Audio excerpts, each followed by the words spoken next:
his videos a little bit. You love him. No, I'm thinking that he might be onto something. I don't know if he has it all figured out. But what do you think? He's got a pretty good idea, huh? Hey, You said you liked him. That proves you're a flat earther. No, I mean, look, we're all flat earthers by default. No, we're all global. Yeah, we are. Default. We're born into an experience of a stationary plane. That's all we are. I don't experience a stationary that's all. plane. Okay, well then you're ridiculous. No, I experienced it being on the edge of a globe. Oh, okay. You rotating through. You feel like you're rotating and you're seeing curve all day. Okay. I don't well, see then there you go. You're the best globe we've ever seen. You can actually experience the globe. It's amazing that you experience the globe. Okay.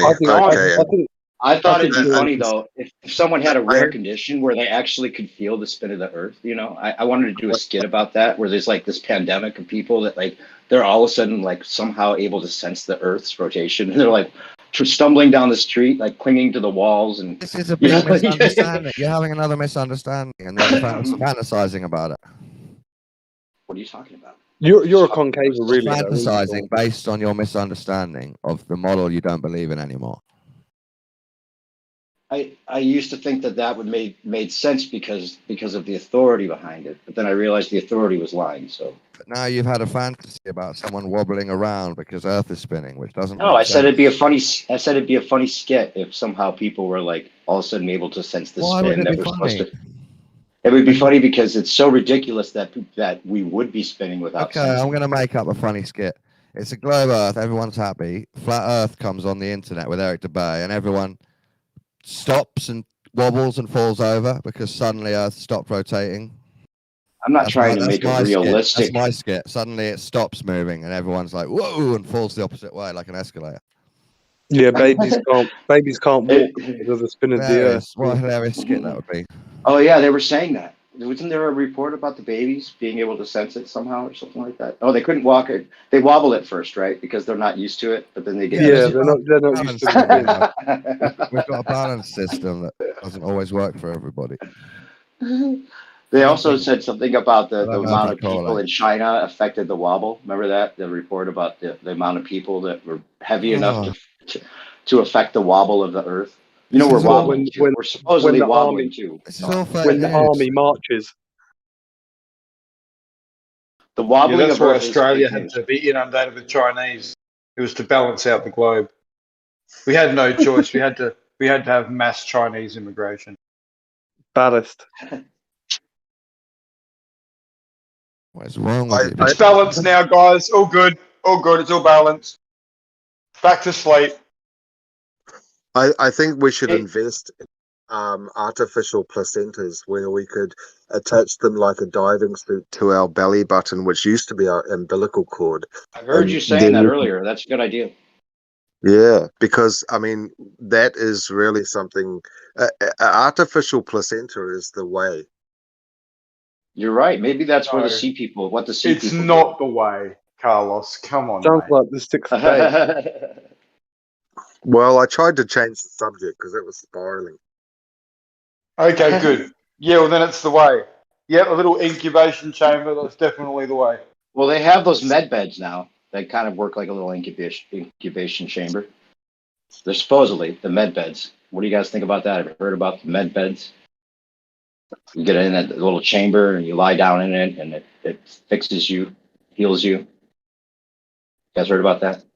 There's also the along with what we were talking about earlier with the cathedrals that used to have the organs that would pump this music and maybe even frequencies through the windows that, or at the time the stained glass maybe wasn't filled in, and that the design of those stained glass windows, that the frequencies would go through those metal crevices, and somehow that maybe that would affect the frequency in a way that was healing to the people. Who knows?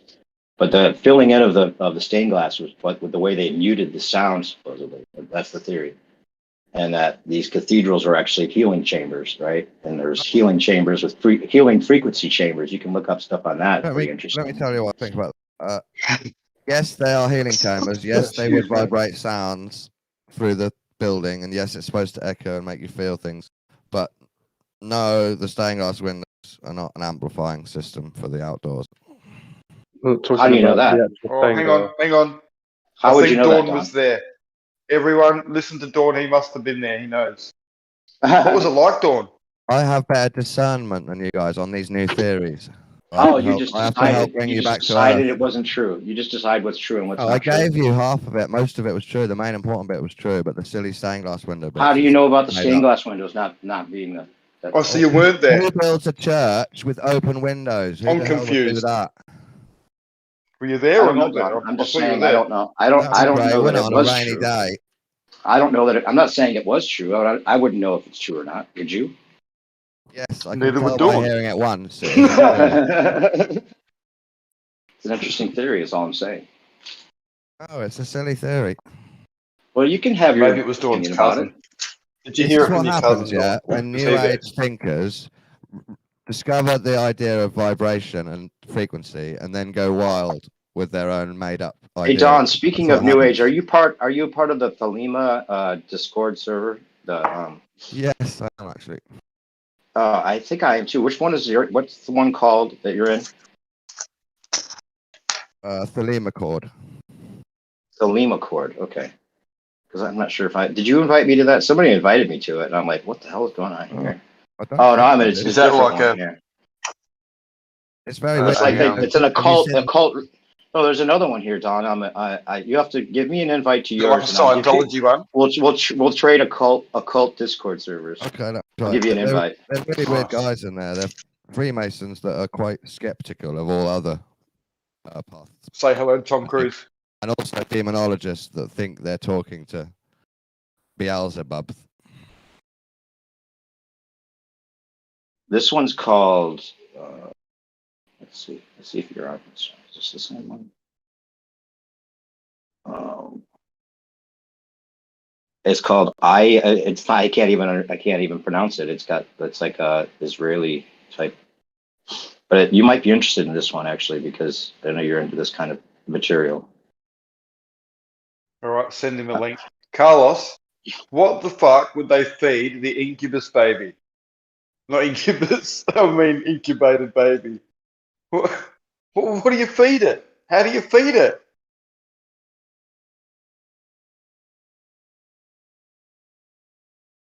Carlos? I can picture this baby in this artificial womb thing in the corner of the house, just slowly but surely growing away. But You put how a the tube fuck in do you there. nourish it? What's going on there? You pissing in a corner or what? A tube down into the tank and it connects the baby. To what though? Connects the baby to what? Liquid food. What? That's what I'm asking. What is the food, Dawn? Just Is everything it a baby Silent Green needs. or what? Everything a baby needs mushed down into tubable liquid. Yeah, but the growing baby needs very different stuff to when the baby comes out. It's a very different. So I'm just they've worked wondering, it like, all what? out. I'm sure they've worked it all out. It's fine. Did you know that you can grow baby lambs inside a fake womb made out of a plastic bag? Yeah, but what are they feeding it? It is. I've seen the chicken one. The They chicken one's pump it pretty in. They must pump it in, dude. I'm just guessing. interesting. You use a tube and they pump it in.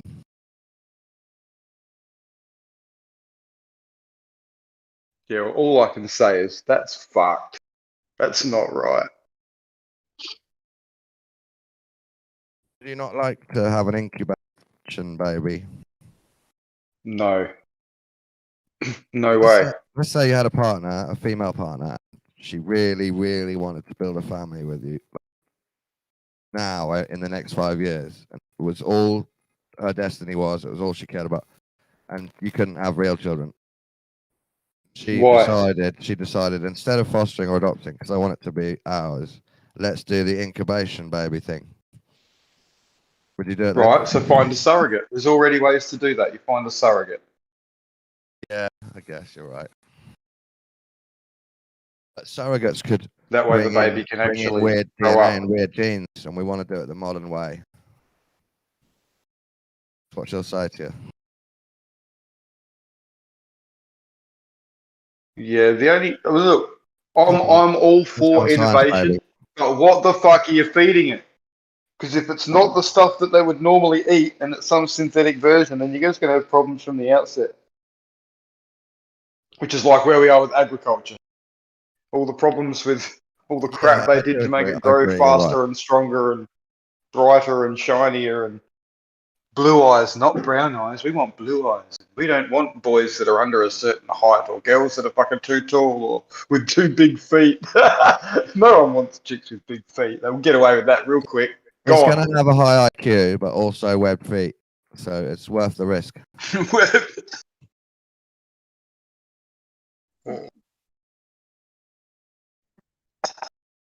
Hey, Don, when I'm Just like trying in to, Jurassic Park, they'll accidentally give it. Sorry, go on. well, I was just ask him how do I get into this, because it says there's no information. It's just giving me the intro, and then there's nowhere to go after that. And There's let you a join, trick. and then you're stuck in a room. I think the mods must get to you like in a week or a few days or something. Okay, it says something about agree, and I couldn't see where it said agree. Never mind. I can't figure out how to send you an invite from the other channel. I don't know if I have permission to do so. Under the name, press the Probably little not. down arrow and invite, and copy the link. Press my name. I think you have to be a 33rd degree, don't you? To have those privileges. I don't go in that Thelema Discord much. It's a bit weird. Okay, right, here we go. Do you know what I'm talking about? I just sent you one. Don't know, but yeah, cheers. Brondo. They might have some type of This weird one has agreement. a lot of info. They might have a weird agreement system like Geo. You have to go to the check-in and agree, and then wait for a few days. Look at the one I just sent you. You're going to be happy. There's a bunch of info down your alley. No. So you're all about the Aleister Crowley these days, huh? Do what thou wilt. Yeah, I find him interesting. When I got into the occult and spirituality, he was like the edgy old writer who was taking stuff from around the world and westernizing it. So I got into it, and he's very creative and weird in his writing. And you know, he's known as the greatest magician to ever live, past King Solomon, Absolutely. I guess. You know, he was connected directly with NASA. Yes, Jack Through, Parsons. And yeah, Jack 35th Parsons, degree right. Mason. So if you know that he's the greatest magician, then why don't you see that NASA is all magic? I actually agree. A lot of NASA is magic. There you go. Okay, so that doesn't give you any kind of doubt about the idea that might just be to try to cover up the idea that we're not really on a spinning ball. No, I think It's just a cog disc, mate. Just a cog disc. He'll get well, there. I think they're exaggerating about how they can get off the surface of the spinning ball. That's my conspiracy. They're what? They're imagining? They're exaggerating and faking how far they can get away from the surface of the spinning ball. The presumed spinning ball. No, it's 100% fact that I believe in. Well, that's What- not a belief. That's believe 100% fact. It's not a belief, right? You can't say that. You I can't say I believe it's believe true. 100% fact. I believe it's true. You can believe it's true, but it can't be 100% fact at the same time. See, Yeah, it can. It's a fact for and then the it's not. other Then it's people. not a belief. It's a You don't fact need for the- faith in a fact. It's a fact for the people that know, and I believe it. Yeah, it's a fact that he believes it. Yeah. No. I believe it's a fact. You believe it's a fact. Well, your belief would be unfounded. No, you can look it up. It's a fact for a lot of other people too. Factoid. Love factoids. Did you know? The do what thou wilt thing is difficult. Have you read the Book of the Law? Yeah, I've read it once and I've listened to it twice, and I still don't really fully understand it. Has Ranty taken photos of the bloody thing up the hill yet? Has anyone made a prediction? Have they finished all that nonsense? Does anybody know? Ranty? Why would I care about what Ranty does after what he did?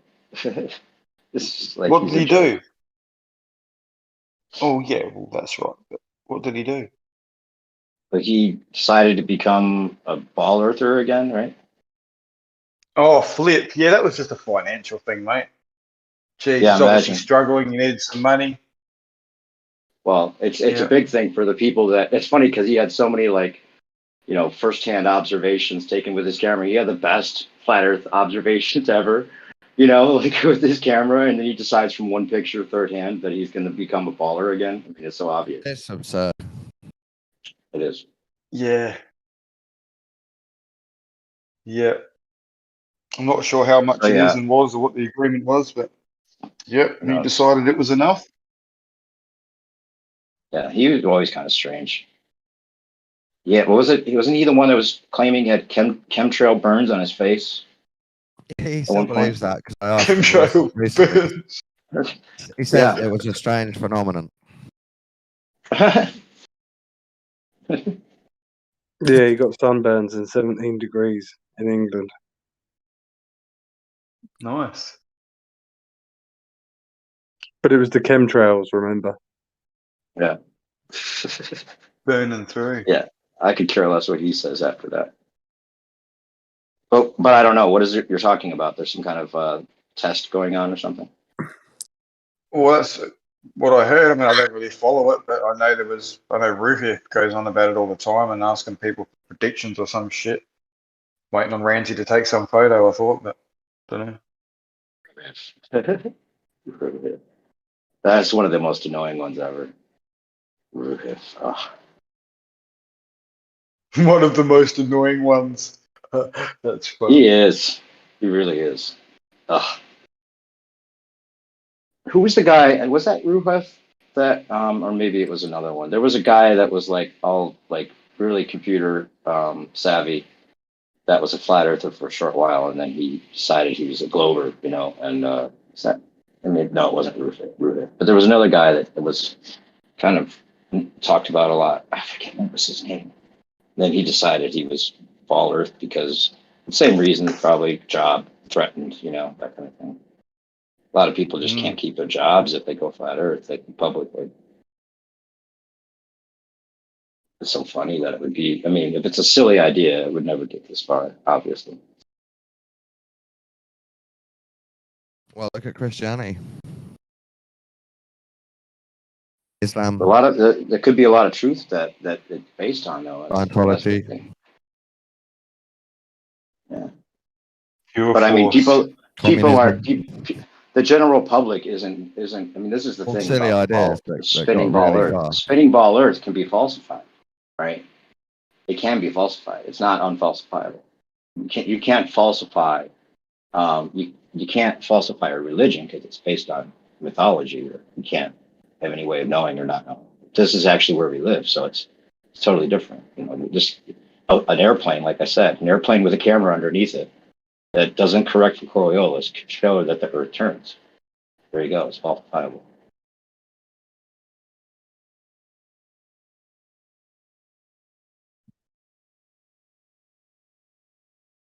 And because that you never see anything but a stationary Earth from an airplane proves that it's not moving, in my opinion.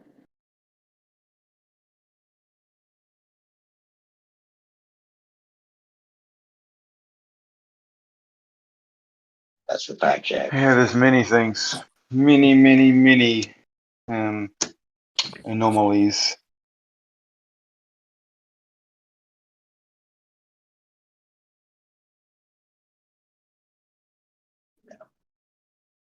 You can't say that you would correct for Coriolis and then say there's no correction to be made.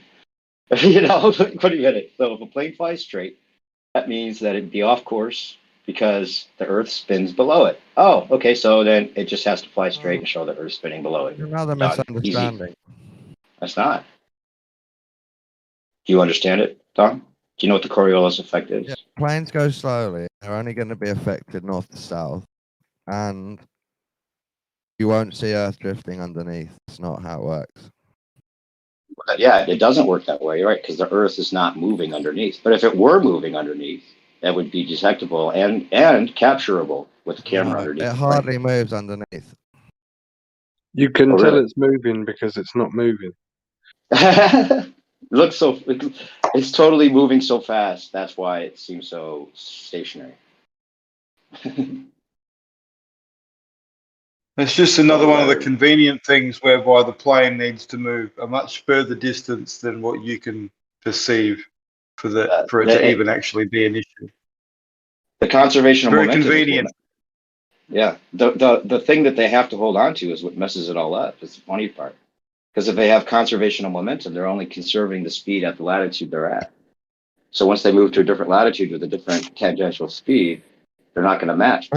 All flat Earth tests to debunk the globe are a misunderstanding of the globe. Well, that's a statement you can make, but I hardly believe that you could back that up. All flat Earth tests. You know about all flat Earth tests? Far today.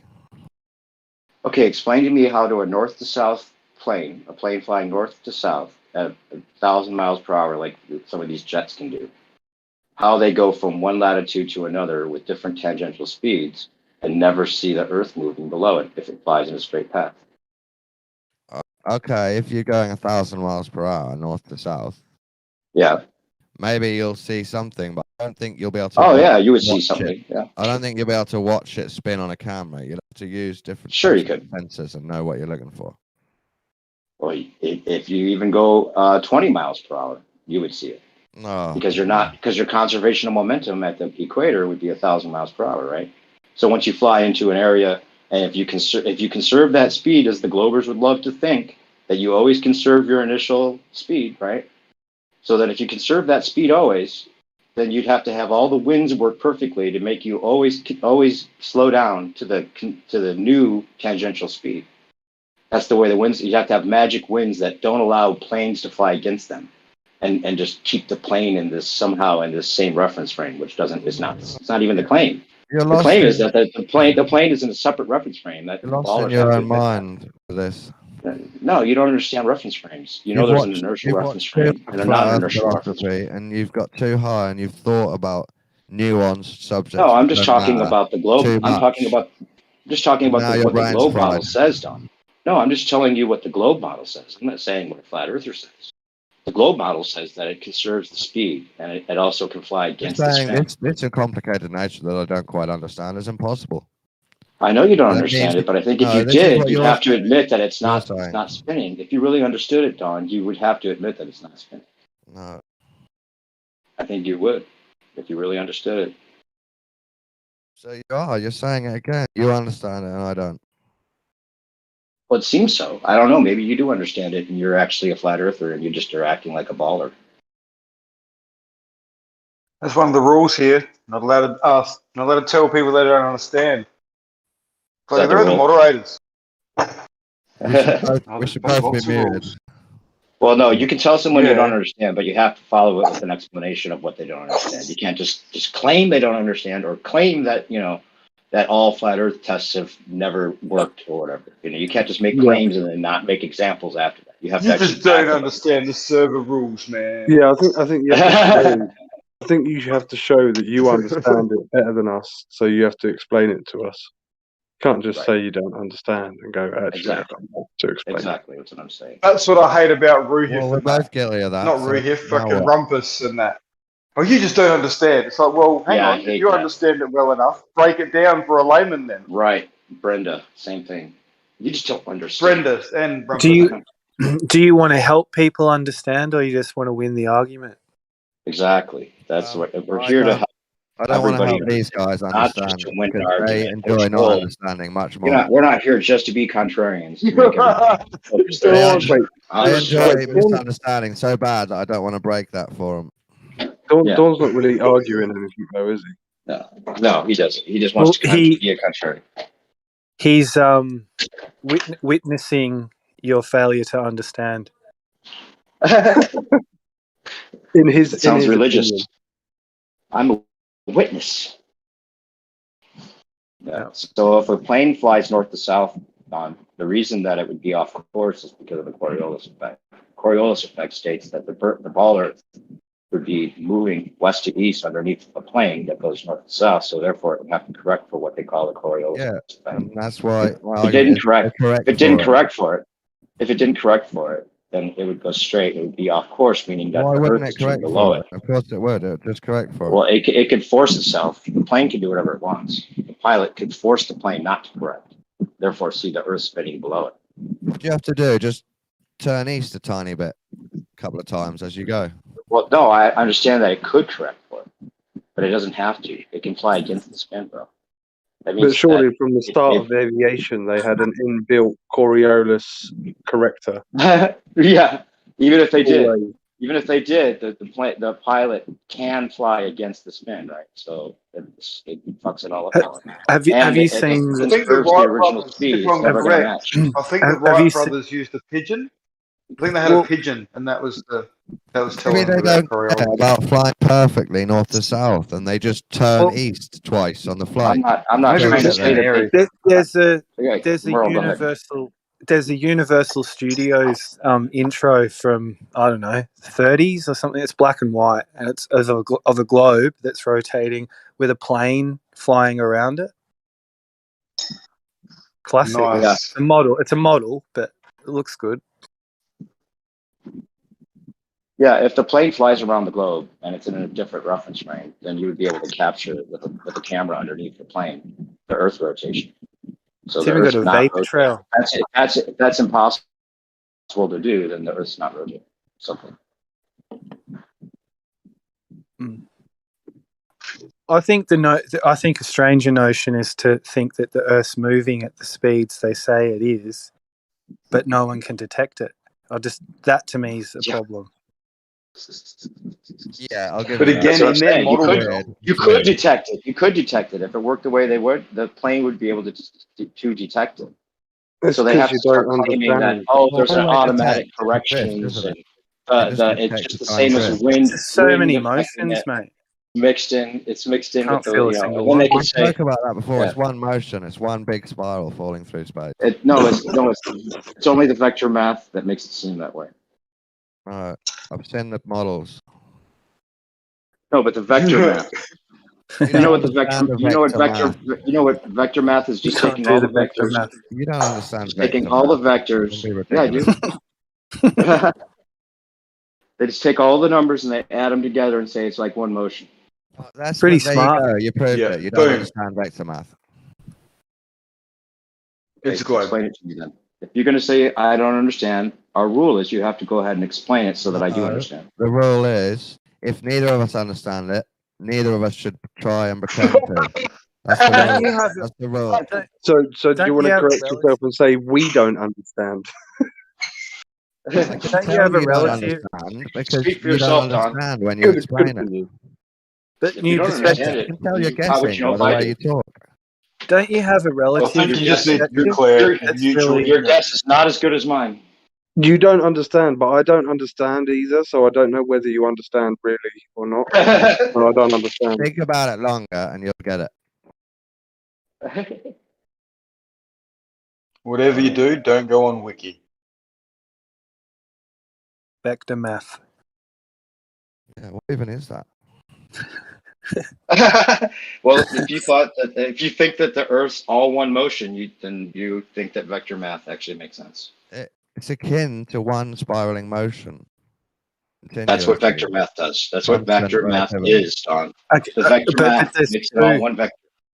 There's two, my good friend. So you got the Earth rotation and the orbit. There's Yeah, two. sure. And the speed of the sun. The sun goes in a totally different I'll vector. give you the at rotation of 500,000 the miles. Earth is the second one, and all the others is one constant spiral. Oh, already you've cracked. So now we got two. Okay, so now you're moving in two Thanks, directions. Dawn. Thanks for giving us another one. That's akin to a Okay, rotating ball. we're getting there. We're getting there. falling Don's in a at least admitting spiral. there's two different Have vectors. you ever seen that thing where you spin a basketball off the top of a dam and it's falling while spinning? Mhm. Wow. Yeah, that would feel like just Okay. one motion, right? Okay, and that's what's happening where the basketball Add a spiral spin as well as the spin of the rotation. Drop it off falling. the dam. There you go. Where's Do you feel where's like the you're Earth-based Coriolis? I don't feel like I'm falling. No? Okay. But Just I making sure. understand Earth is falling in the model. That's what I understand about it. Constantly falling and wobbling and rotating and It's- spinning and orbiting and corkscrewing. It's not the and same as all of on that. Earth falling, Mel. It's not the Shut up, same Willy Wonka. thing. It's a different kind of falling. But isn't the falling. sun dragging it? It's falling and it's dragging it. Yeah, it's dragging it into a fall. Dragging, I forgot dragging. So dragging, corkscrewing, wobbling, orbiting, Paul. Tilting. rotating, tilting. Yeah. Yeah. Okay. How many things are we doing? Tilting's not a movement. Tilting's not a movement. It's all one But movement. get this. It It's wobbly. all equals just the one thing. It's just like the moon and the sun ratio. If I It spun you all on just your axis, perfectly and spun balances you in a out, spiral and off a you dam, feel like you you're were dead falling, fucking wouldn't you still. wobble a bit as well? Who would have thought? Yeah, you'd wobble. The heliocentric model is full of coincidences. I've got the It's answer. fucking amazing. E equals MC What squared. is it? There you go. Relativity. That's all you need. Yes. Yes. Boom. Just imagine, all you need. imagine a basketball and it's slightly oblate, yeah, and I spin it on its axis and I spin it in a spiral off the dam, and now it's spinning on its axis, it's spinning in a spiral, and it's falling and it's wobbling because it's oblate all at once. So why are they And showing then- us? And there a you perfect go. circle? It's not impossible. Why are they It's showing? happening Hey Don, why are they showing us a perfect ball if it's oblate? because they lie and they like to show painting. Oh yeah. Okay. Well, at least you got that part right. And it's not that oblate. It's only a tiny bit oblate, but they exaggerate it when they speak about it. Yeah. Well, why would they call? Yeah. Why would they show us a perfect ball then if it's oblate? And how could the if it's an oblate spheroid, how could the satellites have momentum changes and stay This is perfectly? my example. You know that we have Hang on, let me we explain. have This is not momentum me change. calling Earth an oblate spheroid. This is me saying, look, a basketball can wobble while it's spinning and rotating and falling. How did you know you cut out? Because I could see my sound card audio dropped enough while I was talking. Oh, right. Okay. Sorry. do you think- Fucking hell. He's onto it. Would you say NASA thinks Not the that Earth guy. could be self-conscious, so they don't show the bulge? Well, you know when they show the Tesla car in space, where were all the satellites up there bumping into them? Went past the satellite, Mate. mate. It's well past the satellite. NASA would be It's real. flashing that bulge. They'd be I've out only- there. They'd have photos of the bulge, fucking I'm left, going right, to and start telling center. jokes about your religion in a minute. I've only You don't found hide one. the bulge. I've only found one contradiction in your logic today. Okay, there's one. Yeah. So it can rotate, wobble, and gyrate and fall off a dam wall, right? That Yeah. can all happen. But if the sun is hauling us through the universe and pulling on it, Oh, yeah. it's never going to get to fall, because the sun's got to pull it, and then it's got to get all the way around the sun. Let me extend my analogy. So you're going to have to imagine fake gravity for this, but imagine I throw a huge lead ball off the dam as well as the basketball, and the lead ball is attracting the basketball round it. That was the spiraling part anyway. Why? Yeah, the spiraling part was already to analogize the sun. So it's already there. It's not a contradiction. I can't believe they're saying it's falling, because that's a defying a physics thing as well. Only No, because the falling orbit. upwards. Orbits work. it's the Fall- sun falling- too, though, because Falling the sideways. sun's not. They can't say the sun's falling. Yeah, it's all falling around a bigger thing. That's how ridiculous it is as a model if you take it up to the big scales. Where's the sun going? Like, it must be attracted to It's- something, In right? the model, yeah, it's on a spiral tail, little The bit great sticking out, attractor. sticking out the Milky Way, and the Milky Way is spinning around a black hole. So is it heading towards the black hole? I think slowly over time, but mostly it's spinning around its own spiral finger off the edge of the Milky Way. Round Dawn something was like there. a bigger bunch of stars that are further down, What was it like? Because you know, further in. Well, they show when we're kids. They show us the little solar system, Was right? it really bright? I'm picturing it'd be really bright at the start there. How have the Globers Did you have survived? to wear glasses? You know that there's a three body problem, right? They've never been able to solve the three body problem, right? How have the Globers survived this long? Just having that just like hang looming like an elephant in the room. Like they can't even I don't figure out actually how know what three it is. bodies would be able to rotate around each other. Not even three, but then we've got how many planets? So we're talking about like a 9-body problem. What the hell is up with that? They can't even figure out the orbital mechanics. The 3-body problem is that the orbital mechanics don't work out for just 3 bodies. No, it means Just we three. can't calculate it fully, including all of the Well, then how do you have a model? variables. You don't Because we- understand. Three's a How do they crowd. have how do they have a calculate model everything if else they and can't add it even up. show 3 bodies? That's what I'm saying. It's just like vector. They don't models. have a Like, you model. can't- They don't. They have propaganda. Well, let's Yeah, talk about the that's flat the thing. Earth They're claiming that they three-body have a problem. model when they The can't plane even. of Earth Oh, and the three-body sun and the problem moon doesn't- flowing around. Let's talk They about have that. William Shatner. Can't It's the- explain it's why the- the sun and the it's- moon float It around should above be the an puddle, elephant in can the you? room. Well, Let's call all that the problem. okay. William Then you've Shatner got- would have had an instant The fucking three-body heart attack from problem that of big, flat massive Earth gut puddle. that he's got. No, in the it's the rocket. problem. It's a problem for Landed, by the way. That gut would have been like 3 They don't want to ton. acknowledge it. it's a problem. All the models have some William kind of Shatner. invisible forces. Yeah. Metaphysical and invisible forces, stuff like gravity, magnetics, electromagnetics.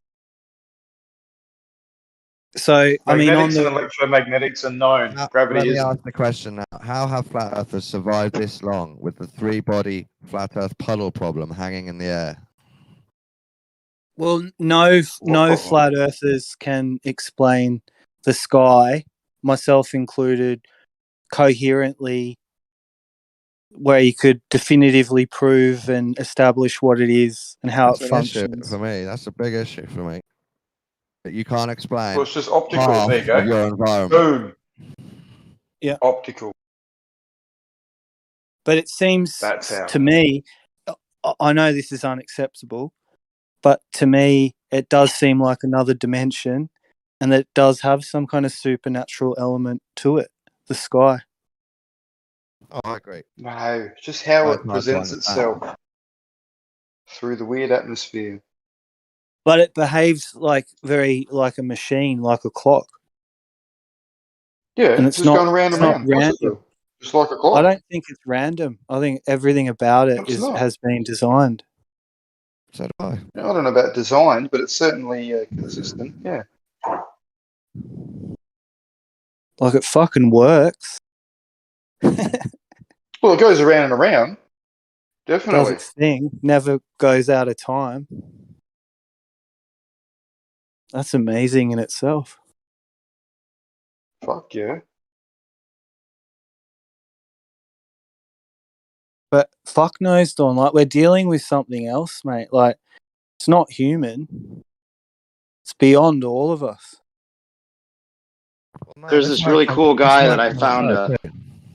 I'm putting a couple Okay. links from this. This works on a this other globe. channel. Space isn't human on a globe either, and it's beyond all of us. It's the same. Yep. But I understand But- you have agnosticism, like you want to keep it a mystery and not understand it. You want to tell me, no, you're just religious. You don't understand. It's I much thought deeper than you can imagine. But I know it's deeper than I imagine. This is just what I understand so far. Well, I'm in the This same guy, boat as this guy's channel. Go ahead. But- I was just putting this guy's channel that's interesting in the chat. the only thing The I guy I can hadn't seen before. the only thing I can say is I don't know why this happened to me, but it's significant. Like this old man one day just handed me Carl Sagan's fucking Cosmos, and he'd burnt every disc himself, and he said, "Oh, you have to watch this." And I didn't know what he was handing me, and I didn't know it would come into play to do with this. But it's 13 DVDs, and it's basically Yeah, the heliocentric model. I think that is And a deep sign. Well, I was on board with it. He was an agent, an Illuminati The agent, religion. sent He was to explaining peddle it out to religion through kids. 13 DVDs. Yeah, and It's a he religion that might Like a be true, Mormon right? coming to your Like front any he door religion. and was giving you like, some fucking pamphlet. for a time, he was like a high priest for me. Yeah, I get that. So you knew the guy. Wasn't random. No, I just was on board with his presentation of the universe, Earth, and our place in it. Like, he spoke with a fucking. Sounds like he's right. Right, He was he believes a it. priest of Scientology, yeah, There's something about Sagan, science, like he's just. scientism. Yeah. But he was the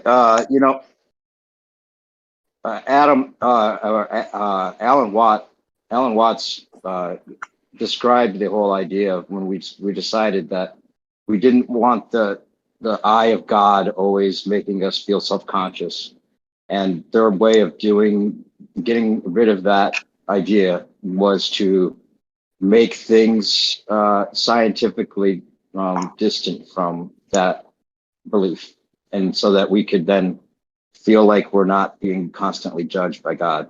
That's the way he kind of described why it happened, why it needed to happen. And I think that also a lot of the religious persecution was part of the reason that they decided to make the scientism be a way of having a non-secular society. Yes, I agree.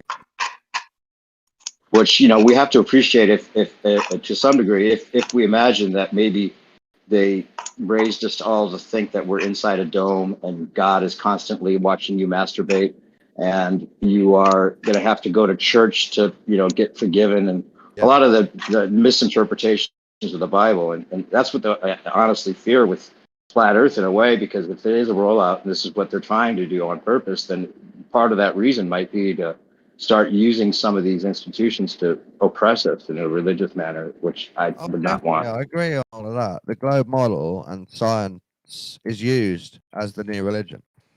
Yeah, I absolutely. agree. Yeah. So for me, you have, and that's it's why my religion. it's your religion. Yeah, it's your religion. Yeah. You subscribe to that. like, Maybe for some of those reasons I'm talking about. I don't know. well, my main issue with the whole situation is we've been told we are in a certain kind of location, existing on a very particular kind of thing. But if none of that's true, that leaves me kind of just with more questions, right? Yeah. Like where does that leave you? Have you watched The Lost History of Flat Earth, Merle? And all of them yet? The Lost History of Flat Earth, or What on Earth Happened? By Iwar Anand. Have you watched any of those? I'm going to send them to you. Like, he just came out. There's a new one. And it talks about exactly what you just questioned, with the whole idea of, if it's not true that we're on a spinning ball, then that's a lot of questions, right? He's trying to answer some of them. Some of it. I think you'd like it. Yeah, he's great, dude. It's like one of those things that if you don't watch it just for the context of the conversation that we could have about it, you're missing out. I'd like to say, even when I'm not defending the globe religion or preaching it or discussing it with people, I am here to help answer the questions that you've got or help you ask them. Yeah, I mean, I feel that because, but sorry, I more than if you're right and it's not a globe, I'm here to help. Well, I feel that too, because I feel we're both on a quest, like everyone is. But I sort of see it like coming into the internet. That was like a gateway in itself, and then all you guys are in here in the internet, and I didn't know that. And if I didn't go down that path, this path, I wouldn't have found you. So I think there's something. We were the ones who crossed the threshold. Like, something's happened to me, but where it started and where I am now, it's very different. I think this has happened multiple times throughout the eons. That makes a lot of sense. quashed many times, or embraced at times too, when they felt that it worked for them, whoever they are. You know, it's just we're just in this particular cycle of shit right now. Lucky us. Technology has made it a whole fucking heap worse. That's a whole lot better too. Deal with it, kind of thing.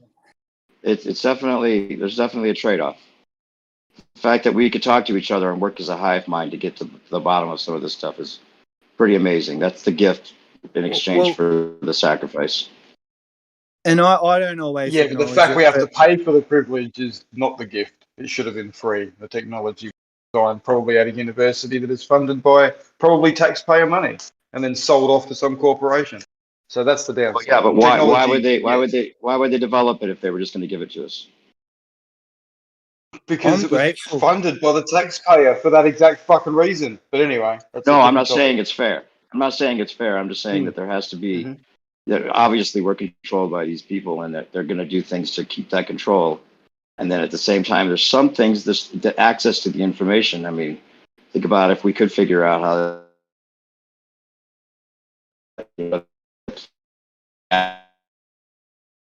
That's you missed the important part for roboting. Poor bastard. I'm robot. Yeah. Yeah, pretty bad, man. I'm roboting. Okay, that's because I was flipping through a bunch of us. Can you hear me now? Am I okay now? Bit better. Yeah, a little bit better.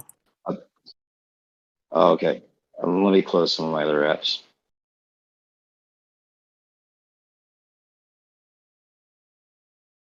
Anyway, I don't know what I was saying. Like with the technology. Yeah, the technology, the fact that you could figure out some free energy type stuff, you know, how to gather. I think that's probably the biggest reason they kept us thinking that everything's material instead of immaterial and all that. Why would they make it for us unless it's going to help them? And I think with the internet, you could almost see it as like to map out the human brain. You know, what choices do they make? You know, and what makes them excited? What do they go back to next? What do they watch the most? What do they buy? Yep. Does that make you feel like you're being studied though? Like there's something studying this? Oh, we are. Absolutely. And influencing, and then they have their influencing agents, and you know, just it's an information war, but it's not necessarily all bad. It's about data collecting, and but the funny thing is, you're definitely keeping track of you, so you could be digital. Everything has to be digitized. But the funny thing is, you always know that there's always a troll somewhere that's going to ruin the data. By pumping in bullshit. Effective, right. Oh, it's all good. They're controlling us for very good reasons. I like being controlled. Please control me more. I'm sure there are some trade-offs. Right? No, it's fuck. No one should be controlling us. Socially engineering us. Yeah, I agree. Bastards. Right? But like, let's say there is like I mean, maybe they're just humans that think that they're a different breed than the rest of the humans. That must be how it is for them to be able to do this, right? And not have any emotional attachment. It could be that there's actually some kind of, you know, race of people that's ancient and pure and benevolent, but also it's like they want to play God. They want to give it and take it away, right? So it's not all bad. It's not all good. It's mostly bad these days, but it's strange. I think that probably are out-of-pounders. You know, I think out-of-pounders, it has to be, right? It's just like when you realize that you're on a stationary plane, eventually you end up reasoning just the way we did with like other planets, with other, you know, how could we be the only life in the universe? That's something we all used to say about planets. There must be life on other planets somewhere. Well, if we're on a flat plane, there has to be other ponds somewhere. Just by that same reasoning, I would think it has to be, I would say it's an infinite plane if I had to guess. that makes more sense than a border of some sort. I mean, even if we have a dome, there could be more reality outside of that, because how could reality have an end? Can you stick where it ends? Can you stick your hand through and then where's your hand disappear to a non-reality? So just by that very notion, it's hard. If we can't even imagine what a non-reality would be, how can we even assume there is one? I think I agree with you that the guys who manage to lie about massive things change our discernment of reality. Our perspectives are definitely linked, are probably linked, and different species, or at least believe they're a different species. They've released themselves from a certain type of karma by deciding that they're better and we're lower. Yeah. It's the information. Yeah. That's what I've come to realize It's now. always been about that. Yeah. Yeah, because if we all had the truth, I think it would do something to us. Yes. Think about it. You're like protecting us, Mel.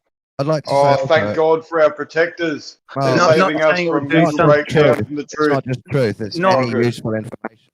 So it's also No, it's not just truth, it's knowing how to lie. They know how to be in untruth. So sometimes the information isn't a truth. It's a way of thinking or something, a way of acting. They're just psychopaths who believe Yeah. what they're doing, probably A lot of within them, yeah. themselves, is the right thing. Yeah, a lot of them. Yeah. But they're psychopaths. Simple.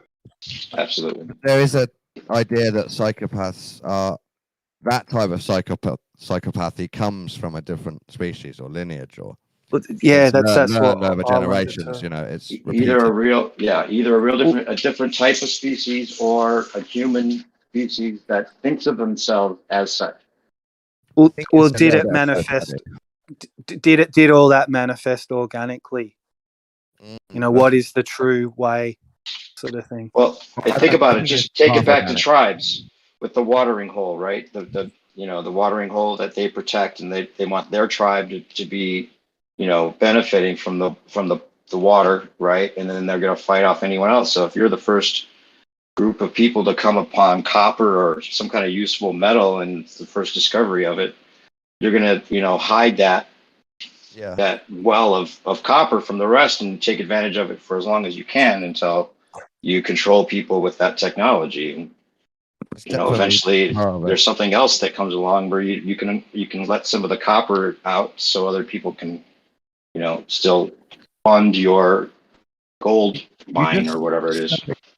People and how they behave, and then you learn how to control them, and then you don't tell them that you've studied it, and you stop and you prevent them from studying it, or even knowing there's a study to be had. And then you hire actors to be the leaders of their countries. Yeah. So they think that the leaders are stupid, and that's the reason everything sucks. Yeah. So we're getting there. Maybe. But it's really a spinning ball, Dawn. It really is. I'm going to believe that part from the leaders. Thank you, leaders. I have to remind you, ball is a kid's toy. If it isn't a spinning globe, then maybe these other species of elites know about the edge and the other ponds, right? And maybe they've kept us here. Well, that's why I think that even if it's not true and they don't have access to the other ponds, they have the technology now to fake that they do, and just have people represent the outer ponders and say that they're ruling over us. That's where the UFOs have been coming from this whole time. And they're outer ponders, and we have to do what they say. And they have these directed energy weapons now, and we've seen what they've done to California. And all they have to do is use these outer ponder directed energy weapons, zap somebody for doing the wrong thing, or zap a town for not going along with the protocol, and people will fall in line. Then you have real-time gods. You could even have heaven and hell. You could have good outer ponds and bad outer ponds. And if you're good, you go to the good outer pond. If you're bad, you go to the bad. On a globe. This theory works on the globe because the satellites up there with direct energy weapons, and they just do CGI and pretend they're aliens from another planet. Good aliens, bad aliens. It's all in play already. The Galactic Federation. But they didn't set up the whole. But they didn't set it up right for it to be aliens from another planet because there's the closest star take too long to get to, and Well, I the mean, aliens, it's not feasible for all people. they He's have got to the. do He's is make you believe they're not from here. That's enough. No, but they Mhm. have to have everyone believe it, right? So the only way to get everyone to If you believe it, believe it in a flat including Earth sense, some I flat believe it in a earthers. globe Earth sense, and we're both going to believe it. Well, what if Well, it's I know, like but I'm linked? saying, what if they use the flat Earth truth to sell us all on the idea that it's ancient outer ponders? Yeah, but they'd have to expose the whole globe lie, wouldn't they? And that's why Well, people would believe it because they're telling us the truth finally. So now we all believe them. Yeah, maybe. Yeah, but then you wouldn't believe it. Yeah, Well, you know, You like don't listen to what they say. right. Really? Come on, man. Learn. Oh I'm yeah, not saying that would be you mean a what full people disclosure do, by but it'd everyone? be that would Not be just the on the news. attempt, right? They use the truth. I think they're just they're my, faking it poorly on purpose. I mean, why would they and show us all the wires on the you know, ISS? like a dartboard, Dawn, Mm. and in the center of the dart, like the bullseye. Yeah. That could be Earth, and then Right. all around the bullseye are other civilizations, worlds, dimensions. Yeah. In that series, Merle, that I'm going to send you, I sent you the first one. I'll send you the other ones too. But he talks about, the Prague clock that we used to talk about, that you sent me stuff about. I returned with some of my art made with the Prague clock. We did a whole thing about that. Remember? Yeah, Go on. was that E1 sort of days? Yeah, we talked about back in those days, E1. But the Prague clock he uses as a way of he thinks that actually might be representing the way that our system works, and that there's the four corners of the Earth, and that there's four areas that get thawed out when our star system, as well as our sun and moon system, move like a clock to the west, and then it thaws out new areas. And then where we are now would be like have an ice age, and then we'd eventually come around again, and this would be thawed out again. Mhm. That's the way that circle inside a circle works with the Prague clock, Yep. So he's saying that if the North Pole or if the North Pole is an area, or not the North Pole, but the whole upper north area, actually that's where all the outer lands are, and around the magnetic mountain or whatever, where there's kind of this whole Shambhala, Agartha, possibly, all of these, Atlantis, whatever you want to call it, like that's where these benevolent people are actually like in the center and rule and live in paradise, right? Like a real paradise. Yep. Yeah, because I mean, Sounds like, if it's Sammy.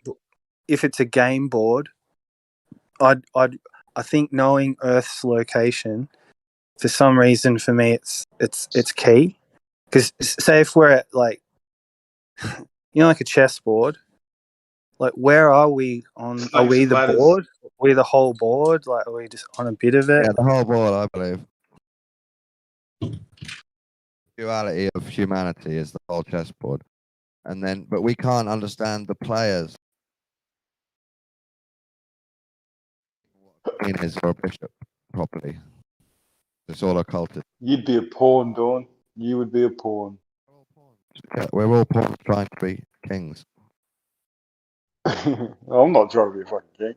Mark, this is a weird thing. It made me think when I heard you say, is it a game board and where are we on the game board? It doesn't seem like say I said, okay, we're the third black square on the bottom right corner. What does that mean? How does that help you figure out how to live as a human? Yeah, no, it's snakes and ladders, mate. And just every time you think you fucking things are going good, they shift where the fucking ladder is, and down you go, down a few rungs, and then it resets, and off you go again. That's how it is. That's the game board. If there is a game board, it's fucking snakes and ladders. That analogy works for me too. A duality where there's good luck and bad luck, and they can manipulate Okay, fair enough. the game board. Yeah. Yeah. With chess, I don't mean it's one person versus another one.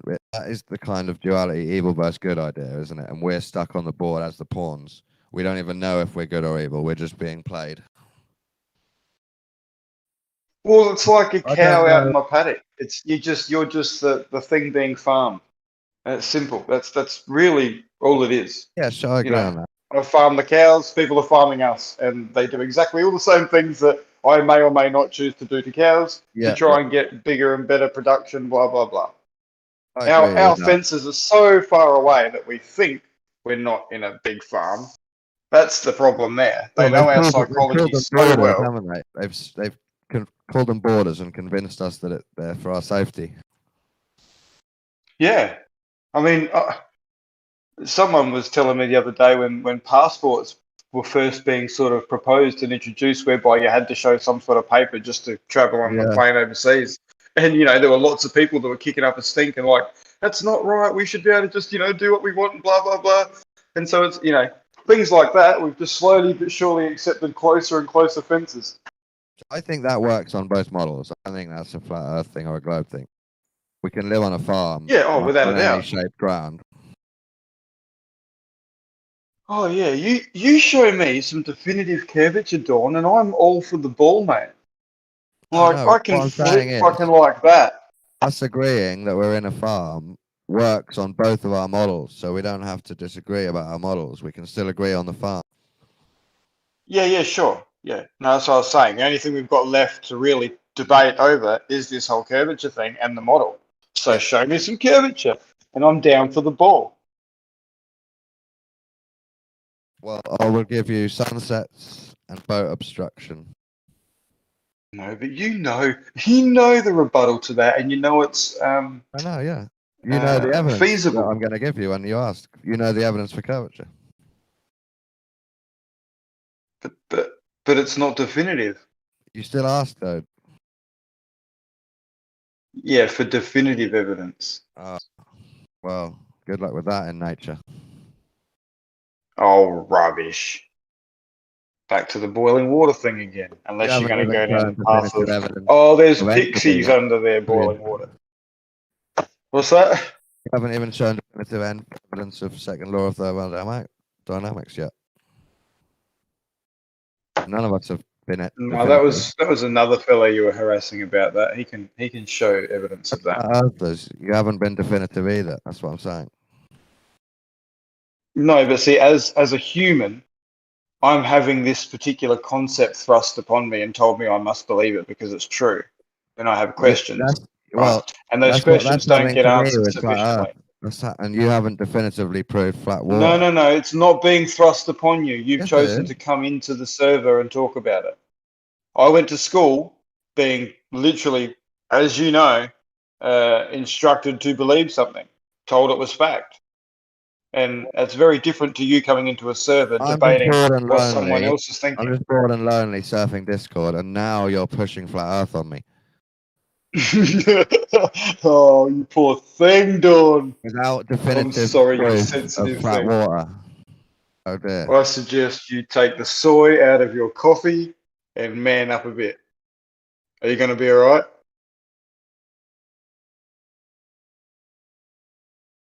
We agree that neither of us have been definitive. You muted yourself, I think, mate. I didn't get any of that other than definitive. Can we agree that neither of us have been definitive with our proof? Well, I've only ever attempted to provide one set of proof, which I haven't been able to do. So, yes, you're right. I've provided nothing definitive, and neither has anyone else I've seen for either side. But the claim is that there is curvature. And given that that's yet to be definitively proven, the default is that it's not a star or a triangle, that it would just be flat as it presents itself. No, that completely misunderstands human logic. You don't default. You don't default to the opposite of a belief just because you haven't fully proved the belief. No. I didn't just default to the opposite of the belief. I defaulted to how it presents itself. So now I believe in Satan, do you? I can't prove it wasn't the opposite. That's ridiculous logic. Oh, here we go. Triggered. It's Are you just going to be bad okay, logic. I mate? just had to explain to you. You've got bad No, logic. I didn't default to the opposite. That's where you're putting words in You my mouth. just I said defaulted the to how it default presents is flat itself. Earth. The default is not curving. Yes, which isn't the People can't- opposite of a sphere. Is Yes, flat it the is. opposite of a sphere, is it? Yes. Is that the opposite? No curve Really? compared to curve. 1 I to thought 0. I would have thought hollow Earth would have been the opposite to the 0 sphere. to 1. No, you can't. You don't understand opposite now. Well, anyway, I didn't default to the opposite. I defaulted to how it presents itself. So you're wrong there. No, you That's what I didn't. No, defaulted you to. didn't. I did. Is flat not how it presents itself, Dawn? No, you're ignoring all obstruction. How? What obstruction? All obstruction ever seen at the horizon. What You're ignoring it obstruction? all. The horizon's The apparent. default to The no horizon's curvature, apparent, just Dawn. because you It's haven't managed to apparent for a prove curvature. reason. There's optical properties that are going on, optical Terrible effects. reasoning you've got. Oh, hang on. So boats going over the horizon, apparent thing is definitive proof in your mind of curvature. No, I didn't say that. No? I thought it was too big to see the curve. That's left to right. That's another huge misunderstanding you've made. Your tongue. So it's not too. Massive misunderstanding of the globe, like a child. It's not too Dawn, big. I do wish you could get out of the hole you're in, mate. Someone chuck him a ladder. You said a rope or something. meme. You said a meme. You conflated left to right curvature with boats going away over the horizon. Two totally different observations. Isn't the curvature the same on a ball in all directions? Yes. But that isn't the observation that he's talking about. It's not the observation he's talking about. That doesn't matter. You've conflated Either two way. observations. It doesn't matter if you can see the boat further on one direction, but it's definitely curving in this direction. Yes, that's you also now admitting that you have a vast misunderstanding of the globe model. You don't Yeah, understand. of course you do. You don't You understand. do not how understand. Therefore, globe. Dawn, you're becoming a little bit. What's the word? I can't think of the word. Your tactics are becoming a little bit clearer, mate. So here you go. I'm going to tell it to you now, just in case you are really misunderstanding and not being dishonest. Imagine you're zoomed in on a basketball. It's that meme where the basketball looks flat because you're so close zoomed in on the horizon. Yeah. Dawn, are you actually trolling? Wait. Now imagine something. Are you actually trolling? Like, something I'm not sure. disappears over this flat horizon of a basketball. You can't see it anymore, but the horizon is still flat. So there you go, a sphere obstructing in one direction, looking flat in the other direction, proving it's possible and that you misunderstand balls. So you just come in here and troll. Is that your thing? You're preaching about it, and I'm disagreeing. That's what's happening. So you show me a basketball, not that I saw it, but there's a basketball, and that's okay. But when we try and pour water on it, you're like, no, you can't use that. It's not a ball, it's a geoid. So why can you just get a basketball and go, oh, look, curve. Water and observing. Another just ask why you can use a basketball, but no one else can use a basketball, Dawn. Another mental conflation. Interesting.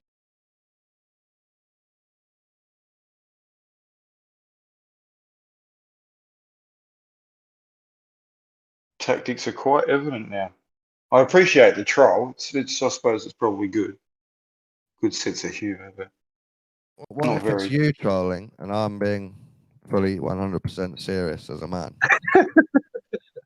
There you go. How will we tell?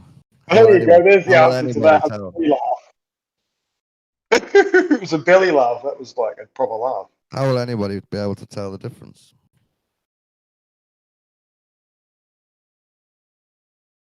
Well, what test have you come up with that sounds at all like it might work if was able to be done to prove one way or the other. I have a great test of my own called Dawn Laser Deviation Experience. Oh yeah.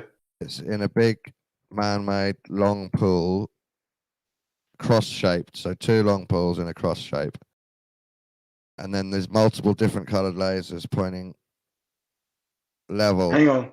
So across this the isn't water. practically like able to be done at all then, because it Yeah. requires someone to It's build the a whole cross pool. setup for tourism. It's all planned.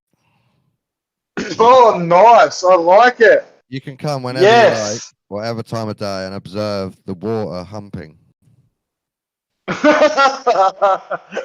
That'll attract a whole heap of people that you didn't expect. Yeah, But I'll you know even what? give you a discount You should because do it. I know you. No, I don't want a discount. I'll help. I'll pay. I'll pay double. I'll pay Okay, double because you okay. won't be able to do it. You'll be shocked and surprised, and your whole religion will fall apart after you've experienced the Dawn No, Laser but that's the Deviation sad experience. thing. It's not a religion, Yeah, flat and it Earth wouldn't is- fall apart if you can show me curvature. I'm all good with ball. I think your world would be broken if we could show flat. flat Earth. That's the Yes, I difference, agree. mate. Both religions will be broken if we expose or show them to be false. Oh, look, the religions. All you have to do is get in a before. plane, Don. Put your camera out the window of your plane, Don. You, dude. You You're see the the one that Earth. wants You to see the prevent Earth it. moving You need to get a independently of plane with a camera. plane. You, not me. You. You see the Earth moving independently. You can prove your ball. That's what you need to do to disprove the ball that you're obsessed with. I don't care. I've I done just it. I've believe done it. No, you haven't. I've already done it. I've taken You've pictures of not it. got a plane flying Taken north to video. south with a Come camera. and see pressing water down. humping. I like You it. would see the Come Earth on. spin below it no matter what, no matter which direction you're going. You're not always in sync with the Earth. As soon as you Fuck take you off, doing you're not in that? sync.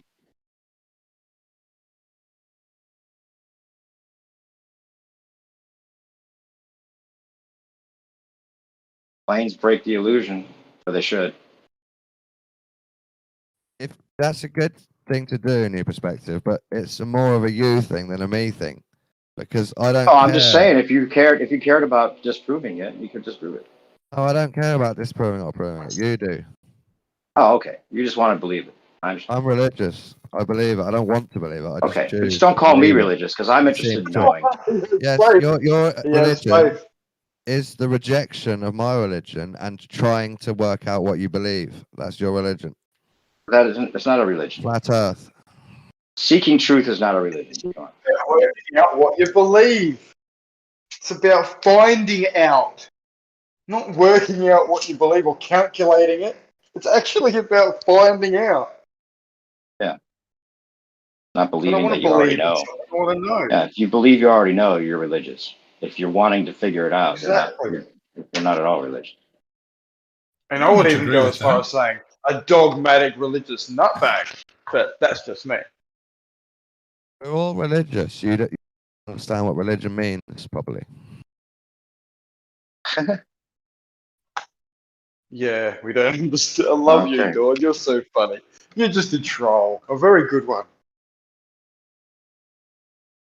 I hope someone's paying you, Dawn. I really do. It's way too much effort to not be paid.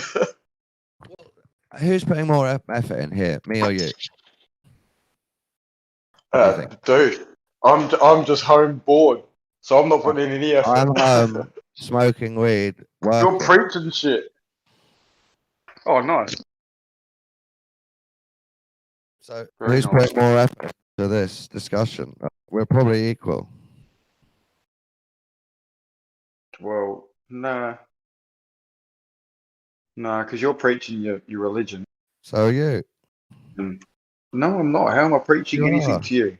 That was my last argument. We're all doing it. You're preaching religion. I'm questioning it. It's like the Mormon at the door. You come to my Well, door. you You knock question on the this fucking door. religion, I've you answered the preach your door, and there opposite you are with your religion. pamphlet, and you're You've saying already blah blah said- blah blah. you've And I'm already like, no said- thanks. you've Nah, already I'm said- like, thanks. Because the proof And of you're just show not isn't walking away, evident. Dawn. Because it's Not not only choosing that, not to walk away. Not only that, when you I deny shut that, the door, you're saying, and you fucking knocked again. not only that, Hello, you're saying hello. that- I'm like, no This is not thanks. I don't want definitive, any. you defaulted to the not, opposite. not only That's your that, you're religion. saying that you're religious for not believing in his religion. That's just, Yeah. Yeah. You didn't let me finish. You He zealot! went How away dare and you come not back and believe pretend to in be a me? Over fucking me. Jehovah. First you're a Mormon, now you're Jehovah. Next you'll come back and knock as a fucking Scientologist. You can tell when you poked at some dissonance areas, Dawn, when people don't want to let you speak. Oh, I reckon. Nice try on the turnaround there. This has been Because hilarious. Nice try on the wasn't reversal there. definitive, I decided to be a Satanist. That's what he said a minute ago. I was a Christian following Jesus, and because it wasn't definitive, I've now chosen Satan. That's basically what he Yeah, said. that's what he About said. Earth. About Earth.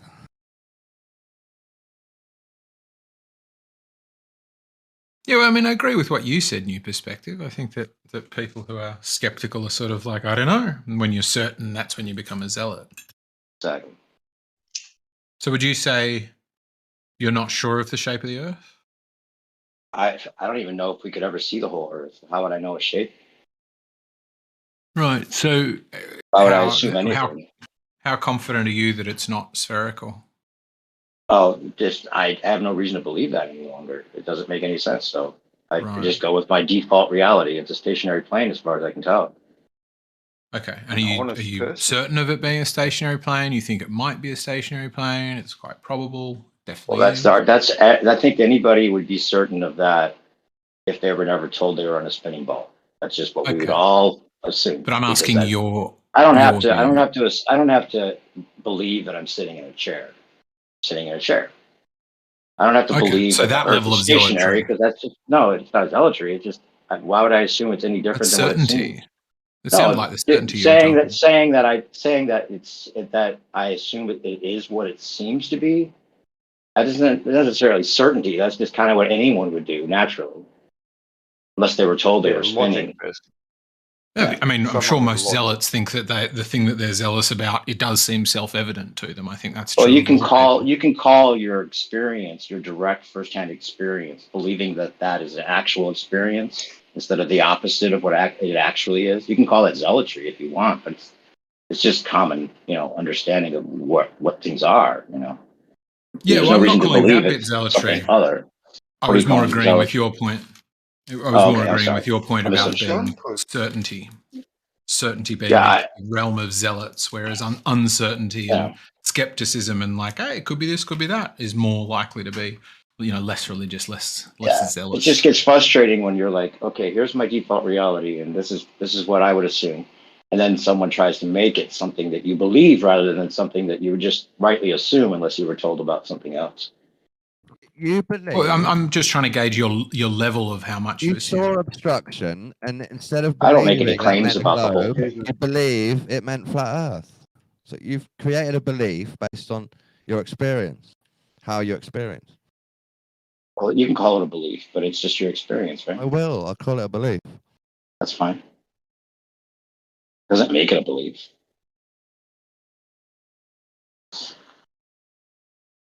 You believe it's flat and stationary. That's what I experienced. I have no reason to believe otherwise. That's all I'm saying. You do believe. You just submitted it there. Who's the riding on donkeys? Should I be flattered? Riding on donkeys.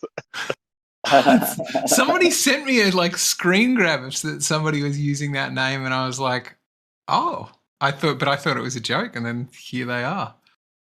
They were in the chat a while. I would have gone for stomping on eggshells. I think it might be Cosmo on a sock account. Cosmo? It's just another sock account. New Black Death. New Black Death, okay. One of the guys who likes to tease Stacey on her past dramas. Yeah, it seems like a fairly fucking full-on thing to be taking the piss out of somebody about. Hey, you got beat up by your partner. Yeah, you don't do that shit. Yeah. How are your sausages, eggshells? Ended up going for lamb shoulder. It was pretty nice. Oh, nice. I chose lamb as well. Slightly overdid it. Sacrificial lamb. Was in here playing my indoctrinating space game and time got away from me. Do you reckon you could get a Wouldn't have flat been earth so bad game? if you were servicing the missus, but playing your fucking computer games, Jesus. How to escape the puddle, either in the north center or the southern edge. I think a flat Earth game would be like, you know how you do those like conversation checks. If you've ever played like Fallout or any of those games where you have a conversation, you can choose like of the available responses, which one will you go with? Yeah. And if you choose well, the player might give you an item or something. I feel like that's what it'll be. Like 5% of the game is actually going out and measuring things, and 95% of the games is about doing a conversation tree argument. That'll still be fun. Yeah. Sounds exciting. As the map, you know, GTA, as you go to new places, the map opens. That would be so fun for flat earthers, wouldn't it? Yes. Lots of the globe open up, new land or a new puddle. God, I'd love to discover new land. That'd be so awesome. Put your flag up. Harry was here first. Yeah. Put a flag It would have up, give been it some stupid fantastic name. to be around, like with that, you know, in your imagination, that possibly you could go out and fucking, you know, discover shit. That would have been an awesome time to be alive. Yeah, without a doubt. Definitely. As harsh as obviously reality was and daily life was, it would have been very different I than think now. only some people would be into that. A lot of people say, "Oh no, we can't go over there. That's where the sun dies and all the blood and sand exists." Yeah, I was just listening to this cool story about the like start of the Islamic Empire, and where our Petra was the original Mecca. Petra, like this guy was suggesting that Muhammad was born in Petra, not Mecca, because Mecca was like a tiny little backwater town when he was born, and that, you know, like some Abbasid, a later civil war, they tried to delete that and change it to Mecca so that they could be in charge of the holy site. And there was a cool bit where they were saying like where you could and couldn't go, and they were like, yeah, don't go over there. That's the end of all of existence. You might go off the edge. I was like, wow, did people really used to say that? I always thought it was just like a sort of piss-takey thing we used to say about people back in the day.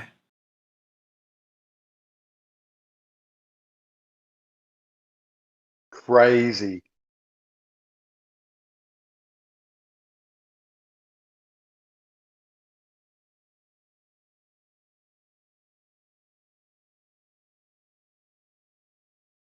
I heard an interesting myth that under the Great Pyramid is a library with lots of tablets with information on stone tablets.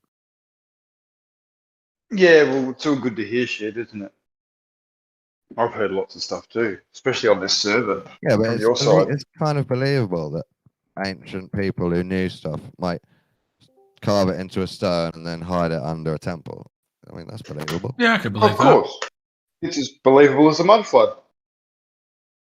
Oh. Just as possible. Could have been done. Yep. Could have happened. No, it's more believable than that. Really? More believable than a mud flood? What evidence do you have for that other than people do write things down? That's my evidence. People write down on stone and hide them and build temples. So What's people your like evidence? to write things down Blood and build sometimes temples. Therefore, there could be heaps of shit underneath the temple. What's your evidence? Sometimes mud floods happen. Well, of course there's evidence of that. You've seen landslides, mudslides. You've seen it. Surely. Well, no, hang on a minute. It is the same. It's just a slightly larger event. Well, But you've seen mud engulf a whole town. Have you not seen mud engulf a whole town? Flood into a worldwide mud flood, and all I'm doing is saying maybe there's one under the pyramid. You define worldwide. You think it's a ball and it's got to go all around the ball, but it's not. Or you don't know that it is. So your conception of a global mud flood may not be even what it is. Okay. And you're rejecting that possibility. Where does mud flood from on a flat Earth? What do you mean? Where does mud flood? So now you're gonna actually question the process of how a mud flood could happen. disintegrate, and then that Jesus spread Christ. across the pond, the puddle. Like there was you really heard of bad rain liquefaction? on one mountain, and it just turned into mud. Have you heard of liquefaction? No. You haven't? Well, Google that and look into that, and you'll go, oh shit. Oh, so there's other ways that shit can sink into the ground. Hmm. Okay. So, quick Google liquefaction. I'm not against mud floods. Could have been a sonic event. Could have been a vibrational event like an earthquake. You see, you Many have to things make. could have You have to triggered it. say if and could quite a lot for this. Could have been the Yes, because I'm not saying it's fact. I'm just saying it's possibility, and here are the ways it could have eventuated. You're saying no, mud flood. Oh, that's just laughable. Blah blah blah. Oh, I'm saying When, what's how more can you to it? reject it when it's possible? There's more evidence of priests hiding stuff under temples. Then there is what of mud huge, engulfing places.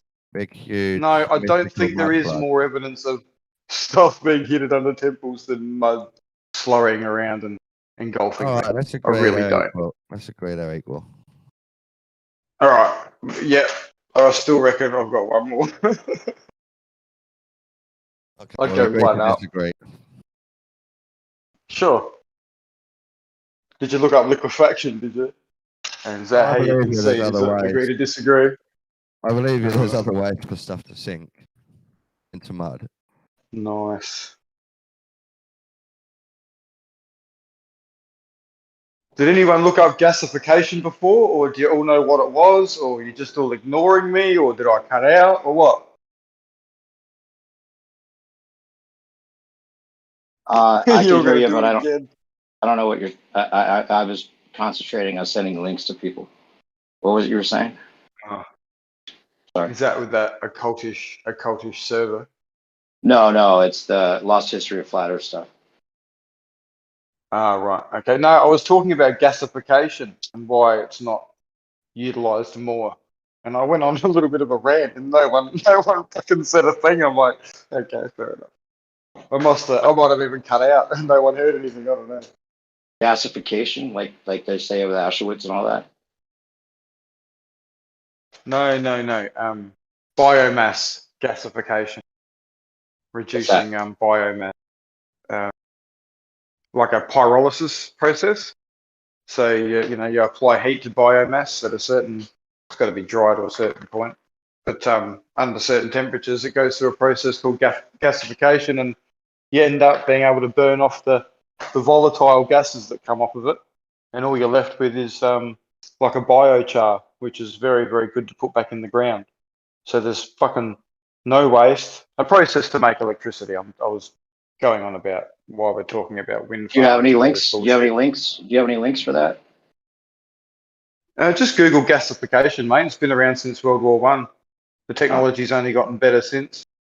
Oh. Yeah. You've seen all the lost history of I flat think. Earth, right? I'm sending those links to a bunch of Say people. that again. You've seen all the lost history of flat Earth, the EWAR and stuff. Should I send it to you? Probably not. Send it to me if you like, mate. I don't actually watch too much content, but if it's interesting enough, if the first 5 minutes is interesting, I'll probably keep watching.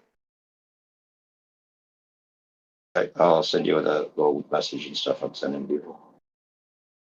Yeah, it's definitely compelling. Speculation aside, like I said.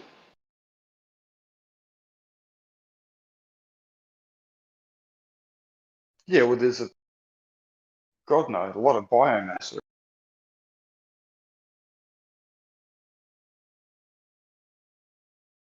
Have you looked into the free energy stuff at all? Have you ever tried any of that kind of stuff? Magnetics and all that kind of stuff. No, look, I've never actually tried anything. I've looked into a bit of it, but at the end of the day, it's one of those things you either invest in and build something and do it properly, or you only watch other people and hope that they succeed. You know. John Searle, the Searle generator supposedly is something that actually works. From what I understand. Yeah, that's with the rolling cylindrical magnets around the outside of the other magnet, isn't it? No, I think that was the Birkeland, or not Birkeland. What's his name? I forget the name of it. Yeah, I'm not sure if it's a rolling magnet. Yeah, I think that is part of it. It's using the Searle effect, they call it. I don't think it's over Unity, but yeah, it's one of those things that I think people are actually using supposedly in Europe, generating their homes with Searle generators like that. Yeah, well, with the rolling magnets, I mean, I remember seeing that design. I'm pretty sure that's Searle. And I mean, obviously, you've got to what's the bloody word? Over Unity. I can't think of it right now, but yeah, the magnetic flux. You got to cross that with the rolling magnets. It just happens so many more times within the one revolution that yeah, it's just much more power. It was amazing to see. They got those images where you can see all the flux lines. Fucking awesome. Did you say flat swans? Flux lines, all the magnetic flux lines. Flux lines. Not flat swans. I was like, flat swans, is that a new one? You heard of the flat swan? Flat swan army. Yeah, great. Yeah, the free energy swan rice. That'd be a good troll for a Glover. You're like, I've heard of the flat swan. I don't believe in it. It's something Don would say. I think we probably could have powered fucking a small city with all the free energy that's come from the ballers when it first went out, though. Fucking hell. Non-stop battle for ages. That's the crazy thing about it is what they're mentioning this. Somebody was talking about this yesterday about that the whole argument sucks for the flat Earth because what the ballers are saying is that it can be no closer, not no further than 1.22 miles. So they have an infinite plane with the refraction. They already include that possibility, right? It's like all worked in. So and then plus the whole argument sucks because you're, as a flat earther, saying that this is the horizon line. You're trying to catch them into saying it's the geometric edge of a sphere, right? But the problem is that they can turn around on you and say, well, you're saying that that's the horizon, right? You're calling it not apparent yourself right now.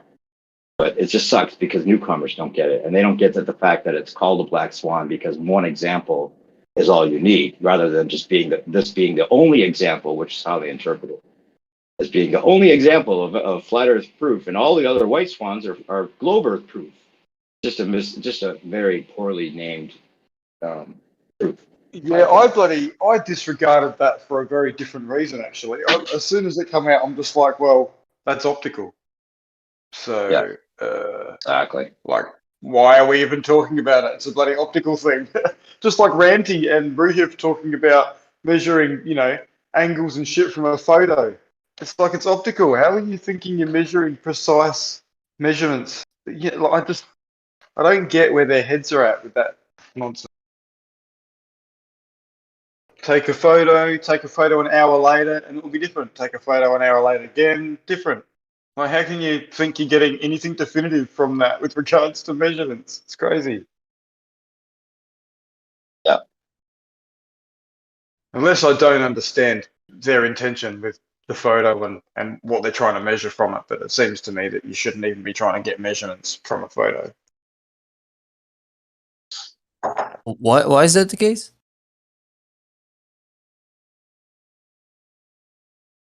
What, you shouldn't be taking measurements from a photo and claiming that they're definitive? That's just an observation. I mean, you gave an example in which the photo changes, but I think I didn't get what you said. What was that? So yeah, okay, the photo changes over time. If you stood in one spot and set your camera up on a tripod and took a photo of, the scenery, if you took that photo every hour, if it was over a certain distance, obviously not a flower in your garden, but if it was over, over some distance, including some water potentially, that image would change slightly because of the day's conditions over the day. Like, you understand that? What change? Yeah. But what change are you talking about? Well, more than about likely the colors, it'll be the positions, the sizes. Yeah, vertical changes. All sorts of optical anomalies would change depending on the, the conditions. Sure, but I mean, is that different from any other thing you'd be using? I mean, is that different from your eyes? Well, no, but I'm just saying you shouldn't use that to take measurements from. I didn't say it's different from the eyes or anything like that. I just said you shouldn't be using a photo to take measurements from. All right. Yeah, that sounds fair. But I mean, And the photo only isn't reason I that was special. Like, I mean, that same problem would appear whether you're filming it or you're looking with your eyes, right? Because, Oh, sure. I mean, Yeah, optical. Yep. Of course.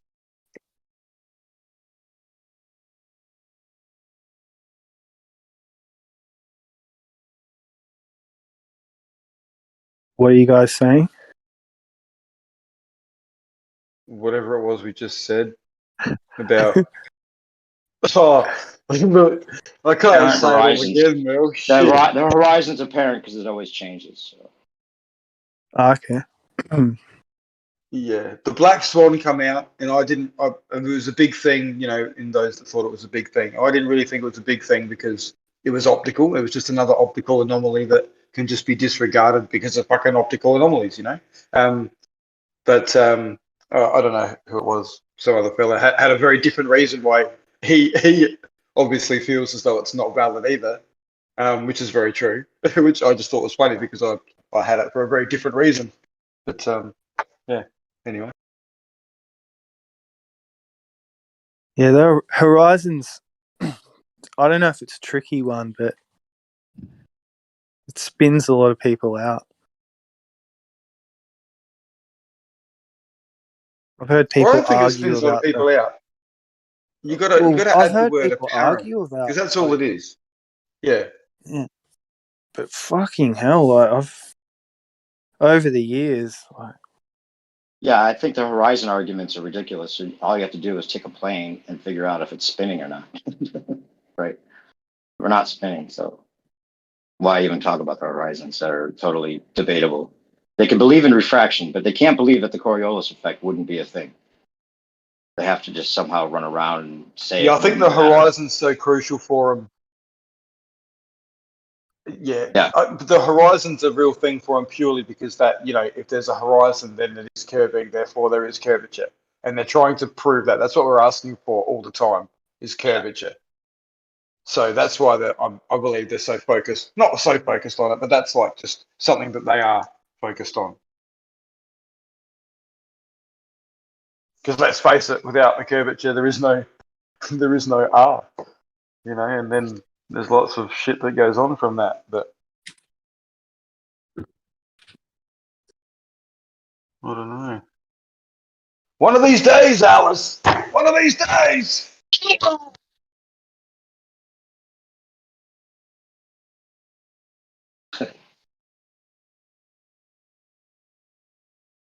Yeah, it is kind of a stalemate when we talk about some of these topics. It's just like back and forth and the same arguments over and over again. Oh, I know, but it just shouldn't be. Like, no, it should be think over. Of the millions of dollars and all this shit. It should just be done and dusted. There should be definitive evidence of this ball, and we should just be not even here. That's the bit that frustrates me to no end. Yeah. Lots of you just don't understand the science. You just don't understand this. If it was definitive, there'd be no questioning it. Like, wouldn't be a matter of fucking understanding or not. There'd be no questions left by anybody. I can understand if there was one dude in the world asking questions, and it's like, mate, come on, like everyone, literally.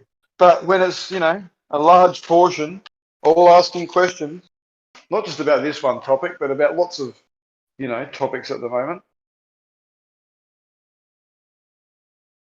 Freedom.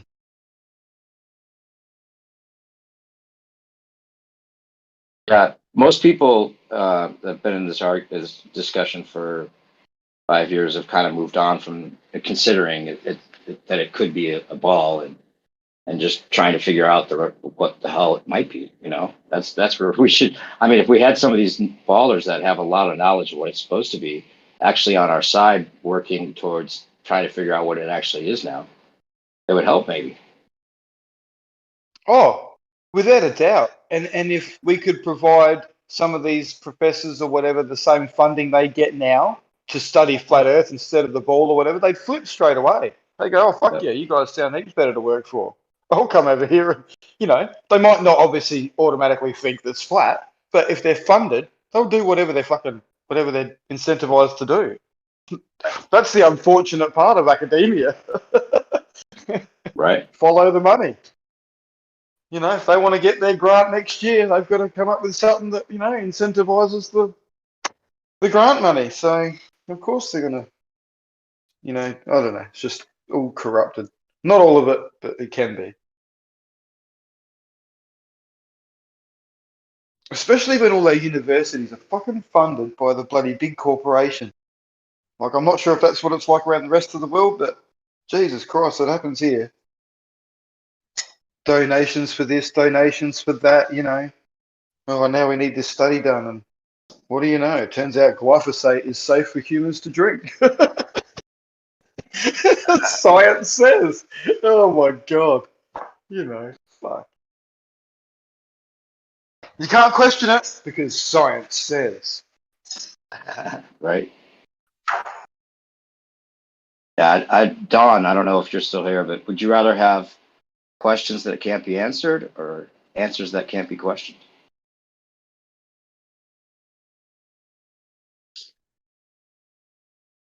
That really is what it comes down to. This is a battle between common sense and consensus. Well, no, but you've got to include faith. See, Dawn has faith. All right? He's not even questioning it because he trusts enough of what's going on. And either that or he's a troll. I'm still yet to work Dawn out. I'm really hoping he's a troll. But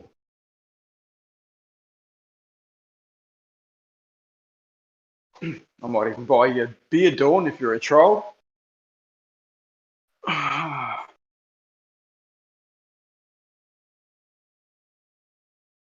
You can do that through the interbands, can't you? Buy someone a beer. It's out here, I don't think. You too, Eggshells. I think you deserve a beer. If you'll admit that you're just trolling, then I'll buy you a beer. He's studying. Is that the same thing? Nah. He's playing his space game. Last shit or flying some shit around. It's all based on real things. Yeah, he's not listening. He's actually deafened. He's deafened. He can't even hear us right now. I think he might be watching. I've been sending links to everybody in here, including you. Maybe they wouldn't start watching some of these things. Yeah, essentially some of the Iwar Anand stuff. It's funny. He's just got such a funny style to his narration. He's like, "Look closer. Do you see it now?" he's some of it complements the no forest on flat Earth stuff. How that was that was kind of a video everyone needed to watch for the context of it, for the conversation. Everyone was kind of referring to it, or at least knowing what the whole idea of it was, right? That's kind of what I put this. That's how I classify his series. You kind of have to watch it for the context of how it can fit into a lot of the conversations, because he's done such a good job of compiling a lot of these ideas and presenting them, even if a lot of it's speculation. So, with the whole no forests or fucking flat Earth thing, I honestly never actually watched. But from what I heard of people talking about it, was that something with regard to silicon-based stuff prior to carbon-based life on this planet, or did I misunderstand conversations I heard? Yeah, it was the idea that there was much larger trees that were silicon-based trees, different type of tree that was cut. They were cut down and then used like almost like everything's an excavation site. Like the Grand Canyon could be just a big excavation, right? Or some of these other places we've seen. It's just like they've basically taken all the minerals as well as the trees and taken to the outer ponds, I guess. There's outer ponds using all of these. Like we're just a quarry, basically, like a quarantined quarry.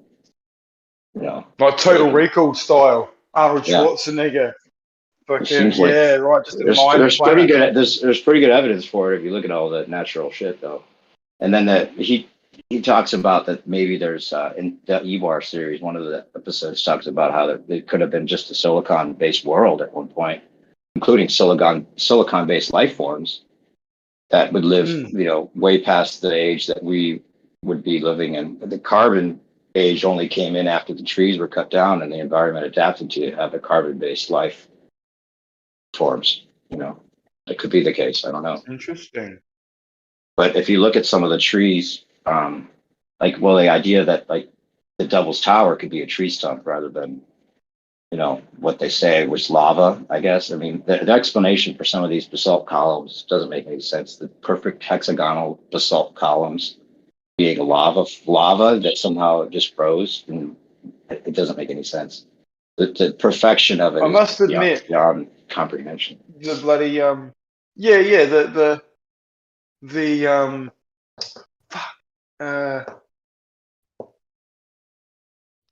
basalt columns. Basalt columns. No, I'm just trying to think. There's another YouTube guy who looks at just stuff he finds and he analyzes it and he sees that it's organic and blah blah blah, and some of the different organic parts of the body or whatever it was, show these different shapes that he then goes and finds in a much larger scale in the ground, geologically. Yeah. Mm-hmm. Fucking what's he called? Yeah. John Levy? Oh, Mud Fossil University. Oh yeah. Now that guy, obviously he's called a crackpot, but the stuff he shows is uncannily exactly like it. Some of it's amazing, yeah. And there's some other other ones that like where they went inside this mountain and it seemed like there was it seemed like you were inside an elephant. Basically, you could show the different markings that make it seem like there's veins in the rock, and there's lots of interesting possibilities of that, like giants that could be mountains. But this idea that he kind of complements on the Lost History series, actually it's in the What on Earth Happened series. There's two series he's done, and then he just came out with a third. Oh, they sound interesting. And the idea that these mountain ranges that could be actually where the trees were exploded or ripped apart rather than cut. So like that could be the reason for this, the kind of jagged edge looking mountains possibly. And then the other thing is that there's a whole thing about melted buildings. Have you looked into that yet? Melted buildings that a lot of these mountain ranges might have been castle ranges, the castles that had melted from a plasma type event, electric event that melted everything, and they zoom in on some of the portions of these mountain ranges, and it's obviously there was a building there at one point, and you can see where it's melted. So some of them are actually the case. I'm not saying all mountain ranges are that, but it seems like some of them could have been, like just amazing castle ranges, that literally got melted. Maybe there's still people living inside of it. I don't know. Who knows?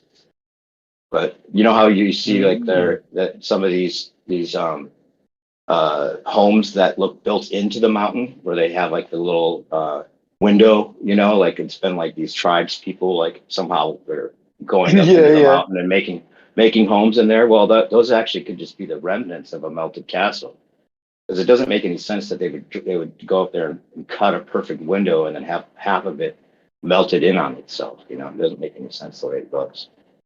So yeah, John Levy does a lot of stuff on that. There's a channel called When the Buildings Cried, And he does a lot of good, interesting research into that idea and shows how the red brick is When everywhere. the buildings cry, that sounds interesting.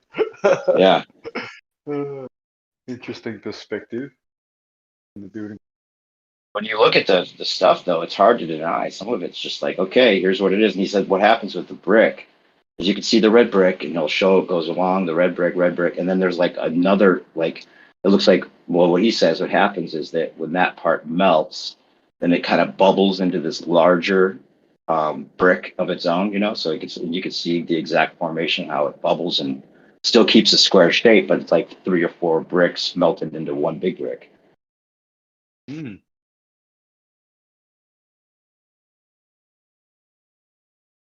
The plasma event thing is an interesting possibility, you know, to explain a lot of things. There's supposedly discharge areas all over the Earth where there could have been electric storms that, you know, were of that nature. It could be that the electric storm or the plasma event is what they're talking about with the return of Christ and Jacob's ladder, and all of that is kind of just alluding to this whole idea that there's a reset because of you know, the sun going through a cycle where it has, you know, the electromagnetic discharge that needs to reset itself at, and then there's, you know, plasma on Earth, and that's the apocalypse. Could cause the electrons to over us. There's a very uncanny resemblance between the electrical discharge paths and, you know, rivers and creeks and that's for sure. How these rivers and creeks could have been actually part of these tree systems. If you look at the way that they look like roots. Yeah, they're exactly the same. Roots or discharge patterns, they all look very similar. Yeah. Yeah. The flow, and our veins look the same. Uncannily, actually. It's all about an electric Earth. It's all about this electric Earth that they're hiding, I think, more than anything.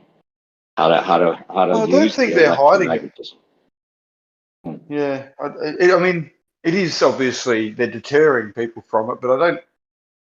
You can't hide the fact that fucking, you know, it's electric. Every time you get a thunderstorm, you know, and the hair stands up on the back of your fucking neck, you can feel that there's just potential in the air. Like for a human being to not ever feel that and then go, oh, gee, yeah, there's nothing more to life. It's just sad if they don't have those senses. Yeah, but the Ball Earth does kind of deny that that's the way it works in a way.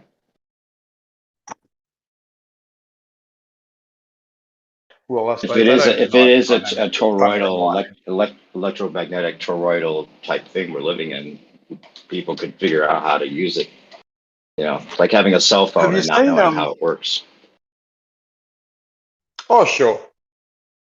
Have you seen some of the new ideas with regard to the heart and the way it's formed as opposed to the 4 chambers? Yeah, it's not a pump. Yeah, no. That's very, very interesting. The way it vortexes all the blood. Yep. And changes the magnetics of it, and that's what propels it out. It's fucking trippy. Did you see the video of the guy opening it up?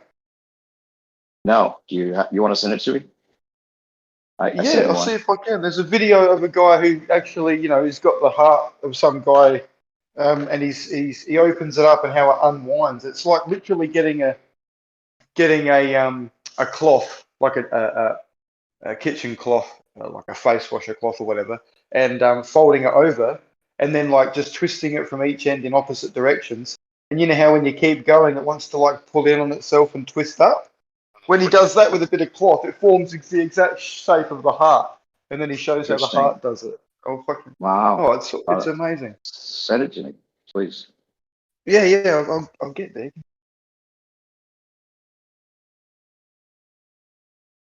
Yeah, that's something that there's been a lot of work done on that I discovered not too long ago. I guess a couple of years, but the fact that it's not a pump, you know, we all assume it is.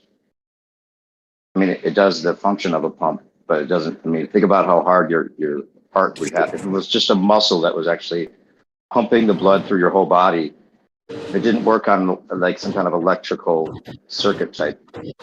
Whoa. Lots of noise. Yeah, that's me. That's me. Hey, can you put that video in the main chat too, please?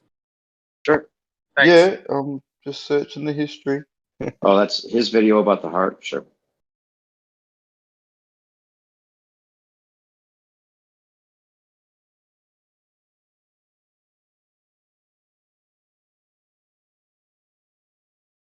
Yeah, it's bloody amazing, and the fact that it's not the pump. It's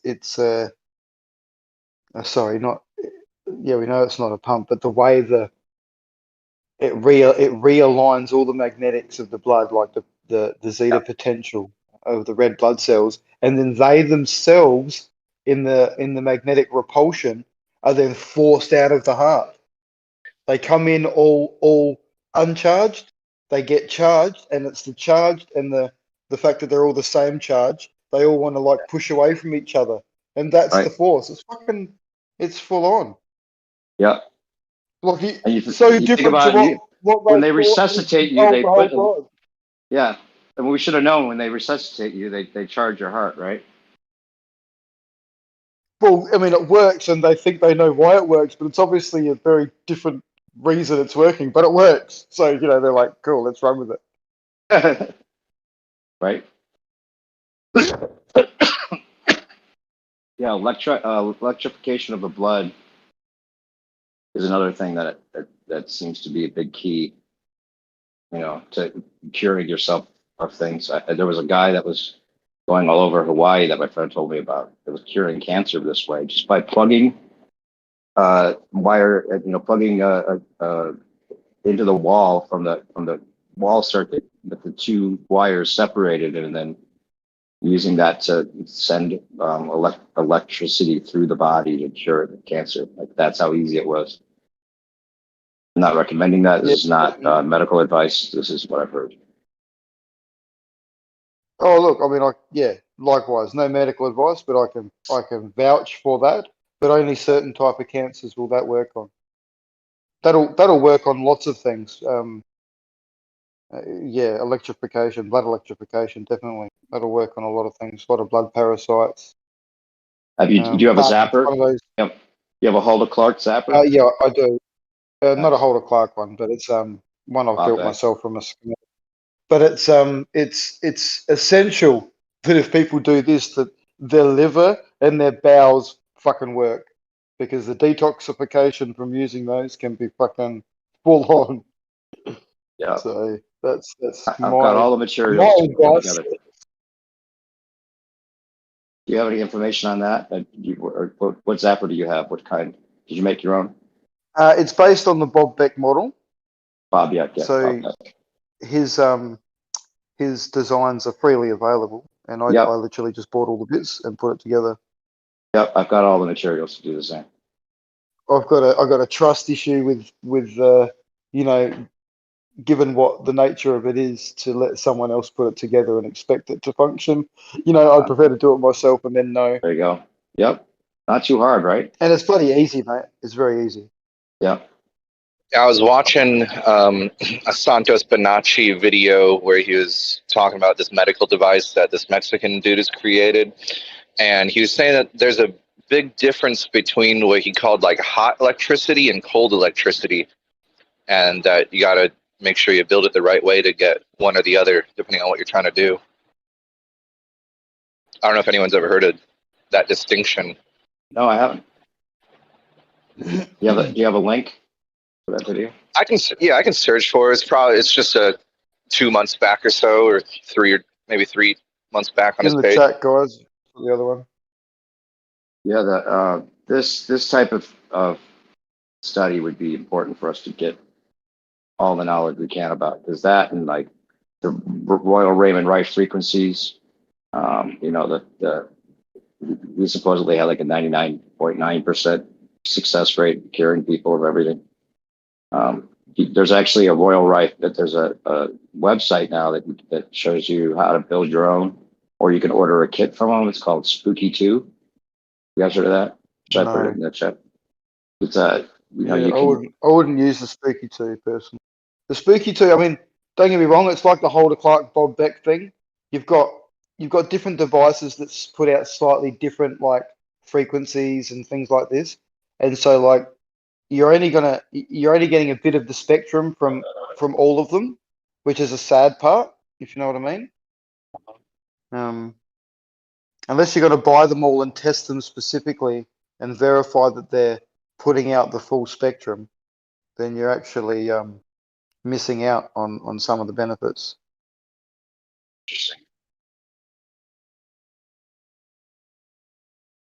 There is validity to it. Don't get me wrong. I'm not saying there's not. It's just Royal Rife felt all his shit was.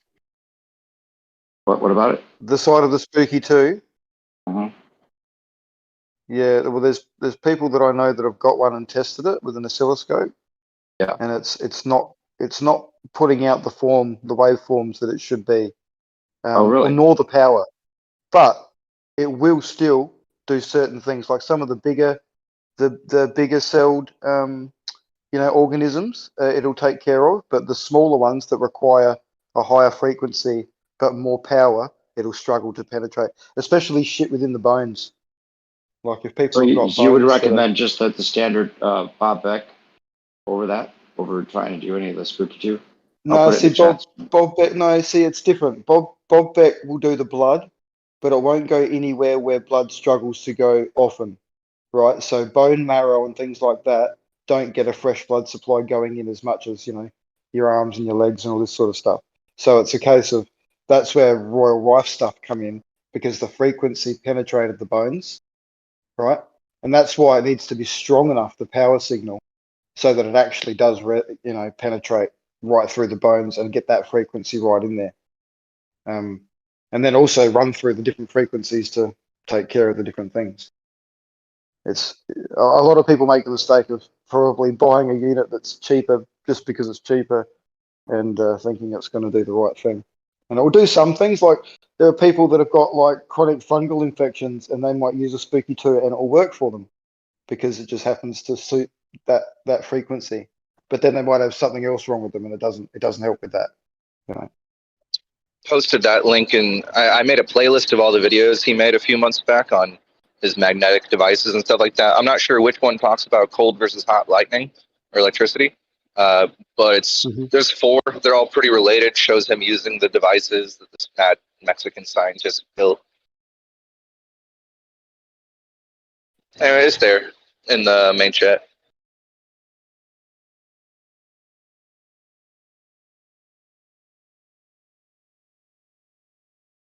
Thank you.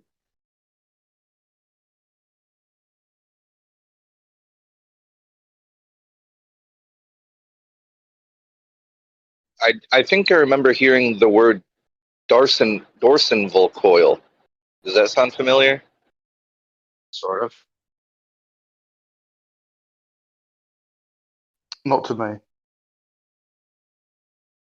Apparently it's similar to a Tesla coil in a sense, but maybe it's like the cold electricity version or something. He's showing how like it's so powerful and there's like an ungodly amount of voltage there, but of course it's like not gonna like electrocute you for some reason. Oh, you're talking, yeah, I know. You're talking about the plasma tube things that just emit the frequencies away from them. Yeah, like I don't know, like a magic wand, like one of those violet wands. I got one of those actually. They don't use that in the video, but you'll check it out. You'll see what he has to say. It was really cool. They were actually the same guy. One of the videos is, I think they play an entire song, not just like lightning music where you can get like Tesla coils that emitting different frequencies, where it's like like not like simple tones like that. The one he plays, I've never seen anyone else do it, but it's the entire, like all elements, the singing, the guitar, the drums, like the plasma, like arc plays the whole song. Did you put it in the live stream text? Because I'm looking for it. I don't see it. Yeah, I did. It's a playlist. Oh, I'm sorry. I might have. Well, I know I sent it to New Perspective here. Let me make sure you sent it. Oh, my bad. Okay, I sent it now. Oh, send it to me then. I got it. I forgot to press send. My bad.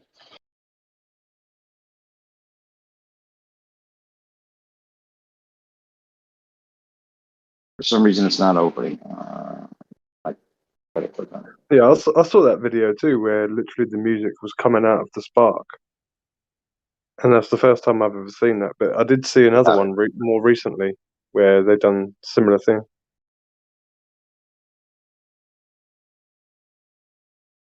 So all frequency. The first one I posted was an unlisted link where anyone with a link can access it, but I since it wasn't working for you, I switched it to public playlist. That should work. I've watched one of these already. Oh, nice. The rabbit holes we go down. Yeah. I guess all sorts of weird corners of the internet. Yeah, you said you'd seen the other Lost History stuff.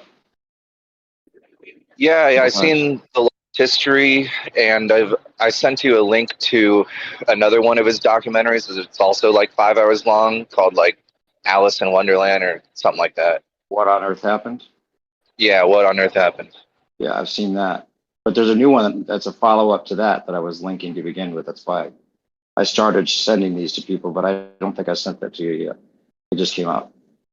Oh yeah, probably not. I haven't seen that one. I don't keep up to date with that guy's page or anything like that. No, but he goes into the Bible, lost books of the Bible a little bit, and the deluge, and interesting. There's a new one. I consider him a bit of a sensationalist, but yeah. Not too much. Just a good one though. A good one. Exactly. It's entertaining. Yeah, I give it like a 10 out of 10 entertainment rating. Yeah. I give it like a 6 out of 10 like pure information delivery rating. Yeah. But overall, it's really fun, and what he does talk about are like my favorite topics. So I'm pleased to see at least people talking about some of my favorite things. Yeah. Look closer. Do you see it now?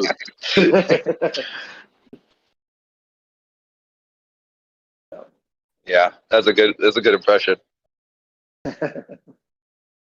I want to make like a takeoff on that for some of the stuff that I'm putting together. That'd be great. What's the newest one it's done called? Lost History of Flat Earth and What on Earth Happened by a guy named Aaron or Waranon. I think I've watched the two before, or some of one of them, and most of the other. But the newest one, what is that? Lost. I'll put it in the chat right now. It's a BitChute video. I'll put it in the live stream again. Cheers, man. Sure.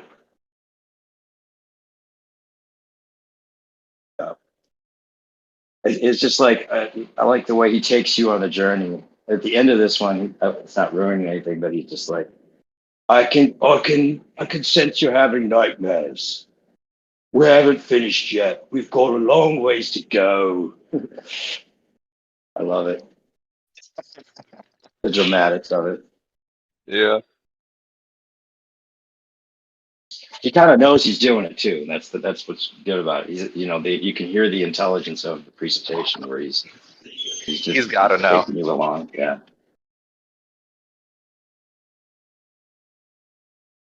Gotcha. People really, criticize I do. In fact, what I criticize the most is he's saying this is the way it is more so than this is the way it might be. Especially when you get to the reflection, the stuff from the guy that was talking about the moon stuff. Yeah.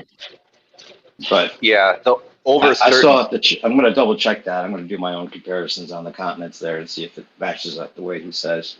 Vibes of the Cosmos. That's his channel.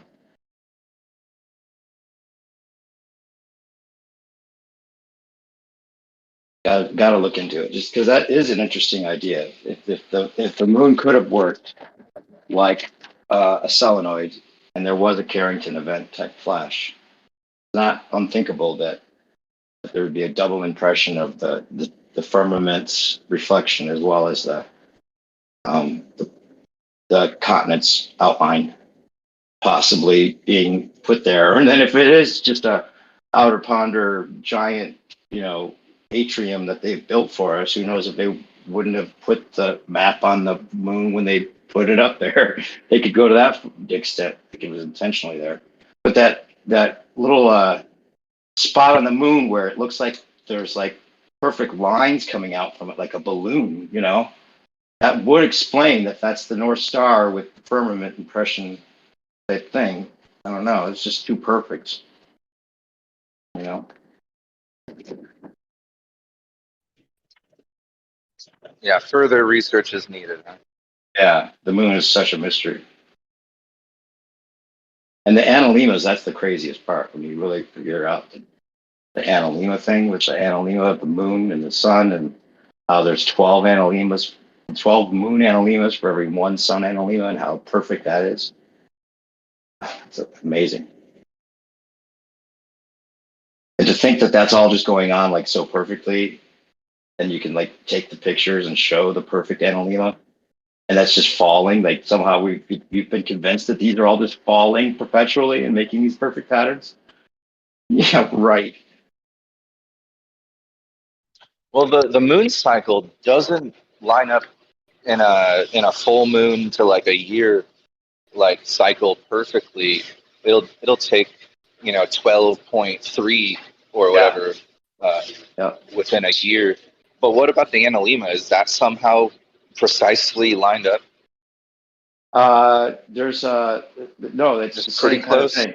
It's it's like just pretty close that it's for every 12.3, whatever, however you would design on the dot. Yeah, but it's. But then after 19 years, it catches up. Yeah. Exactly. Yeah. Yeah, exactly. So why would it be so perpetual if it was just falling randomly, right? That doesn't make sense. Yeah, No sense. this place is like a poem. It's got rhyme. It's got reason. It's so poetic if you look at it. Perfect.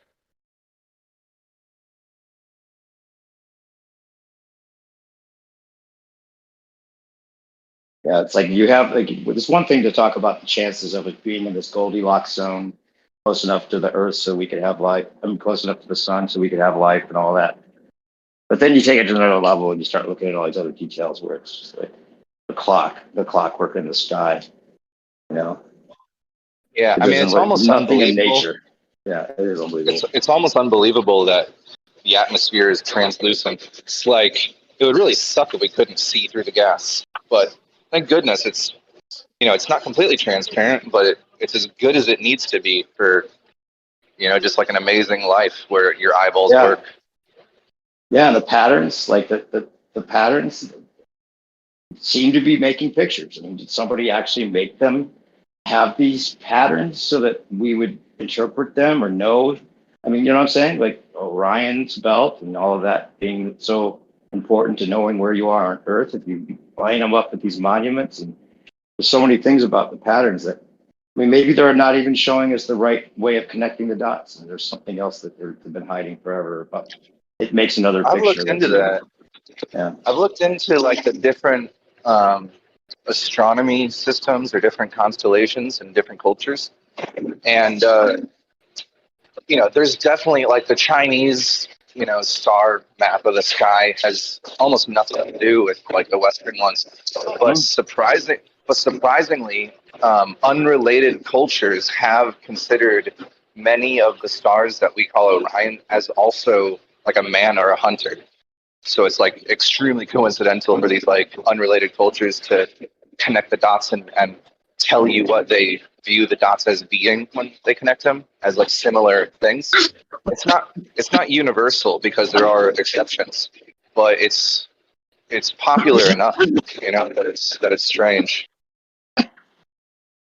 Yeah, the astrotheology of it all is interesting too. How you can pretty much break the Bible down into the astrotheology of the stars.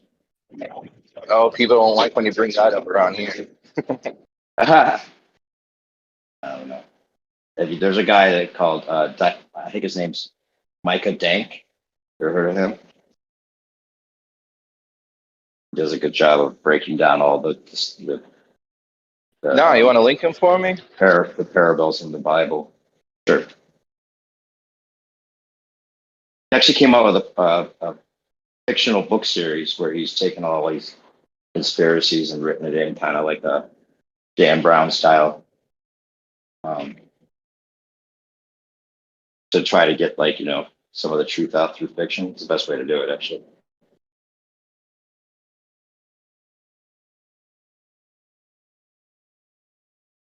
The only way to do it. The only way you're allowed to do it. All fiction.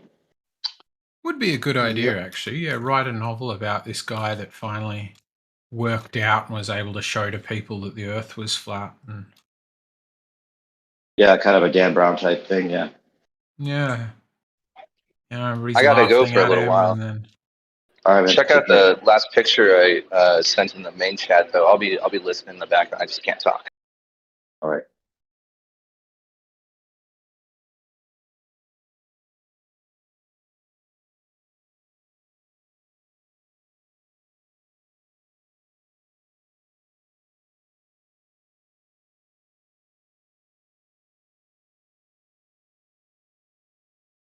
A couple of the main chat.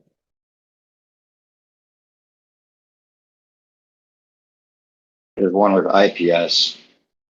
You know who IPS is at all, writing on eggshells? He'd be somebody for you to study. I bet you'd be interested in this deal. Is that Infinite Plane Society still? Is that where you met? Yeah. Yep. He's a piece of the story of the flat Earth puzzle that we've all been through. It's an interesting part of it. I came into it right about when he was just figuring it out or just coming onto the scene, whatever it was that he was doing. And it was kind of the main event for a little while. It was interesting. He's a really great orator and great. You would actually be able to learn from him a lot writing on eggshells, because you do kind of like you're interested in that kind of presentation, doing your own podcast and stuff. And he's say the person's name again. IPS. You know who he is? IPS. Yeah. No. I'll put the interview that he did with Micah Dank in here and send you something about that's a link to his channel. Yeah, cool. He's a fascinating study. He's basically saying we're the new Illuminati. We're the Penguinati. Is basically that he'll talk about subject matters that other people won't touch, which is interesting. I don't know how much truth and how much CIA is going into anything he does, but he's definitely not afraid to say some things that other people are,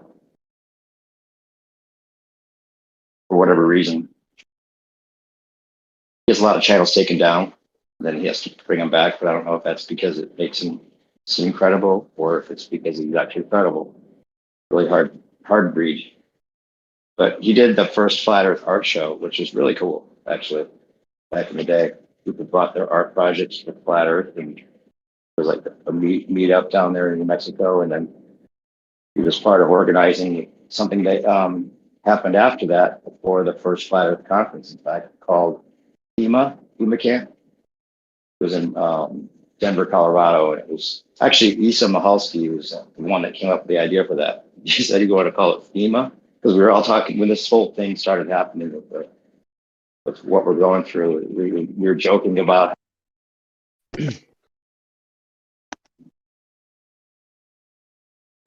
Yeah, cool. Be interested in hearing that. I like hearing good speakers. Yeah, he was. You must love me. The whole idea of FEMA was the Flat Earth Music and Arts Festival, because we were all joking about how they're going to send us to FEMA camps, so we'll just make our own FEMA camp, call it Flat Earth Music and Arts. There's a lot of creative people in Flat Earth. People came with There's One Big Love was one of the performers. Another one was another good band called Twin Serpent. You never heard Twin Serpent? Good. No, not sure. Anyway, that's kind of some of the lore have for context if you're interested in the subject matter altogether.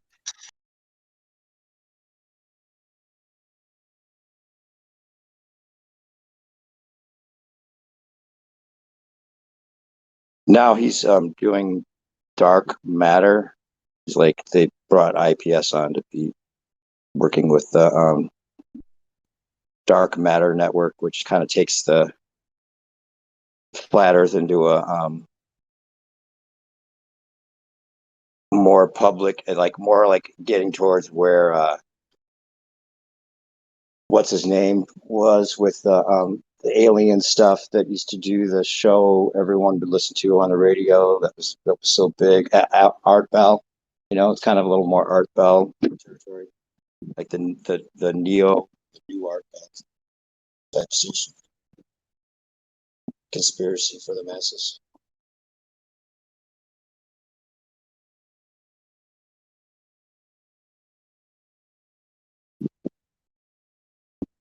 Do you think it's funny, guys, how like Alex Jones, you know, gets mocked and, you know, made a fool of, and, you know, more often than not it's for good reasons. But the fact that if you go back over 20 years and you look at some of the rhetoric that he was yelling out, how pretty much we're in a situation that he was warning us all about all of these years ago, and yet still the people that want to give him shit still just give him shit. Right. That just is so funny, so typical of people that are just, you know, refuse to see evidence even when it's there. Yep.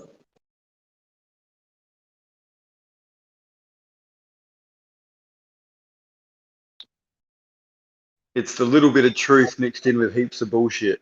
And some people just go, well, there's a bit of bullshit, so I'm going to disregard everything.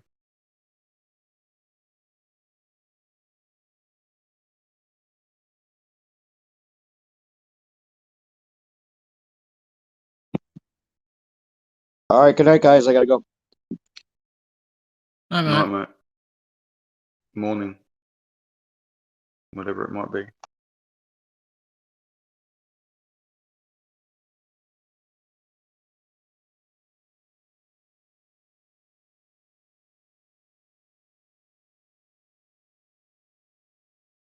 He'd just be a crazy nutbag in your mind, wouldn't he, Eggshells? Alex Jones?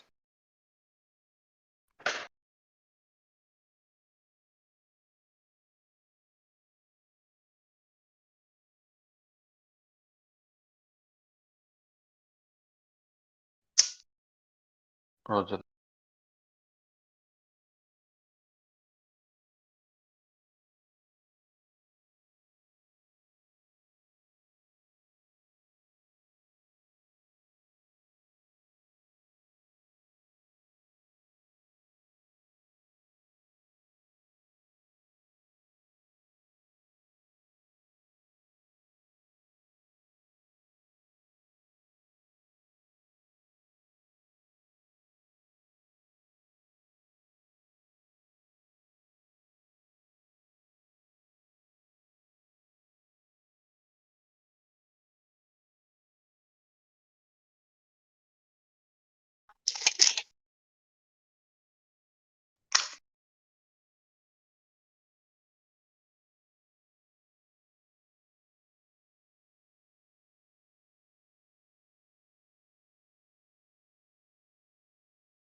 I think one thing to note about the torus is that like there's all sorts of different polyhedra and polygons and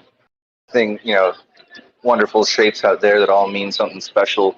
But I think the thing that the torus relates to more than the rest is the idea of motion.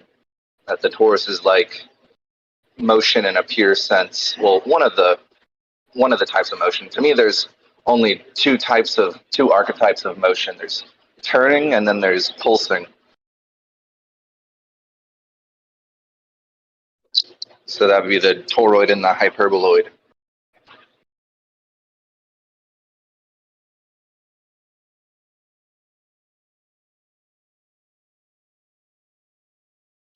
While the platonic solids, you could say, would specialize in exemplifying like balance.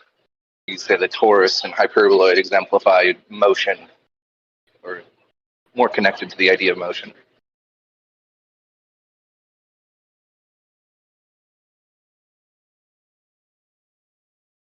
Roger that. The toroid and the hyperboloid, the donut and the hourglass. It's sort of like the relationship between a screw and a bolt. You can hold the bolt steady and turn the screw, and it'll go up and down depending on which way you spin it.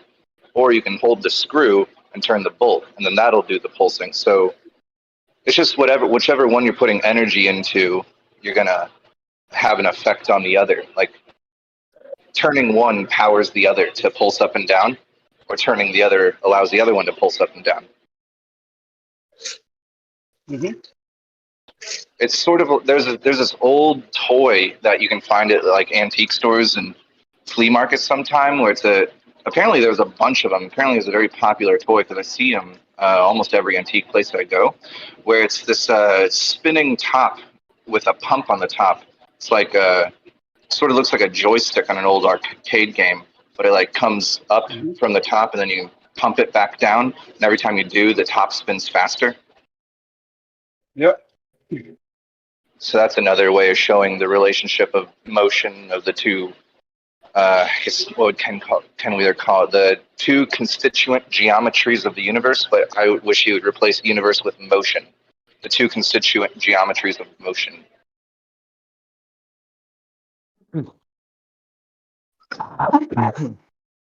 Good old Ken, eh? Yeah, but he just talks about it. There's other people who understand the significance and the relationship of those two figures.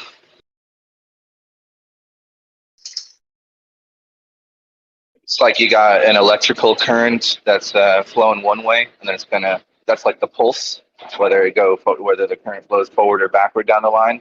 But either way, you're gonna get the toroidal right-hand rule magnetic field circling around it. Or the same way, like you turn a boat propeller, and it's gonna propel you forward, or you reverse the boat propeller, it's gonna make you go backwards. Turning and pulsing. You know what always gets me about all this stuff? That's just what we observe. Can you think of the things, even though it's be impossible to think, but could you imagine the things that are also going on that we can't observe? So we have, the up and down and the going around, but there's probably, it'd be silly to think there's not something else, but there's probably something else going on that we just can't either perceive, observe, or measure yet. And yet here we are thinking that we seem to fucking think we know everything. Not we, but, academia. It's pretty laughable, isn't it? It's like when they say there's a vacuum. Oh, we've got a vacuum and there's nothing there. It's like, well, no, there's no air there. You can assume that the whole space is void of anything, but you're actually only pulling the air out. I see what you're saying. It's just funny as, lots of assumptions, even when there is definitive measurements of some things, lots of assumptions get made still. I see what you're saying. I don't know. I understand to heed the caution you're expressing, but as far as motions and something else going on, I would just imagine like larger and smaller scale, like fractal versions of the toroid and the hyperboloid. I feel like that's, I mean, I did listen to what you just said, but I feel like all it is a bunch of nested toroids and separate toroids colliding and their respective hyperboloids powering them, or vice versa, just on smaller and larger scales. Sort of like Russian and nesting that's balls, probably a function of what you've been presented and what your imagination will allow you to do. Because if next week they discovered that there was another component to it, you'd have no choice but then to try and factor in that to your, what you're perceiving now as what you think it is. There's always a chance. Yeah, I won't take anything off the table. Right. So you're saying there's a chance? Yeah, like when I say, you've got the vacuum and you take the air out and you go to the vacuum, and then I say, you've removed the air, but have you removed everything? Straight away when I say that, what do you think could be left in there? If there's something left, you've taken the air out, what else could be in there? What does your mind come up with? Does it default to like an electromagnetic field, or what is it that you can perceive to be left in that vacuum? In one way, I could say potential, or maybe potential. Okay. Yeah, potential as some sort of metaphysical property. That's a tough one. Of course, the electromagnetic stuff, ether sort of dealio. But doesn't mainstream say that there's particles spontaneously just happening in a spread out manner, just coming into existence and unmanifesting? Well, if there is a medium left in there and there are cosmic rays, then those things would still be interacting, whether you've sucked the air out of the space or not. So yeah, there could be all sorts of shit going on. But other than EMF or that sort of stuff, the potential, like those things are things that have been presented before and you've heard about and you know about. But what I'm trying to get at is that your brain will not even let you go down the path of anything else, when there could be very much something there that no one's even ever discussed. Right. And for some reason that just gets ruled out because it hasn't been observed. Yeah, we've already learned this lesson before, right? People are like, oh, there's nothing, then you discover there's radio waves going on. Like someone who's never had a radio, you're on a deserted island, or you grew up on a deserted island or anything like that. And you're just like, yeah, there's no information traveling everywhere around me and through my body. What do you mean? There's the world around me is full of transmitting signals and stuff. I don't see them. Exactly, mate. Crazy how you can swallow a small radio, and then it could still be playing. It could still be receiving the signal inside of your stomach, playing music inside of you. You're like, oh shit, the signal really does pass all the way through me. So it's crazy. Yeah, those cameras that go down the camera on the pill, and the doctor can live stream your fucking intestines and shit as it's going down. That's pretty creepy. Right. That's like 4K getting streamed out. So I had my Bluetooth headphones in, and I left my phone in the back of the warehouse of where I work. And I walked all the way outside, and I passed through 3 or 4 concrete walls, yet I was still receiving a signal.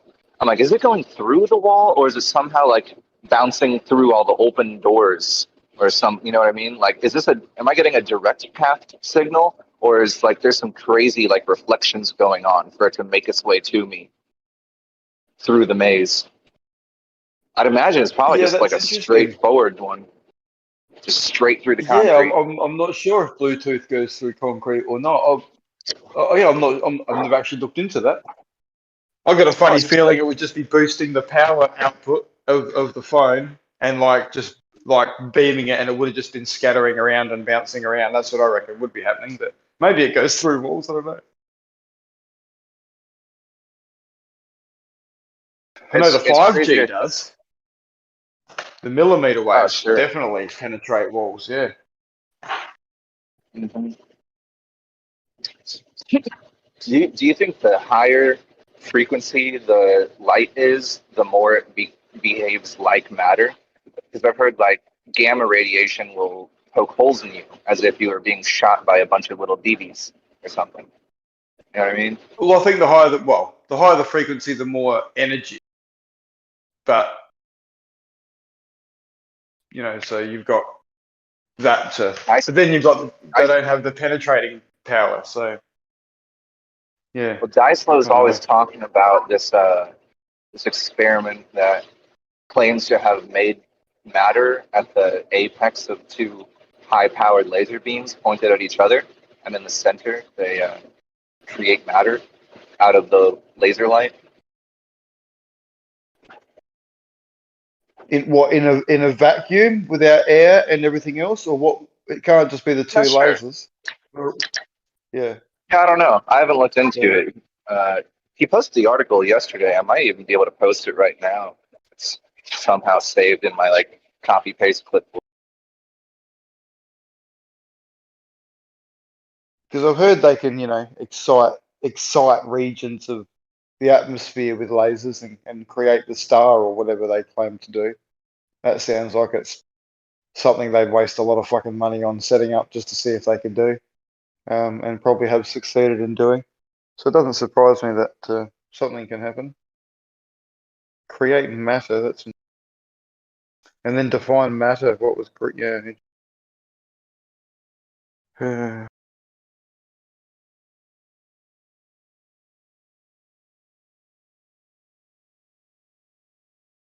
I'm still yet to see anyone put a big fucking neon advertisement on the moon.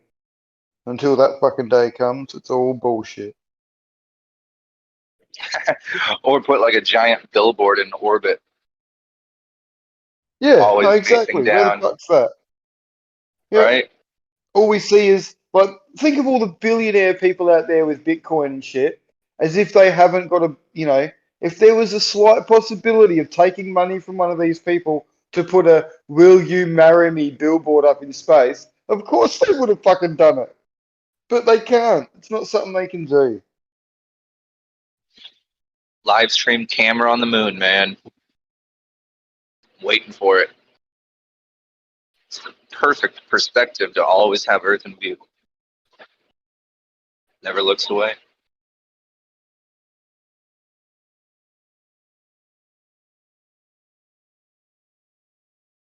Do you know what though? It would suspiciously go down. Like it'd be offline like for 5 hours out of every 24 hours deliberately. and the people that were in control of it would either have to do it deliberately for obvious dodgy reasons, or they do it just to fuck with the conspiracy people. Oh yeah, they just fuck Sorry, with us. Yeah, we can't give you a full 24 hours because there's just not enough bandwidth. Or some shit. I love it. I wish they'd troll like that. That'd be awesome. They troll in movies, eh? Like, so many movies you can just see them trolling them. Right in their faces. Especially the kids' fucking movies. Like, you watch Shrek and bloody...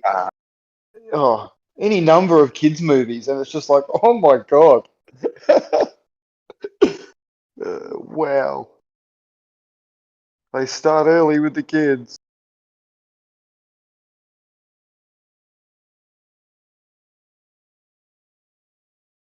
Yeah, they got to start early. It's the only way to have, you know, it's their best shot. Well, as we know it, it works. The opposition here is testament to that. It works. And they're fucking angry about it and dogmatic about it. Like, it's worked really well. Yeah, propaganda and like psychological manipulation is a art practice as old as humanity itself, you know? People don't think that that other people have your mind understood to the degree they do. They know exactly what pushes your buttons, makes you clock ticker, all that jazz. Oh shit, yeah, man. And they're using it. They're using that information. They know how to get you to think whatever they want you to think, as long as they have you early enough.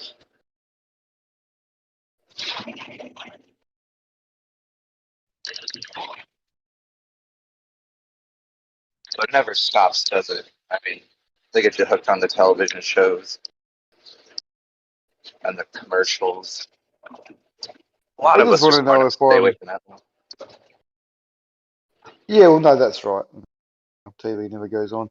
The one thing I want to know is like when I'm walking through like a shopping center or something like that, and I think about different movies, you know, where they're like track and trace people and stuff, and I look around and everyone's got a mask on but me, and like everyone, you know, they look at you as you go past them, and I'm like whistling Dixie through the shop, you know, do do do do do, and everyone's got their masks on. I'm just thinking, are the cameras like watching me? Am I like, you know, have we got to the point where, you know, I'm actually being looked at because I'm not following what I'm supposed to be doing when everybody else is?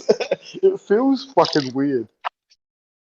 I think so, man. And it isn't even like the misconceptions, you know, a lot of people have is that it actually takes some person, like at a monitor, like actively watching you with his own human eyeballs. And well, they got the supercomputers and the AI bots and stuff like that, keeping, yeah, at least taking note of when things like that occur on camera.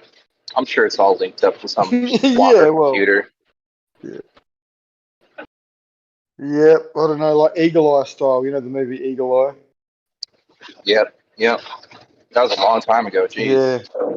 But yeah, it's probably the case back then. They keep the technology from us, what they have. Shit, that is a pretty old movie now, isn't it? When I think about it. Yeah, it is. So relevant.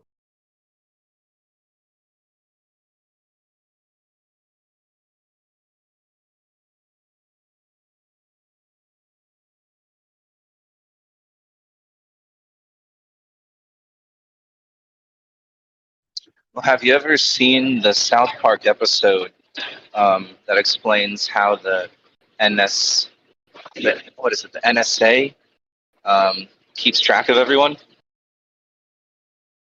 No, I haven't. So they have Santa hooked up to a bunch of wires, like probing his brain because he has the ability to watch you when you're sleeping. And he knows when you're awake and knows everything you do. So the NSA has Santa hooked up to he's the brain of their supercomputer that allows them to spy on everyone in the country. Oh, that's awesome. I love that. So Santa was real, but now he has to be faked because he's fucking locked up somewhere, hooked up to these wires. I'm gonna tell my kids that. That's fucking heaps funny. Guess what I found out today, kids? You know how you busted me putting the presents under the tree? Well, that's because I have to. Santa's been locked up. Oh, shit. Oh, kids, eh? I love it. Fucked up Sony car. I love that. Oh, I can just picture Santa all hooked up. Yeah, fucking wires running out. Dude, that would be the craziest. That would be the craziest conspiracy ever. That like Santa is a real like God among us, who is just benevolent, wants to give all the good people rewards, and they had to like tell you he was real so that they could like use trauma-based mind control later to like make you cry and figure out he isn't real, all to disguise the fact that he truly is. It's like, no, I'm not falling for that one again. That's what the Antarctic Treaty's all about. They all agreed. Yep, for the greater good, we have to lock Santa up on the South Pole, tell everyone he lives in the fucking North Pole to fuck him up, So there he is, locked up down there in the street. Oh, this gets better and better. Oh my This gets better and better. It's honestly making too much sense at this point. Yeah, I'm gonna write a children's book.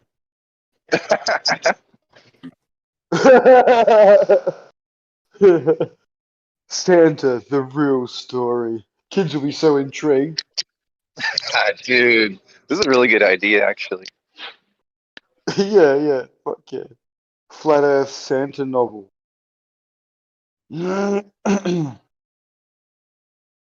Fuck, it's a decent. I mean, what's with They've got that the story? You know what I mean? I don't know, but they got the military down there stopping people from seeing Santa. The elves and the reindeer and the North Pole and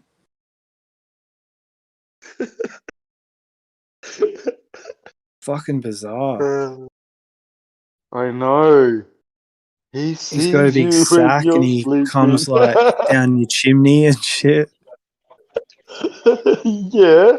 It's like, And it's kind of a one of a kind story. I mean, we don't have holidays that are to that at all. We do have like the Easter Bunny, but we all know Santa reigns supreme as like the holiday idol. Oh shit, yeah. No one wants a painted egg. Right? But it is weird when you think about Christmas. My best guess is that it's all, you know, allegorical for anatomy and astronomy. Those are usually, to me, whenever there's something like a fairy tale or, you know, something past that's been going throughout time like that, passed from father to son to father to son and so on. It's usually has its roots, in my opinion, as a metaphor for either the cycles, the cycles of the stars, or the like elements of your body. It's either like anatomy or astronomy. That's what usually gets syncretized, as I would call it. Like Jacob's ladder, someone mentioned earlier. Pretty sure that's just like relating the spinal cord to the top of the spinal cord, the pineal gland. Jacob even comes out of it and says, "I dubbed this holy land Pineal." You ever catch that? The rock where he rested is the rock which Jacob has his vision of the ladder of all the angels climbing up and down and stuff. He wakes up from the dream or the vision, whatever you want to call it, and he says, "I dubbed this land Pineal, the place where I laid my head on a rock and had my vision of heaven."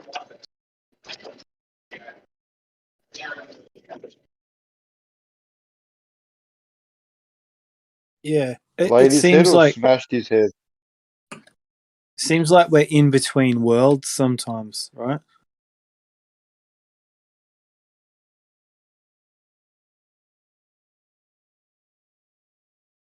No, I don't get that person. Well, it's like because we're alive, right?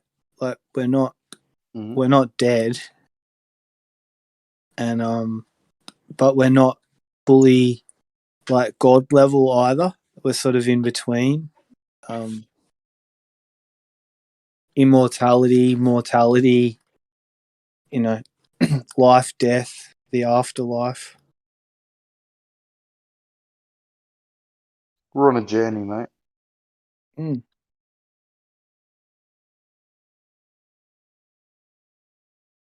We're in the meat sack right now, but it's not always the meat sack. Yeah, I'm kind of intrigued what I really am. Because it's like I'm a human right now. Like, maybe I was like a bird once or something. Possible.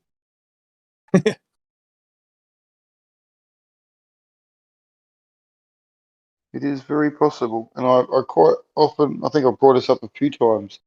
If you look fucking sometimes the way dogs look at you, it's like fucking It's like there's someone actually trapped in there.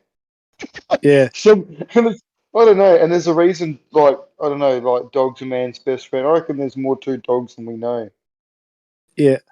That's why I keep saying fucking no one wants to come back as Rumpus's dog or Brenda's dog. Fuck, Jesus Christ. Yeah, dogs and cats have pretty cushy life though, eh? Yeah, oh, without a doubt. And cows. Fucking hell. You should see some of the cows around me, mate. They've got like, they're on like multi-million-dollar properties. You know what I mean? Like with the best views over the ocean and shit. And they just get around Yeah. just chewing grass. Do-do-do. Yeah. Do-do-do. It's like, man, fuck. You cows don't know how good you fucking got it.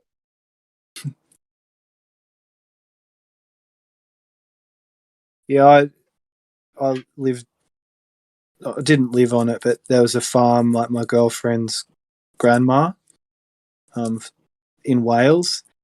But the husband, fuck man, he had this calf, and just the care, like he was taking it to like a show to be, Oh, you yeah. know, but he was just I've never seen anybody like care for and get it like he washed it and combed it, you know, like the whole Oh, hide, yeah. and Show just people are weird, man. They're full on. I've just never seen that before. Yeah. It's kind of They're full on. nice in a way. I was like, wow, Oh, yeah, it is nice. he But they're so loves this fanatic. fucking cow. Yeah. He Like just loves this fanatical. cow, Show man. people are fanatical. Yeah.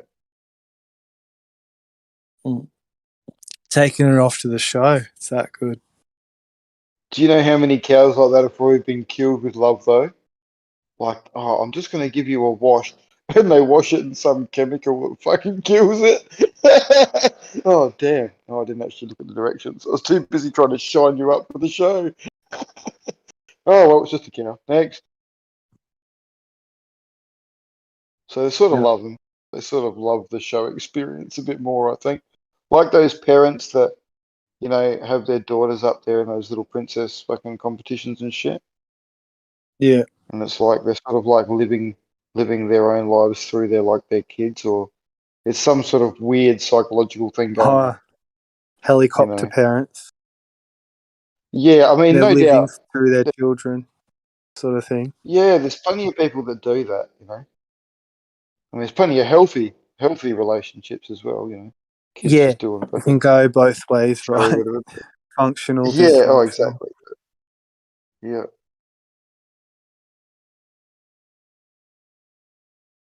Yeah, it's funny. My friend before we're talking about that. He was saying, because he's got 2 kids, and he was married, and then it all went pear shaped.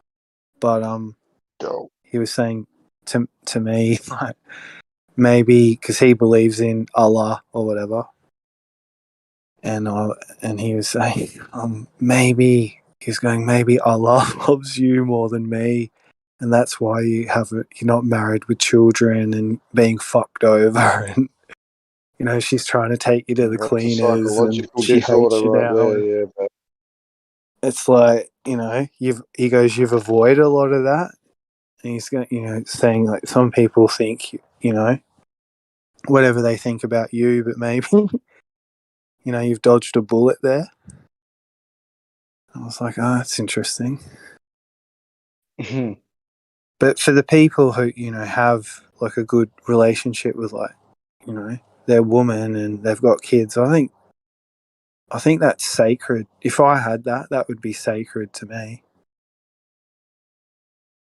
yes, it certainly is, mate. And it is not very common these days, I must admit. Like both my boys have got a lot of friends, and very few of them have their parents together. Yeah. Like, you know, very, very few of them. Yeah, it's crazy the Mhm. number of separations and whatever. If something happened, maybe like the internet it seems like people can be a bit disposable now, right? You know, something doesn't work I out, you think just like unfriend, like block them. Fuck that. yeah, almost, yeah, as trivial as that. But yeah, it is strange. I mean, I do consider myself very lucky, having met my partner early in life and whatever, and it's I Rare, personally man. f- can't. I mean, maybe it's not, but it So seems like it's rare sometimes. yeah, well, I mean, it does. Now that I'm a bit older, it does seem like it is actually rare. Um, and I do consider we both consider ourselves very lucky, and couldn't fathom living life right now in the way it is as a single person trying to hook up. Like Mm. neither of us could just. It's just fucking crazy to think. I don't know if Like people you even know, like because they're all wearing the thingo, right? Can you kiss yeah. in these times? Well, I don't know. I wouldn't Not like listen the to any old of the days, is rules it? anyway. But Like yeah, swapping fucking no, no. saliva in the pandemic or whatever, you know? Yeah, see, yeah, I personally hadn't even thought of that. But you're right. There you go. Can you even do? Is there etiquette around kissing now when you go on a date because of I fucking the? heard something Yeah, early no, on, that's like you crazy. could do it with a mask on and you don't face each other and shit.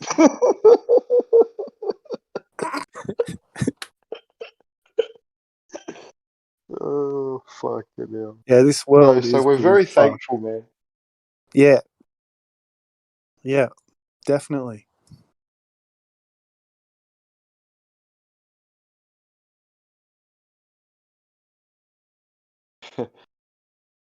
I mean, I kind of got raised by a lot of chicks in a way. Like, you know, I was just a kid, but babysitters, and I got babysat by these three sisters, the Holt sisters. Yeah, right. They're all Well, like that could have different worked in your ages. favour. One was like a nerd, one was like a goth, and the youngest one was just sort of a bit tomboy, but she was really pretty. Jesus Christ. Had all three. Did this work in your favour or what? Yeah, well, yeah. I mean, I was just a kid, but it was that's kind of growing up with that and sort of being because they were looking after me, right? But they teach you shit as well because they're talking to you and they show you stuff. So I bet they did. Yeah, and so I've always sort of thought that nothing against dudes, but I always found girls more interesting, just to hang out with, talk to. Yeah, that definitely is a function of how you've grown up, without a doubt. Like I've seen like a sister with four boys grow up, and she's grown up to be very much more comfortable around boys than she is around girls. Now she's not a tomboy by any means, but she just the conversation, it just everything. She's much more comfortable around boys, and that can be strange boys or obviously family. But you never see her hanging out with girls other than if it's like the boys' partners. So, and it can go the other way too. A guy growing up with three or four sisters is not going to be feminine per se, but he's just going to be a lot more comfortable around girls. Unless they were bitches, of course. Then he might be fucking. Yeah, He might go the other way. it's just knowing how But they yeah. roll, kind of thing. That's what it helped me with. Like girls weren't what I thought. Like they weren't like the movies. As much as the movies like influence them. Depends on the movies you were watching, mate. Yeah, well, all that shit like Porky's and One Crazy Summer, John Cusack, like it was always like a guy trying to lose his virginity, basically. Yeah. It's most of the movies. It was a phase. But Clear night tonight. yeah, it's fucking lovely evening.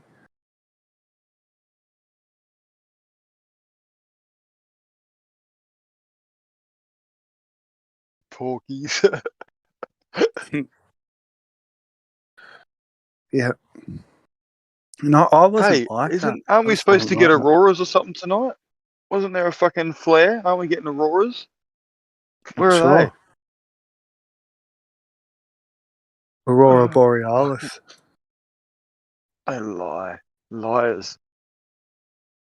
I'm going back inside. I'll look for 3 seconds. Guy's gonna go purple in a sec. Oh, I'm going to miss it. I'm back inside. What if the moon blew up?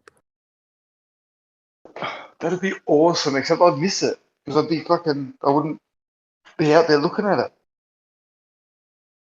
Yeah, That's they'll have just... it in slow motion. All of a sudden, they'll there'll have be all the someone with a footage. camera on it. They'll be all different Oh, angles. could you imagine how much that'd be worth? Oh, Were you're the you only there? person with your camera out that night. Boom. Or it just switched off? Yeah, and then powers back up. Did anyone catch that? Did you just see that? Damn it. Yeah, that's the I hate it when thing. you pull It's your so phone out to catch your camera and it's not there, the resolution or the brightness, and you think you've caught a photo, and then you go back to show someone else your photo, and it's just like, oh, that looks nothing like I saw it with my eyes. Sorry.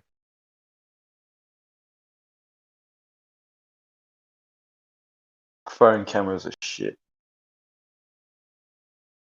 I've got one star that's so close. And the saucepan's right outside my door.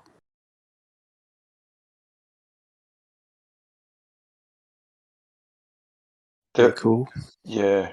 Just fucking get on the trampoline, man. Just fucking get up there and grab one. I've got one. I was on it today. Trampoline or a star? Oh, A trampoline. nice. I got a little trampoline. Yeah. Not a mini tramp, but a fucking just a small trampoline. Just a small trampoline. Yeah, cool.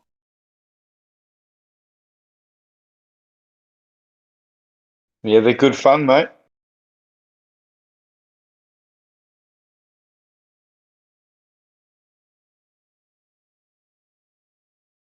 Anti-gravity device. Yeah. I fucking love double bouncing people. I haven't done that for years. Yeah. Yeah, you got kids, you sort of go through several versions of being a kid. You've sort of got to do all the kid things, you know, and then they grow up and then move, and then you have another kid, and you got to go through all the kid shit again. So I've had a few goes at being a kid and getting on a trampoline, and I'm just about to get back into fucking playing like hockey, which I didn't think I would be doing at this age. But my youngest is into hockey for the last few years, and he's like, "Dad, come on, bloody do it." So I'm like, "Oh, fucking all right." And I used to play as a kid, like properly, but now, fucking hell. Yeah, I knew a Actually have to dude who learn used to some play skills again. hockey. Jess Foster. Oh yeah, Jesse. Yeah. Good dude. First got stoned like with in his garage with my cricket team. Oh, so he was a good influence then. I like that. Well, they were all like into Led Zeppelin. Like one dude, Andy Gritcher, he was like Austrian. He was into graffiti, and he kind of did a piece in the garage as well. It was a good Did he one. have his own tag? Yeah. Yeah. He was like good drawer too. But a lot of those dudes, you know, like surfing, they were like bodyboarders. So they had all the flippers, and they go to Torquay. And I went a couple times with them and got into bodyboarding for a bit. Nothing wrong with that. Yeah, it was cool.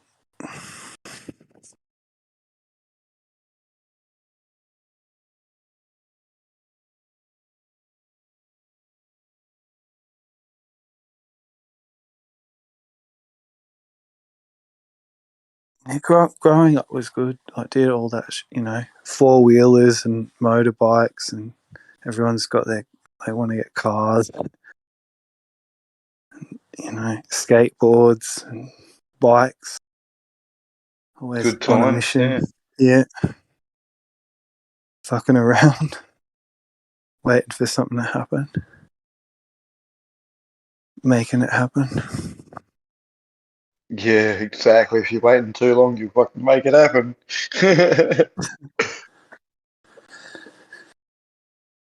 Yeah. So I'm How's this starting to though? feel. Where I am, Yeah. you're not even allowed to fucking use your wheelie bin as the fucking stumps for cricket anymore, like out on the road. You're not allowed to play Oh, cricket on the road. really? But not only that, you're not allowed to use the fucking wheelie bin as stumps. Like fucking hell, how that is actually un-Australian. Yeah, I was gonna say that. Like, that's just bullshit. They should have stumps like painted on when you get it. Well, yeah, but there's a sticker you can get, so there is a company that sort of does that, and that did take off for a while. Like you can get them wrapped and everything, with a wiki keeper like behind there and like with the picture of a wiki anyway. But no, like not allowed to do that. Some kid somewhere got bumped by a fucking car because someone wasn't looking, and now the council are just like, nah, no one's fucking allowed to do it. Shut it down. It's like, oh, for fuck's sake, stop, just stop. The end of Soon fun. there's going to be fences, mate, at all the Yeah. beaches. There'll be fences everywhere because someone drowned.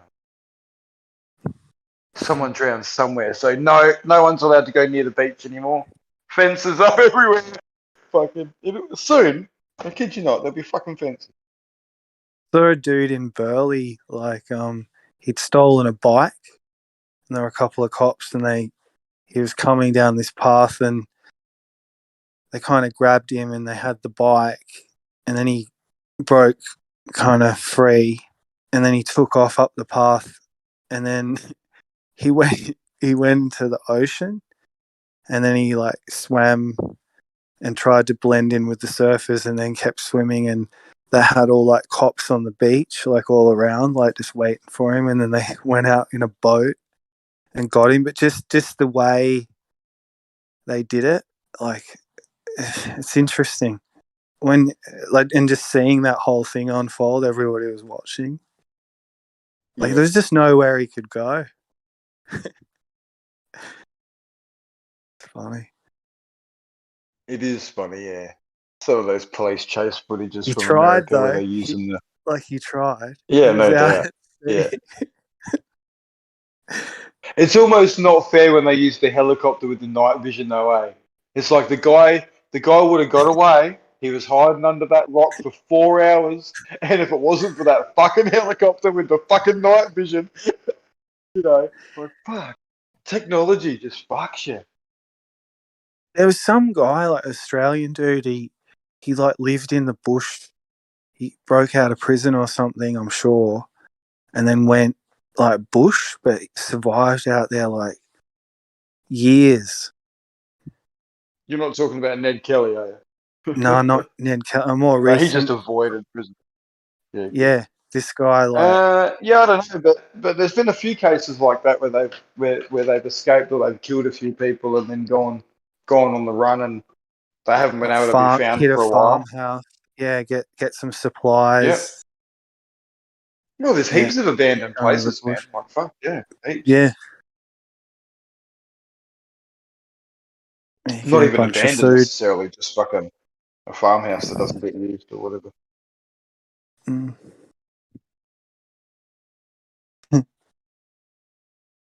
I hope everything. Then there's some nasty people that don't require abandonment. Hey, what was that? I just hope everything starts to bloody chill out a bit. That's what I'm hoping. Yeah, well, I heard today somewhere on some radio thing that in Australia or New South Wales for a start, I think when they get to 95% double dosed, suckered, fucker, they're just going to open up to everyone, unvaccinated and everything, no more anything. Which that makes sense because other countries have done that. Yeah. I think Denmark or Sweden or one of those places over there were pretty early to do it because their citizens are quite obedient and they all lined up. And enough of them got the shot real quick that they didn't even have fucking lockdowns, I don't think. But yeah, Anyway, so hopefully that happens. Get back to normal. And then everyone who's been judged can keep lining up for their fucking third and their fourth and their fifth, and they can party all they like. Yeah. Mm-hmm.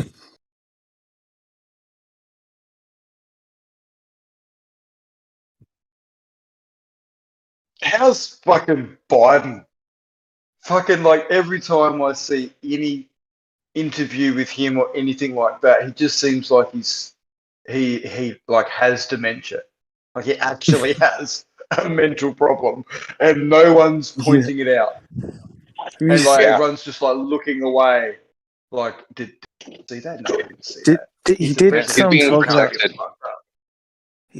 He did some talk about corn pop or something. Was it corn pop? No, but seriously, could you imagine if Trump said a word slightly slurred or fucking incoherent?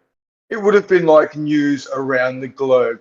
Trump's got something wrong. We think he slurred. Maybe he's got neurological damage.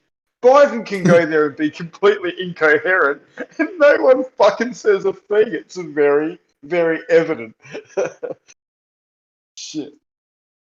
Slightly biased media, maybe.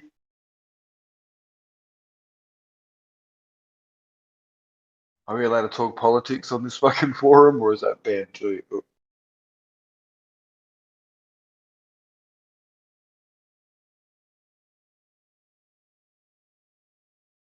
Can't talk about the fiery redhead or fucking demented Biden, eh?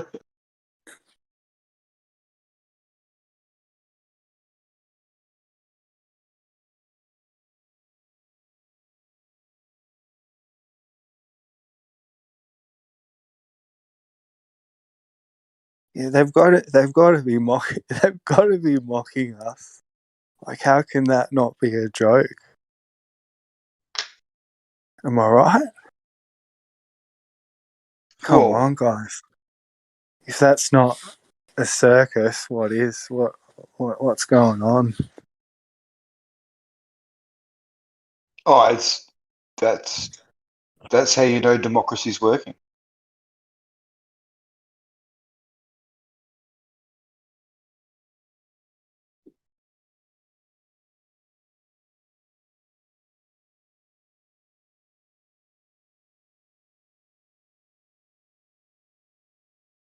Not that I think.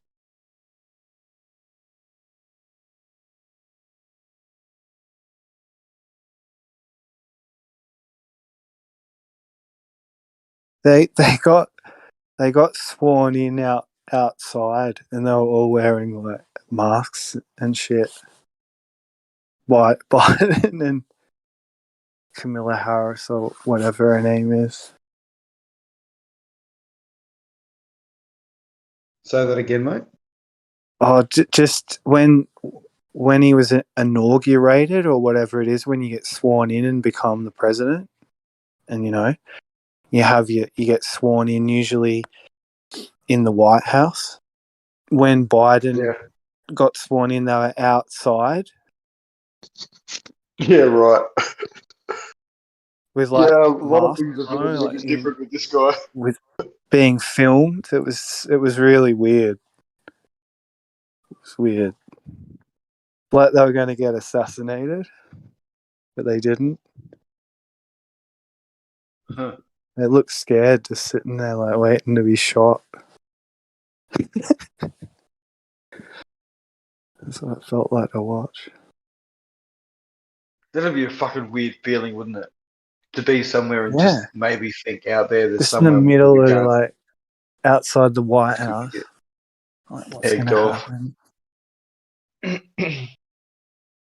Where the body language fucking is all still, but the eyes are just like scanning. Busy little beady eyes.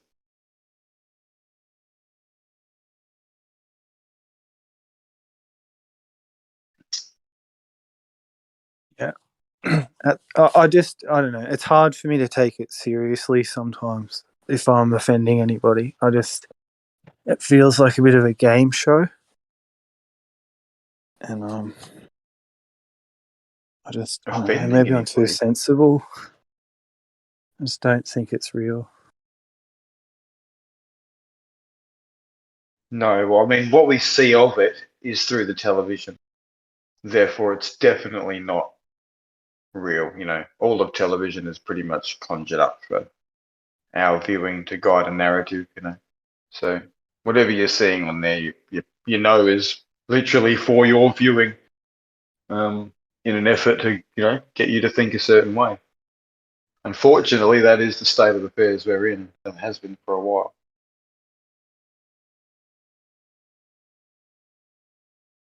And I think, by watching it and then forming an opinion, you're forming an opinion that they already are well aware that you are likely to form.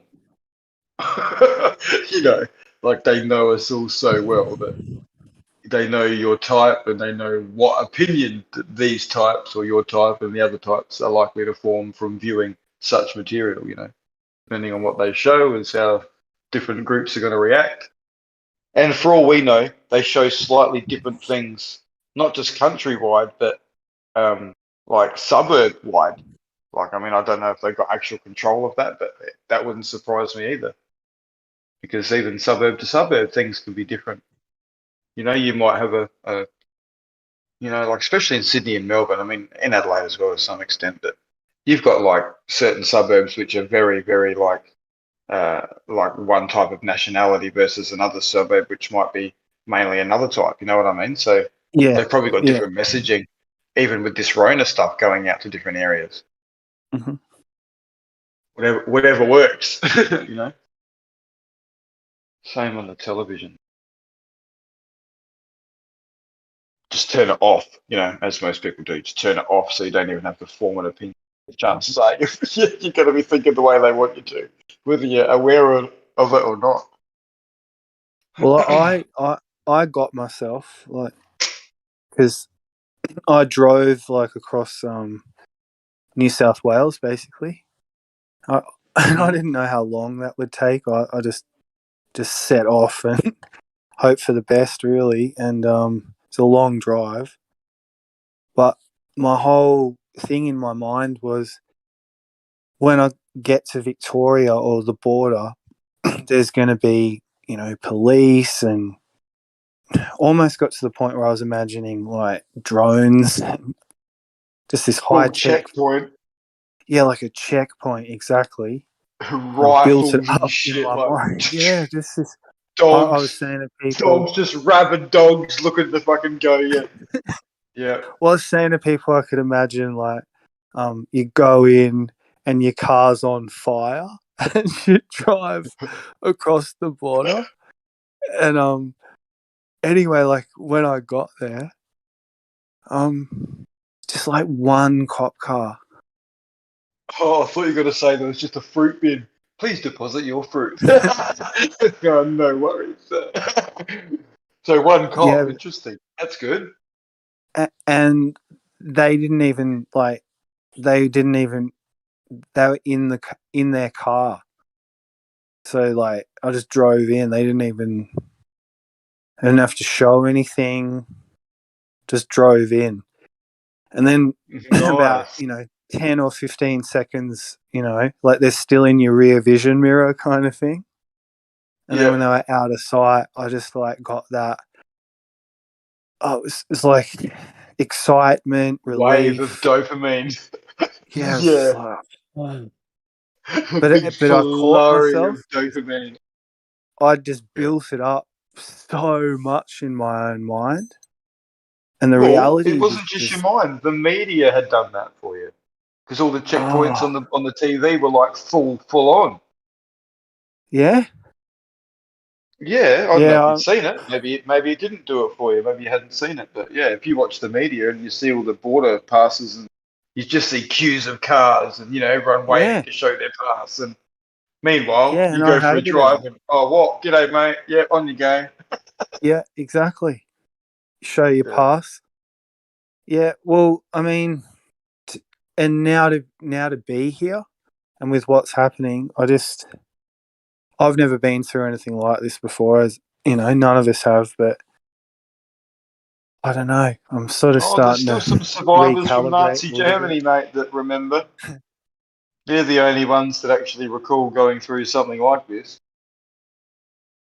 I And a I don't few of know where them. you are or how you feel about like, Mel, because I grew up here. Like, you know, I know this sort of. I know where I am, sort of. I know this city Well, at it's very least. different. Yeah. Yeah, I mean it's changed, but it's still at its heart. Like, it's Melbourne. Yep. You know, that hasn't changed. Like the suburbs haven't moved. There's just more buildings and shit. Yeah. A lot of it's still like just the same.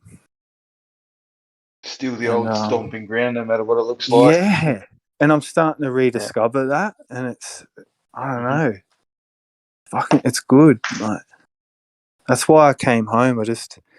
I needed time just to fucking recalibrate. But you know, it's got everything you need, and there's just so much variety. You can just drive a bit, and you're in another suburb, and there's a whole different thing going on. And Oh shit, yeah. You got you know, family there? Did you go back to family? yeah, my dad's down here, but I haven't seen him yet. I've spoken to him on the phone, but Okay. I got other sort of family. Family's sort of all over Australia. Mm-hmm. But yeah.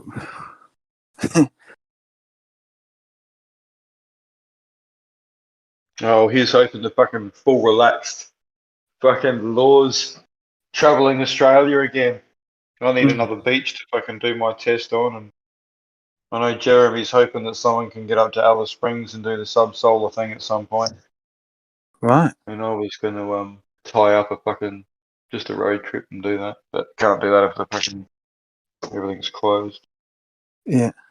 So yeah, it'll be good. Get around the country, meet a few people. There's plenty of us. Plenty of us.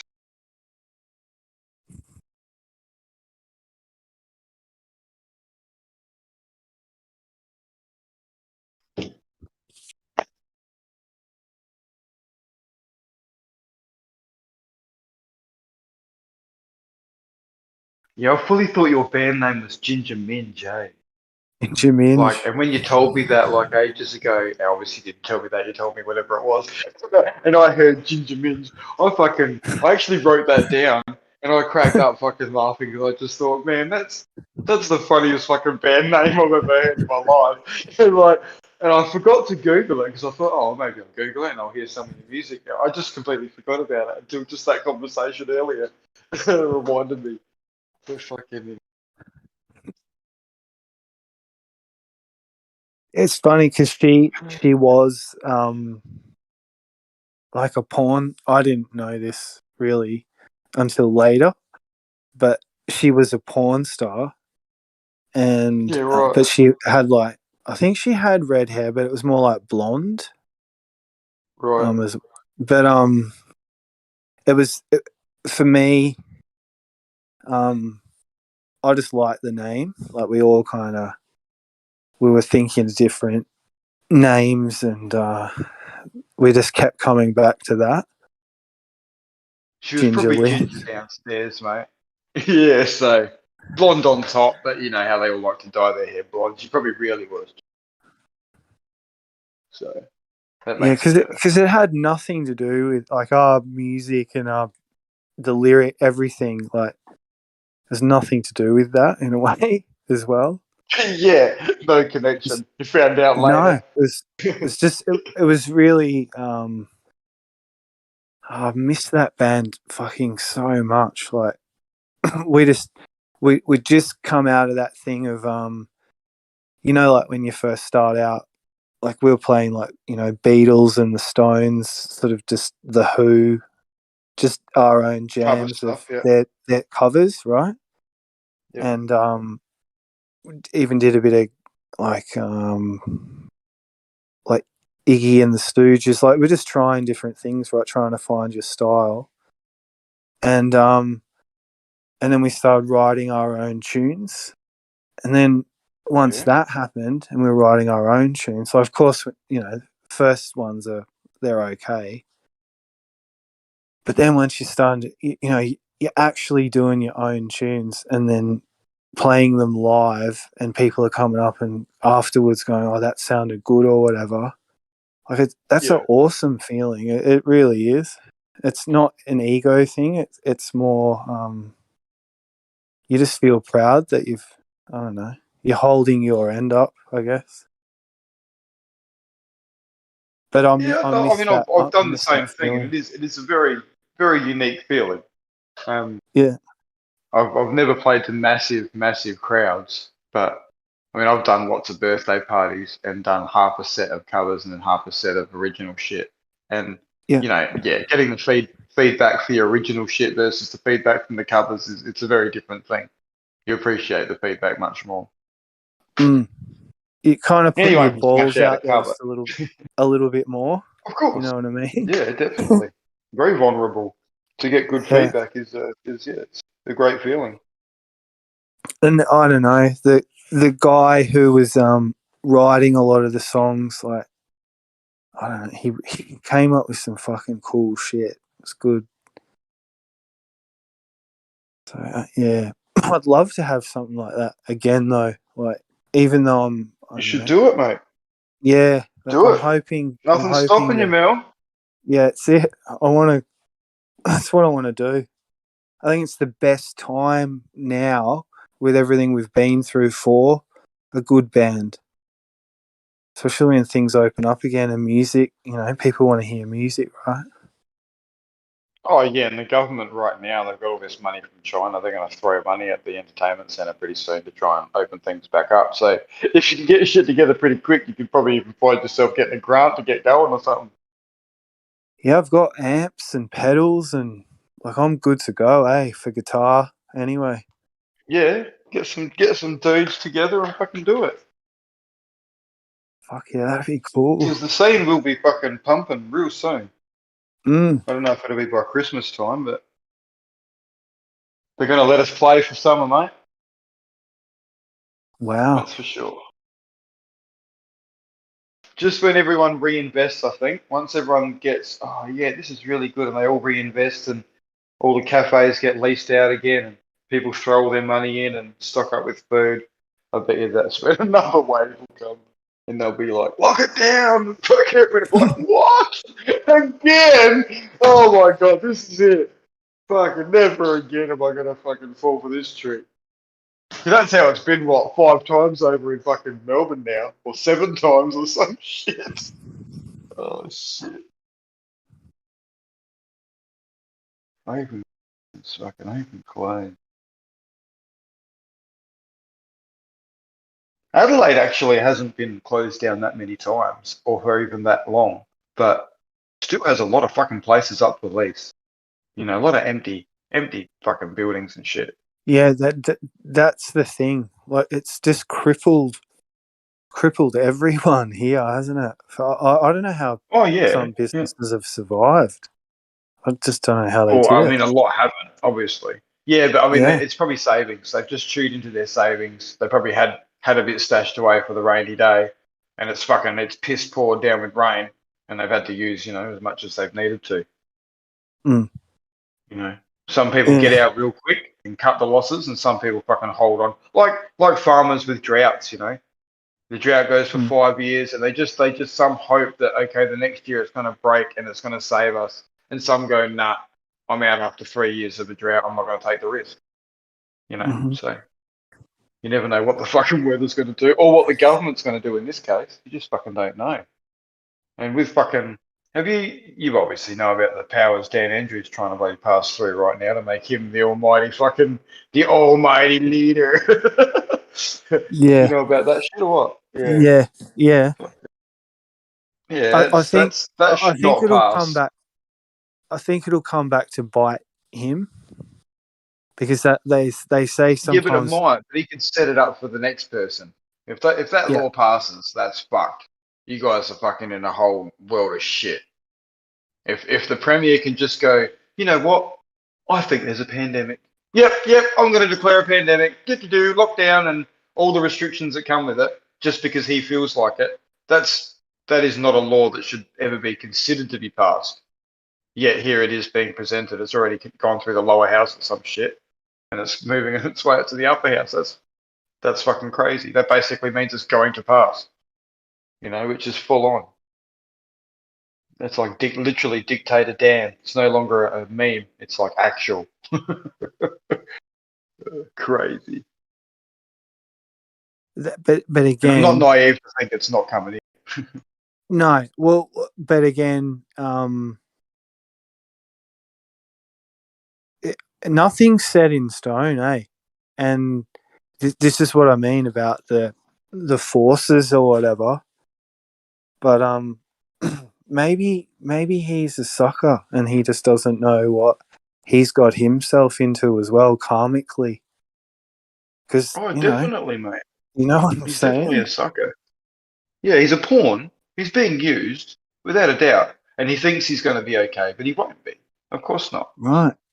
But he's still a useful pawn. He's going to get a job done. How far is he going to take it, kind of thing? Because this is the thing, right? Like when push comes to shove, when is it like enough? Well, that comes down to how compromised he is.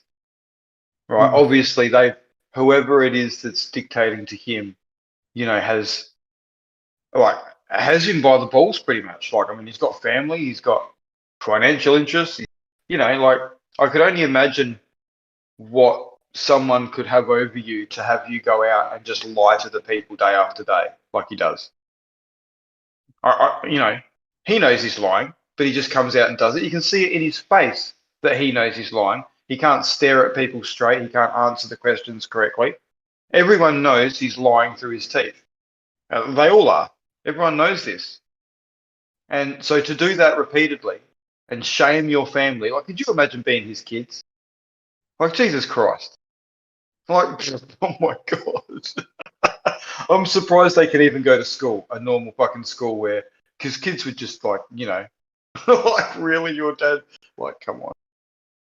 It's Australia.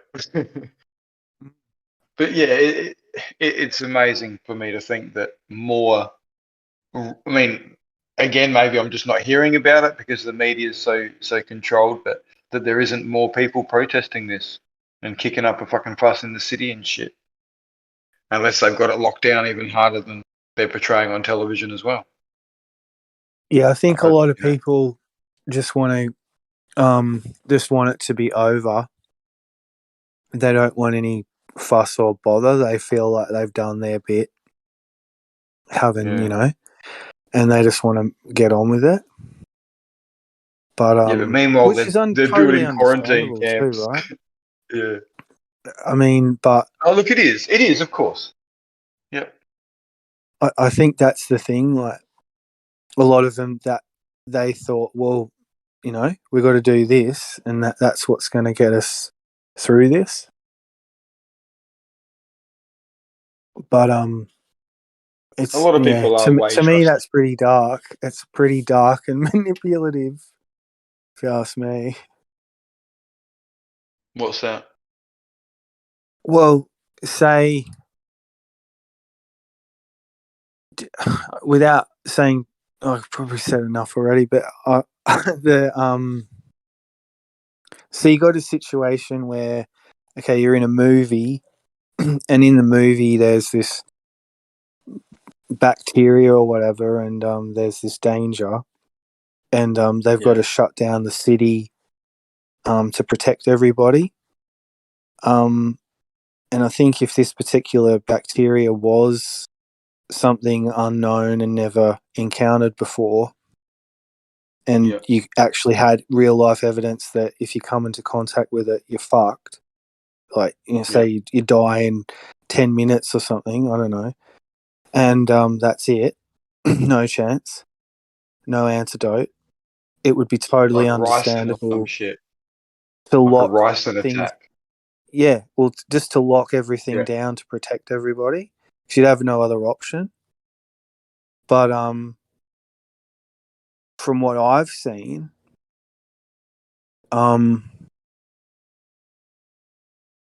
it just sort of seems that now there's people in a protective garment, and that's become normal. And you just Very wonder normal. what is really going on here. That's how it feels. That it's like a boogeyman vibe. That's how it feels to me. Without a doubt. Yeah, So, no, it is. You're right. and so I feel that's manipulative, and Very. Yeah. I'm coming to the point, like, even if laws get passed, then doesn't that mean that if I needed to, I could take the law into not my own hands, but I could get a lawyer and then get the lawyer to say, well, how can that law be passed and now I've got to adhere to this law? Like, there must be some way to go through it. Like, there is a legal system, and most people don't have anything to do with it because it's complicated and fucking boring to some people. But if you know what your rights are, there are certain things you can do to protect yourself, because that's what the law is meant to do. It's meant if you're a sovereign being, and you're not committing any harm or foul to any other sovereign being, you're not a problem. Yeah, but they've And you've changed the already got laws, though. you've already got your license to They've be here changed the because law you're human. globally with regard to you no longer have the right to sovereignty, because if there's a contagion that we declare is of such a nature that you could get it and then affect other people, then Mhm. you are obligated to take what we deem is a necessary treatment. They've actually made it so you no longer have that right to actually do what you're suggesting, which is disgusting. And a lot of people don't know that. That right is gone, which is a scary fucking thing. Even though the laws that have removed it are completely unjust and probably not even legal, but they're the laws they so-called deem to put in place. You know what I mean? Like our whole government right now is not even technically legal. You know, like the whole tax law, that's not legal. There's all this stuff that's not legal in the actual true legal sense of the term, right? But they've made them laws and people go by them, and therefore it's just something that people do. You know what I mean? It's just perpetuated. But while you're going to play in their courts, you know, it's a bit silly, yeah. Yeah, I know. I wouldn't ever be interested in all that kind of stuff. I just sort of feel that if people don't start thinking about it a little bit, because if laws are being changed to basically control us more, control us better, I mean, I have an issue with that, and I wonder, without it sounding like just a human moaning, hey up Don, I think I've got a right to fucking speak up about this, even if that's all I do. I'm quite hopeful. A lot of the new laws that they try and make can be debunked when they're drawn out in court, and they don't always go through. A good lawyer like you. Yeah, I'm aware of that, saying. Dawn. But that might be after the fact that the police and the health squad have already come and vaccinated you and your kid, even though you didn't want to, and the law said that they can't. But then you have to go through court. Like, you know, the cops don't give a shit. Yeah. I'm agreeing with Mel. There is some hope that if you understand some of the law, or if you get someone on your side that does, they can use some laws to debunk other laws, or they can just fully debunk some of the laws. And just Yeah, go, this like for law instance isn't even here, a fucking law. yeah, right now, if you get a fine for not wearing a mask or a fine for fucking, going into a shop because you weren't vaccinated or some shit, you just politely accept the fine from the copper, but then you take that to court and it literally gets thrown out because it wasn't legal. So that definitely is the case, and you're very correct. But if you fucking kick up an argument against the cop and try and say, "Oh, this is bullshit, you can't be doing that," that just doesn't. You get arrested. Yeah.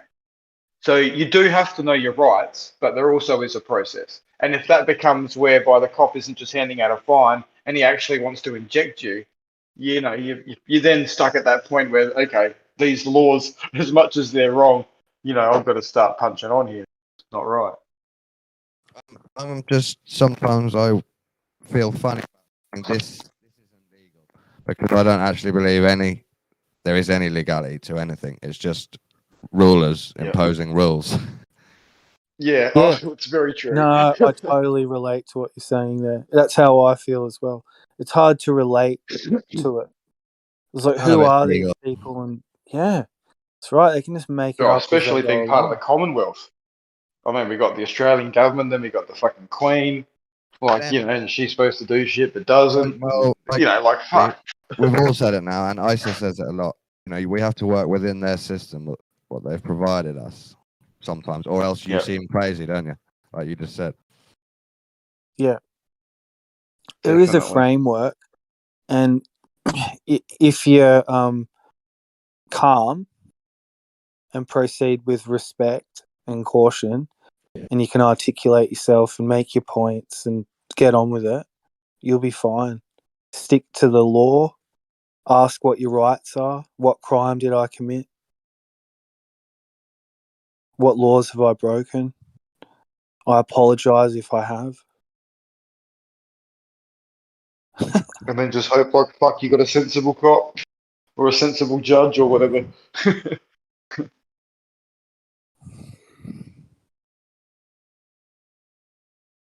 If you get caught selling weed, you can argue there was no money involved. I was just giving a bag of vegetables, my friend. Doesn't matter. Yeah. And that's not against any normal, honest, moral law. So, blah, blah, blah. Yeah, I'm like you, mate. I even knew an American dude, and he got a veggie burger, and he looked at me and he said, why can't they just give me a veggie burger just for the person I am? Like, so he didn't have to pay for it. It just he's just quality enough. He just deserves a free burger. And there's a restaurant that makes food, so just give him a burger. Yeah. That is how the world should be. And that should be remembered, and later on he has to give something in return to the burger community. It's not just one way. Yeah, go and do the dishes for an hour, mate. Yeah. There's actually some weird laws like that, actual rules in some really posh sandwich shops. The staff are told, if a homeless person comes in and takes one sandwich off the shelf, just don't say anything. Just let them do it. I've heard that before. Yeah, well, that's just up to the owner. Some owners are generous like that, yeah. Sometimes, they'll say do that over the whole chain of restaurants. And then it'll be like the room. Well, they write it off anyway. Tell your other homeless friend, oh yeah. They don't say anything. It's less tax money. I'd prefer to give food out to the homeless than give it to the government in taxes. You know what I mean? Like shit. Yeah. There's a few sporting clubs and shit that I sponsor with different stuff just because fucking I don't want to hand over more money to the government than I fucking don't need to. I'd much prefer to see some kids get new sporting equipment and new goals or fucking whatever. It's good. It'd be nice to make that choice yourself, isn't it? Who to help with how much. Yeah, it sucks that you can only give it to, tax deductible fucking charities if you want to actually be able to write it off. And we'll decide who we give it to. Yeah.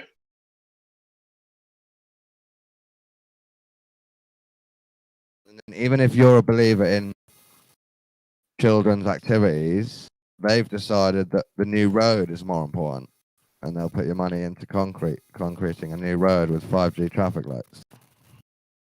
Yeah, exactly. Yeah.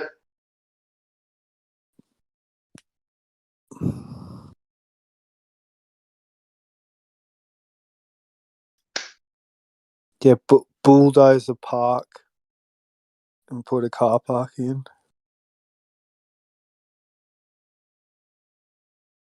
Yeah.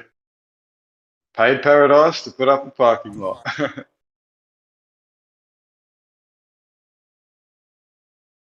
I don't listen to her music much, but I reckon that lady was like an angel.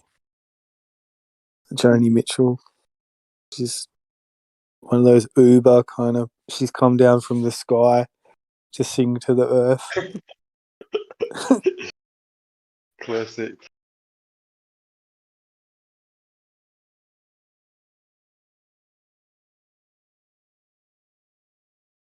Yeah, she had a really good voice.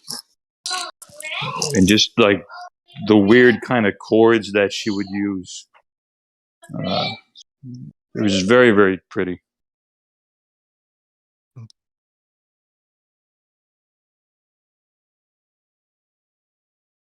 I got into all those guys like Neil Young and Crosby, Stills and Nash and the whole Woodstock thing, Arlo Guthrie.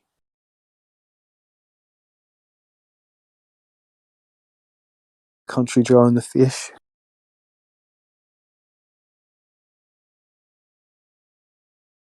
I was fascinated with it. And it's funny because you got Woodstock and then at the end of the 60s, the Rolling Stones do this concert out in Altamont and the Hells Angels turn up. They're like the bouncers and they're on acid and alcohol, booze. I get a little bit fascinated with the idea of Woodstock because I had Woodstock 2, the Dreamscape flyer on my wall. Right. Which was a big dance party. I think it was Dreamscape 26 or something, about one of the mid-20s. Mm-hmm. But they tried to, do the rave version of Woodstock and call it Woodstock 2. Yeah, yeah. Yeah. Geez, we've had a few fucking raves in this country go quite fucking south in the last few years, haven't we? Like some of the ones where they set them up in the bush and, people have fucking died or whatever's fucking happened. Yeah, I they went pretty to much, one got flooded in. The flooded in, oh, that sucks. Emergency services had to come. Oh, I bet you that could have dampened it on the... No, it was really good. It was really good. Because, like, it rained all night. And then in the morning, it was like shit for the people. Because the people on the other side of the river couldn't get in and we couldn't get out. So the people on the other side, like the ones who made it sort of in the night, they were the ones who were in. And, but when the actual, like, it was the next day, because we were stranded and like the sun came out, everybody just dropped acid. Like everybody. And all kinds of weird shit happened. It was crazy.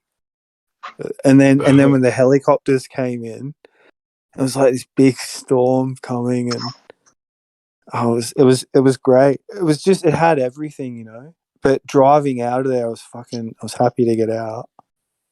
Well, this was indoors in the sanctuary in Milton Keynes. They just called it Woodstock 2. That flyer on my wall created just a certain vibe and imagination, and me imagining the original Woodstock. Yeah. I mean, I still think great raves can happen, Dawn. Like you, like in As Above, like So Below, like that's what I was doing my best to tap into, because there's some moments in that, like, you really go to that kind of level for me. That's the kind of music, like, because you could be in a car and like listen to that, mate. It's not the big, Yeah, huge, exactly. remembered raves with the big flyers anymore, but there's still dance parties where everyone enjoys it. Yeah, In your country and exactly. mine now. Yeah, and that's what it's all about. That's where I'm happiest. Quite a lot of double vaxxers. Sorry, but I said it. Are going back to the raves and they're loving it. Right. That's good. That's I'm good. not So seeing complaints, counterintuitive, given that you can complaints of still death. I'm seeing pass it on and success get at it. What's that? back to the rave. Yeah, I mean, yeah, like it's gonna go off. This is the time for music. Like big fucking tunes too, like Earth Stompers. It's all going to be climate change bullshit. Apparently, Greta got mobbed as she turned up to the most recent summit. Media mobbed. By fans, yeah, and media. Yeah.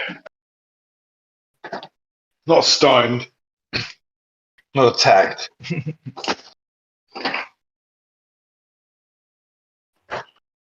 Yep. We're going to have climate lockdowns at some point. You've heard about that coming, haven't you? Apparently, the amount of carbon that wasn't released because we were all locked down with the pandemic has shown that, if we just have 10 more of these lockdowns, we could really impact climate change. Just 10 more. I wouldn't be surprised. We just have 10 more. Let's just stay indoors for 3 more years. Earth.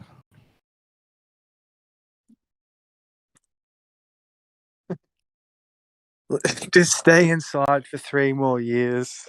Yeah, for Earth. Yeah, Let the Amazon come back. Yeah, that's good. I'd do that. It won't, though, will it? It won't grow back in 3 years, will it? Maybe it would. Yeah, it would. I don't know what they've done to the ground after they've pulled the trees out. I don't know if they've spoiled it or not. It's so lush there. Yeah, nature would find a way. Well, it'd be Say reclaimed. 20 years, I'd give it, and it's all trying to come back. Definitely. Even the shit that's all fucking contaminated with oil would still come back. Some of the elites, yeah, they must have this idea in their small little brains, or in a small part of their brain.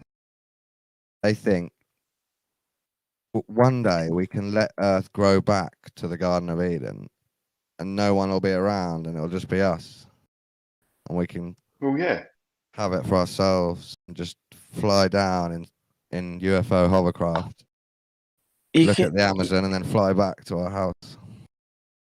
You can see why they'd be like that too, in a way. What a dream! Like, I mean, I can go full evil. Take Earth for ourselves. The other 99% are vile multitude, and we're slowly phasing them out. Get on board. Yeah, this place is mine, sort of thing. Even if it's not for that, even if you just think because you're so important, because you're so rich and you've got a chance to make a real impact to humanity, you might just get it in your head that it's for the greater good. Yeah. You know, and your bunch of yous have got together and gone, you know what? You know, it's not about riches, it's not about control, it's just for the greater good of this planet. We've just got to fucking get rid of heaps of cunts. I mean, you can even argue. It's a good idea. You can even argue. No, I could. What you were just saying about letting the world grow back falls into this category of conspiracy theories that has something in it that bothers me, because a lot of these conspiracy theories only make sense when the adversary has some sort of extra long lifespan. You know what I mean? Like elites right now who would care about the Garden of Eden, you know, having time to grow back and enjoy it then. Well, you know, that's in a million years. So how long do we really think people making plans right now plan for their like children's future? But then again, there's the issue of like, Well, I guess you got to put all your efforts or a lot of your efforts into keeping the family business going in a sense and making sure your son wants to be just as evil as you are. It's your son, it's you, isn't it? You have to just keep making sure they copy what you copy. But I do understand, because it's a long time scale, maybe there is other nuances involved in their thinking. It's not just that.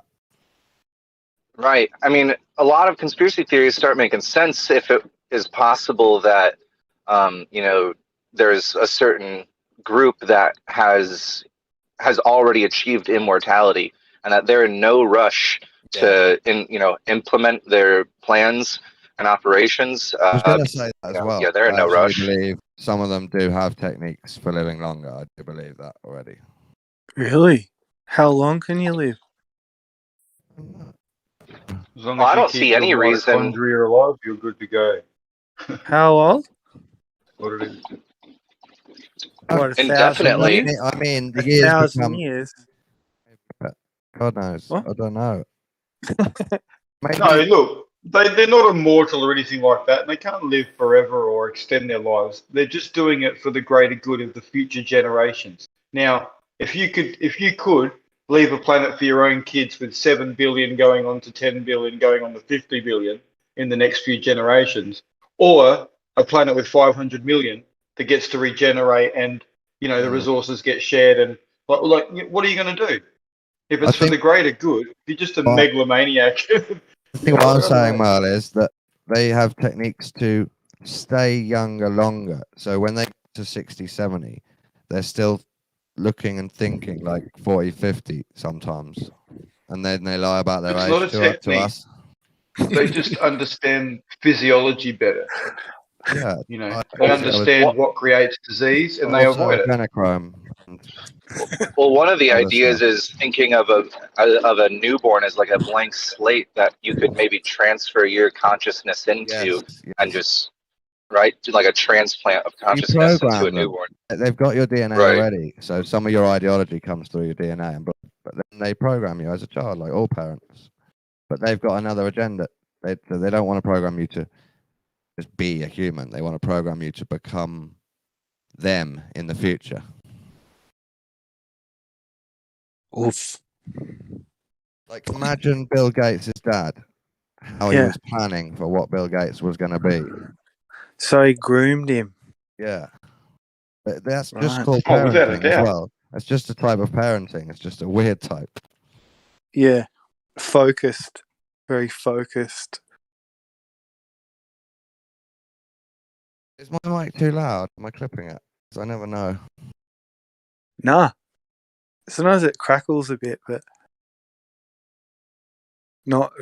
It doesn't do it all the time. Just sometimes at first you get a bit of a crackle. I think it's a dodgy wire.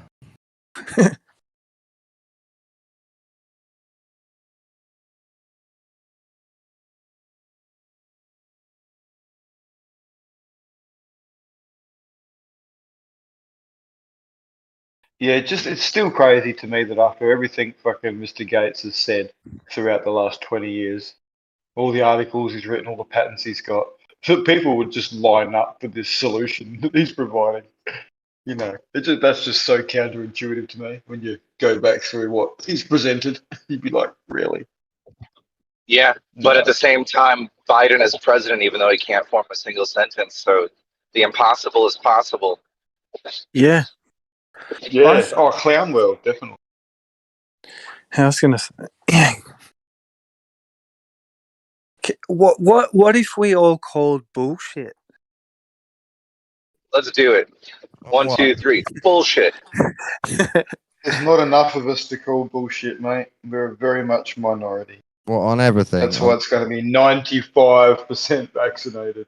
Yeah, on everything. 5% that are kicking around going, I'm ready to call bullshit on everything, even if I believe in some of it. Because to me, that's the reset. I'm ready to burn down all my own knowledge and belief to get freedom. Yeah.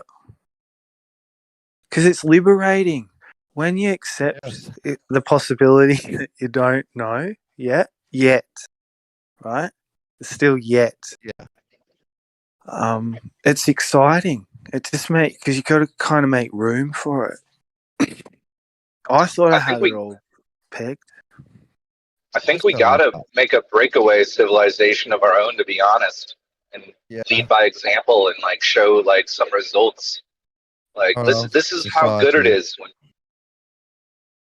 I think we have to do parallel society within their society physically, but also move off and try it by ourselves with a civilization like communes but bigger. But how could you not go wrong if there was like a point and a purpose? You had organic food, you could build your own, like you had land, the resources. That's what they want. That's what they want. But just not with fucking 10 billion people. They know exactly what's good for you. They want it for themselves. Yeah. Or for their future generations. That's what it's about. Also, no more. They certainly want a bunch of serfs, though. They need a whole heap of serfs to do some work. Our game, move over humans. They are slightly warped. I think some of them want a dystopian future with an AI god, stuff like that. I don't think they're all just want the best for everyone.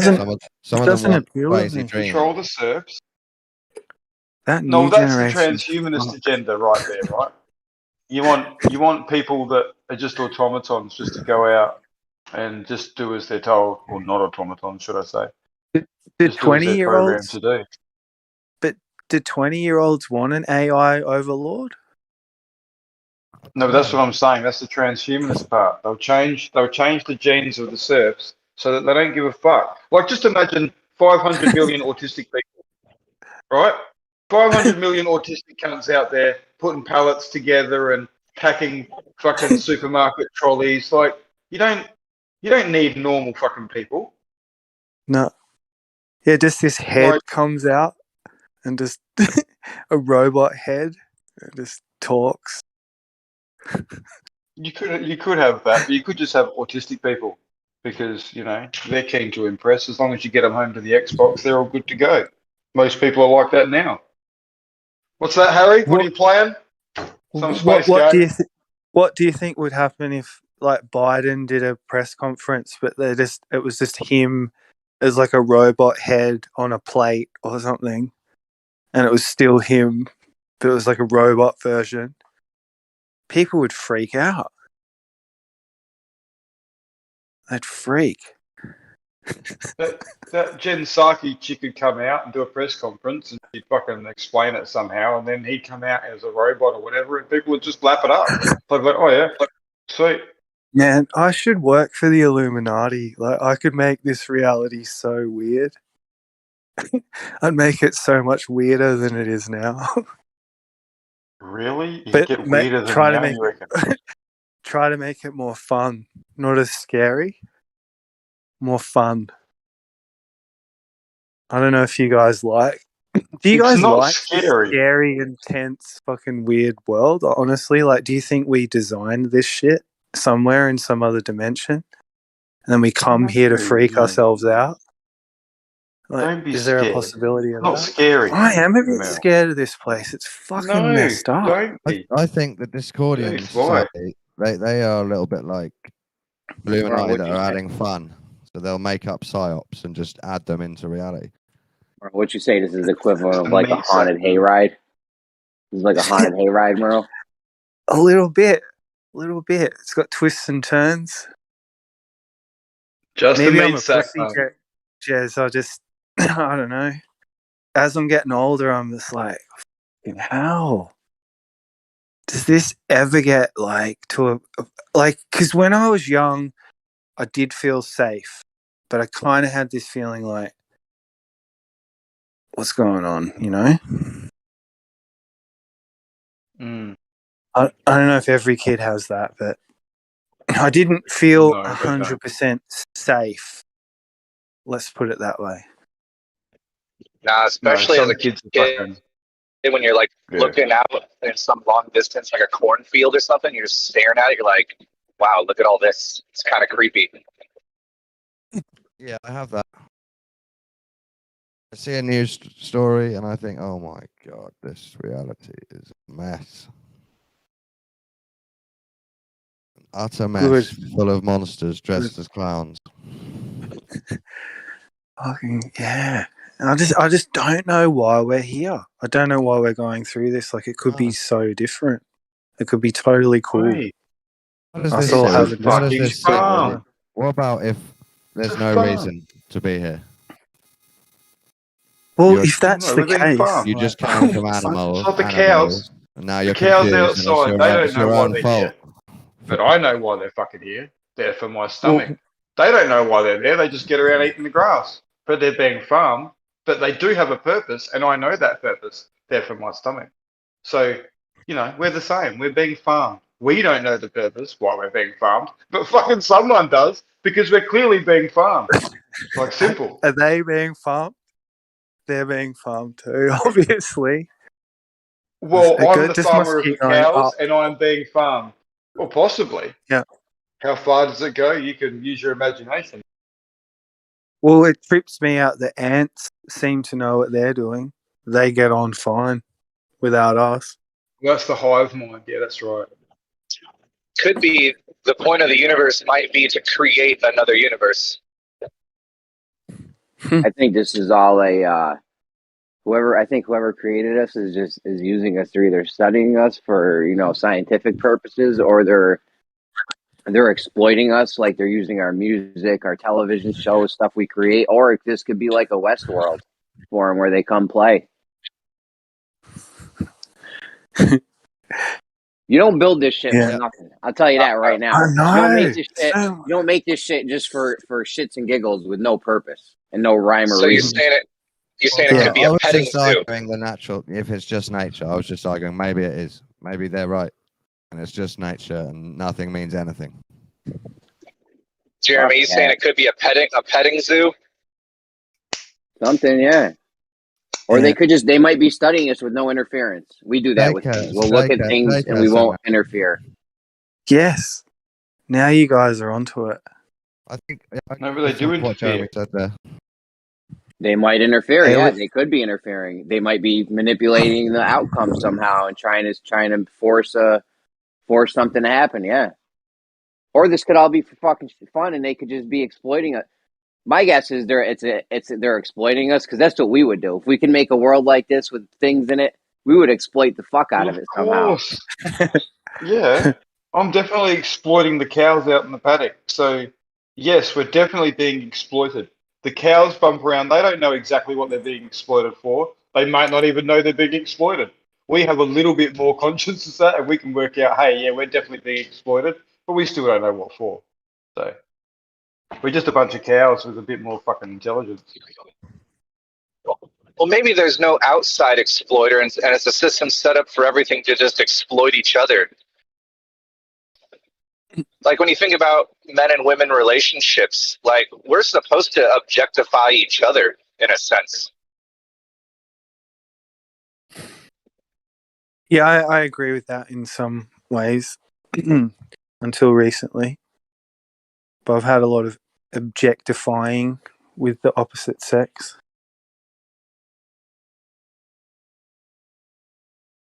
I'm not saying totally objectify someone, but that's what we do. Would you get a girlfriend, Merle? Yeah, for a little while. A flat Earth girlfriend? Is she a flat earther? Nah, just a troll. My man Kosho is dying to get with a flat Earth chick. Really? I don't know why. Yeah. I thought he got married. No, why? What's up? He definitely, that girl he talks about, sometimes I feel worried for him. Yeah. If he's happy, no judgment. Just saying, Kosher, if you're listening. Flat Earth He's got girlfriend to sounds cool. ask for a gobby, and he asks his girlfriend if she wants him to go down on it. Like, who does that? Like, I've always wanted where do you grow up?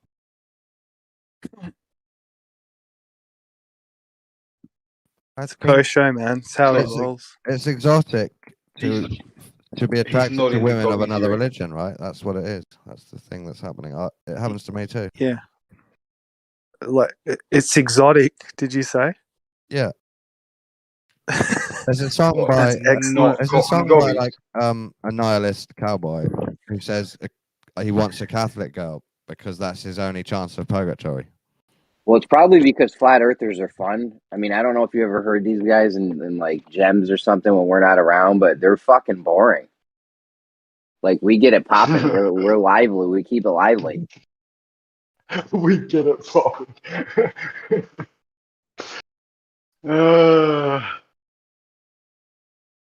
Yeah. Ready to go, you reckon? I like to Yeah, think we of used to the light gems up.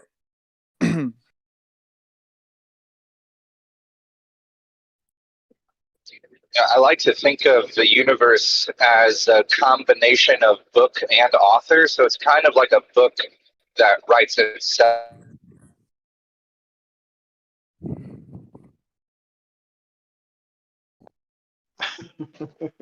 But it's kind of like all genres at the same time, though. It's a horror book. It's a fantasy book. It's a romance book.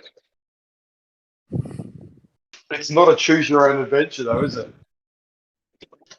Well, that's the book writing itself. Like you are the character, you are the book, but you're also the author at the same time. But you're not the only author. No, but I would like to go and explore Antarctica. That would be my choose your own adventure. Oh, look, not allowed to. So it's not what you're saying. There are people that are in control. It's a choose your own adventure, but they're writing the book for you. Yeah, but the book has to. They're not saying turn to page 346 to explore Antarctica. That page isn't even in a book. Yeah, that's it. Someone's exploring Antarctica. You could be that person if you find a way. They just found a way. I could be that person. Interesting. Yeah, eventually. Maybe I could be a plumber. You gotta work and I think try. I think that's where it comes down to your lineage and what you're born into. I don't base could be a it on plumber. the blood. You what? Sorry about I'm driving. Sorry about the highway road noise, but I don't view fate as dependent on your blood. No, of course not. Not fate. But put it this way, no matter what I did, I could not, and no matter what I studied, no matter who I met from my walk of life, I could not get in with like the Rothschilds or, any of the big families that run shit. Kissinger. I could never have a meeting with Kissinger, even if I wanted to. Like, you got to be born into certain families to even have a connection to that, and that's not fate. That's just fucking pot luck. You could be the combo breaker. It's always a chance. I'm not taking anything off the table. No, not impossible. Nothing's impossible. I get what you're saying. Yeah, you're born into a disposition that you didn't choose, and you're dealt a hand of cards, and you gotta play them. But you can't win every match by playing your cards right. You can play your cards the best you can sometimes, and you're gonna lose. Yeah, well, I'd look at the other way. I think the people born into those families and all that are at the disposition because of the way they have sort of no choices in life to sort of run themselves. But yeah, it's fucking frustrating either way. Even politics, got to go through the right channels to get into politics. Otherwise, it's a very different journey, and very few people get the opportunity to represent anyone if they don't take the right path.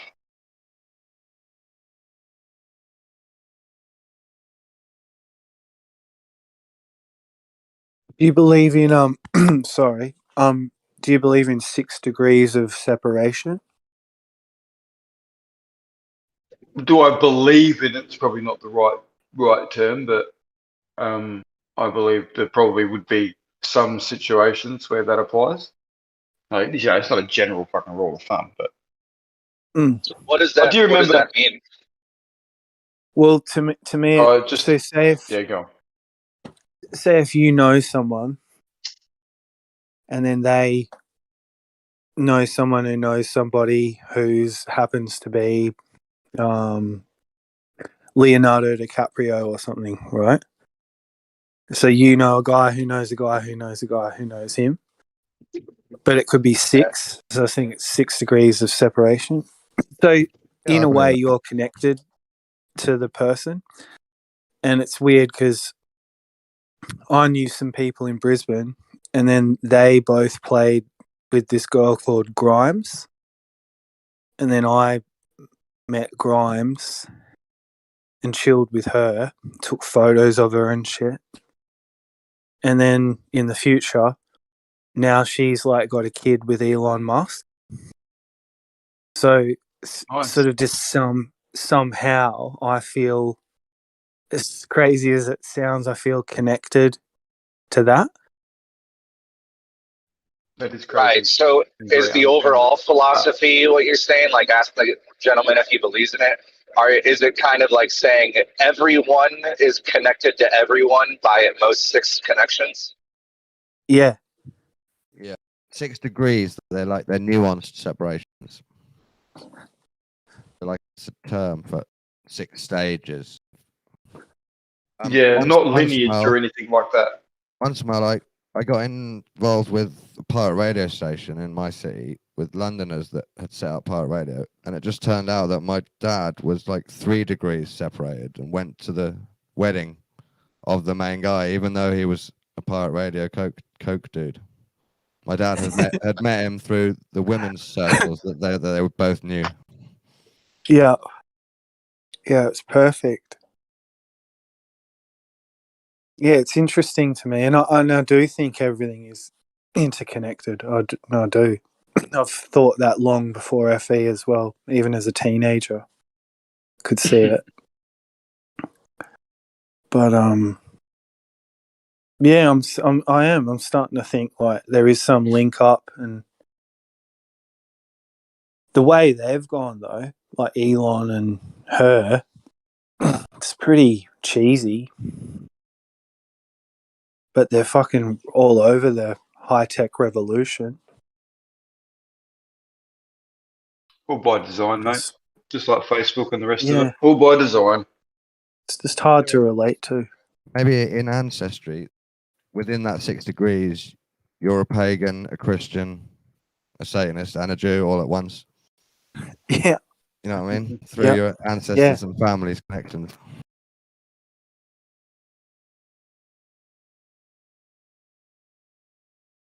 Yeah, I really do feel out of all the contributions, like it, could have got into a trade, like become an electrician or a carpenter or something. Probably still can, but it's really always been about the fucking arts, and I played sport, and I was into sport like a lot, but when it was music and then film and I don't know, something happened. Found myself. So that even if I'm not rich, or I don't really care about being rich, if I could be involved in music and the arts, just in some way, even enough to get by or have a little bit of a reward. Sometimes, if you created something good, maybe you get a reward. You used to want to be rich. When I was younger, I wanted to be rich. Now I'm nearly 40, and now I just want to survive with options. I don't want to be super rich. Yeah. I don't want to survive with options. There's like things you have to do That's to get sad, Dawn. Fucking hell. To get like certain levels of rich. You have to do things, and I don't want to do those things. Yeah. Yeah. I'm not even talking about like eating babies or nothing like the guy. One of the guys I work for, way richer than me, right? Way richer than me, but he's always at the office, right? He never has any free time. I'm, right now I'm off. I took off because I can, right? Just because I don't have that high quota to hit, So it's a trade-off. Yeah, but he's got 3 mansions. You've only got 1. No, hey, that's true. You guys hear about that town in Mexico where everybody's addicted to Coca-Cola? Posted a video on the link. That's pretty funny. What's that I town saw a called? video. America? I saw a video of people outside Krispy Kreme once, and the line went on for ages. And the guy was saying, "The fuck they put in these donuts, man? Like, crack cocaine or what?" It's just Yeah. I don't know. The line went on for ages. Bad. Sugar, mate. Fucking, it's the same as crack cocaine if you're fucking addicted. I've never seen anything like that. Well, I don't That's a even like special those kind of donuts, sugar man. they put in there, mate. Look at Those donuts are horrible. So sweet. It's like trehalose. I think it's trehalose or some shit. It's fucking a super sugar. Yeah, it tastes like It's fucking chemicals. Yeah, dude, it's fucking full on. All these I think- corporations that are producing foods and you name it, man, they're poisoning the fuck out of us intentionally. Of course. Yes. Hey, you don't have That's to a eat very it. well made point. You don't have to eat the crap they serve you, right? That's the big Well, the point is you go into the supermarket thinking that you have freedom of choice to pick what brand you're going to choose from.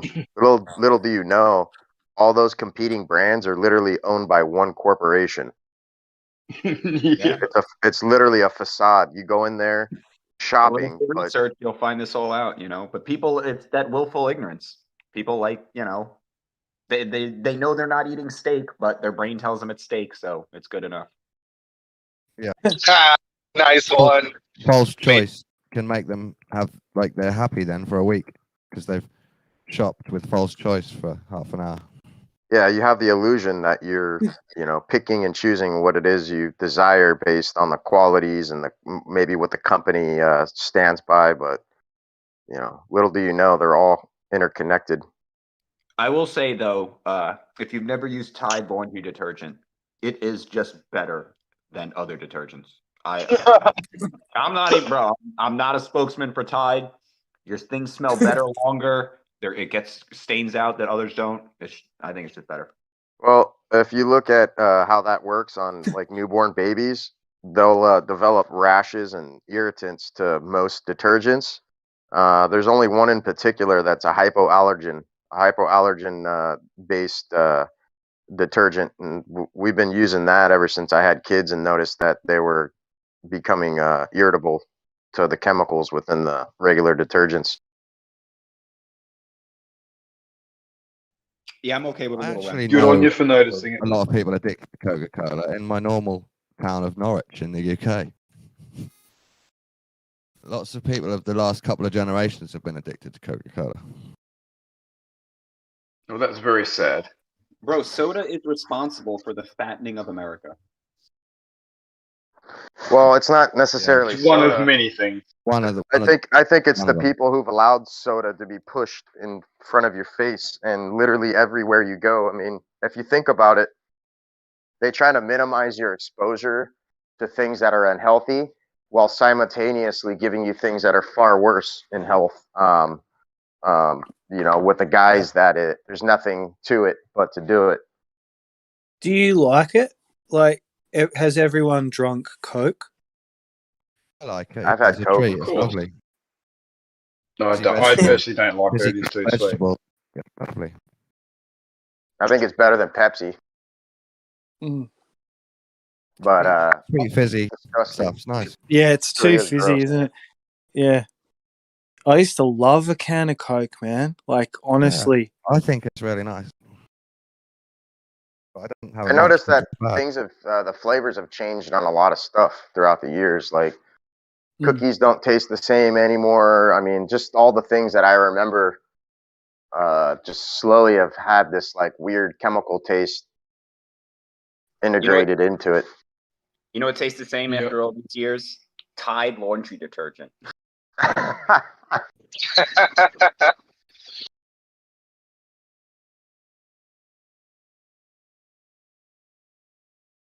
Yeah, no, the problem with America getting fat and Australia and India and all these places now is is not just sugar, but the carbohydrates. That's the problem. It's like 30 or 40% of people's diets, and that converts to sugar. So it's essentially sugar, but it really comes in the form of carbohydrates.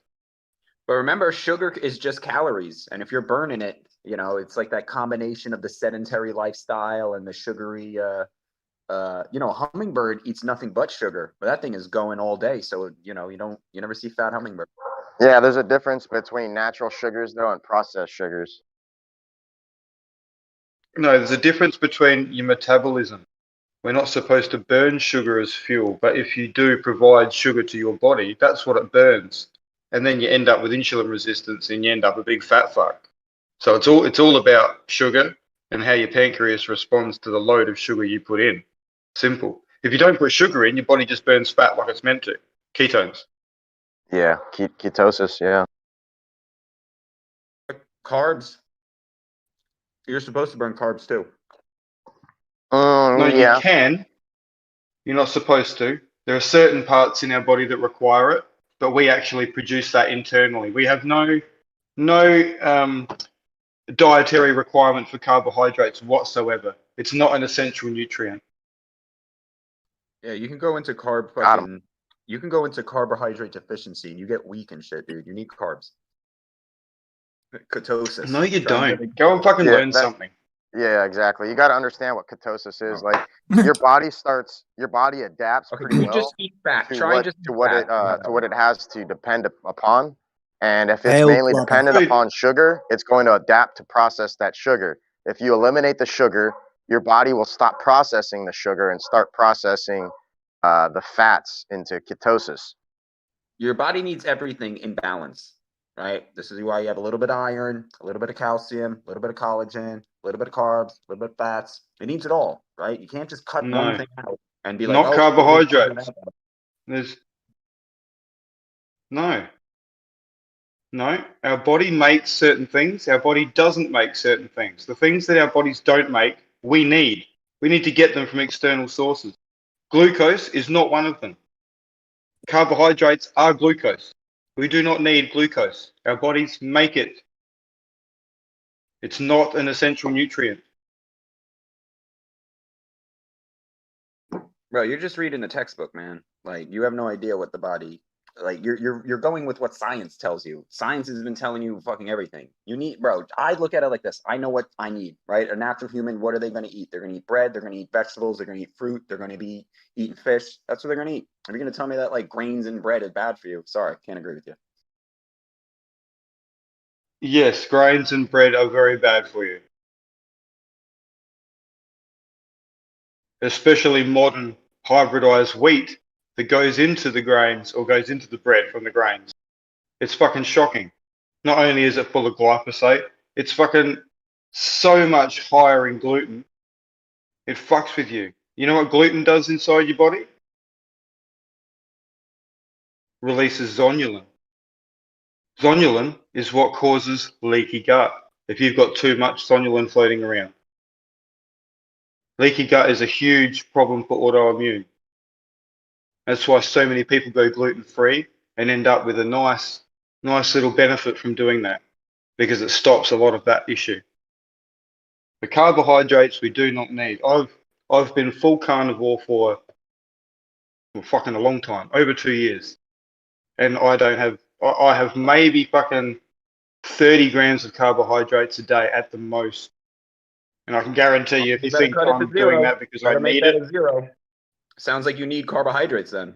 Well, here's the thing about carbs that a lot of people aren't understood on. Cut it down to 0. If they're so bad, you should be telling me you're eating 0 carbs a day, not 30 grams. No, it's not. It's not that they're so bad. We don't have a requirement of for everything, them. like I was saying. Oh, okay, gotcha. No. Okay, why then? Explain to me why it's important that the balance is there. What happens? Got it.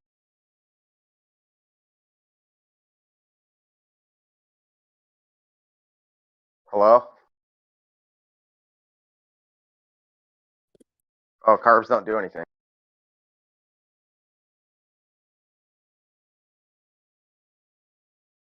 The carbs I have come from the eggs I consume, so At the end of the day, if you think they're keeping me alive, interesting. Did he just leave?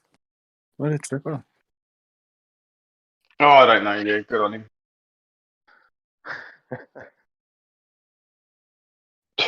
All I do is He's so fucking in the fix middle of. people He's from in the all their middle of it. problems every day, and I hate it when people try and tell me shit health related.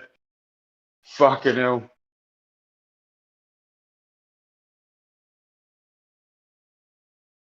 I heard something about the process of wheat back in the day and how we took grains grains from other continents and genetically modified shit, and how people indigenous to certain regions might be more prevalent to have a certain type of grain versus another.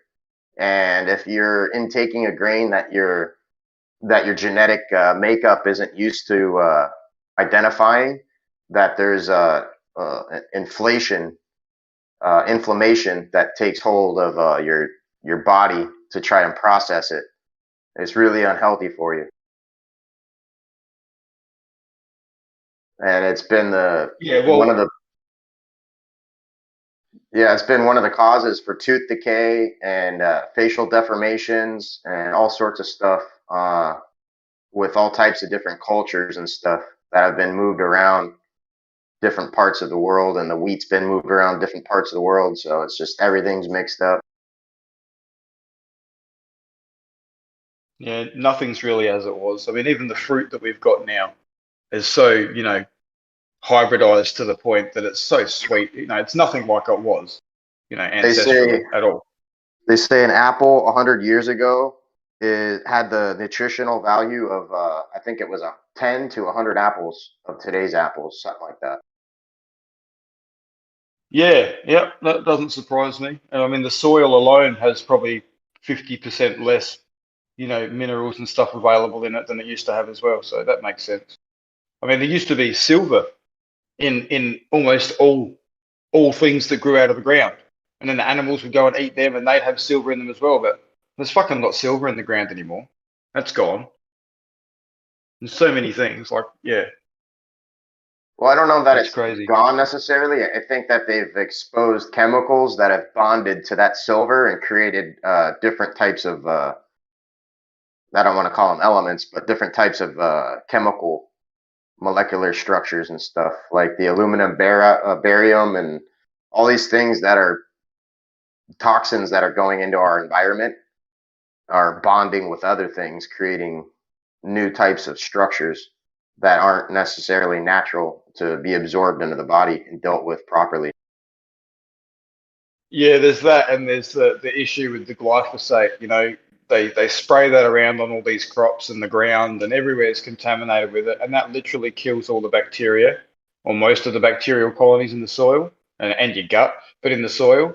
And if those bacterial colonies aren't in the soil, they can't break down the clays and the organic matter to actually provide it to the plants. So it could actually be in the ground, but it's not accessible. So there's multifaceted, really. Yeah, we're just now, science is just now scratching the surface on microbials and the benefits to not only within your gut flora, but within the substrate of fertile ground. I think. Yeah, well, look, I mean, I can speak on that a little bit from experience with regards to what I do and my personal diet, and the microbiome will literally transform based on what you put in your gut. So along the lines of what you were just saying, you've got to feed it the right material for the right colonies to grow, and if you feed the wrong material to yourself or to them, i.e. sugary things, you get the wrong colonies growing, and the right ones you're supposed to get growing, they die off. You can supplement with good probiotics and that all you bloody well like. If you're not feeding them with the right substrate, then they just die off and the bad ones keep growing. Even the probiotics has a little bit of a farce to it because there's a shelf life to it. And most of the probiotics that you find in the supermarkets aren't necessarily in a liquid version, but in a powder version. and it doesn't have what you want it to have in there. It has to be kept at a certain temperature and in a liquid form, and you have to get it in a reasonable amount of time to get the benefits of those microbes. Yeah, But yeah, I definitely agree. liquid's better, but still, yeah, you've got to. I think the more important point is that if you put the right things in your mouth, you know, probiotics aren't required because the good colonies will just grow. You don't need to seed them; like they're in there already. You said they're either dormant and suppressed in their cell deficient forms because you're not feeding them right, or they're allowed to develop because you're feeding them right. So we're already colonized, but it just depends what thrives and what doesn't, and that's based on We're what you only put in your gut. colonized from the mitochondrial DNA from the mother. That's where we get most of our microbes from birth. But there was a point I wanted to make. It just left my head though. Fuck. Oh, Yeah, that's what it was. cesarean section babies are very susceptible to early infections, just like ones that aren't breastfed. You're definitely supposed to be squeezed out the canal and ingest all of that shit without a doubt. But we can, I mean, yeah, you interact with your parents pretty quickly after. So if you've got a decent, you know, environment at home, you're going to pick all that shit up pretty quick. Another thing that we don't really take in a lot of, at least here in the Western world, is fermented foods.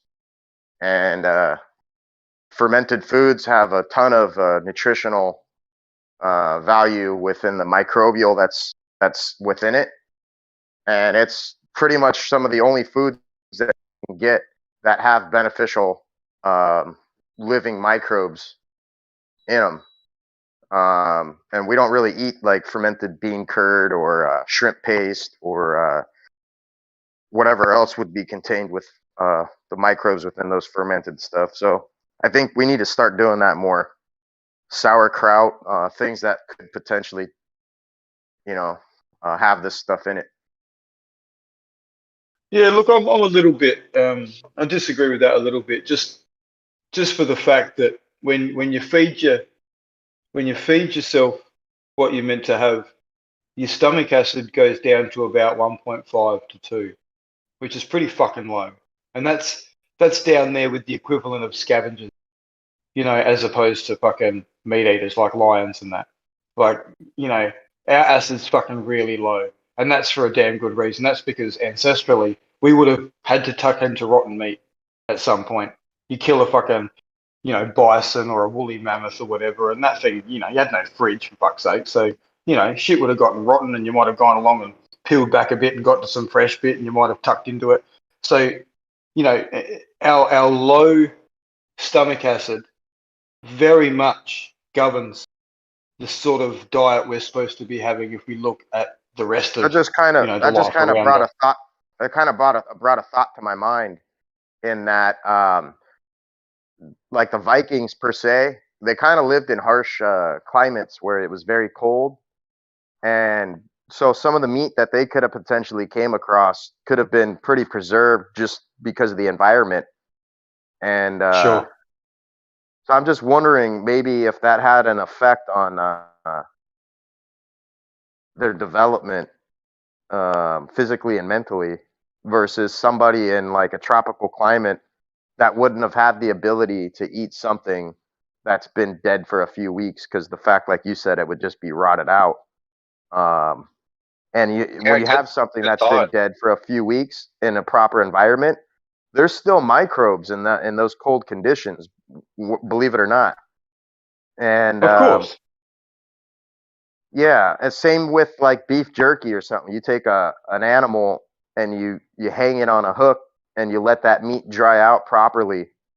There's going to be microbes in that as well, just from the environment alone. And there might be benefits to that process of this aging process that I really thought about before. Well, that gets to my point though with the stomach acid. It's like that to actually kill off all that bacteria, right? So it can't get into our intestines and cause problems. So the whole probiotic thing is a farce because your stomach acid, if it's low enough, like it's meant to be, will actually just kill it all off. It won't actually make it through. Some of the ones that are encapsulated for that exact reason, so they make it down to your colon. You're not supposed to have any Okay. bacteria in your small intestine. You're only Okay. supposed to have So the bacteria in your colon. microbes in your body are separate from the stomach acids. Yes. Oh, yes. Okay. Yeah. Gotcha. Yeah. You know, it's like a defense. It's our first defense, our stomach. And most people, I kid you not, through tests that I see, most people are sitting around 5 or 6 in their stomach acid. And some people are even sitting neutral or alkaline. And the people that are alkaline are the ones that suffer the most with like acid reflux. Even though it's called acid reflux, it's actually alkaline reflux, and it feels like it's burning. So that was interesting for me to learn through just seeing enough people.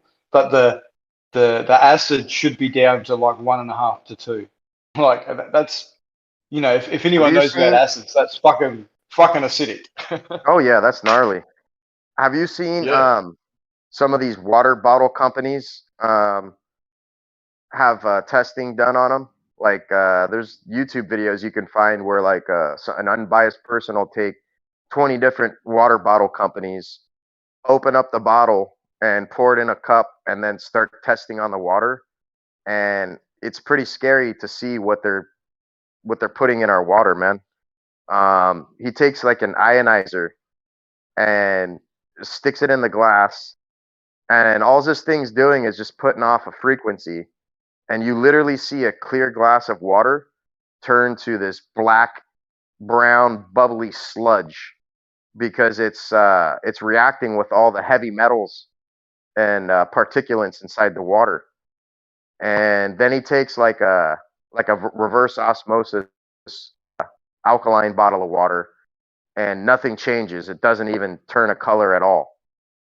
It's just amazing seeing something going from clear to black without any additive, just a little bit of ionization. If you've never witnessed that, you should look at that, because I think that there has a major factor with our not only our circulatory system, but the pH balance within our gut. And I noticed that when I started drinking alkaline water, reverse osmosis alkaline water, I had a lot of things kind of subside, and kind of my whole body felt like it equalized properly. Just wanted to mention in case you were unaware and haven't seen that one. No, I haven't seen it, but I've seen the scam where there's like a foot bath thing where you can put your feet in this thing and this ionizer goes on and apparently detoxes your feet, and it just turns the water all fucking black and mucky. So I know exactly the process you're talking about, and if there's substantial, metals and organic matter in the water, it'll fucking turn to muck real quick, depending on the voltage and the amperage you're running through the water. But I mean, the water is very contaminated. It definitely affects people's health without a doubt. Distilled water, if you're having distilled or reverse osmosis water and you're feeling good from it, it's more than likely due to the fact that it's leveling out your salt. You're probably overloaded with salt. Most people are if they're having processed foods, and it balances out the salt, because if there's no minerals in it, then it strips excess stuff out of you. And if there is minerals in it and you've already got too much, then you're just adding to the problem. But yeah, don't drink alkaline water, man. Like I just said, your stomach acid's supposed to be nice and low. So if you're going to go have a fucking 250 ml glass of alkaline water with your dinner, how's that acid supposed to digest your fucking food properly? Like it's all a mechanical process, but it's got to go on right. People need to think about it. Your blood stays around, I think it's between 7.2 and 7.3, and it has to, because if it were to fluctuate above or below that, you would literally die. So each organ in your body has a specific pH balance, and your blood will pull from each organ depending on how it needs to balance itself. And this has to do with the conductivity within your processes that are taking place within the water in the blood and the brain. If you don't have, I think it's at least a tablespoon of salt a day, or maybe it's a teaspoon. I don't remember the specific amount, something around there. A day within your food or your water, your brain functioning starts slowing down and you could die. Salt is a requirement for the brain to function properly. Yeah, it's true. You need to have the right electrolyte balance, without a doubt. I wouldn't necessarily say it comes from different organs. I mean, your kidneys certainly have a large role to play. But yeah, you've got to maintain that electrolyte balance, without a doubt. And going back to sugar, right? Your pancreas releases insulin to counteract the glucose when you ingest it, right? And you've got to maintain a certain level of glucose to be sort of, healthy, metabolically stable. And then you've got the issue whereby insulin actually causes your kidneys to hold on to sodium, right? So, and that's have you ever tried to salt, pH balance water? Like take a pH meter and stick it in RO water or stick it in distilled water. You don't get a reading. Well, it It depends. just bounce around. Yeah, if it's digital, you won't know because they're based on conductivity, and proper distilled water is not electrically conductive. Yeah.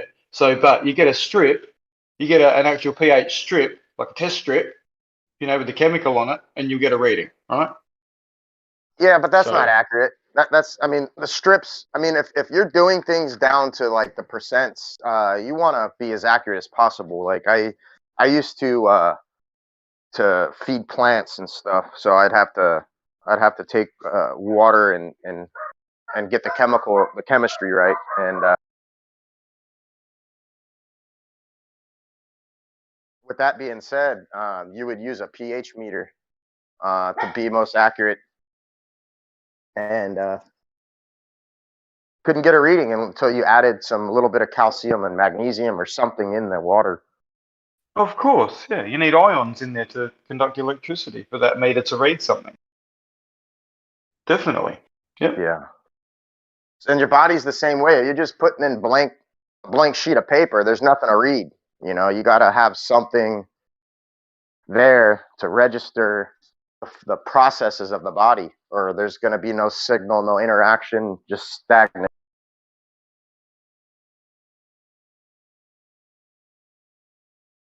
Yeah, too much insulin, your kidneys hold on to sodium. If they hold on to sodium, you have to hold on to water. Water goes where salt goes. So you I can had a imagine buddy who's Western really diet all full of fucking salt. You load up on salt and you fill up with water. That's why a lot of chicks get around all waterlogged. Fucking, edema around the ankles and shit like that. I Fucking had get a off the friend that sugar was for a couple of days and that all goes. super healthy, never drink soda, never drink coffee. He only drank like Brita filtered tap water, really.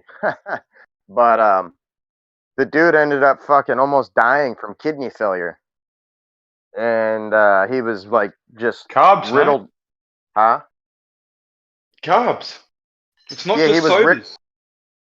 Well, he was really healthy. Like he had the body of a fucking Roman goddess, dude, or god. But he was like, It doesn't matter. If your kidneys are fucked, you're not healthy. What was his diet? I can guarantee it wasn't just meat. It must have had a substantial amount of carbs in it. No, he Even he didn't eat a vegetables lot are of carbs. vegetables and meat. Like were his big thing. Like he was real healthy. Yeah. But vegetables are carbs. The doctor told him that if you drank a little bit of soda or coffee every day, that you would have never had this problem. Just thought that was funny because he used to talk so much shit to me for drinking beer and coffee and soda, and he's like, he literally every time we'd go out to eat, he'd be like, "Why don't you just get a glass of water? What the fuck's wrong with you, man?" And yeah, bro, he almost died, and he called me up and told me that, and he's all, "Oh, maybe there is something to drinking a little coffee and soda and being a little unhealthy." No, the only benefit maybe to your water in your Coke was the fact that water's filtered versus his water might have been unfiltered. But no, there was something obviously going on with his kidneys or because if he had a healthy diet, he's not dying from the healthy diet, clearly.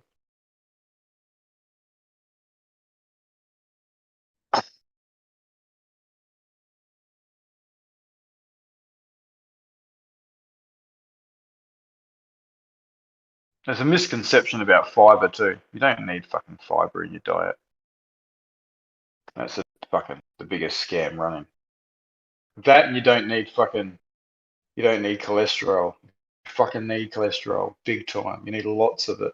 And here they are fucking telling people you don't need it, and here's a drug to help you lower it.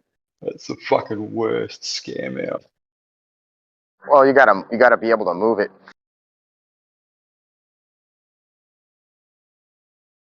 It just needs to be not oxidized. The LDL just needs to not be oxidized. If it's not oxidized, it's all good to go. You can have as much as it as you fucking need. But if it's oxidized, there's the problem. And that's not cholesterol. That's like the bus that carries cholesterol. If there's a dent in the bus, that's essentially oxidized LDL. And like cholesterol is like a passenger on a bus, like a 50-seater bus. And on the blood panels in normal fucking doctors, they'll look at the LDL as cholesterol. It's fucking retarded. Oh, we've got to lower your LDL. It's like, really? What, none of the other shit on that bus is important? You're trying to get me to lower my cholesterol, but I've got to take out the whole bus? Shit, what's the other shit doing? Oh, don't worry about that. Okay, alright. It's fucked. Saturated fat's demonized. Cholesterol's demonized. Fucking they praise fucking sugar and carbs. Oh dear.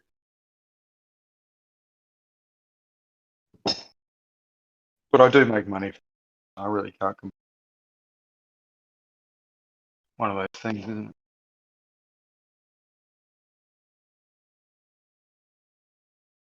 See a need, fill a need.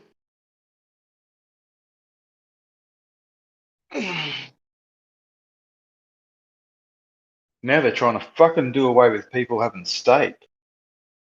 Fucking climate change bullshit. That pisses me off more than fucking Rona.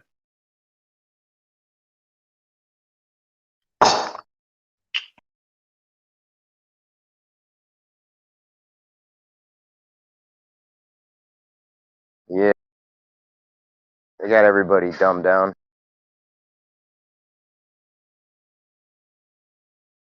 But when you're working 9 to 5, I mean, do you really have much time to educate yourself? No, and even when you hear the right thing, it's hard to acknowledge that it's the right thing because there's so much conflicting shit out there. Yeah, they keep everybody's face buried in work trying to survive to where nobody can fucking think for themselves, man. They just have to keep going. That's what the system's done. Yeah, and people from my experience, have gotten to the point. This is most people anyway. Have gotten to the point where they put things off and put things off for that exact reason. You know, they're under the pump 9 to 5, got to pay the bills. Until it's fucking, until they're debilitated, and then all of a sudden they've got no choice but to give up the 9 to 5 and fucking put the bills on hold and just hope shit works out while they manage themselves. You know what I mean? Like, it's a fucking vicious cycle.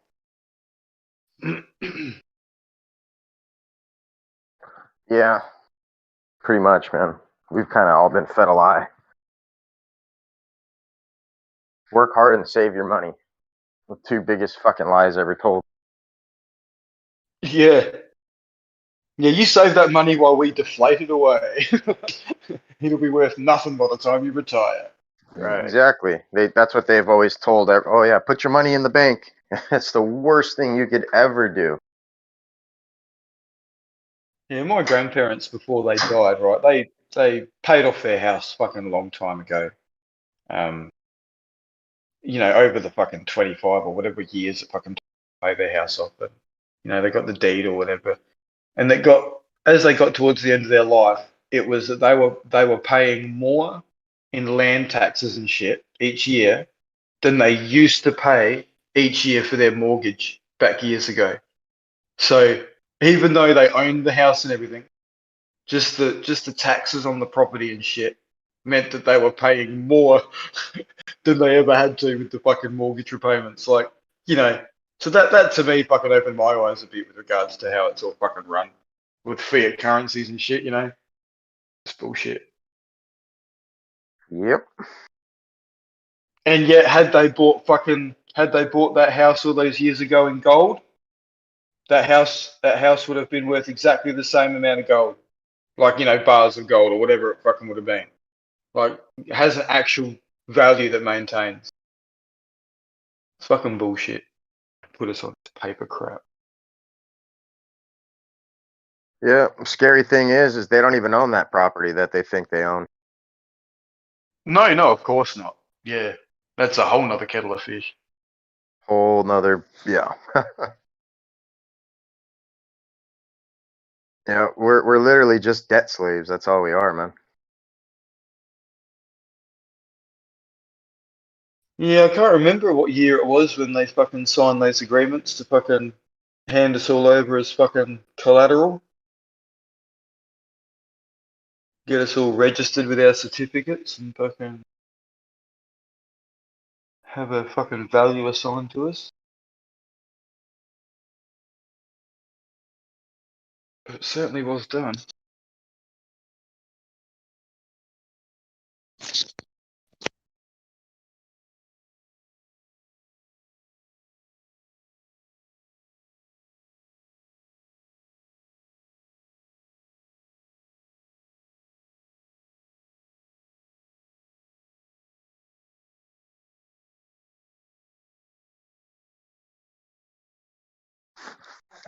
Didn't know it, but I got a pastor working at my house.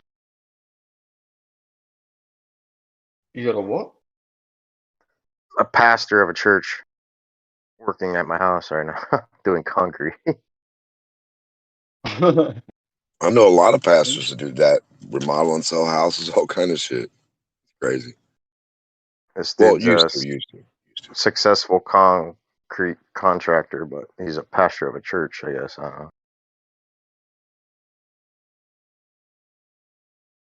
Oh, it's a good way to get in someone's ear all day, isn't it? Go around, do some concreting and work them over.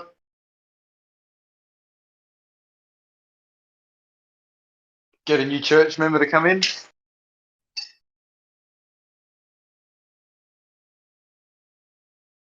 Yeah. Hallowed be thy cement. Better not be hollow.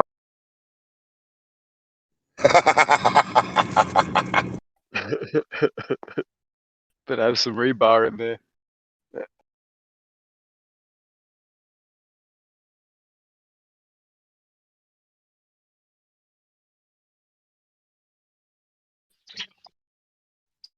You can bless your concrete while he's there.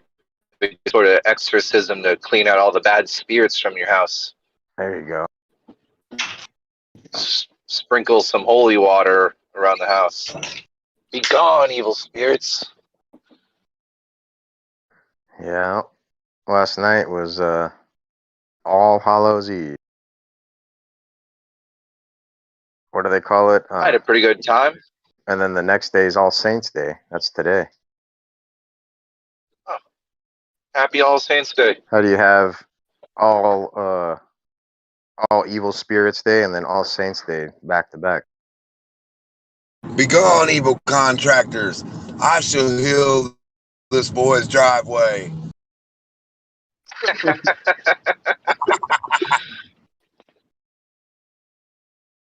Puts a new meaning to rolling out the red carpet. Away with you woodworkers of iniquity. Well, Jesus was actually a stonemason, not a carpenter, right, Fundy? He was a stone motherfucker. Apparently, that's how the Mandela effect explains it. As it improperly translated. I don't think anybody was stoned back. Everybody was stoned workers back then. That's how they got them pyramids built. Got them all high. They said, we're going to get you stoned and you're going to be the greatest stoned worker ever. Yeah, and then you quit paying them and you just call them a Freemason. That's right. And you get it done.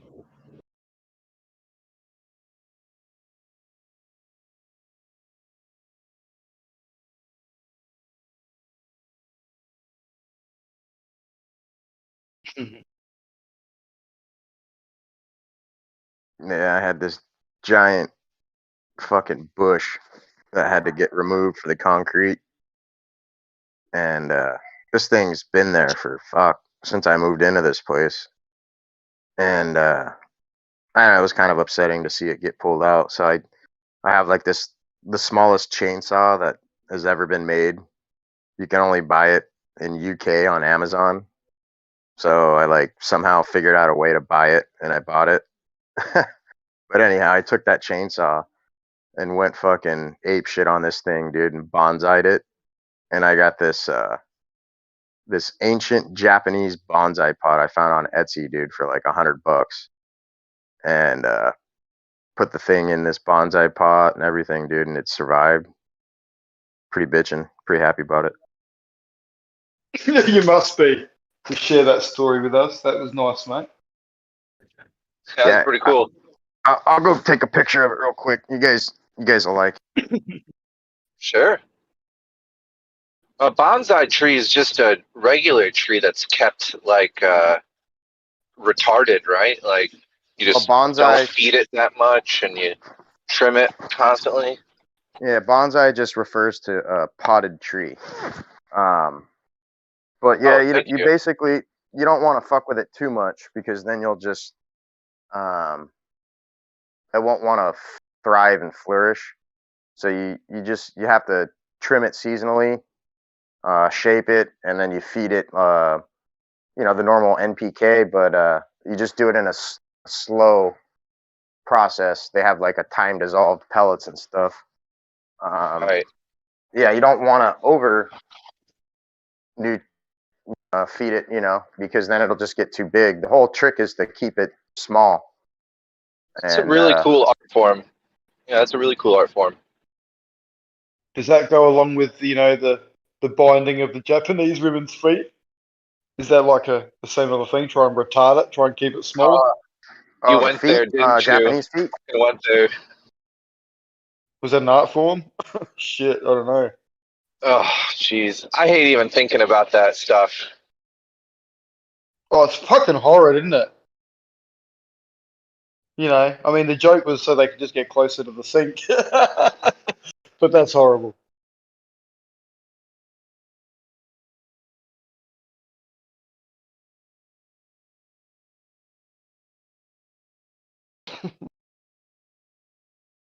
All right, I'm gonna post a picture of it here.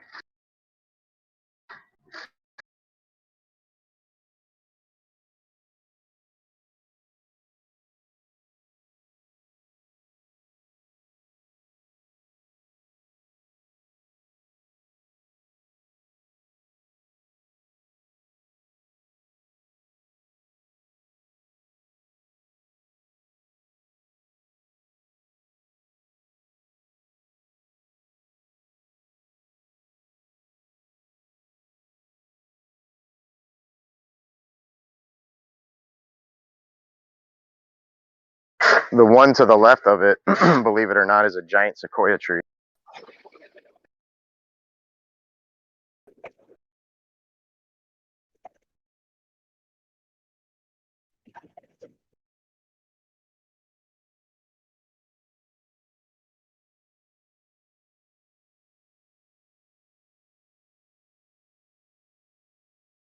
Nice. Very nice. Got a few roots sort of, hanging out there. Giving it the look.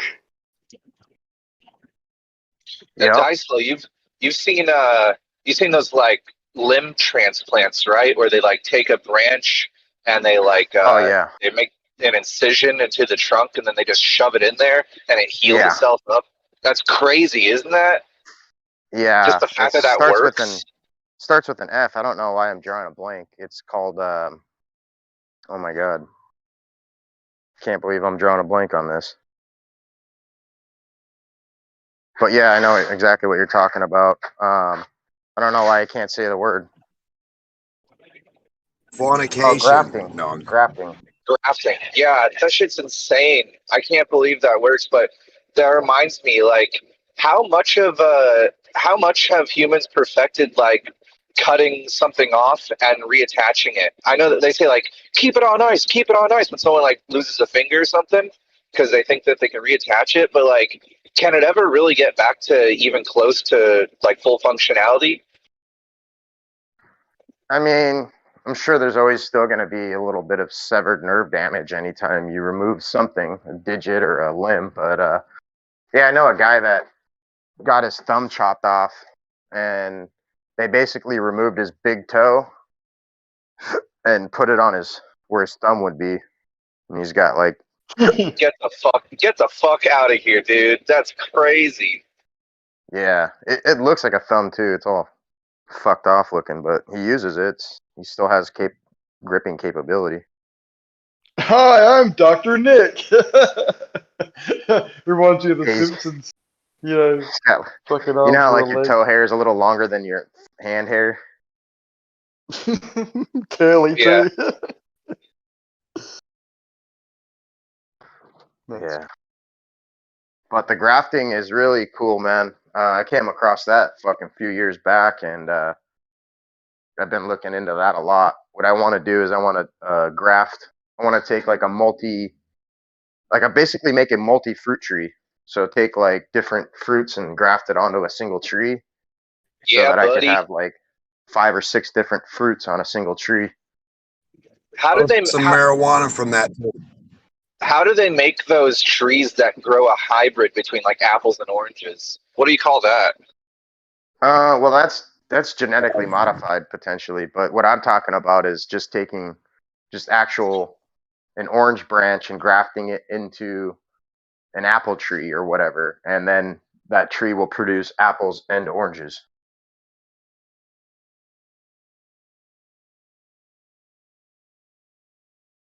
You want to find something that's got like a hardy tree that's pretty resistant year round, and that would be like your base to start from, and then you just take your other fruits and graft it into that tree. Gotcha. Could like a pine tree kind of work? Well, that's the thing, is they have to kind of mesh up a bit. Like there's got to be some similarities there. Right, like the same sort of family almost. Yeah. But like you can buy a ginseng ficus bonsai.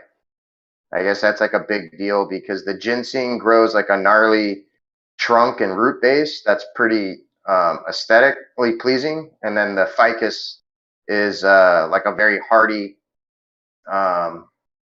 plant in itself. So you put both of those together and you got a pretty unique looking bonsai.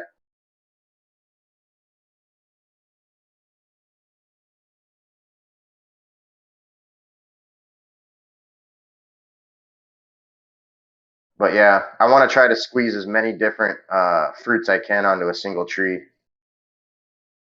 Frankenstein tree.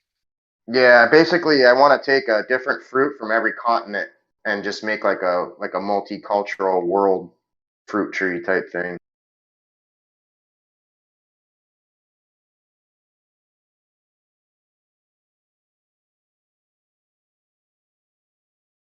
I've always wanted to do that with weed. Yeah, I was just gonna say that. I was just gonna say that. Yeah, I wanted to put a weed seed inside of a grape, an orange, a pear, or whatever, and like grow it out of it, or have the actual tree growing. You know, put a little hole in there, put seed down there, and see if it grows out of it. Oh no, I was thinking like taking different strains, like a branch from like maybe 5 different branches from each different strain, and grafting it onto a single cannabis tree or plant. Yeah, that too. But the other idea too, like, so if you have an already plant that exists and it's already grown and everything, just put a little hole in there and put seed in there and have one plant grow out of the other while they're both growing. Well, what the cannabis industry's been really working hard on is trying to modify the genetics to have something that's going to be like pretty robust as far as like resiliency to pathogens and conditions, and still have the qualities, like the desired qualities as far as the flower goes. So basically, if you take because they've got strains that are pretty resilient to a lot of this type of stuff naturally. So if you were to take that stock from that strain and then take your desired strain and graft that on to that desired stock, now you're going to get flowers, quality flowers producing, but being supported by a network system that's able to withstand the differences within conditions and stuff. So that's something that I've been putting a lot of thought into lately.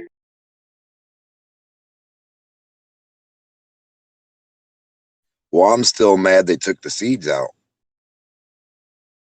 Yeah. Well, you can bring the seeds back. It's not hard.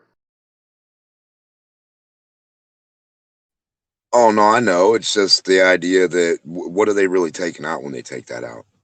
You're not really getting the actual everything you can get when they take stuff out and fuck with it. It's just not exactly the right thing anymore. Well, they didn't necessarily take it out. They just prevented the plant from breeding. Yeah. Right. So there's something not going. So there's something not being processed in there Yeah, that the should be. pollinization. Yeah, it's Right. not being pollinized, and you don't have any male plants. Yeah. And the females try to produce seeds, but if it doesn't get pollinized, then it turns into a flower. Cincinnati. Centimia, yeah. But you've got like Monsanto and all these like major GMO networks trying to essentially figure out how to produce like this what I'm talking about, when all they have to do is just literally do what I said. Just take a hardy, resilient strain and graft what you want onto that strain. That's literally all they had to do, instead of going to the lab and trying to discover things and fucking change genetics. Like, they're doing it ass backwards. Yeah, but you can't. I mean, you can't then clone from that and think you're going to get the same thing. And marijuana is an annual plant, so it's still going to die, even the rootstock at the end of the year. So No, it doesn't die. You just cut Well, the it flowers does off die. it. No, I've got plants that have been around for 20 years. What, outside or artificial lighting? Well, yeah, you got to control the environment, but you can do it Right, outside exactly. too. You can do it outside Yeah, too. but you're not. Yeah, but if you reclone the top plant that you've grafted on, you're going to have to keep putting that onto the different rootstocks. Yes, correct. Yeah. So you might as well just. Yeah, I don't know. I mean, yeah. Yeah, I get you totally. But yeah, if you just never cut the plant down and you just cut the flowers, then the plant will do its thing next year. Yeah, it's interesting what you can do with controlling the light. Have you ever played around with the rudiolis? With the what? With the rudiolis strain, you've got the sativa, the indica, and the rudiolis with regards to not requiring the light cycle. I don't think I've ever heard of it. Call them autos. I think they call them autos. Oh, auto flowering? Yeah. The strain is rudiolis. That's the actual strain of what that is. But no light cycle required. You can whack them out any time of year and they get to a certain height and off they go. It's fucking fantastic. Yeah, I never heard of that one. Yeah, no, it's the auto. You've heard of the term auto. It's the ones with no seeds. You find one little seed in there, usually it's an auto flower. No, it's not about the seed. It's about the fact that it doesn't require a short light cycle. That's where it comes from. That's what they make. They make autoflower weed, and that's what you're getting the seed from, and that's what kind of weed you're smoking. And when you get one little bitty seed out of there, you grow it, and usually it's an autoflower weed. If it's got lots of seeds, it's not usually one of the autoflowers. He's talking about, so like with the cannabis plant, it'll be in the veg state as long as it's getting more than 12 hours of light. The second it gets 12 hours or less per 24-hour cycle, it automatically goes into flowering. And what he's telling you is that it'll go into flowering depending on its maturity, not necessarily its light I cycle. know. That's what kind of seeds I got. I'm telling you, I have autoflower seeds. I already know. Oh, They nice. Excellent. yeah, I'm saying they all out of the weed I smoke, it's autoflower seeds in this shit. Every Okay, time I pick gotcha. one and grow it, it'll grow and it'll be autoflower. Now the other shit that's really seedy, it isn't autoflower. You have to time it and do the lights and yeah, depending on the season. Fair enough. Yeah, the real big thing is right now in the cannabis industry is tissue culture. Basically taking a small piece of the plant material, sterilizing it, and then putting it into an agar solution, and then sticking that in a test tube along with that plant material, and the plant will reconstitute itself without any care or maintenance involved. Just leave it in the test tube and give it a little bit of light, and it can, I think, stay within that test tube up to 9 months without ever needing maintenance. Nice. So you can literally grow millions of plants in a tiny, tiny space about the size of a closet and not have to water anything or take care of anything. And then just when you're ready to harden it off and plant it, you just pull it out and do your thing. And pretty neat, man.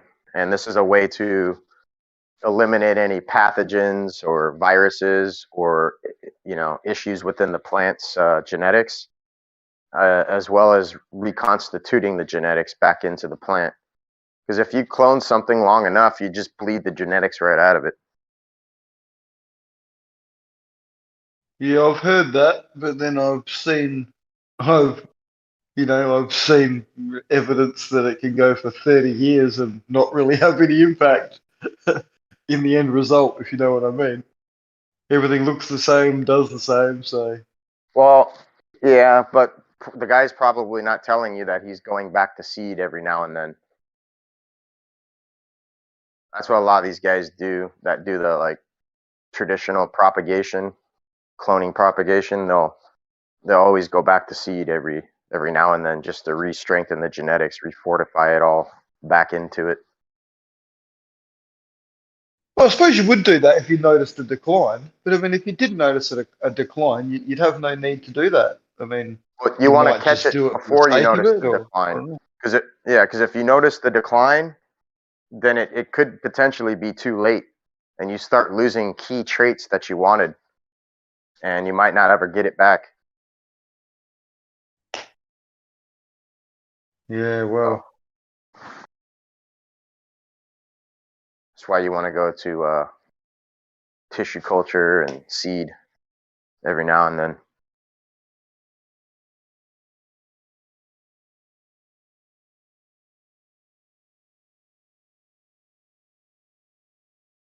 pretty hardy fucking plants though. Not many things want to eat it in the wild. I don't know about that. Obviously. Everything out here wants to eat it, man. I got gophers, bugs, fucking you name it. Yeah, okay, that's interesting. Oh yeah, man. Everything wants to eat this fucking plant.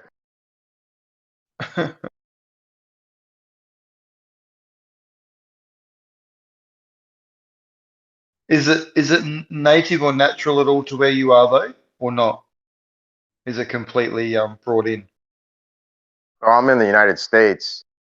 I don't know if it was native to the United States. I think it might have been brought in. I know George Washington was supposedly a cannabis farmer. So I don't know, man. So I bet he with was. it. Got to secure your own crop. Fucking hell, it's the first thing you do when you set up a new town. So, right, where are we putting the crop? Over there? Right, get it set up, then we'll worry about toilets. We'll worry about feeding everyone and sanitation after that. Priorities, people. Yep. Hey, happy worker. Shit, good worker. Yeah. Good medicine.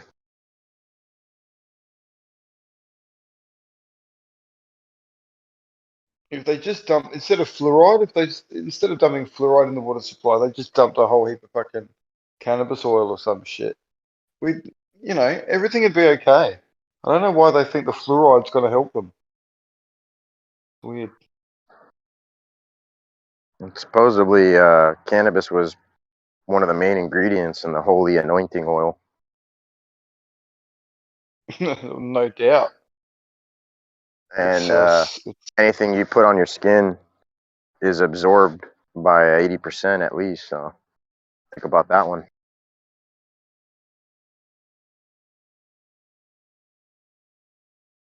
They might not have been completely loaded, but they definitely had THC flowing through the blood.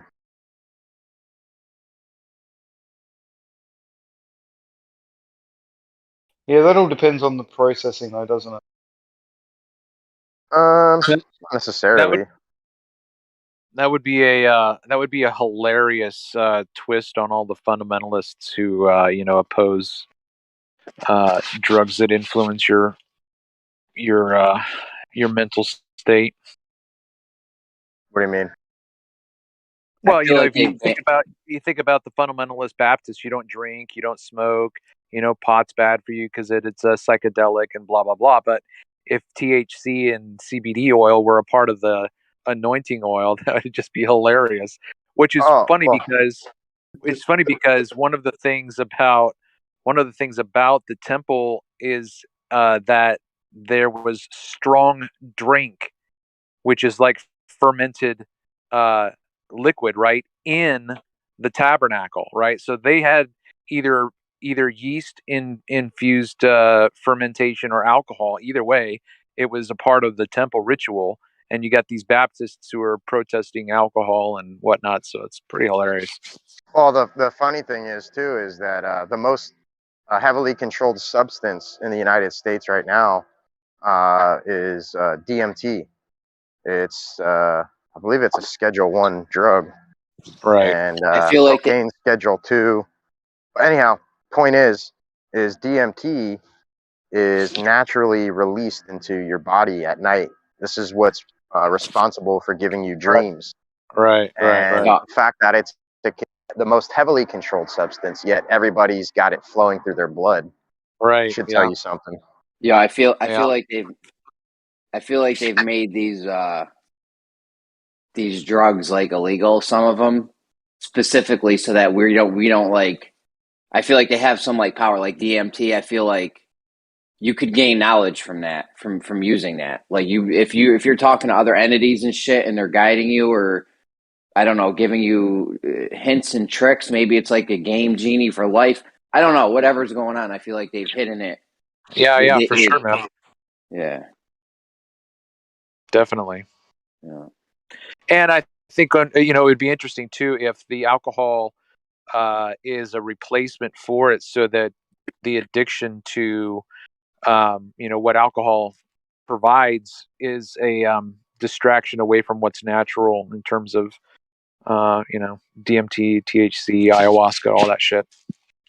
Yeah, I don't think you're what gonna that get stuff out of does is it shatters your indoctrinated brainwashed paradigm. It shatters the ego. So when you come back from that journey, you have a different perspective. You're kind of out of tune with the mainstream paradigm. Right.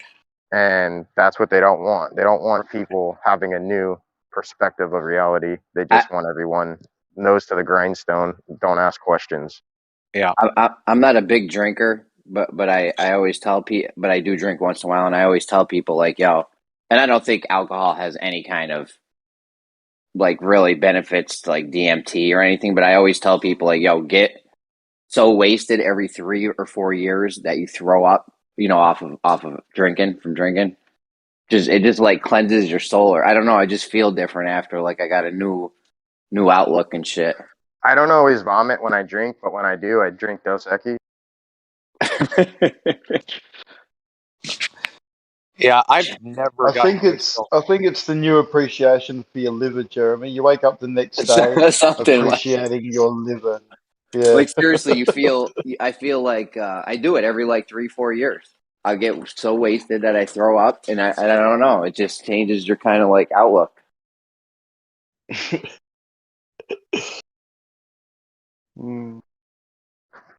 Have you gotten any hair on your chest yet from that? I got a little peach fuzz going. All right. A couple more drinks, you'll be there. Eat your crust. That's what I got told as a kid. Eat your Like, crust and put hairs on your chest. What the Normally, fuck? when I do drink, I'll just have 3, 4, or 5 beers, get a little buzzing, you know. But I'm telling you, every 3, 4 years, try it. Go get fucking wasted tonight, so bad that you throw up. Right, just a little bit over edge. Don't get too crazy. Just Well, enough. I think what you're talking about that you might not be addressing is that when you puke so hard, which you generally do when you've added too much alcohol in your body, it's literally trying to reject it as hard as it can. But when you do that, what happens is you start throwing up bile. And that bile supposedly has a lot of like toxins and shit in it. And Geo talks about this like when doing these heavy hallucinogens like DMT and stuff from like a toad, how you literally will eventually throw up. And what that is a purging process, getting rid of any bad any bad frequencies and stuff that have been, you know, held into the body. It's like a purging process. I do agree with that. I've heard of that before. It's Yeah. sometimes pushed as like a spiritual experience, but it is more of a kind of physical and mental purging. I'm telling you, everyone go get wasted tonight. You'll feel better. You won't feel better the next day, but like the day after that, or the day after that, you're definitely gonna feel better. Why don't you just put your finger down your throat? I have no desire to get wasted that way. I don't listen. There's things in life that you're always not going to want to do, and you're going to have to do. You got to grow up. Shut up, Mom. Yeah, I quit drinking because of the day after. Well, that's because you drink wrong. I'm telling you, this is not fun, but it's you need to do it. You got to do it. You get it on mushrooms as well, kind of purging. And ecstasy when you come up, don't you? Sometimes you puke up and purge a little bit.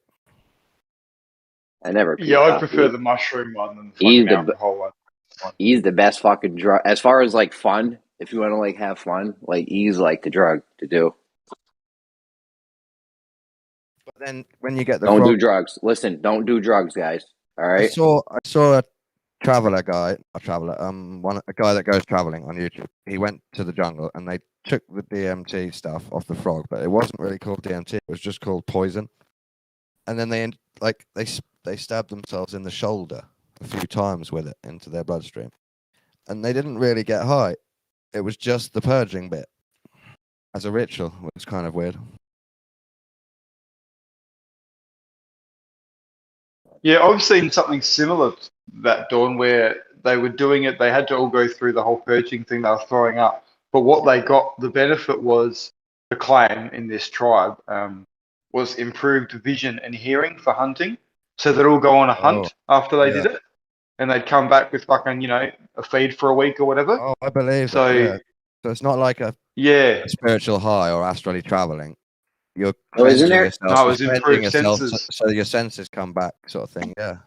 Isn't there somewhere in America? Isn't there somewhere in America right now where every drug's legal? Like you can just go do DMT and ayahuasca and all that shit.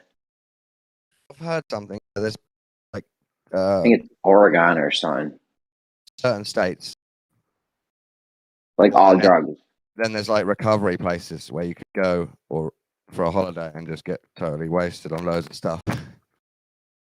Yeah, I bet you they. But is the stuff over the counter? Like, do you go to the chemist and say, "Oh yeah, 3 fucking things of DMT," like, or do you still have to source it illegally? You still got to. Yeah, I think you still got to. They're not selling it at like CVS or anything, but yeah. Right. Okay. The DMT aisle at Walmart, just yeah.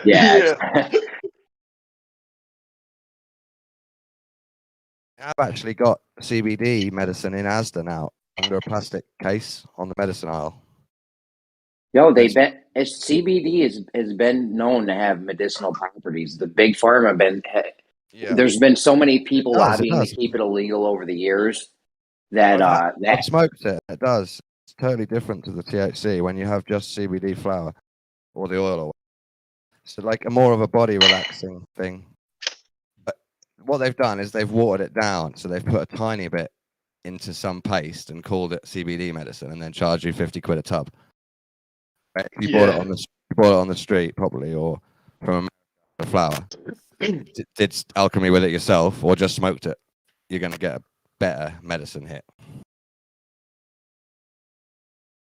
But yeah, so maybe it's becoming normalized. I mean, CBD and slowly, eventually DMT will be on the shelf. Probably not, but maybe. Meanwhile, the whole medicinal thing about fucking marijuana was because it was helping cure some cancers. And what does that is the THCA, the THC acid, not the fucking CBD or any part. And it was big for the seizures, right? If you're if you're a big pharma company and you're selling medicine, you don't want to be selling medicine people can just get on their own. No, you you can grow wanna be that on a selling- balcony. You can solve all of your ailments. Yeah, you want to be Big selling pharma stuff. loses lots of money, doesn't it? Yeah, you want to be selling. That's there is a huge conflict of interest with big pharma. Like on one hand, they want to make money. That's their ultimate goal. In fact, is the money part. And on the other part, you have now if you're unethical, I guess there is no conflict of interest, but you don't want sick people. You want people to be healthy and cured of ailments and everything. Like you don't want people to be sick.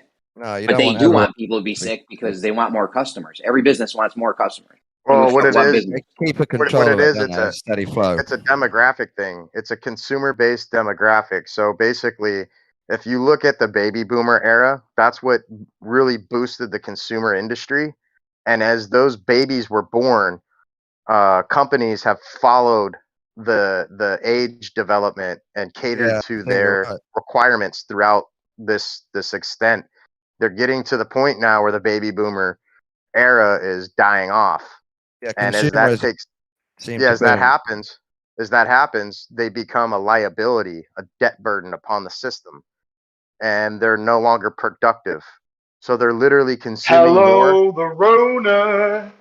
Yeah, they're literally Hello, consuming the more than they're don't. able to produce. So this is a subsequential way to essentially wipe away this debt burden. And this is what we're left with is a system that wants to take the prime out of your life experience, use it to their benefit, profit, and then simply do away with you very quickly and easily. Well, yeah, it's all about the dollar for these people. They got boardroom meetings and shareholders. They gotta. It's not about the dollar though, really, Jeremy, because the dollar is a facade. What it's about is keeping your attention off of reality and keeping your attention for the grindstone, 9 to 5, focused on surviving and keeping the debt collectors away. Absolutely, that's the bigger goal. The little goal is the money. You get the money. They don't care about the money, Jeremy. Money is a facade. They've got all the money in the world. It's not about the money. It's about you. It's about you not realizing what you need to realize within your short, measly existence. The people lower down, they're following money, but the people up top, that's the agenda. They don't. If they can keep your nose on the grindstone from day one till end, and you've missed what you were here to gain, then they did their job. I agree, but even for the people at the tippy top, the Rothschilds, Rockefeller motherfuckers, it's still about the money for them. Yeah, money's the tokens. It's not about money, though. It is, bro. It's the tokens they deal in, but they don't want to be more wealthy, really, because the money buys. The more money you get, more power, more control with. They're trying to control us. Jeremy, you got to watch this video. It's a 3-hour video about money and what money is. I should send it to you. It's a really good video, but most people don't realize what money really is, man. No, I think Jeremy knows. He's just saying because that's the token that we all use. That's still what most humans are chasing. That's their reason for joining the agenda. What do you think money really is? If you were to boil it down to one word, what would you say money is? I think it's fake wealth. Nope. It's Anyone a convention else? we use. It's a weapon. Nope. Anyone else? It's a convention we use to determine worth, the worth of something. No, Your money, time, a good, a money service. is money Well, is that's what it is. literally energy. That's what money is. It's energy. So it takes energy to put in to essentially create money. So this is why originally they based the dollar off the gold standard, because the gold is there. It's not readily available. It takes a Energy, but substantial amount of work to obtain it. energy is the time and effort spent in chasing money. Money is No, no. just a fake token. Energy is what is used to support the value of money. Oh yeah, I'll give you that. It's correlated to energies. Yeah. And do you know how nations get their money? I always used to think they printed it underground and then just Well, brought it up. they do print it, but they print it through an authoritation. Like somebody declares them Right. to be able to print X amount Yeah. of dollars. Do you know how that someone is? I would say it's someone in their country, but on the side of the bankers and the Rothschilds, I would assume. Kind of. It has a definitive name. Does anybody Well, know the name? Technically, it's supposed to be Congress, but I would say the Fed. Nope. Close. There's a step above the Fed. Fed's one of the middlemen. Yeah. Come on, Dice Slow, knock it off. Just tell us, man. It's the central banking The cartels. IMF. The central banking is who allows the Fed to have X amount of dollars. So they send a digital transaction to the Fed saying, here, you're going to get this number, which is going to be a 1 and a multitude of zeros behind it. It's a digital note. And then the Fed takes that number and they print different denominations all adding up to that number. But subsequently, this all comes from the central bank. But who does the central bank take orders from? Does anybody know that? No, we're done guessing, man. Just tell us. All right. It's the World Bank. So the World Bank determines how much money the central bank gets. The central bank determines how much money each nation gets, and each nation determines how much each state or province or what have you gets, and then it goes down to the county level, down to the city level, and down to the individual. Oh man, what I wouldn't give to start Tumbleweed, Oklahoma, man. Just start this fucking community and start all over. Yeah. Every war that's been fought has been fought due to the denial of accepting the central banking system. Yeah, right. So No all doubt. these countries we see with being demonized on the media, whether it be Cuba, Venezuela, Iran, Iraq, North Korea, they've all said fuck you to the central bank, and the next day they've had war at their border or shorelines, and the media's bashing them. Yeah, we've been systematically going to war with countries. If you look at any war that's happened in the past, even World War, I think that's why World War I and II Hitler had a great fucking economy going. They had a great economy going. They weren't trying to fuck with the central banking system of the world. And that's why they go on. There's only a few countries left that we even have to deal with. And I think they'll leave some because you need an enemy. You got to keep people living in fear. You need, so I think they'll leave a couple of countries, but yeah, we've been going to war with them one by one over the years. Well, I guess that would be the case, right? Why would you kill your cash cow? If you bring in everybody under subjugation, you would have no need for war anymore. And war is the business. Yeah, war is a big moneymaker. Yeah, I think plus too, it's a mental thing. You need a boogeyman, someone to keep you living in fear. They got, you always hear, North Korea's testing nukes or something. You know what I mean? What it really is a scapegoat. So if you're worried about what North Korea and China is doing, and you're worried about, war, and you're worried about paying the bills, you're not worried about who's put you in this situation. Another thing to keep us distracted. Yes, that is one of their main goals, to keep us distracted, to keep us not thinking, to keep us fighting with each other, stay divided. I agree. Well, I mean, if you think about it this way, too, for me, if you think about working for a company, and then that company wants to enlist a certain amount of the men and women now as military, right, to enforce the company's policies. Like, if you start to think about the United States that way, I think you'd sit back and go, "What the fuck are we? What is this? This is not this is not the American dream that we were sold, right?" So Yeah. I think that if people did look at the United States that way, like my oldest son right now is actually thinking about joining the Air Force, and I'm just thinking about, well, like, what the fuck can I say to this kid that's gonna, I don't even Just know. tell them, say, why don't you just be a banker? Because, or be a banker security guard, because that's all you're doing at this point. You would be no different going to Bank of America and becoming a security guard than you are Yeah, but going the to the point fucking for airport. him, right? But the point for him is he's looking at it as an investment to get a free education, right? Well, there is that. I've got Investment a for friend what? who we graduated at the same time, high school. He went into the Air Force as a civil engineer, and I didn't. I seen him for the first time since then, about a week or two ago, and he just retired with a full pension, and now he's talking about starting a company. He's living pretty well. He went from being a piece of shit to a decent guy.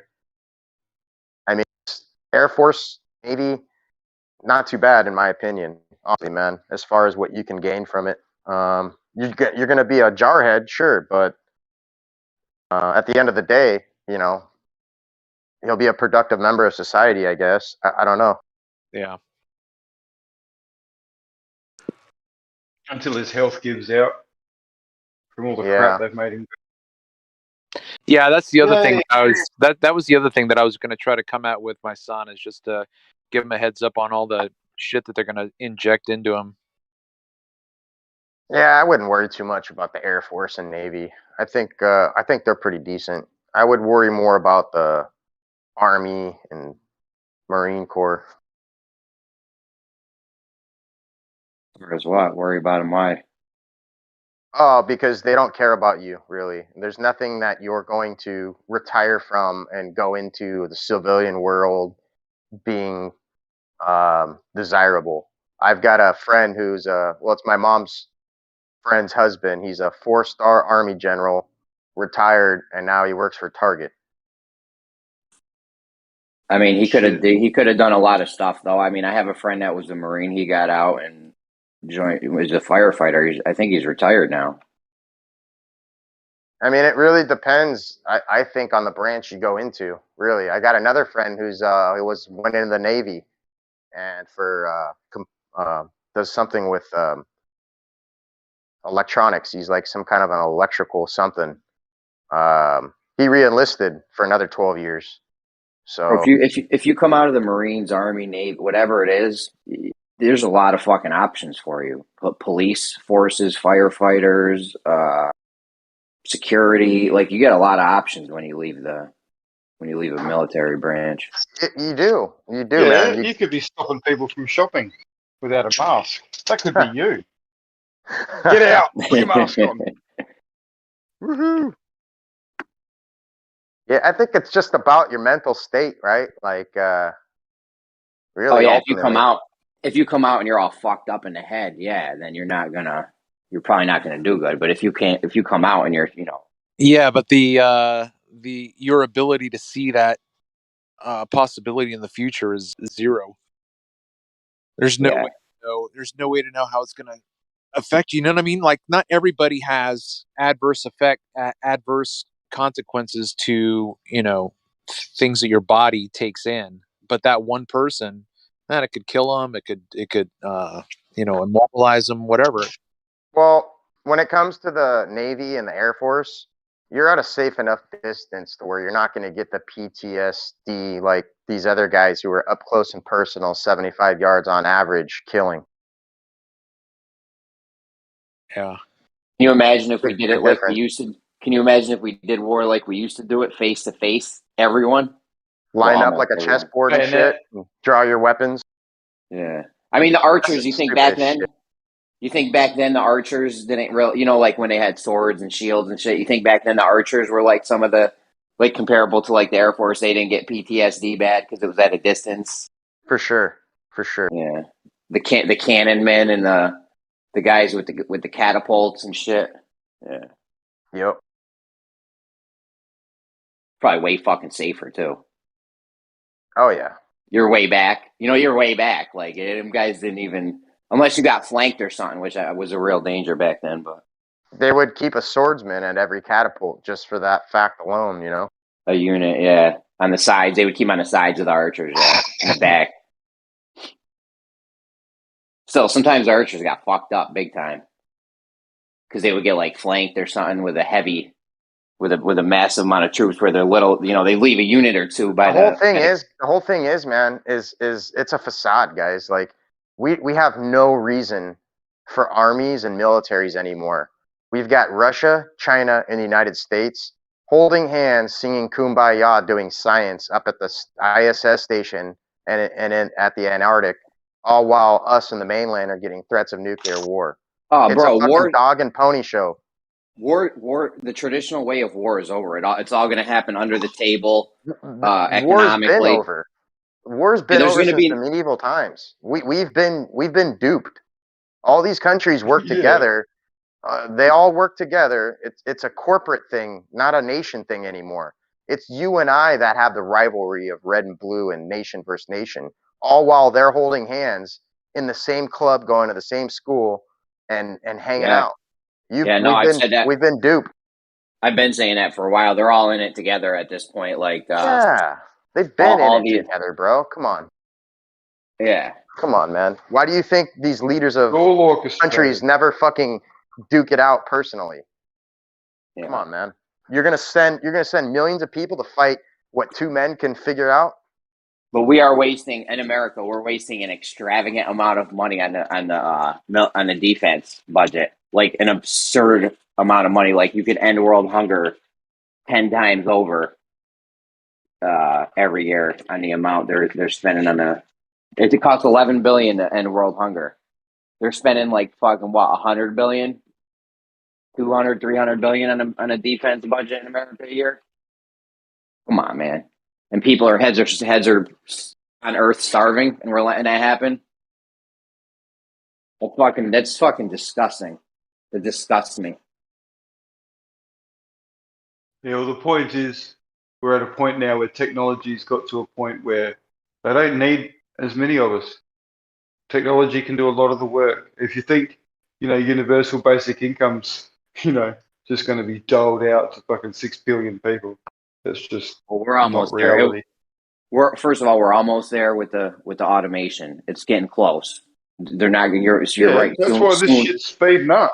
Very soon, they're not going to need a lot of people. Yeah, very soon they're not going to need a lot of fucking people. Once you have cars driving themselves, that's 5 million people you don't need anymore, because 5 million that's just Americans. 5 million Americans make their money after. Once they figure out how to automate a fast food restaurant, there's another millions of people. You're not even going to need fast food. These fucking rich motherfuckers don't eat fast food.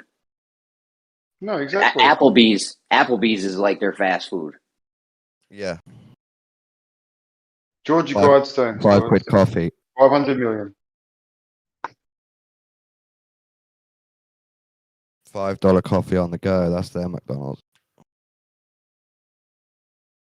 But yeah, they're still automating it. I think it's just delivery, isn't it? And all the foreign people turn up, and there's just a certain kitchen staff that make the food, and the delivery drivers pick it up.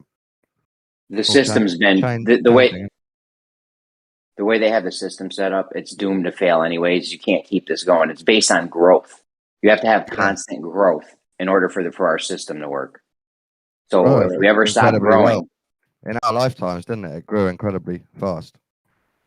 Yeah, and if it ever stops growing, you're going to see some not good things happening. Yeah, it's leveled out, and now they've got the burgers in little warming drawers from the microwave. It's not even flame grilled or anything. The global pyramid scheme is about to topple. Yes, Titanic's going to sink eventually. Maybe not in our lifetimes, but we have to keep pushing, guys. Bro, you don't want this shit to topple. Let me tell you something. If this shit collapses, it ain't going to be fucking pretty, dude. Oh, I know. That's what I want. And who do you think's going to pop? And who do you think's going to pop up when all the smoke settles? The same elite motherfuckers that are running the show right now. They're going to pop back up and take over again. That means everyone has a fresh start. It ain't going to be a fresh start. The same people are going to pop up and take over. It's going to be the same fucking They thing won't again. pop up. They're going to orchestrate the toppling. What do you They don't suggest pop we up do, after. They're in Jeremy? control of the whole thing. If we don't topple it, what can we do? Well, if you do topple it and when the smoke settles, the same people, elite motherfuckers, pop up and take over again. What's the point?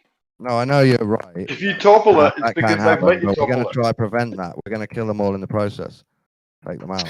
No, we might. You might be able to force their hand into toppling it, but then nonetheless, even if you do or don't, it's going to be the same people coming back. This is theory. It's not me. It's me and the Freedom Army of the world. But hold up, Don. Like, what kind of system are you gonna have? Is it gonna like money? Is it gonna be based off of gold, or they have all the gold? So like, that's all going to be decided later. It's going to start as total anarchy. So no rulers and no rules. Do what And they in will. that anarchy, they will amass control. They'll try, yeah. This time we're going to know who they are and we're going to get there first and we're going to change them all. Oh, Don, you're so cute. We're going to get to their kids. That's what we're going to do. We're going to get to their kids and convince their kids that they are crazy.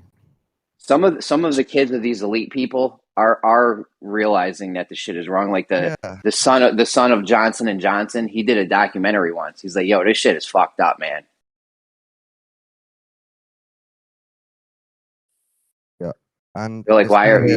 It's going to be a hard battle percentage. Like we're going to have to take down all the religious organizations as well. It's going to be very hard. My personal feeling is this is a battle or a war that just can't be won. At this point, there's nothing you could do. They're so entrenched and dug in. Jeremy, I also share this nihilism and no hope.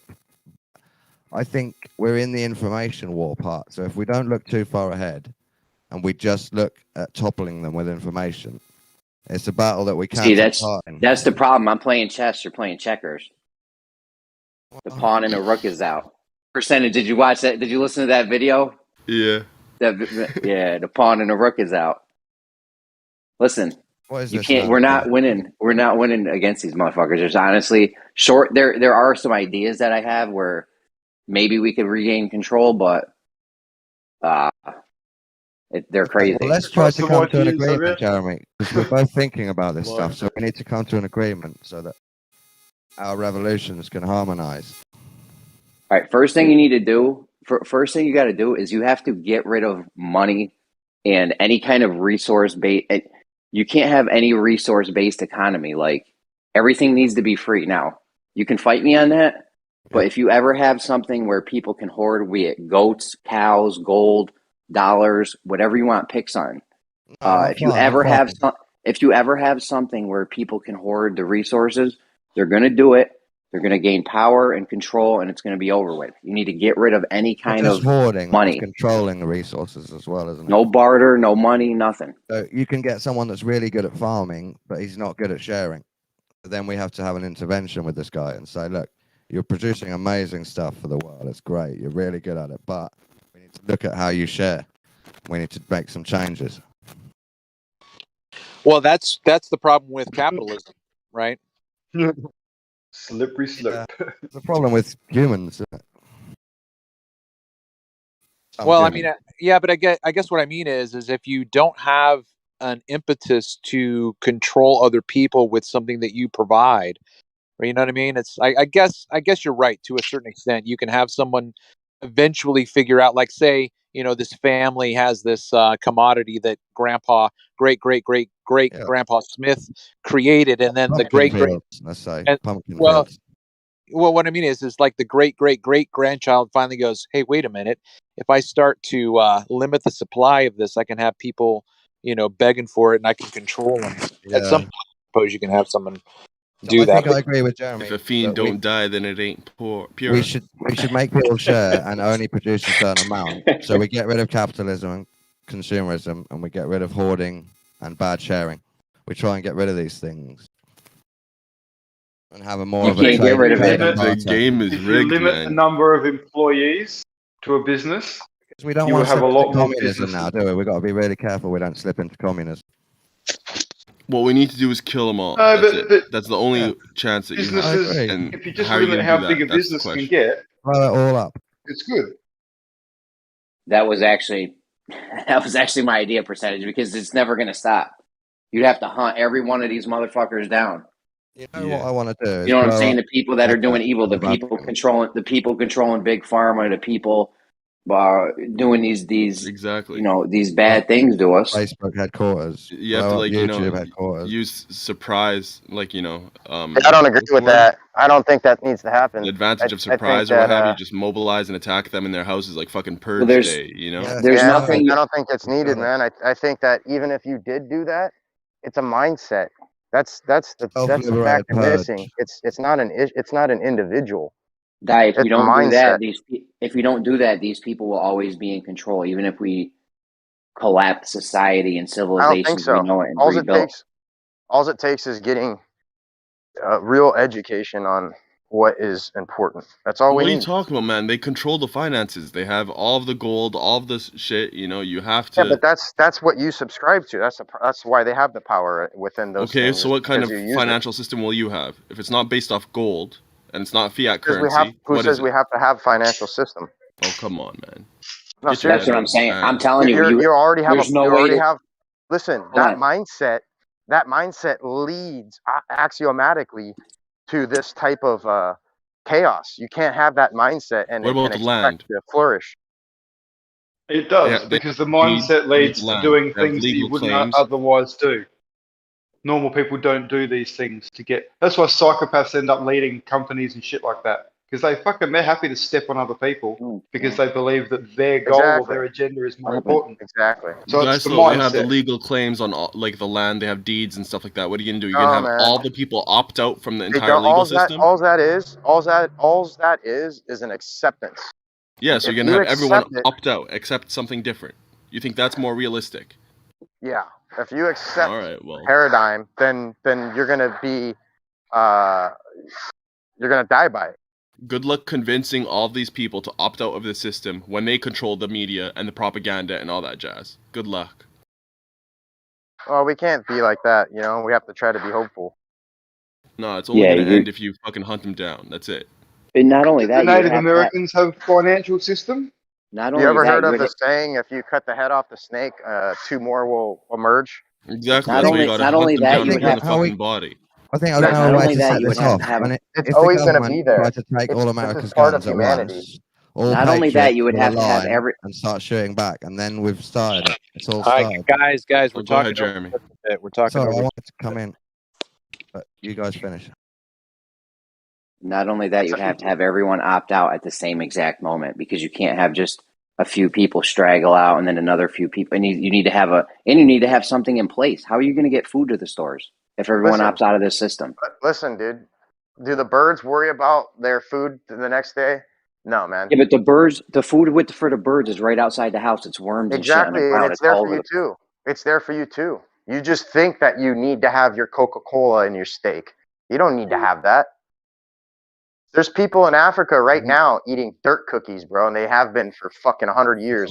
They're not eating dirt cookies. What are you talking I'm not saying that you have to eat dirt cookies. I'm just saying you're worrying about too many things. You're worrying about your amenities and your little We can still have steak sparkly and Coke in the fucking apocalypse. fancy technology. Yo, we're gonna eat their steak. We're gonna drink their milkshake. Listen, what I'm worried about. Hold on. What I'm guys. worried about, Die Slow. Hold on. What I'm worried about, Die Slow, is getting food to the 8 million people that are in New York City 3 hours away from me. Because if they don't have food, they're coming to see me. Listen. If you've got 2 hands and 2 feet, you can produce food. All we need to do is start planting crops everywhere. That's all fucking we New need York to do. City. Take the seeds. Yeah, New York City, bro. New York City. New York Yes. fucking City. 8 million If you were to people go to every day every need to eat. rooftop, in New York City and fucking turn it into a garden, you'd have fucking too much food, okay? You think so? You'd have a problem with bugs. You could be right. I don't know about the numbers I'm on that. telling you, food is not an issue, man. Food is there. Yeah, see, No, the food is thing is, there. right. So a lot of the food that Very. we can't produce for ourselves is the shit. I just lost the fucking word. What's it called? The shit that we have to import. Yeah, or manufacture, right? What's the fucking word for it? Not natural, but and not Processed. Synthetic. Processed food, right? So, like, you know, honestly, We don't need that. honestly, Okay, I need salt. Here, okay, here, no, Dice no, Low. I you need. don't, bro. No, you don't. Yes, you You sweat out. don't need salt, bitch. You don't need salt. Yes, you do. No, listen, You do listen. need salt. You don't listen. You don't need table salt, right? I mean, there are You do certain. need salt. You do need Okay, but salt, listen. right? You need sodium. Let's be clear. You You- need sodium. Yeah, Whatever yeah. it is, sodium, salt, whatever it is. That shit is not outside my house, bro. I don't know where to Yeah, it get it is. or where is it? Yeah, it is. It's readily Where? available. Yo, it's in the soil. There's sodium in the soil. It Oh, just literally eat a dirt grows cookie. out of the ground. Eat a mud cookie. Eat a dirt cookie. Eat a dirt Yeah, dirt cookies, bro.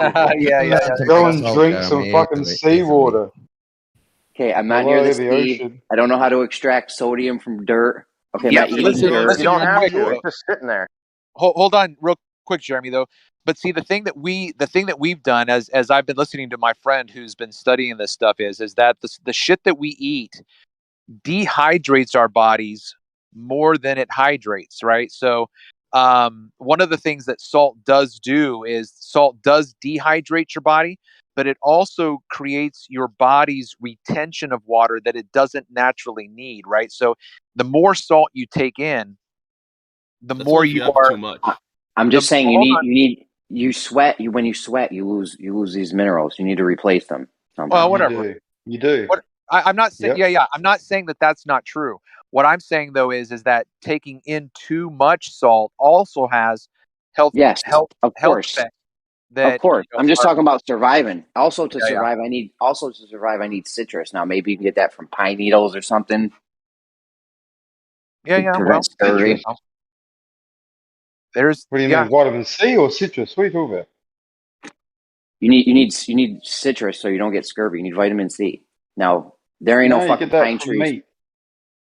Well, over here in California, we supply Jeremy's the got good world argument. with the most citrus oranges have all these everywhere.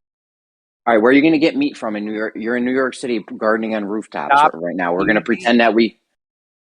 What? Jeremy, you could supply your family with food just with guinea pigs in a very small area. You could not grow enough crops to feed your family. It's not realistic to grow crops to feed yourself. There's this thing called aquaponics. You can get a massive. Yeah, I think you can feed a whole family with something the size of a shed or something in your backyard. So the point is, there's 8 million people in New York City that need to eat. They need to be getting nutrition. If they don't, they're going to come see me right away. I'm only 3 hours north. So that's seems like a serious problem to be able to just. What's going to happen, Jeremy, in the revolution? Most people are going to die. Well, Dice Low saying this doesn't need to happen, and we can all do this all peacefully without anyone. No one's going to die ever. I think he means everyone should learn to try and survive. I think that's No, I just think we need to work together as a community, man. Like if I'm good at growing crops and you're good at hauling lumber, or everybody do what you do and we just do it. Just do the damn thing. We don't need to fucking happen, system. man. That's a pipe dream because you need to convince people to kind of like come along with you, and that's not going to happen with the propaganda system that we have in place. People need rulers. Bullshit. It's the only way they know how to live because if I build it, they will come, bro. Surprise, and we need to attack them. You know, we need to first attack their caches, like their weapon caches, get armed, and then go and hunt them down. Listen, check it out. All we need to do, revolution style. All we need to do is take over one continent, dude, and fucking just bring it back to what it should be. And we're gonna be a spotlight upon the world. Everyone's gonna see, and they're gonna go, "Fuck this! I'm going there." There is no non-violent continent. solution. We rise up. All right, then if you want war, the only way to really do it is to create a militia, a world militia, not based on religion, not based on creed, not based on race, just literally a world militia, dude. Just the of course, the bourgeoisie versus the proletariat, the haves versus the have-nots. No matter what you do, it's not going to be pretty. Okay, and you're also going to need to have all the people in on it at once, be it in a country or worldwide or whatever. You could chisel away at it piece by piece. If a company's doing something wrong or that's not ethical, or that we find out they were lying, or you need to fucking I'll tell you right now, you need to ruin them. The biggest tactic that these people have used against the free world from the beginning has been influence. They influence us with technology and trinkets and shiny metals, and people just naturally go for it. This is what happened to Africa. This is what happens to everyone. As That's how they long got as the Indians with the beads. that's how they got South America. That's how they got everywhere. You know, this is all we need to do is just fucking go back to a basic lifestyle. And if we can be an influence to the rest, everyone will witness it and go, you know what? I don't need your computer. I don't need your bullshit. I'm going to go live a natural, happy life. And things are abundant over here. There's lots of veg. There's lots of alcohol, lots of food. Don't you want to advance music? Don't you want to advance technologically though as society? And I don't. No, I don't. You want to be like the blue avatar people? Desire. You want to end up like the blue avatar people? This is the desire of a narcissist, to have this sort of technology to where you don't have to fucking lift a finger and you've got everything at your fingertips. That's not the desire of a true man. Don't you like to be able to communicate with everyone in the world at the touch of a button? I'm not saying we can't have that eventually. We could have all that, but the only way to get it back and to have it in our hands is to stop interacting with it and go back to the roots and be the influence that the world needs to see. And if we can do that, everyone will fucking ditch the mainstream bullshit, and these people will have nothing to support them. But that's a really slow way. That takes forever, and you have to keep convincing people over and over again for that way to work. People are already doing it. We've had a mass exodus from California, from New York, from all states in America. It is happening, but people are moving to and fro, and they're not moving to the cities. People are trying to flee the cities, and they're trying to go back. I'm thinking more along these lines. We go into the people that control the internet, and we just take it, and we control it now, and then we leave it running for us. You guys are too addicted to your computer. There's no guy controlling the internet. What?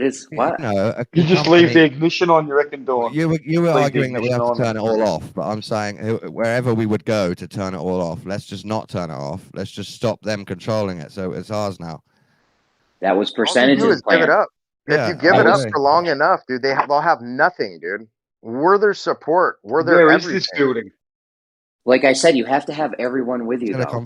You have to have everyone with you, though. Like, okay, say we want to do this, and we're like, well, the bank's making trillions of dollars off us by loaning money to buy houses. We're just not going to pay our mortgage anymore. We're still going to pay our taxes to keep the fire department and the police department going. But then if you don't, hold on a second, Don. Everyone relax, man. But then if you don't say, okay, nobody's going to pay their mortgage, they come have the cops evict you. So the cops have to be in on it, and the sheriffs and the police. Well, if they're not in on it, they're going to just come take you out of your house. If they're not, we don't need that anymore. You're beholden to the system. We need to ditch the system. We need to go back to small communities, dude, where people fucking actually have community, desired community. I agree on that too. When you don't have a police department and you don't have a fire department, you have to rely on one another. So now you've got a set individual or a group of individuals who act as if while you're doing your part, and everyone's a community now. Jeremy, what I think is we talk to all the policemen's wives, and slowly we infiltrate their minds until they give up their husbands and tell their husbands that they're in a crazy cult. And that's how we stop the police being a threat. All right. So here's a scenario, guys. Here's a scenario, guys. Here's a scenario, Dice Low, for your thing where we don't need the cops and we just take care of ourselves. There's a guy that just goes around from town to town serial killing people. He goes all across America, right? There's no cops. Do we try to just, what do? We got 1,000 people in our little village.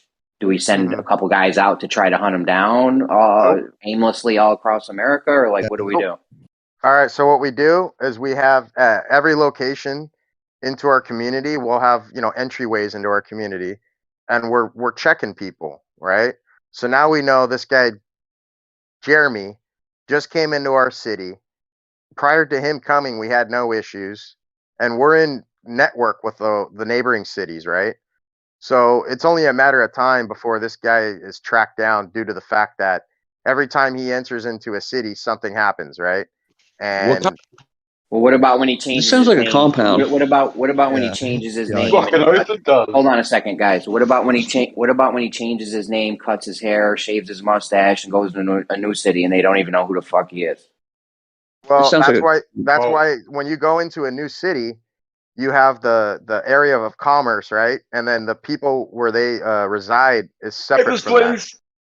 So you have the trading post, right, where neighboring cities come and trade with one another, but the residence is separate from that.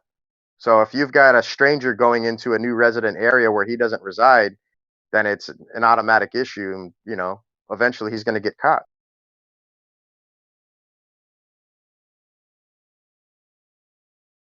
It's only a matter of time. Every citizen should be strong enough to not get killed by a serial killer or your bitch. Bro, this whole thing of a serial killer is didn't you see the Predator movie from 2010? They sent all these Rambo motherfuckers, and the one guy was a serial killer. He ended up making it to the end. He was like this weak, puny human dude. What are you talking about? What was this? The Predator 2010. I think it was 2010. Whatever Predator, it had the Mexican dude in it and the guy with the fucking crazy big nose.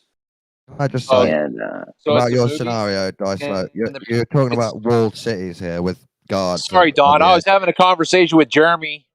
Well, I just wanted to respond to these mad ideas people are putting out because I agree, half agree. Walled cities can be allowed. I will let you run your walled city and check people, but we're going to have to check on you every now and then to make sure you don't go crazy running your walled city. Yeah, that's fine. Yeah, cool. We can have audits. You guys got settled down. We're all fired up today. But generally, yeah, serial killers is the problem of evil, where if you have anarchy, you will have serial killers. That was just one of the scenarios. There's Yeah. a lot, 100 other ones right behind that serial It's a killer. blatant Dude. example. Got arsonists, rapists, Sure. just regular murderers, thieves, all kinds of shit.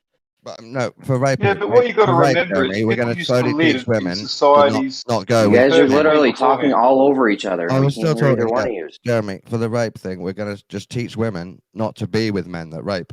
So that's going to slowly be phased out. It won't You happen. guys got to relax today, please. What Go ahead, happened Mike. before there was a financial institution and a police department and all that? Was it just complete mayhem, or Yes. did people govern themselves?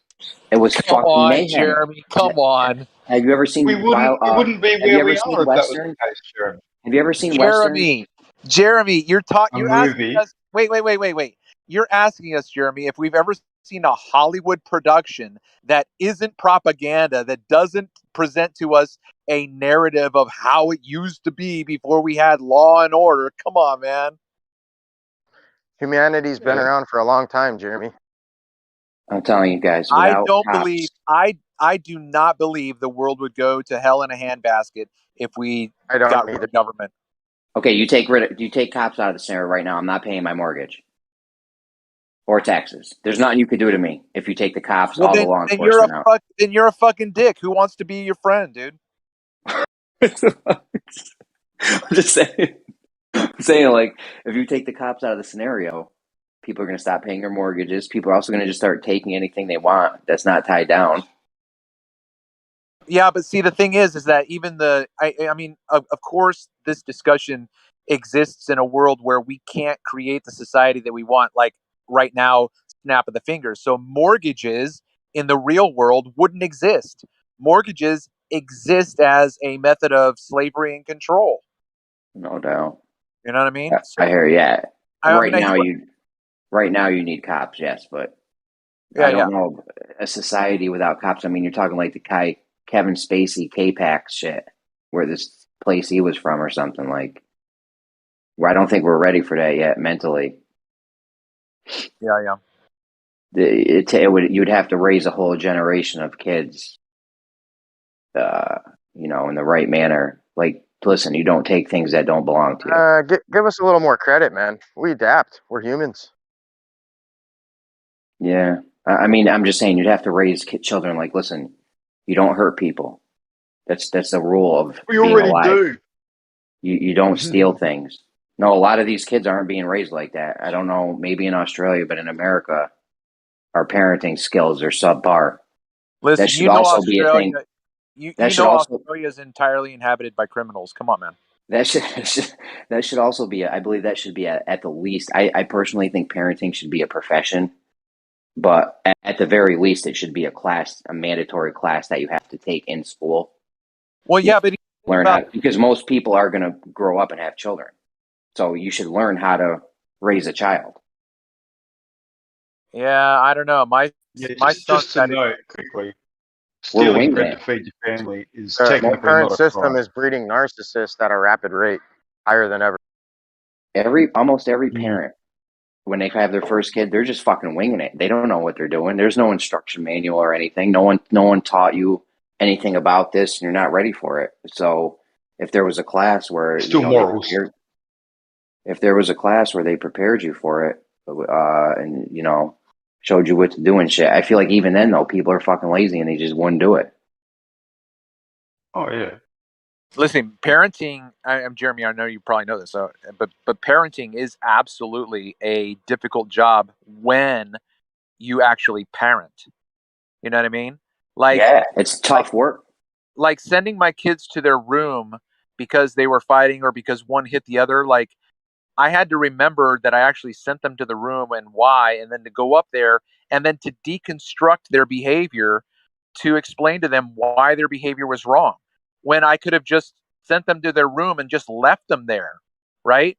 And never followed up. But I tried to sit down with my kids and explain to them why their behavior was wrong, what they need to do now to remedy it, and to then go forward into the next exchange better equipped to handle it the next time. That took a lot of fucking time. That's what I'm saying. It takes a lot of time, effort, and just work that you need to put in, and people aren't ready. People are lazy and they just don't want to do that, put that work in. That's why I really feel that parenting should be a profession. Like, people should have children and they should just hand them over to these professional parents. No, you don't get individuals like that. Professional parenting. You don't get individuals, mate.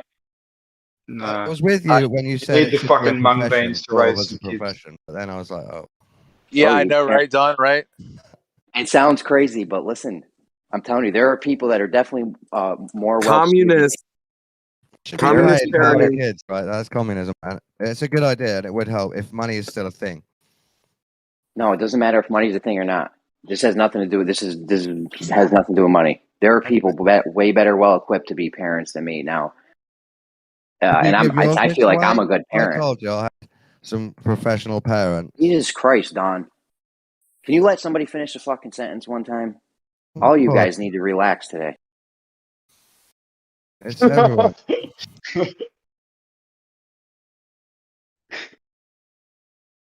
Would you give your kids up, Jeremy, if I told you I had some professional parents ready? If that's how society was, and I was explaining to me that, listen, it's a lot of work. These people are going to raise your children properly, and they know exactly what to do and everything to do, and you can visit them or something. I don't fucking know. I don't have a system set in place for this. I'm just saying, bro. And then they come back at like 18 and they're all like really good. They're like a functioning human. Hello, Daddy. Nice to see you.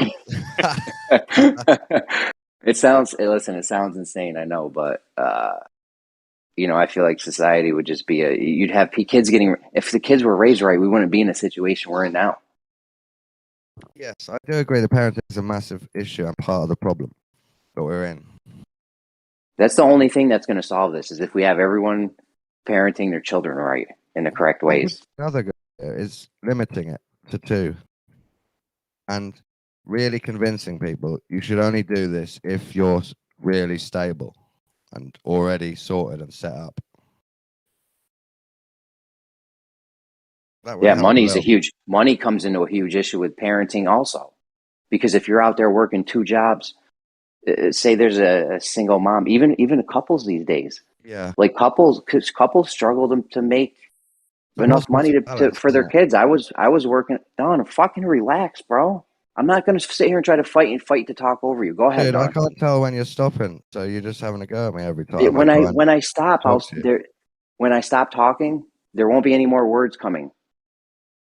But then someone else talks, doesn't it? So I have to try and guess. I know. Go ahead. What do you got to say? I forgot now. I forgot what I was talking about too. So thanks.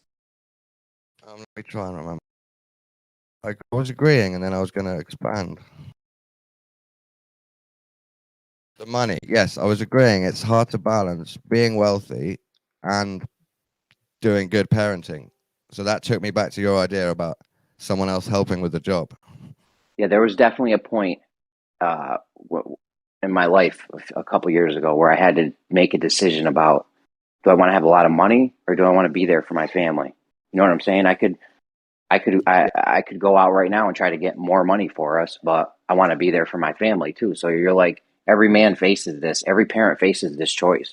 And it's a huge decision, because if you're not there parenting your kids and you're out getting money, what good does that do? We want all these nice things, the nice cars, the nice house, all the big screen TVs for the family, the video game systems, the new clothes, the Nikes for the kids. I mean, when's it going to end? You got to be. Yeah, that's what making me think. Even if we manage to balance money and parenting, we haven't got any time left for study and to become wise, spiritually and with knowledge. So we're always, we can't be there if we're balancing everything. We can't do it. Back in the day when there was hunting gathering, the man would go out and kill a deer or some shit, or a yak, whatever you're hunting. I don't know. And they bring the food back, and you're like good for the week. So like now you have all week to like spend with your family, raise your children. You know what I mean? Like nowadays we spend an exuberant amount of hours trying to bring home the bacon, the deer, the goat, whatever we're killing. Yeah, it's ridiculous. I'm sure some hunts went and you had to do a 40-hour hunt sometimes just to get it. But most of the time it's done quick, isn't it? And then you're back. No, hunters and gatherers had more free time. Yeah. Way more free time than we do now. You go out, you kill it. It don't take that long, bro. No, I'm saying it could sometimes, but most of the time it's much quicker. It wouldn't be a 40-hour week, would it? No, yeah, it wouldn't even be close, bro. You go out, catch some fish. You don't even need to actively like hold a fishing pole to be a fisherman. You just go out and set up a little trap on the side of the river where the fish will just swim into it. You bait it once in a while, and the fish just swim in, and they can't get out. Like, it's nothing to get food if you're in the right area. That's why most civilizations were on the coastlines, on river banks, on lakes, on the edges of lakes. It's not our fault for being weak. It's been bred out of us. All of these traits. What are we doing?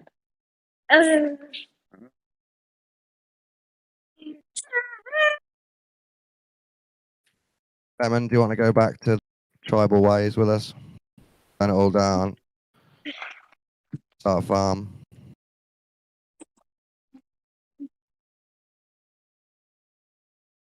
Who did you ask? Lemon, just because he's unmuted.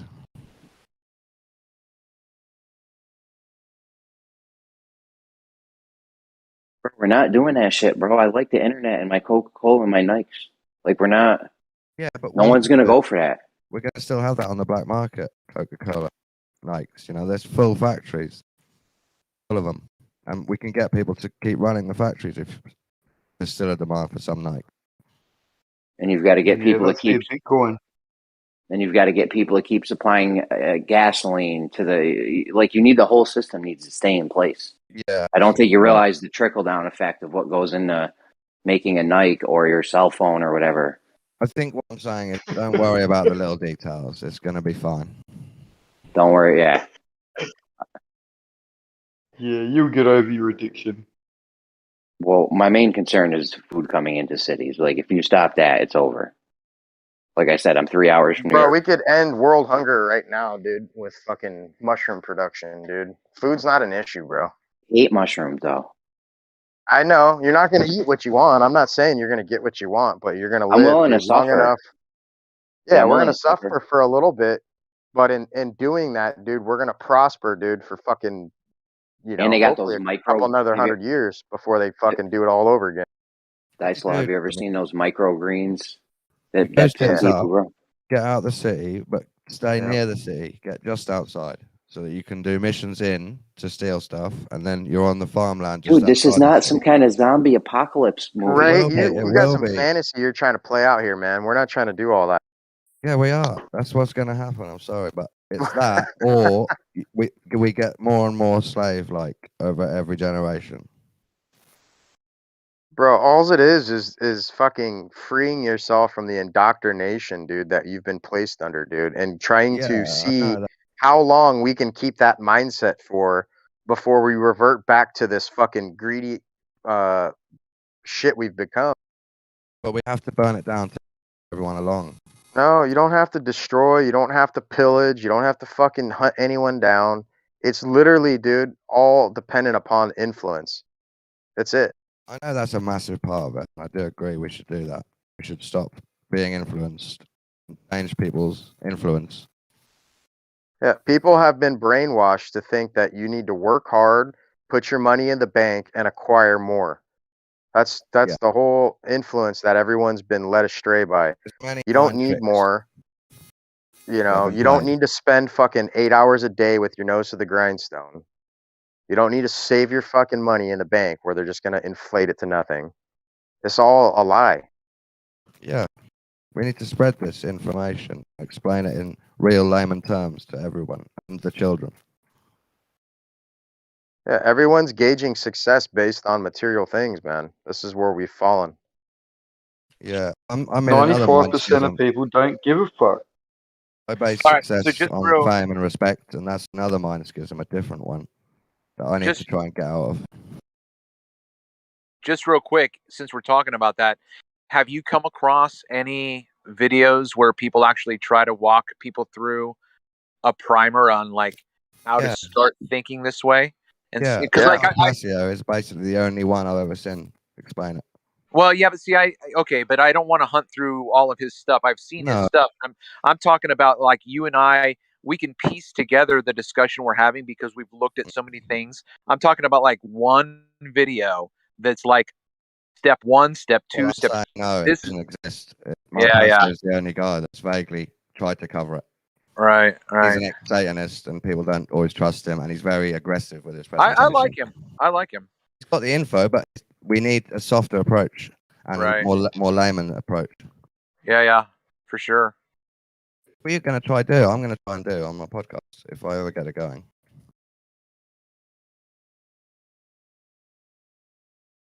Time is of the essence. Yeah. People don't even really know how to be happy anymore, man. Yes, they do. How to what? Just be happy. Well, that's true. You know what? I mean, it's so funny. Like when I had 3 kids in the late 90s, and and they would get to the age where like, Dad, I'm bored, and I would say to them, and I don't know where I got this. I would say, you're bored because you don't know how to live. Right? Just, I mean, living is so simple. Like you're bored because you think that you have to have something that you don't have. Right? But if you go It's outside, imagination. If you have imagination, you'll never be bored. Creativity, right, imagination. exactly. Boredom is a lack of imagination. That's all he's telling you is that, Dad, I'm not inspired anymore. I'm growing numb and dull from lack of stimulation. Yeah, that's a good way of saying it too.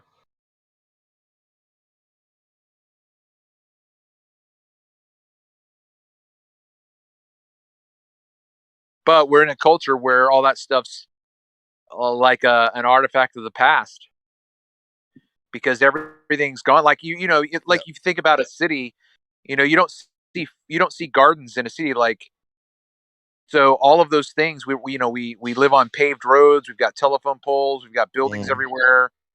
I mean, all that stuff has just been completely. Like, I went to this industrial complex, not complex, but industrial corporation area for a delivery the other day, and I just was amazed at how much forest that they had to absolutely just demolish, to get this shit put up for. Yeah, we're crazy. We just It's absolutely insane. Flatten everything with concrete. Yeah. It's mental. Imagine if you were looking down on Earth as God, or the moon, or whatever, or the sun, and you saw that happening. But slowly the garden disappears and concrete covers it all. Be disgusted. And then Joni Mitchell comes along and writes a song. I was just thinking, you'd have to give someone, Mark Passio, David Icke, loads of people that are more convincing in softer, and all the preppers and everything, all separate videos, separate information, and they'd have to collate it all in their brain. It's almost an impossible task to get someone on board. So someone else has got to collate all of this into easy package.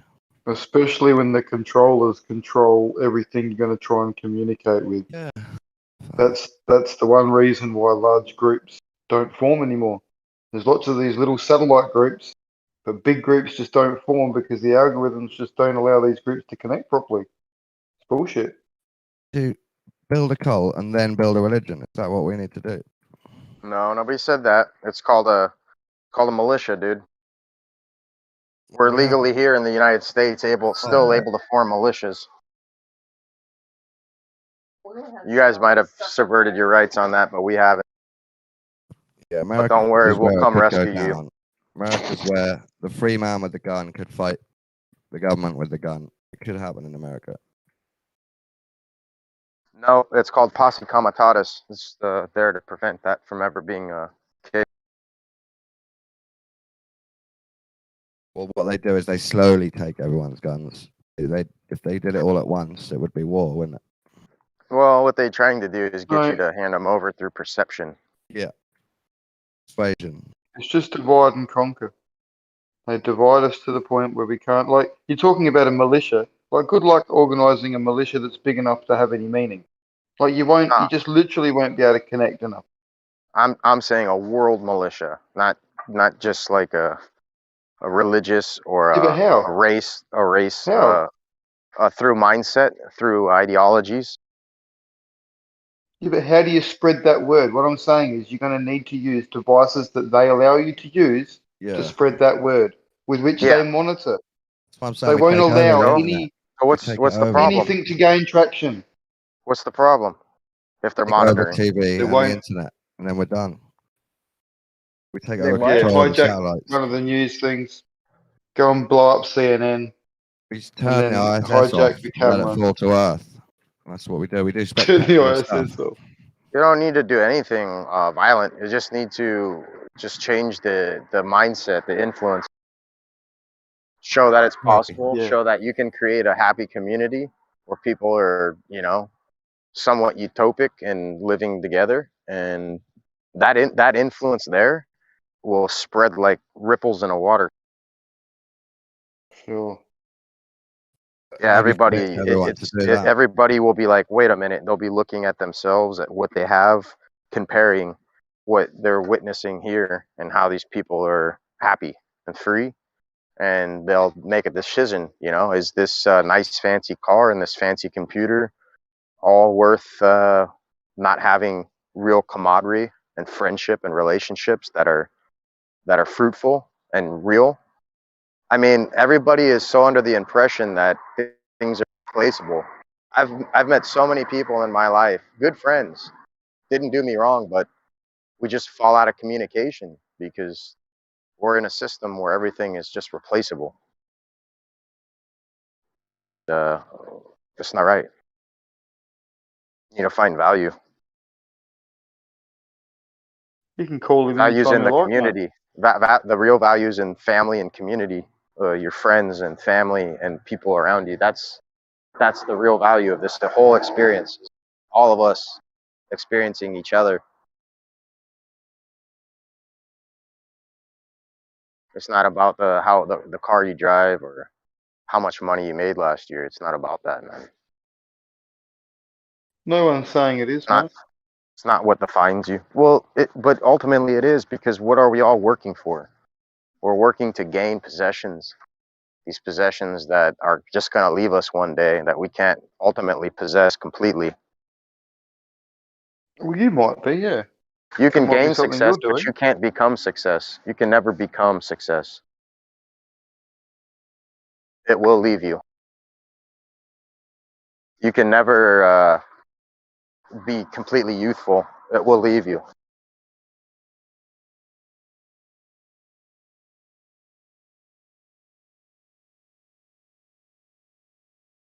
The only thing that you can ever obtain completely that'll transcend life and death is wisdom. And wisdom isn't necessarily gained from a book or through possession of materials. It's all based on interaction with one another. So if you choose to give up interaction with one another for possession, then ultimately you're going to be the poor man in the long run. Books are direct interactions with other people. Some are fiction, some are not. Yeah, So you can books are indirectly important. interact I agree, and gain 100%. wisdom from a book. Mm.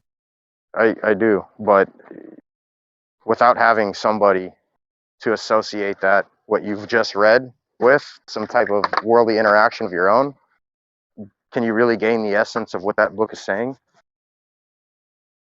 You have to be able to associate with what you're reading. Otherwise, you're disconnected. Depends on how good the writer is.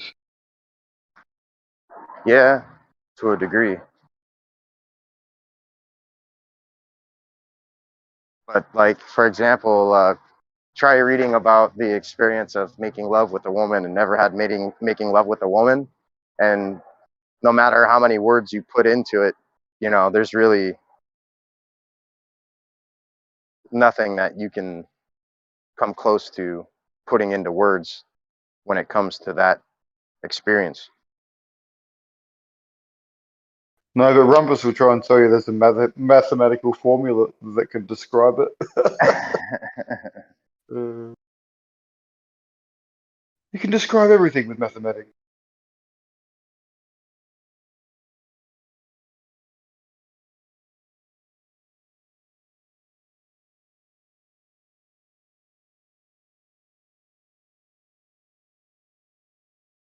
But yeah, we're giving up all interaction, man.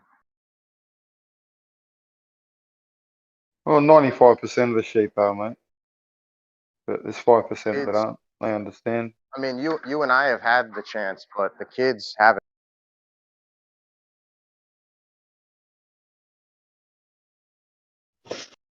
Yeah, again, there's lots of people that don't, but there's lots of people that do. The majority don't and are suckered into the keeping up with the Joneses material bullshit. But there's a good 5% of the population that literally just keep it how it was as best they can. Usually it's people living in the country, not all the time, but usually, just because they have the ability to live a bit of a more relaxed, self-sufficient lifestyle. Well, just That usually compare. comes with Just compare that to what you're saying to 100 years ago and how much different things were. Like, I don't even think we can perceive what's changes are going to be, like how humanity, like how we're going to, how our lineage, our legacy is going to interact with one another with the way things are going, man. Like, I don't even think it's perceivable. I think things are accelerating at such a rate. It's just a parabolic transformation that we wouldn't even recognize. Like, if you went to bed and woke up 100 years from now, you wouldn't recognize the world you walked into. Well, no, they've clearly said it's the fourth industrial revolution, like the technological. It's a whole new thing, and it's going to change quicker than you can even adjust to it. They've clearly come out and said that. So yes, a very big transformation is about to take place, and it will look very, very different just in 20 years, let alone 100. Fuck yeah. Well, I'm saying not just from a physical perspective, but from a moralistic, from a virtuous one, from how our ideologies, how we perceive the world around us. Like, this is the change I'm speaking of. Yeah, and I mentioned before, 95% of people will go that way, and there will be 5% of people that keep it as best they can the old way, just like there is now. There are people that are living like they did 100 years ago now, right? Percentage is small, but I there don't are think so. people doing it. I think 100 years ago, men would have laid their lives on the line if they knew what was coming, and they did. And I think today, men wouldn't do what men would have done 100 years ago for the benefit of humanity and the generations to come. I think we've Okay, given engulfed what you know ourselves. now, and that the wars are just funded on both sides by the same people, those guys that laid their life on the line were just cannon fodder. So if they actually had a little bit of maybe something that we've got now, they might have actually gone, you know what, fucking, why are we going somewhere else to fight someone else for what? Why are we doing this? You know what I mean? Like, if you appreciate now that wars are literally orchestrated and funded by the same people on both sides, then you would understand that they didn't need to lay down their lives. So they didn't fight for our freedom at all. Within their own minds, they did, sure. Well, no, But they that's fought coinciding with the system's narrative. That's I'm saying to go against the system's narrative and to fight for freedom and community and just the average demand of the individual. The demands aren't being met, and they haven't been. Common demands, man. 95% of people won't go against it, mate. They love it too much. Yeah, they can't That's how it see is. what's That's coming. why there's the They can't whole see the inevitability. herd mentality. That's why Yeah. they call it herd immunity too. Well, that's why I've always said I don't know what's scarier, the system at play or the people that are willingly ignorant to it all. I don't know what's worse at this point, man. I've really been trying to beat my head and figure that one out. It's not even willfully ignorant. It's literally just well socially engineered. That's what it is. And well, we're given common sense. Simple. Man isn't born stupid. Man is born just unintelligent. There's a difference, and we have like innate things built within us to discern right from wrong, good from bad, and up from down. Yeah, And but when that that's gets inverted, right, and you've accepted the inversion and perversion, that's a choice. That's not necessarily a consequence of a derived system at play. That's a personal choice. People. I believe they've used sorcery to take us away from I do too. our truth. I do too. But again, we all have individual, personal choices to make. Believe in free will. So we are constantly choosing to stay in our struggle and our pain and our wrong ideologies, right? When you suppress the internal voice that tells you something isn't right, all due to the fact that your desires tell you to move forward, you've made a bad choice. You have to be able to be honest with yourselves. I notice a lot of people aren't even honest with themselves, man. They lie to themselves. Our ability to make cognitive choices, they've affected that, haven't they? So it's a bit of both. If you can't be honest with yourself, you can't be honest to anyone else. Maybe they've 95% of people will turn a blind eye. They'll turn a blind eye to something horrific if it means not compromising themselves or something. Yeah. So selfishness. You know what I mean? Yeah. Yeah. Bad things happen when good people say and do nothing. Simple. Yep. That's just where it is. That's all tyranny needs to thrive, man, is just and when you get to the point where you're on your knees and you want to spit it out and choose to go the other way, it's probably too late. And we're almost to the point where we're on our knees. Maybe they. Yeah, but see, even then, when people do it, then they're not doing it for the right reason. They're doing it for more like redemption for themselves.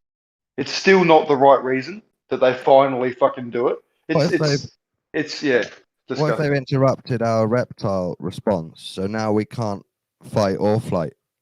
we just accept. Yeah, well, genetically they can. Yeah, we can't. And that's a fight bit. it all That's a out. bit like fluoride. Dawn, Yeah, that's what I'm fluoride saying. All has these that types exact of ways, thing. like types of sorcery, where they interrupt our cognitive abilities. Mm. Oh yeah, aftershave, deodorant, all the fragrances which are endocrine disruptors, which fuck with testosterone, which cause a lot of the issues we see now with men that aren't men. Chemically and physically, but also with the mind, with media and ideologies and ideas. Yep, definitely. Yeah, and then technologically now they're at an advantage as well. They haven't been for a long time, but technology's got to a point now where they just they fucking got another leg up. I think they're still fighting amongst themselves to get full rulership, but they all still rule together at the same time while they're fighting amongst themselves. Yeah, I think within their faction, there's a few of them that believe that they're the true leaders and they're just biding their time and blah, blah, blah. Yeah, so there's infighting, but they've got the one agenda. Yeah, just like any good any good like system. a movie or It's any always... great story, isn't it? Yeah, well, yeah. It's all logical. It's just Most shocking. people don't understand what anarchy really means. They're under the impression of the current conceptual meaning of anarchy, never knowing the original denotative understanding of anarchy. Everything linguistics has been attacked and perverted and inverted. They think it means no rules, which defaults them to imagining chaos, where people are bashing their walls axiomatic down, bashing their windows down. Yeah, and this means exactly. no rulers. You can come up with your own principles and rules. It just means no one does it for you. It's the essence of freedom. When you run from no rules, i.e., chaos, what they've placed in your mind, what's the next thing you do? You grasp, you leap for control. Yeah, someone else that's got an idea of how to run stuff. You panic, don't you?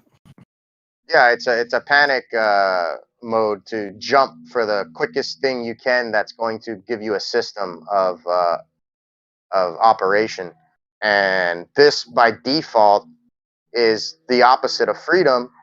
So literally they've perversed and inverted the understanding of linguistics to the point where people, they don't know up from down, good from bad, and right from wrong anymore. They've just accepted what the system told them it was. Passio suggested we should call it anarchonism, to put the word archon right in the middle of the word, and then people have to think about what that means. What does archon mean? And they have to look it up. People don't do that. That's what I'm telling you. I could tell you right now words that you would think mean one thing, but completely mean something else that you've never known. And most people won't even go out of their way to try to find out if that's true or not. Part of the sorcery I'm talking about. A trick, spells, isn't it? Spelling. Spells. Hidden the truth under words what you think mean something slightly different. Yeah, right in front of your face. Understand? Right, that's a good one. Here's another one. Stand under to have a foundation. Confuse is a good one too. There's lots of good ones. Because con means together, and fuse means to combine, to fuse. So to confuse is to combine something. Well, con in Latin, I believe, means with. So it's kind of a double entendre, right? Right. Bad. Well, like a redundant word, sort of. With. You say with? Oh, right. Yeah, with. Latin is the Romans using Latin. That's where they started the spelling. That's the most recent phase of where they done the spellings. So one phase into Latin, they'll add it with a half spell, and then when it goes to English, it's like a full spell. Yeah, confused doesn't mean what you said it does. Oh, boom! Yeah, confuse means to bring things together into your mind so that you don't think of them as separate anymore. That's why I confuse this with that, because I can't tell the difference.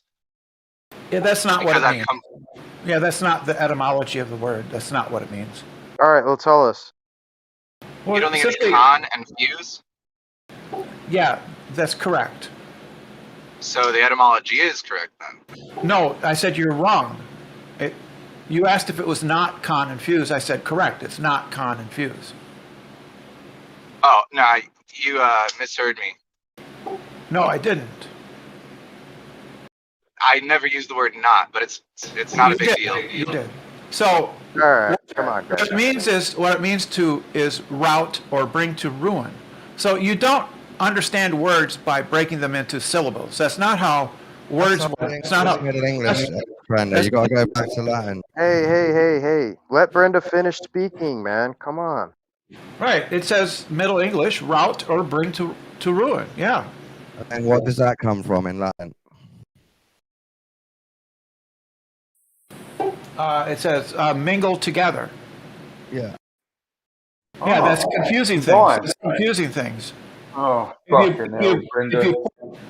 It means to confuse. If you bring together disparate things, that's confusing them. Yeah. Wasn't that what just Fundy was just thanks like for raising elaborating No, on? it wasn't. No, it wasn't. What's the difference? Where did he go wrong? He didn't. Brenda's just being Brenda. No, well, I would like Brenda to explain it. The point is you don't understand words by looking at the syllables. That's not how words work. Okay, that's fine. That's fine. But somehow he was able to derive the understanding using his method, but which was similar to yours. So I just don't see the disconnect.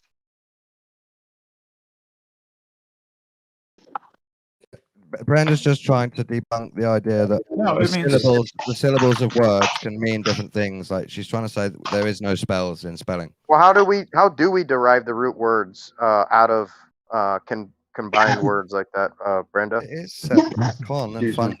You would look it up in an etymological dictionary. So it's based on Anglo-French. Confuse, borrowed from Latin, confusus, past participle of confundere, to pour together, to blend, to bring into disorder, to destroy, to disconcert. You see what I'm saying? So confused, bring together, but also be wrong, right? It's got double meaning. If you have two different liquids, and you pour them together, you have confused them. Also, you made a new cool liquid. But you've confused them. Yeah. So what's the difference between combining and confusing? You're bringing different things together in a way that confuses them. Yeah, that sounds like a combination. So what's the difference between combining and confusing? Well, Dicelo, just basing it off of my method I'm using, you could combine things without mixing them by just binding them together. Like tying some straw together. That would be combining the straw rather than confusing them, like a fusing or fusion, like a true mixture. I see it as you can add a multitude of things into one container, right? But they could still be separate. In order for them to homogenize, this would be the essence of combine, whereas confuse would be a collaboration, but not like a homogeneous one, just a devised one. That is the original meaning. Now, so the word fuse doesn't mean to fuse together. It means to pour. Yeah, but that's the same meaning. That's what it means in Latin, you ignorant piece of shit. Hey, settle down. No need to get offended. So you're saying fuse means to pour. Come on, guys. Why do we got to be rude, man? I reckon there's rules for that. Yeah, there's no need to be ad hom and getting on people like that, man. I know Brenda's hard not to get on or let get on you. Oh, that sounds all bad. She's gone, but she was wrong. But I haven't said anything bad. But regardless, that's not how you teach somebody. You don't scold them like that. You try to help them along. She's You know trying what to I'm saying? debunk our understanding of how language has been used as a trick. I know Because she's exactly never what she's studied up it to. ever. But you never expose somebody by doing it this way. Now she just ran away. I wanted to tie her down and bind her to her trickery and show her where she was wrong and get her We to change her way. tried, but there was too many of us and she didn't care enough, so she left. We've all heard it before. Yeah.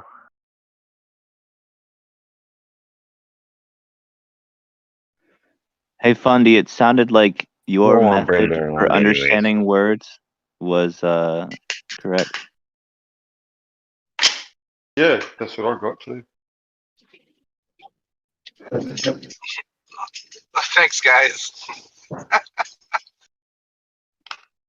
Well, she gave the Middle English, and then Dawn said, "What about the Latin?" And then she went down to that, and it was exactly what fucking it said Yeah, before. it So. still sounded like combining. Yeah, Well, we have it was a linguistic major in the room here, Sin Cleanser, who could easily refute Brenda. That's Why why did she you? ran, you know, Sorry. intimidated. Why did you talk about etymology? I came in a little bit late. Why did you talk about etymology? It's a type of spell. Spellings are a type of spell that they've worked on us so that we don't know the truth and the truth gets inverted or slightly changed. Oh, you mean like the current meaning of a word is different necessarily from the etymology? Like people think anarchy means no rules, so they imagine chaos, but it actually means no rulers. You're allowed to have your own rules, you just don't have a ruler. Isn't it without rule? Which is essentially the same, but isn't that the definition? Without rule. Well, what it is exposing a centralized system versus a decentralized system at the essence. It's literally no rulers. Yeah, without rule defines that. Yeah. And this is where crypto comes into play. So technically, crypto should be called anarchy coin. I think that's kind of like what you call it. If you have rules, then there needs to be somebody to agree on the rules. But that's And not a rule, if there, just an agreement. yeah, and it's how the rules come about. Like a ruler sets the rules in motion, whereas a ruler-less system that does have rules is derived from the etymology, from the people, from the native organic system itself. Yeah, natural law. Yeah, that's why the definition is without rule. It's not without rules, it's without rule. Without rulers. Rulers. Yeah. No, but that is like rule. having... It's what the rules do, they rule. So it's without rule. Everything in nature, has a way ruler. to express itself while simultaneously merging with one another. This is how we don't have traffic jams with migratory animals. Like they don't need traffic lights, they don't need streets. They formulate themselves, and everything flows like a fluid system. The trouble with doing that with humans is some humans will want to naturally eat other humans, and then we have to somehow try to prevent that or balance it. Well, that's the thing is I don't think that's the case. I think a lot of these mental illnesses we currently see are consequences of the inherent issues within the systems that are placed on natural systems placed on us. Right about that, yeah. Well, they've done studies like on rats showing how this changes. Like they've taken large groups of rats, given them essentially all the free space they need, food, and also drugs. And these rats essentially form gangs, and the society breaks down, and they start raping each other and the women grouping turn up. into predators, and the men forget that they're mice. That's what I saw when I watched it. Well, they did this one with rats. This was like a university study. Yeah, they slowly go insane and break down how they're supposed to behave, right? Yeah, and it's unnatural influences. I agree that if we get a good harmony and it keeps going, eventually the human eating will be at a minimum, and we won't really have to deal with it. Yeah, I don't think that's gonna be a thing, man. I think everybody naturally wants to be happy, live and let live. But Jeremy's argument we that do have some some serial killers monsters. will exist.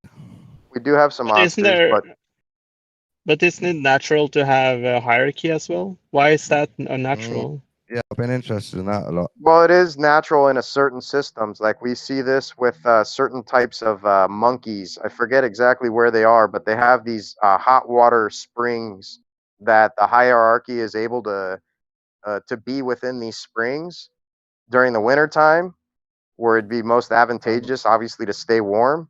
And we see this also with like animals like hyenas and lions and wild dogs, where there's a hierarchy that helps take care of the alpha's Yeah. offspring. You can argue that's what we have now, right? I don't think I that mean, is this natural. is just a natural system. Yeah. But It's Frank, just- I'm saying what I think is it should be a spiritual hierarchy, not a power. well, it's one. generally based on wisdom, but in the animal kingdom, it's based on attributes. Yes. So we us have to not try and be necessarily. wise. No, we have to be wise. Yeah, this is what the ancient Greeks, the ancient Indians, the ancient Egyptians, like yeah, you elected your individuals of rule based on wisdom, not on success It as wasn't far as. their rules, was it? They were just implementing everyone's rules. Well, they were As giving the us wise ones. philosophy. They were giving us a way to perceive reality, not necessarily a we way to trusted them. conduct oneself, not necessarily a way to conduct a system, They were community. trusted, Yeah. weren't they, in the Do small you think community? that pharaohs were elected? No, there was a lot of fucked up stuff everywhere, but I'm just saying By for the that most period, part. I think we're into the civilization type of control magic stuff in Egypt.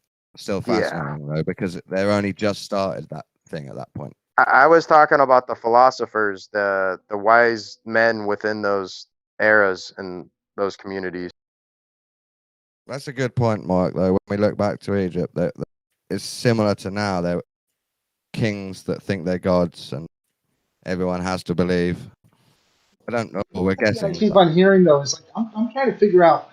Whenever I hear this anarchist type of thinking, do you really think that a country of 300 million people, or more specifically, that a city of 14 million people in 10 miles by 11 miles or by 2 miles could function through an anarcho type of environment? Well, you've already fractured the natural order by combining that amount of people in that small of an area, Oh, and okay. we've already shown you how when you do like we did this study, I don't know if you just joined, but we did this study with rats where we gave them a decent amount of free space and all the food and drugs they'd ever want, and they fucking melted down.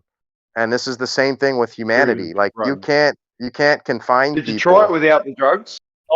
Nobody is confining people. People move What are you into talking cities about? voluntarily. We're confined. Yeah. We're confined by part of the process, gentrification. making We're us want to confined live. unnaturally through all sorts of methods. You have invisible bars around Well, you right now. You can't see them. Can't you just move? I can move wherever I want to. Like I can move into the middle of Do the you know how forest if I want to. expensive it is to move? Yeah, you can move, but how many times can you move?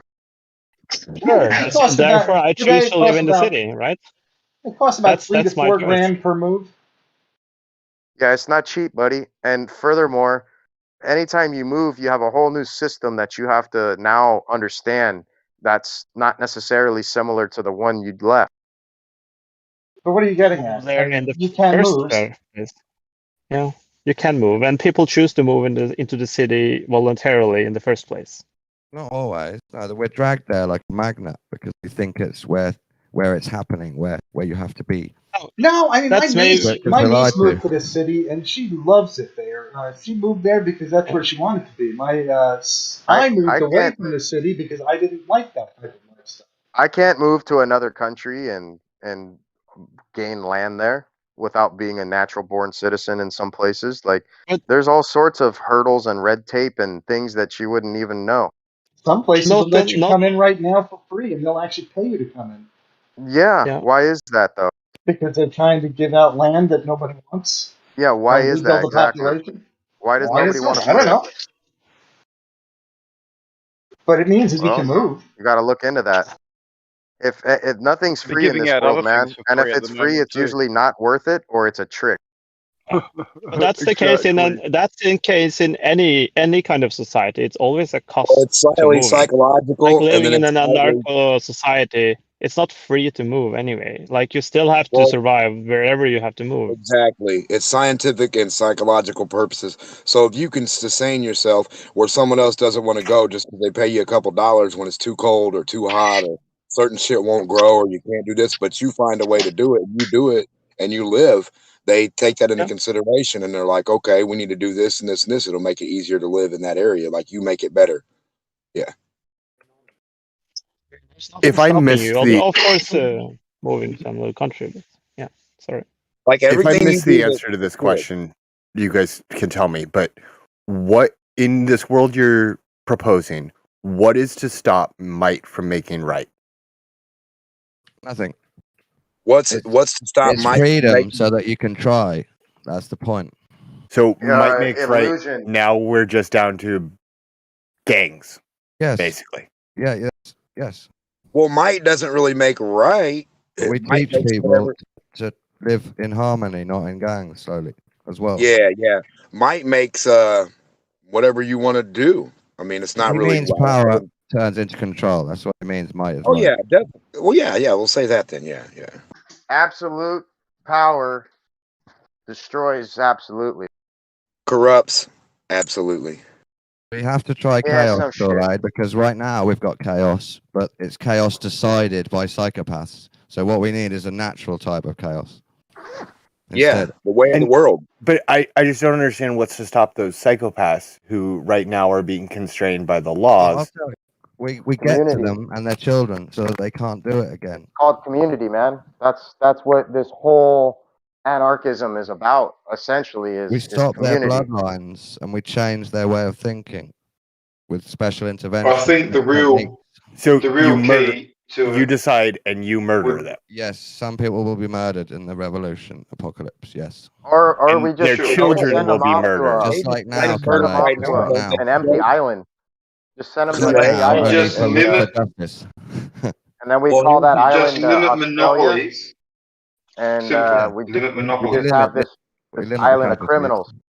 But they are I mean, so doesn't complicated. the world as a whole, like regarding the level of countries, work on an anarchy system? No. Like, sure, you got presidents, but then don't the presidents aren't ruled by anyone unless you want to involve the UN treaties and stuff like that. But still, They're like not. then it is ruled by the might, money, right? This system is not The anarchy. financial system runs it all. I'm not talking about my conspiracy theories, thinking the whole world's, run by a cabal or whatever. I'm talking about how normies would think. Isn't the world an anarchy-based place at the level of countries? Above countries? No. Nope. No. Why not? Because The they're all Rothschilds holding made hands. money. They're all holding hands together. all the They've got bloodlines you ruled believing. everything. Yeah, they got you believing that they're threatening each other with nuclear destruction. No, and, I'm not this, convinced by that, Dyslo. No, I'm not convinced by the dog and pony show they put on for us. I'm talking about the normies' opinion, how they teach us the world works. This country is stronger, so they can go take over this country if they want. Because there's no ruler to punish them if they succeed. Yeah, but Oh, we've kind of like gone into got community. a world where that's not the case. We try and have a government body or an intermediary in between that keeps us from doing that. So we don't run around just taking over countries, although there's exceptions. Exactly. So it's anarchy. No, it's all orchestrated in Do you know reality. what anarchy means? But for the Fundamental? normies, yeah, the normies wouldn't know. What do you think anarchy means, Fundamental? I would say Not the current conceptual. without Not the current conceptual, but the original understanding of anarchy. Do you know what the denotative word was? Yeah, I would say archon means ruler, and an would be like anti or non. So non-rulership, no ruler, anti-ruler, not necessarily anti. And do you know what the consequence Without ruler. Do you know what the consequence of that is? Probably. How would you like it worded? How do you perceive it? Do you Eye perceive for it an as eye. benevolent or Approve. malevolent? The consequence is a ruler. Completely neutral. No. The consequence is decentralization. It's freedom of tyranny. It's pure freedom. Freedom to the point where you might fucking die, but you're gonna die free. Freedom. No, the consequence is a ruler, because that's the nature of man, that they create a hierarchy. So even in an I don't think anarchist so. system, after a while, you're going to have a ruler come out on top. I thought Well, a hierarchy. you might. That's why you limit Here's the thing. monopolies. Here's the You thing. limit Here's the thing. Is what it does multinationals. is You it limit that divides shit. communities. You might have fractioned communities with individual rulers within those communities, but ultimately there's no centralized system that is telling each and every one of those communities how to work and what to do. There will be. Okay, What do you think stopping one of these smaller communities, one of these smaller leaders from being bigger, from What do you amassing think an ant colony or a militia to take over the other ones? Well, What do you that's guys not think a Greed. that's not human colony nature. is? That's what I'm telling It you. is That's human not nature. human nature. No, It is. it's not. Listen, When hold you on, it have is. what you need, and you have children, there's no need for you to want to go destroy somebody else's children and family. What's the purpose of that? That's not human. That's what we're trying to tell you. Listen, It's one of the here's- sins, man. Greed. Can you One guys of the hear 7 me? deadly sins. Oh man, It's part of human Hello. nature. Some people can't check this their is base instincts. this is a or lie. their This is the illusion. low-level emotions. That's the fear tactic of illusion they've placed on you to make you feel like Your you need grandma, them. It's a your tactic of great-grandma illusion. and grandpa. If it's not human nature, then why do we have it? We have Listen. it because we've accepted the illusion. We accepted the lie out of But fear where and did it said, come "You're from right. if it's We not need human you." nature?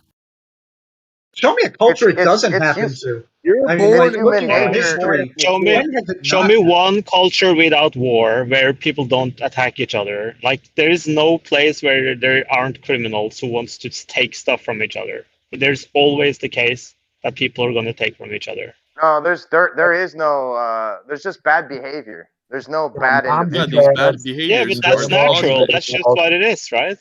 These Yeah, People but are just going to deadly bad change sins, they're behavior, inherent in bad us. They're behavior is a nature. consequence. Bad behavior is a consequence due to the system upon us, and the No. fact that we're ran by rulers. This is a consequence of that. Dude, And you it think happens So in you're you saying think that the it's human 7 deadly nature? You've sins have mistaken been this like for human nature. institutionalized in us by society? We've This mistaken happened this in as human tribal. nature. This happened in tribal societies before there was what's to say nationalities and stuff like that. People Yeah, attacked each other all the time. maybe the Neanderthals or something, but civilized man that has intelligence, that has morals. We have morals now. We don't need to set do up that. and It happened everywhere. Aztecs have done it. The Aztecs Amazonian didn't have tribes Mama go to and war didn't with have each other. morals. They were the best hunting Morals ground. were non-existent. That's the crucial factor. But intelligent people could have the moral. I am more worth than you. No, They could no. have So that. it's possible. It's possible to be highly intelligent yet highly insane. It takes clear thinking, in order to be wise-minded, and we have this now. This is morality. This is logic. Like, there's no need for this fear of digression into animalistic tribalism. This isn't possible anymore. We have uncomprehension of comprehension. People are born, you got a mom, a dad, a grandma, grandpa. We're born into a system of reality. Like you have a brother, a little brother, a sister, a little sister, a big sister, whatever, whatever way that's the pattern it's born into. That's the fucking hierarchy right there. And then their grandma and grandpa and then everything else. So yeah, we have it, like bees, fucking insects, everything is born that way. Like you're born into a set fucking system, whether you believe it or not. I mean, there are like rules and there are people who do direct like what you do. Your mom and dad has to teach you the shit.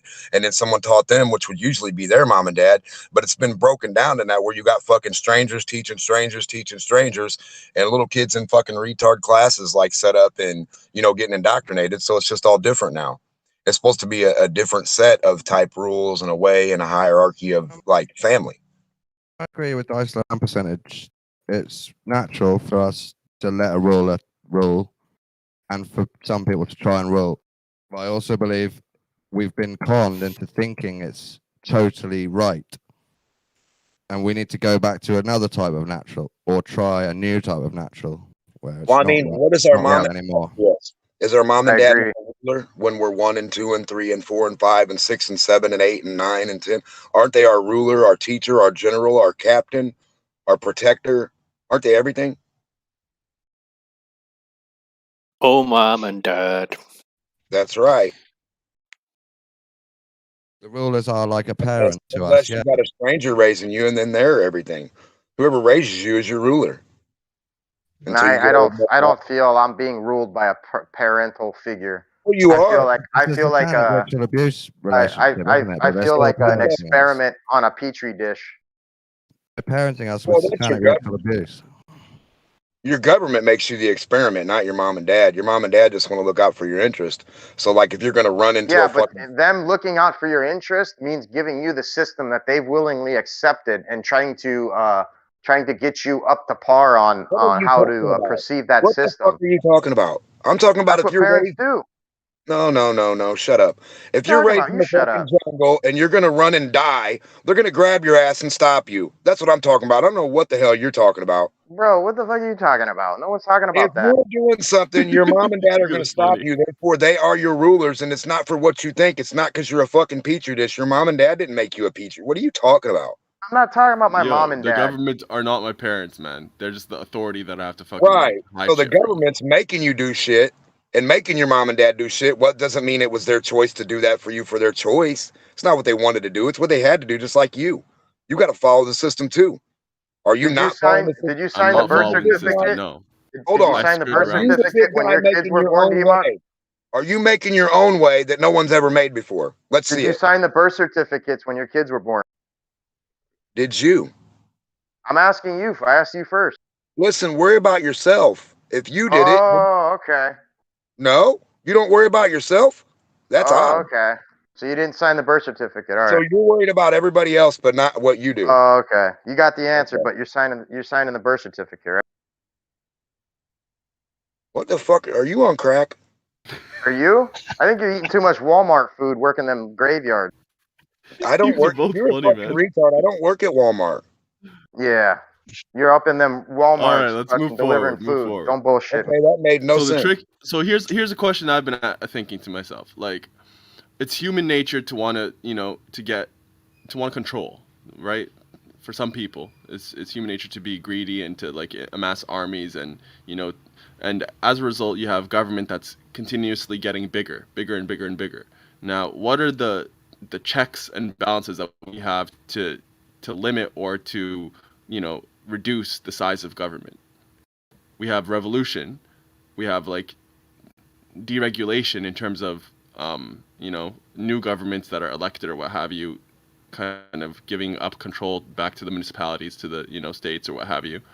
What else do we have? Repopulate the buildings. Yeah, that's basically all. The only thing you can do, and stop using money. Stop using their system. But it has to be a group effort. One guy can't stop using the system because then he's just going to get fucking killed in the process of not doing the right thing every Of time. course, yeah. It has to be a Power in big group. numbers. And that's I'd why like we're to here. That's see why the Guy Slow's right and I'm right. Because there's nothing you can really do about the system that's so great you can't stop it. What the fuck? There's I'd I like mean, to see the system where money stops being a Again, functional item. You shut know, up, you've dollar got bill 300 it's the eater. third million op. people, I'd love to see 319 you million eat some people dollar living Oh, in hold the up, U.S. Demok. Let Moyak finish what he's saying. Go ahead. You have 319 million people living in the U.S., some of them in really dense urban areas. I don't see you just going to a sudden barter system or whatever you decide is your method of payment. Yeah, it's not going to happen right now. It would result in millions upon millions, hundreds of millions of people dying. Yeah, it's not going to happen right now because in order for that to work, you have to have, a lot of people opting it in, and for that you need to basically advertise it to them. You have to propagandize them into believing that this is a better system and what have you. And we don't have the control of the media to do that. You So also need the rules and the mechanisms in place. There's no mechanism for this to function. yeah, so in order to get to that, there's a lot of steps in between in order to get to that stage. So we can't go straight there. That's absolutely unlikely. But I was thinking how can we without going the like slow route of kind of, you know, working within the system and getting elected and, you know, deregulating the government and, you know, that sort of thing. What other options do we have aside from revolution? And even revolution, it's going to be like, it's impossible unless we have, you know, sway over the public, and we don't have sway over the public because we don't control the media. That's why, like, you know, when you had reason to revolt, like with, you know, Trump and stuff like that, and that fake election, you know, that didn't happen, even though there's a lot of sentiment within, like, you know, within Republicans, but they just didn't have the media on their side. Trump got freaking like banned from Twitter and stuff like that. So I don't know if it's possible to even have a revolution. I'm kind of at a loss of what we could do. What are you selling? I mean, I would think that would be how you would do it. Is you would have to sell it to the people. And right now, I don't see any selling points yet. Yeah, because they've been so indoctrinated, they don't think there's a problem. For a lot of people, don't. They've been convinced otherwise. People are dumb, man. They're just waiting to be led. Well, you're saying they're dumb, but really, you don't have a mechanism by which this will work. So you're just as dumb as everybody else. What are you talking about, man? I'm saying, like, the masses, the ignorant masses, they're just like, you know, they're participating, you know, they're basically like blind participants, right? They don't have agency. They do have agency, but they don't recognize the agency that they have. They just give it up willingly, right? Well, the problem is they're beholden to a 9-to-5 system to keep the bill collectors away, and when you do that, you've lost the free time in the day to think and to be have discernment upon the world around you. Now you just have to keep your nose to the grindstone and work hard and save your money. I mean, this is the lies that we've been sold generationally and bought into. Work hard, save your money. Tell me your system. Huh? Tell me your system. I mean, basically, outside of going back to like the turn of the century plains farmer, which does not work for everybody. How do you get back to this system, and what does this system look like? There's no solution, man. That's what I'm saying. Like, it's fucking depressing because the thing when is, you have hold up, Dicelo. Let me just finish this quick answer. So when you have a system like we have right now with such a tight control on, you know, on the media and on the finances and on all this stuff, it's you can't fucking get out of it. You know, if you have groups of people that are not, like, you know, willing to abide by it, they'll be deemed terrorists. You know, they have so much control of the media. They keep all of us, you know, segregated, divided. It's divide and conquer. That's what it is. The power is with the people, but only when they're together. And we can't come together because of the media and everything like that kind of keeping us apart. So there's literally no solution unless it's some other country coming and conquering us, or something like fucking like a nuclear bomb going off and a cataclysm or something like that. Yeah, like. But what do you want? What do you want different? Well, what needs to change? I want to is fucking wipe out the current system. What it is. Yeah, but what do you want to everybody- replace it with? I mean, just wiping it out. What you need to do is you need to get away from all this consumerism and technology, dude. That's really what it's doing. It's everybody has to have the shiny trinkets, and the next. So no more Discord. Discord. What are you going to talk to other people on? No more Discord. Absolutely, no more Discord if that's the price. Yeah, no more Discord. The goal would be to wipe out this big government. We could start off with grassroots governments again like that. It's basically, and over time, it'll slowly amass to big government again. Right. So you want to go back to dirt farmer? I mean, is that what you basically want? Everybody to be their own dirt farmer and shit in the hole in the ground like that? You're trying to paint it out to be this poor man's world, but in all essence, people were much happier. When you look at, for example, the Amazonians, prior to Sears' robust catalog being shoved in their face, they admittedly were happier living their natural lives. A few years after Sears' robust and being given consumerism, they quickly digressed into what we are today. And they said that they openly admitted and said that they were much happier living their native lives, hunting and living and foraging and just being part of a community. What we've become, what we have turned into, can do that now. is we've become this. Everything is replaceable. You have no loyalty or value to your relationships anymore, all your friends are replaceable to you, and everything's just replaceable. And that's not the essence of reality. Why have you There's not not done too this? many more hiding places. I mean, what's stopping you from throwing away your phone and stop using your car and stop using Discord and building your own tiny farm It has at to be your a big house? group effort, What's like all of stopping me? America would What's have to do stopping it. me is the lack of community. You got to have community, and if there were enough people willing to do that and create a community, a real community, free of disparity and tyranny, then sure, man. I think everybody would witness that and be influenced by it and Well, they have willingly that in accept it. California. I think the world's become too complex currently. I can't remember the name of the place, but there is a place like that in California. It has about 4,400 Listen, they had a people. utopia. There's 4,400 people living out there. They got and everything, but that's not. No, but it's not bad. Why haven't you moved out there yet? Yeah, well, they're still under the oppression of the current system, so that's so? nothing more. That's nothing more than a facade. How so? Well, because they're on U.S. soil, they're under So what? the U.S. jurisdiction. So what? I mean, so They're what? living in their own little community. They're living in their own little community, doing their little barter thing, making their trinkets and selling them to the masses. What are you talking about? How are they beholden to man? Yeah, they're going to impoverish themselves while the rest of the world is going to flourish. That's not what I'm talking about. Oh, you want everybody to impoverish themselves? I'm not saying everyone impoverish themselves. I'm saying everyone go back to what really matters. We need a great reset.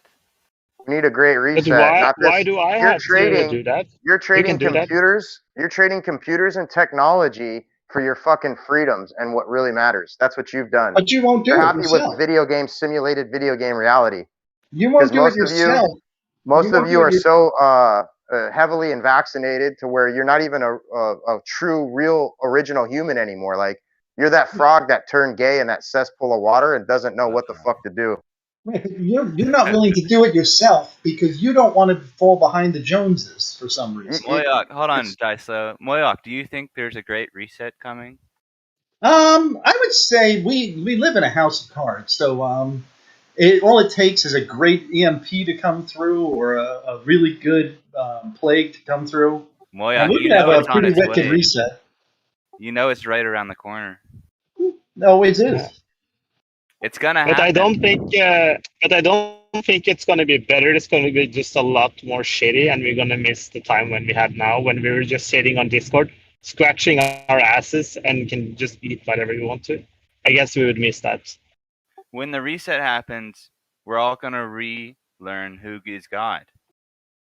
That's gonna be a good thing.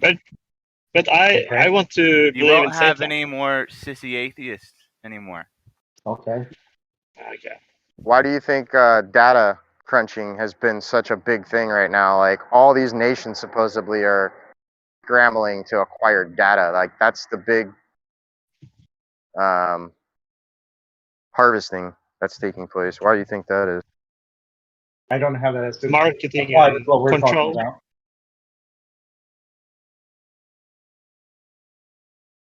Well, I don't know. I think it has to do with what Sin said about this reset. Because what's going to be most valuable after that reset? Data. I think that the rich people have collected all the information so they can hold on to their technology. Yep. And they're Correct. going to keep it secret from the rest of us after the Correcto mundo. And that's how What are they going to use the technology for? They're going to use it for their own Control. game, so they'll Like be they've always, like we ahead have of right now. the average person. Listen, they've always had utopias in the desert. They've always had utopias anywhere they wanted at any time. Beautiful utopias in the desert forever.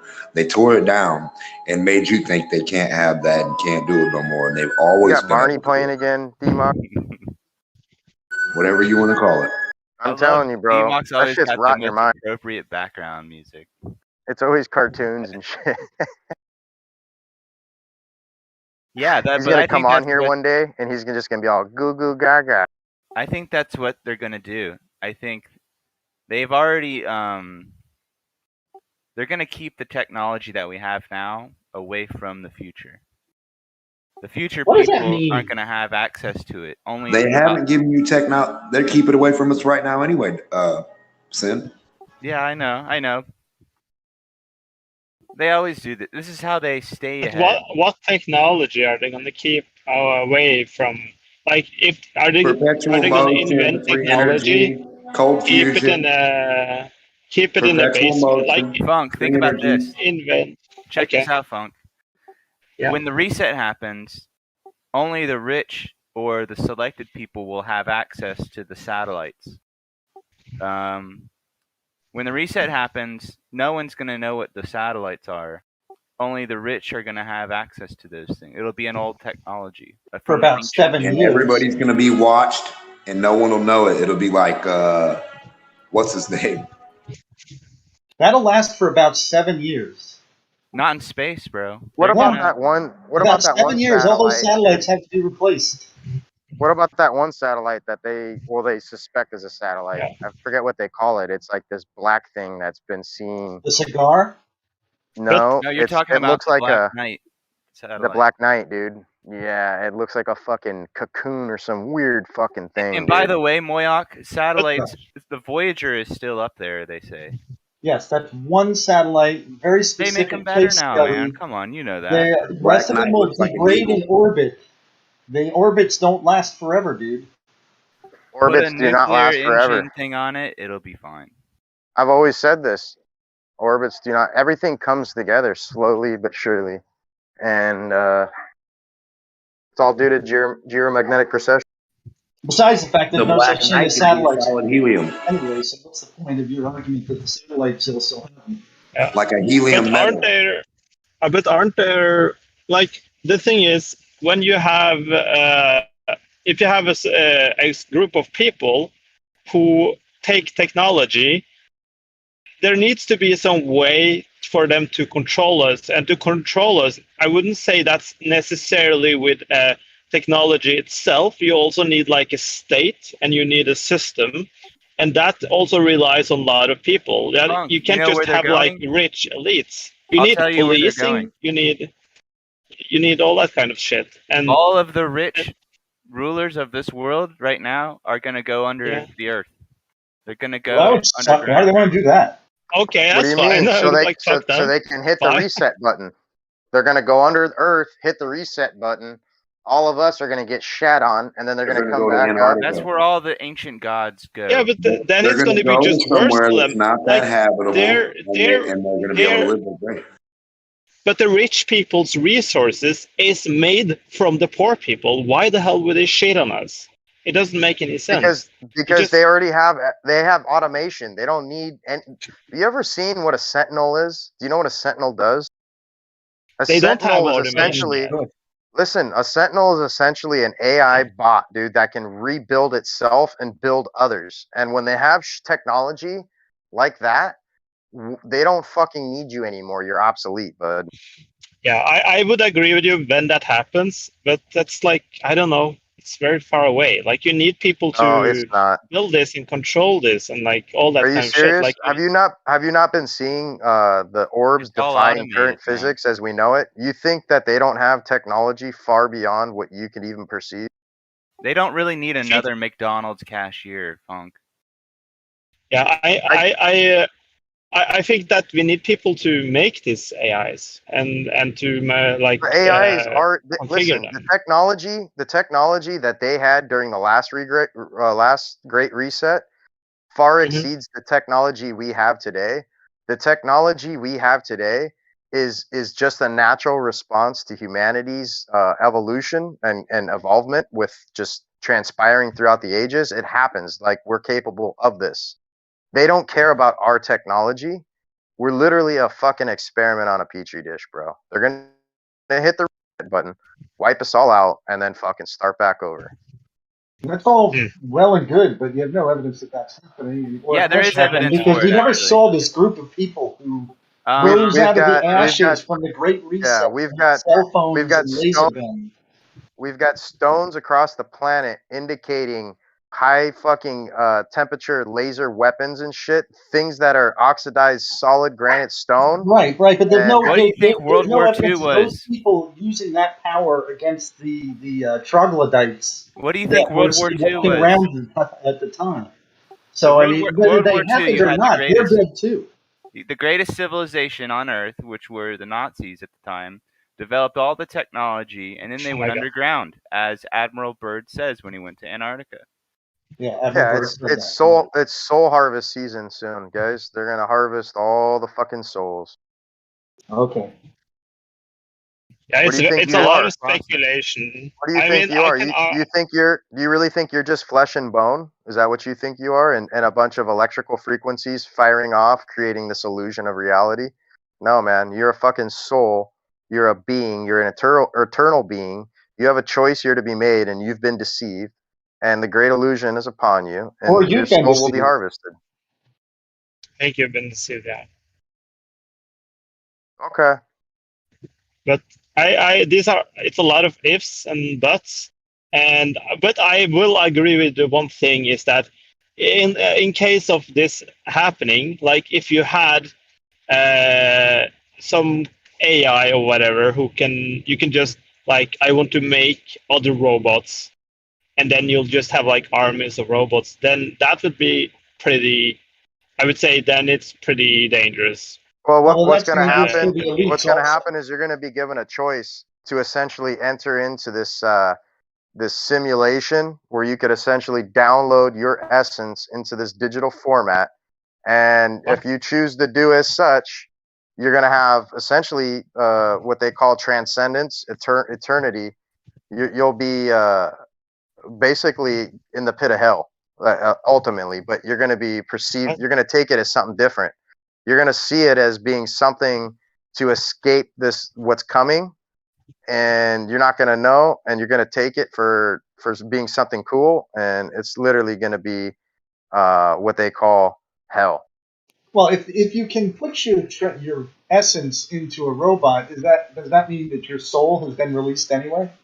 No, you push you download your essence into Your a soul? system. Pretty You think much. you can download a magical thing to a computer? I think you can just download- download your essence potentially into a digital simulated system, potentially given enough technology and time if it's not already here. So is your essence physical? Yeah. Okay.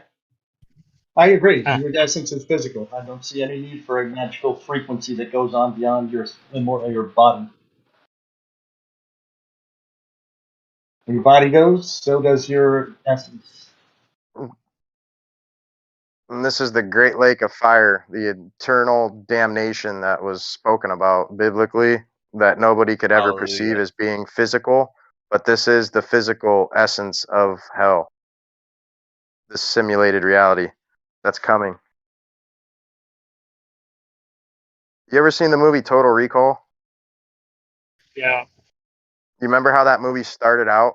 It was a fucking dude, like, wanting to go on vacation, and he came across this billboard, and it's all, you can go on vacation here, and fucking, it was basically a simulated version of what I'm saying, the same thing of what I'm talking about. Enjoy it while it lasts, ladies and gentlemen. The end is near, and the reset is on its way. The reset is always on its way. Whether it be a meteorite that comes in and blasts the fuck out of us, or it be a worldwide nuclear The war, rain is on its way. pandemic. The wait for the rain. Yeah, if you look at the doomsday clock, man, it's closer to midnight than I think it's ever been in the last 100 years. If you're gonna Or whenever they came up with it. if you're gonna announce the end of time, you got to do it correct. The end is nigh. Nah. Yeah, I mean, I think World War II was obviously the last great reset. It's just we're up for another one. That's all. Nothing big, nothing scary. It's just this happens pretty much all the time. Every generation, right? No, I'm talking. It's been, I'm talking something bigger. I don't think World War II was nothing Well, the World War compared to the last in World Great War Reset. II, we didn't have the internet. Now everyone's going to hear about, oh, my uncle in the U.S. just got mauled to death in the streets because he can't buy food. So the internet's going to connect everyone into the greatest of all resets because everyone's going to know someone or hear about someone. World War II, you didn't really have that. It wasn't as streamed, mainlined. I'm actually quite sure that we did have internet. Oh, the rich had the internet, yeah. They had the telegram. I don't think the internet was discovered in whenever they said it was just recently. They got the outer net. I don't know why you guys never talk about that. So the internet wasn't invented; it was discovered. It must have always existed. Well, the Bible clearly talks about Oh, the angels coming down and giving us this technology. At least in the book of Enoch, it says that. What technology was that? The mysteries of the heavens, as it says. And who? Well, technically, the Ark of the Covenant was what did they say it was? Some type of a oh God, what did they call it? Kind of like a power plant. So what? God. And then What the evidence is tabernacle. there of this group of people Why do who, you like, bite? after the last Why do you reset? bite? Hold on there, bud. Hold on. The tabernacle was the Wi-Fi router, See, there and you go. Wow, the Ark yeah, of the sure. Covenant was the And what were the battery. Wi-Fi's? You had to have the lesser key of Solomon to even access it. It was like the password. All right. So what? Now this group of people who had this super technology at their disposal. What? Where were they? Where is this group of people that's lived above and beyond the others, who's lorded this power over the populace? They died, bro. They were alive long. They've time been ago, all they over died. the planet. You got the ones that were called what? The Vedas. You've You could got call the them the fucking. Jews. You're not far You've off. got the Jews. You've got. I mean, all these ancient So the Jews had civilizations. cars and cell phones and jet planes. I don't see any evidence of that. No, People well, around would you have think that was all noticed. their original ideas? No, they got it from someone. Okay, that's why great. they It took win them so many it took Nobel them Prizes. thousands of years to develop this. So after the Great Reset that happened 8,000 years ago, where is there evidence of this group of people that maintained their technological edge and lorded it over the lesser beings of Earth? You never heard of the royal. You never heard of the royal family? Yeah, that's I great. think- That's great. That they lived like shit in the 1600s, like everybody else. You sure about that? By today's standards. Are you sure Only about that? perceivably Yes. so. I think Madonna was one of these people.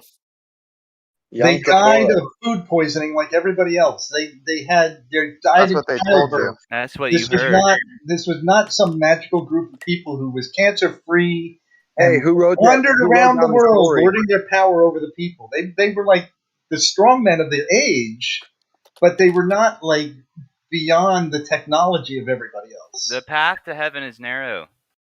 That's cute. Yeah, well, it's just biblical. But it has nothing to do with It these means group that, of people who were lording their power over the people because they had the ancient technology of super power plants. Well, who would you select if you were Hold on, going Moyak. to I save want some people? Would you save the smartest and the brightest? go ahead and finish that sentence. What does the path to heaven mean, Sin Cleanser? It means the path to the first light or the great light. Well, what it translates to Wow, is you can't even answer a question about the Bible. I didn't talk about the Bible. The path to heaven is biblical. You can't explain what it means other than it's a path to somewhere or something, maybe. The path to heaven is narrow. It means only one group of people are going to heaven, and everybody else can suck it. Yeah, that's prior that's to that's much better. Buddhism.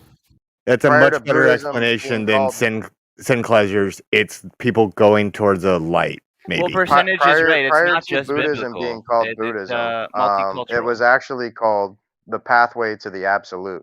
That's what Lord Gautama told his students to call it when they asked him, "What should we call your teachings?" The Paulinikeas was literally the pathway to the absolute. The pathway to the absolute. There you go, and that's the ultimate light. No, I What just is somewhere the- in the ether. I just think when people misquote their own holy text, it should be called out. You didn't really call me out. You just said that's a Bible verse. He called you out. He said That that's a you Bible can't verse. explain because you Yo, it's don't know not what it strictly means. speaking the Bible Kool-Aid though. It's like this His- is his- reiterated in. Hold up, let me finish. This is his- reiterated in many different faiths, and even Islam has something similar to it, where it says like it's a bridge to heaven basically, and they say that the bridge is thinner than a hair, sharper than a sword, and hotter than fire. See, there So you go. it's Percentage like this is isn't a even common thing. Christian, and he And agreed. he wasn't Am I talking about not? Christianity, dude. But he Truer also than gave I didn't a say much he was. better. I'm just saying He he's also gave not a much even a better Christian. definition More than than me. you did, even though Black you and A white. brought it into the conversation, B sourced it from the Bible into this conversation, and C couldn't even determine what you meant about it. So The basic meaning Well, I was right. across all of these faiths is that no, you weren't. true believers will pass over it with ease, quickly and with ease, and some will find it difficult crossing, but will eventually get to the other side, and others that aren't true believers will slip and fall into hell. Exactly. That's my interpretation. Everybody's going because we made it up. So you think God is a delusion? No. No, God is We very definitely real. might have made up a. Sorry, go ahead. God is very real, and it would, but is not what people say he is, Okay, and then not what who is you God? say he is. I have no fucking idea. I believe So that how his do you power say rests you know in. God if you don't even know I never what God said is? I never did. You said I'm a theist. I am a theist. Okay, that's a belief in God. Right. All right, who is God? No fucking idea. Well, you didn't get me any closer to knowing him. I'm not trying to convert you. That's your job. God is the necessary antecedent for creation. He is the pressure. Ah, there you go. But Grim said How about something. Grim said what if that I just we give made out up some hell. platitude? What He is is the Kool-Aid? sun. He is the warm. What is He the is real He is Kool-Aid? good. Yeah, he's Should have the 2 Kool-Aid. cups. Yep. So God I is want the to respond to Kool-Aid. what Grim said. He said we made up hell, the concept of hell, and I would agree, but I would say that God is not made up. God is the logical necessity of our world, right? There had to be some sort of starting energy, this uncaused cause, which people call God, right? And then you get to Well, thinking, why it's a did placeholder God? for lack of other information, right? Because obviously, if you had the other information and it wasn't God, you'd know if it was or not. But No, since but you that don't, falls into infinite but you don't. regress. There had to be an Same thing uncaused with cause, even if we had all of the information. same with a God. A God is an uncaused cause, Exactly. right? So you can't. If I can't have an uncaused cause, you can't have an uncaused cause. At least my uncaused cause No, isn't a claim to be a particular thing, right? My uncaused cause is just like we don't know. Your uncaused cause is a goddamn, you know what I mean? A God. You No, created. okay, I'm with you. So I'm with you. we So can't we say don't know exactly what it I is, but we know agree. that it's this initial energy, at least, right? This Yeah. thing that caused itself to come to being, because it couldn't have something else bring it into being, because then it wouldn't be the first thing, right? You fall into infinite regress. So it had to be something that caused itself and then created everything else. So Yeah, it would, but we're you know, that assuming the we're, kind of we're assuming knowledge, the something. kind of power you would need. That's why people refer to God We're in terms of assuming divine simplicity. All these we're adjectives. assuming there was a beginning. There's a problem with this percentage of We logic, we by the assume way. there's a beginning. That's the problem for in the first place that we are assuming a beginning. I mean, That's not a You've problem. been watching It's a actually the most been watching a logical lot of Ken assumption Wheeler, because hold up, haven't Tesla. you, So percentage? let me just address this. To assume that there wasn't a beginning, to assume that it's eternal, you're assuming that this universe, which is composed of all of these individual parts that obey the law of causality, you're saying in totality, and this is fallacy of composition, in totality, it doesn't obey the law of causality. That all the different parts of it do, but it in totality doesn't. That's more of a more fallacious reasoning than just assuming that there was a beginning, which we see in all of our day-to-day lives. We see causality. But your God is essentially nothing more. We can't determine it anything more from a natural thing. Like it doesn't necessarily have any agency, or it's just a cause. Correct? Yes, the logical necessity of creation. He said there's no agency, but there's no Right. So there's logical inconsistency there. So No, agency implies God causation. is the God is nature who It shits looks like out we're at a universes. standoff, right? It looks like a standoff, right? Because you're claiming it's a God, which you don't have any evidence for, other than it must be. That's a dark matter argument, by the way. And then I'm claiming that we don't know. Listen, I'm not claiming that it's a god per se, right? I'm saying that that's the word people use to describe this. What I would say is it's a supernatural entity. This uncaused cause is a supernatural entity because it goes above our natural law of causality, right? Because it causes outside of the that in of itself is outside of our toolbox to use as an explanation. Then no, it's not. What do you mean it's outside of our toolbox?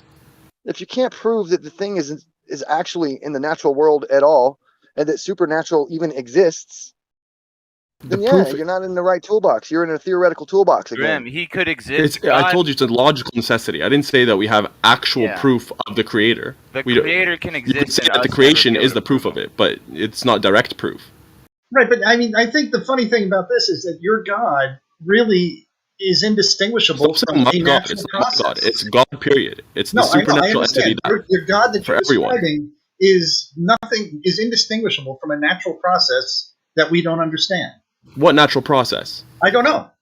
How do you have a natural process that disobeys the natural law of causality? The Genesis thing that you're speaking of, the thing that created the universe, doesn't necessarily have agency. Therefore, it's just a byproduct of its existence. Right. No, man, because then you're falling into infinite regress. If it's a natural process, it's brought about every natural. Hold up, Grimmy, you could go right after, I promise. Every natural process we have is brought about by the thing before it, the thing that precedes it. Yeah. This is the thing that is uncaused. It's the only thing that's not a natural process. Right. So you can't claim it's a natural process that we can't explain. Same with your God, though. Your God is the only thing that's not a natural process. Exactly, that's what's supernatural. So it's an equivalence. Then we have a universe that is static and has remained there forever, and has always been there, and you can't deny it because you're trying to claim that there's a God that's always been there forever. I'm with you. I'm with you. And that's what I said. What's his evidence of an eternal universe? He doesn't have evidence for that. But that's my point, Grim. Like you're claiming that it's the universe is eternal, and I'm saying that's more of it's more fallacious. It's less logical because you have fallacy of composition and then special pleading, whereas mine's just special pleading, right? I don't have this fallacy of composition saying that the universe exhibits is eternal, but the individual parts have causality. So that's why it's more logical. Well, why it's the wouldn't most it? logical Especially assumption. listen, with a couple of the rules, we can't destroy or create matter or energy, right? We're not creating or destroying. Those are man's matter. rules. Listen, dude, you try to destroy or create matter, all right? And I'll wait. I'm not gonna hold my breath, but I'll wait. You're not gonna do it. Yeah, so where'd it come from in the first place? Exactly. It's always been there, and it's just been converted back and forth, back and forth, back and forth. So we see it as causality because of our conversions and our understanding of the conversions back and forth. But the fact of the matter remains that it could have always been there in the first place. Okay, but then where's the design in it? Therefore, we're logically trying to progress in logical steps, going since we see things converting. Therefore, there must be a beginning and an end to everything. But that goes against our initial observations that we can't create or destroy anything. Okay, I'm with you. But in these things that we have, there's design, there's code, there's information, there's intelligent design, right? Where did that initially come from? No. If it existed all the time. You can create a child and destroy the child. Can I say something about what he said earlier, just a second ago? He said something really interesting. We got to listen. He said we cannot create or destroy matter. Right? He said that. Well, that's actually true. Nothing within nature can destroy or create matter. But that doesn't say anything about something outside of nature. Right. Well, Well, now actually, you're if we doing can that. create, What it we does, can what it create does show and destroy evidence is matter. We can't what it destroy does energy. is it supports the idea that everything has always been there and it's been converted back and forth. That's No. what it supports. Or it supports the idea that Well, some if you can't other. control, if you can't create any matter, okay, and you're using the Well, physical, let's talk about an oscillating universe. you're trying to then invoke spiritual, supernatural, unknown things. Yo, that are Grim, unknown. your audio's dying. Like I think you're covering up your mic or something. Hey, I want to Oh, throw when he in my starts, 2 I want cents, to if jump I may. in. I want to jump in on this. The I louder like other this. people talk, I'm the just, quieter I end up getting on this show. So something's set to that. Other people have priority over my voice. No, When no, you you were talk, the I only one get lower. talking, and it was good, and now it's good again. But it's not. Maybe you were like leaning away from your mic, like the last second or so. I think it was. I was getting louder. The louder I, God, you're so loud in my ear, right? And so when I'm talking, it just cancels out my own voice. Well, We we hear have you just this. fine. can We I have bring this up thing about the in the oscillating server universe? where Yeah, go mods ahead, come Rex. in. Mods come in louder than the rest of the panel, so it's just kind of a consequence of that. Yeah, well, that's unfortunate because that seems a little unnecessary. And I don't think that's the case, guys. Yeah, I don't haven't know seen any who evidence of does, that though. preferred whatever. I think I just have a loud mic. Maybe. Or yeah, percentage. I'm not Can I trying to jump judge on in? that. Can we get back on topic? Go ahead. He said he was basically, from what I gather, you can tell me if I'm wrong or not, but he believes that basically an oscillating universe. Because if he holds to the standard model, it means, if you go trace everything backward in time, then it goes to singularity, then it expands, then it Oh, dude, I contracts, don't. it Not one of expands, it those. contracts. Is that what you No, hold to? no. What do you hold to then? Well, why do I have to hold to something when we don't have enough evidence to hold to I'm something? asking you. I Well, hold to the what's your fact that we don't have enough evidence to hold to something, right? That's why I'm saying, like, I don't hold to the standard narrative because there's not enough evidence to actually hold to the standard narrative. okay? But you're saying a second ago. Okay, let's go in a different direction. Then you said that things have always kind of been happening, right? Something's always been occurring. Is that what you're saying? No, what? Okay, I'll just tell you what I'm saying. That'll be easier because you're just gonna play Okay, hopscotch. that's fine. I'm trying to be clear. That's why I'm trying to be clear to discuss about your So topic, not energy me can't trying be to comment destroyed on or you. created, right? But it can be converted. That's all we ever see in physics is conversions from matter to energy, energy to matter. That's what we see in physics. That's what I'm talking about. So with those known physical rules that we do know about, we apply that logic that we know about, not that logic that we wish about or hope about. And then we say that logic can therefore be the toolbox that we use to describe what else is going on. Therefore, if we can't destroy or create this energy or this matter, then it must have already been there until we learn something different. That would have to be our reasonable, rational, logical conclusion. Okay, well let's think about this in a different vein then. Okay, so you're saying the universe has always existed and that things are just happening, things are converting constantly. Now you've got two options when something occurs, whatever this thing may be, whether it's you converting. Hold on. Whether you're converting light to matter, matter to light, whether you're converting water to ice or ice to gas, whatever you want to do. You have to have an explanation within itself or outside of itself. Would you agree? Sort of, yeah. Okay, It's kind of which arbitrary, means, yeah. well, you've got two explanations: either something within the event itself, that's something in the nature of the very thing that you're talking about, or something outside of the thing causes it to change, right? Well, that's an indirect method, and an indirect method is more likely to be incorrect than a direct method, What do you mean? right? What do you mean? Because I'm just asking, Well, I or do mean, you agree with if what I'm I just said or not? indirectly, like if I make a decision based upon an indirect observation, like let's say I haven't actually seen dark matter, but because of the theory of gravity, and I speculate that, or what would you call it? When I basically make an assumption that we're dealing with a vacuum-free space in between here and there, and there are no other forces. Therefore, that must be dark matter. when in fact, you know, now that we're getting on the space ages, we see that there are other forces, and it doesn't have to be dark matter. But my point is that's an indirect observation that can, you know, as an example of an indirect observation that could be. What are you talking about? The wrong. mainstream narrative right now openly admits that 69 to 71% of the entire universe is comprised of dark matter, and if it wasn't, all of quantum physics Hold on, understanding don't would go fall off. apart. It's going to get us in the weeds if we're all. Right, that doesn't That's make any going to take. sense. Like, That's going it to used take to us be in the weeds if 90%. we're all. That's not They taking us wanted anywhere they, but the ether, bud. If you'll listen, if you want to no, take they over the used to say conversation. 90%, but then they found that they were not very good at seeing the actual matter that's right in front of their face, right?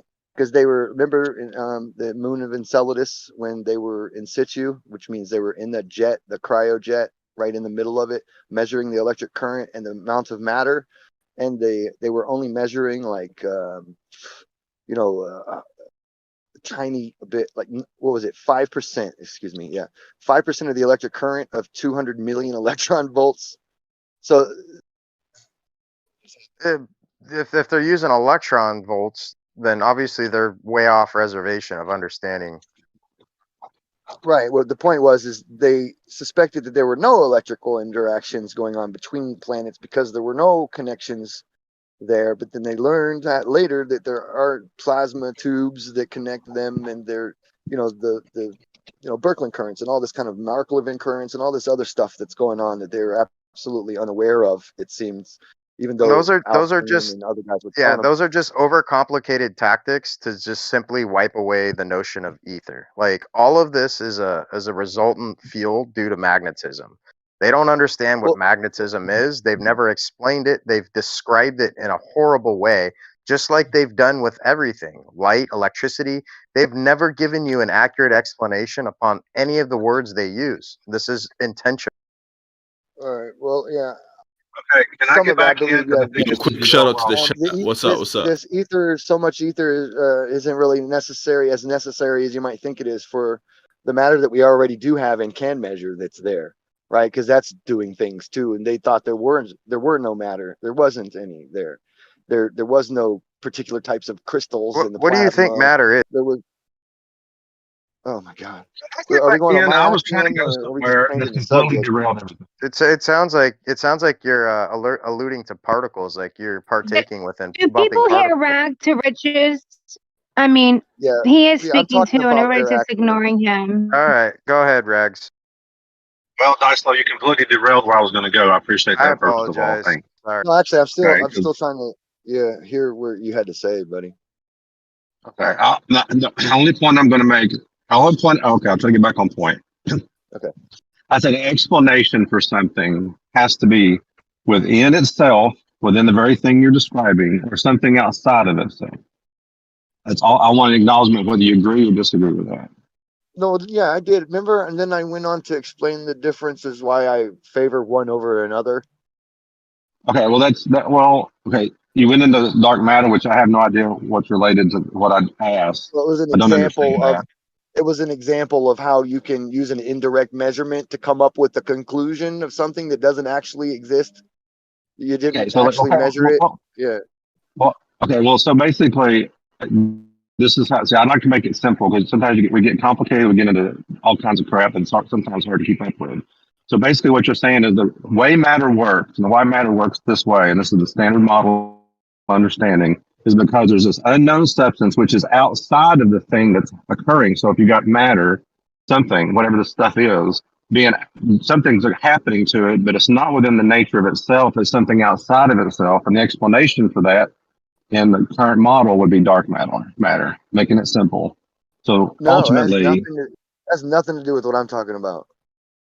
well, that's kind of I'm trying to get somewhere.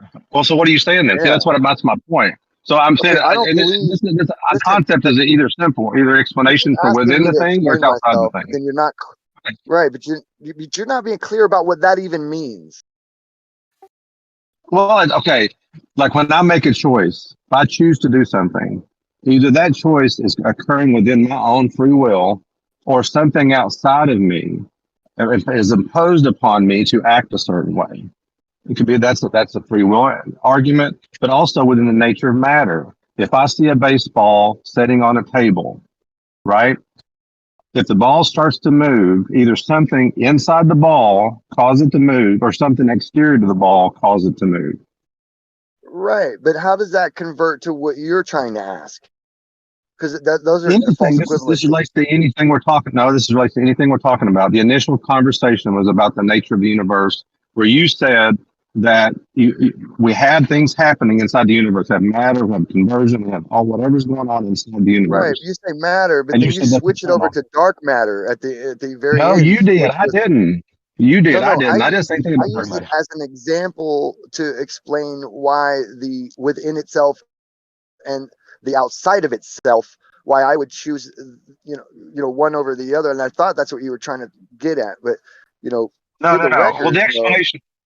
for the Well, record, I'll though, I actually ahead. believe without a lot of evidence, though, right, other than what I've read about the ether, that the ether is a substrate for which all matter is expressed from, with or from, right? So with a particular type of compression to the ether through whatever excitement modes you're using, right, then matter it already is there, but it can be converted from the ether to what we call matter, and then back and forth from energy to matter more easily along the scale. Okay, well, that's fine. I mean, all the way back and I to don't. I have no. But Santa Claus is shit yesterday, saying it can't go back and forth. Y'all remember? Hold on a sec. That's okay. At this point, I make no claim towards or against the ether. I can use that as an illustration of what I'm talking about. So, okay, when matter converts to something else, are you saying the ether has caused it, or is it matter itself causing it? No. Those are out. I have no idea the mechanisms of which the ether would be working. All I can show is the mechanisms from the axioms of particle physics to explain what's happening there, which I don't actually agree with 100%, because obviously there are inconsistencies in all the theories, right? And it could be because of some non-tied in, attribute of And honestly, anything. this is to be honest with you, I don't want to get into the minutia, the specifics. You're getting into specifics. I'm more looking at it as a general conversation. Yeah, you And guys, this ultimately, is we're hard to talking about. follow.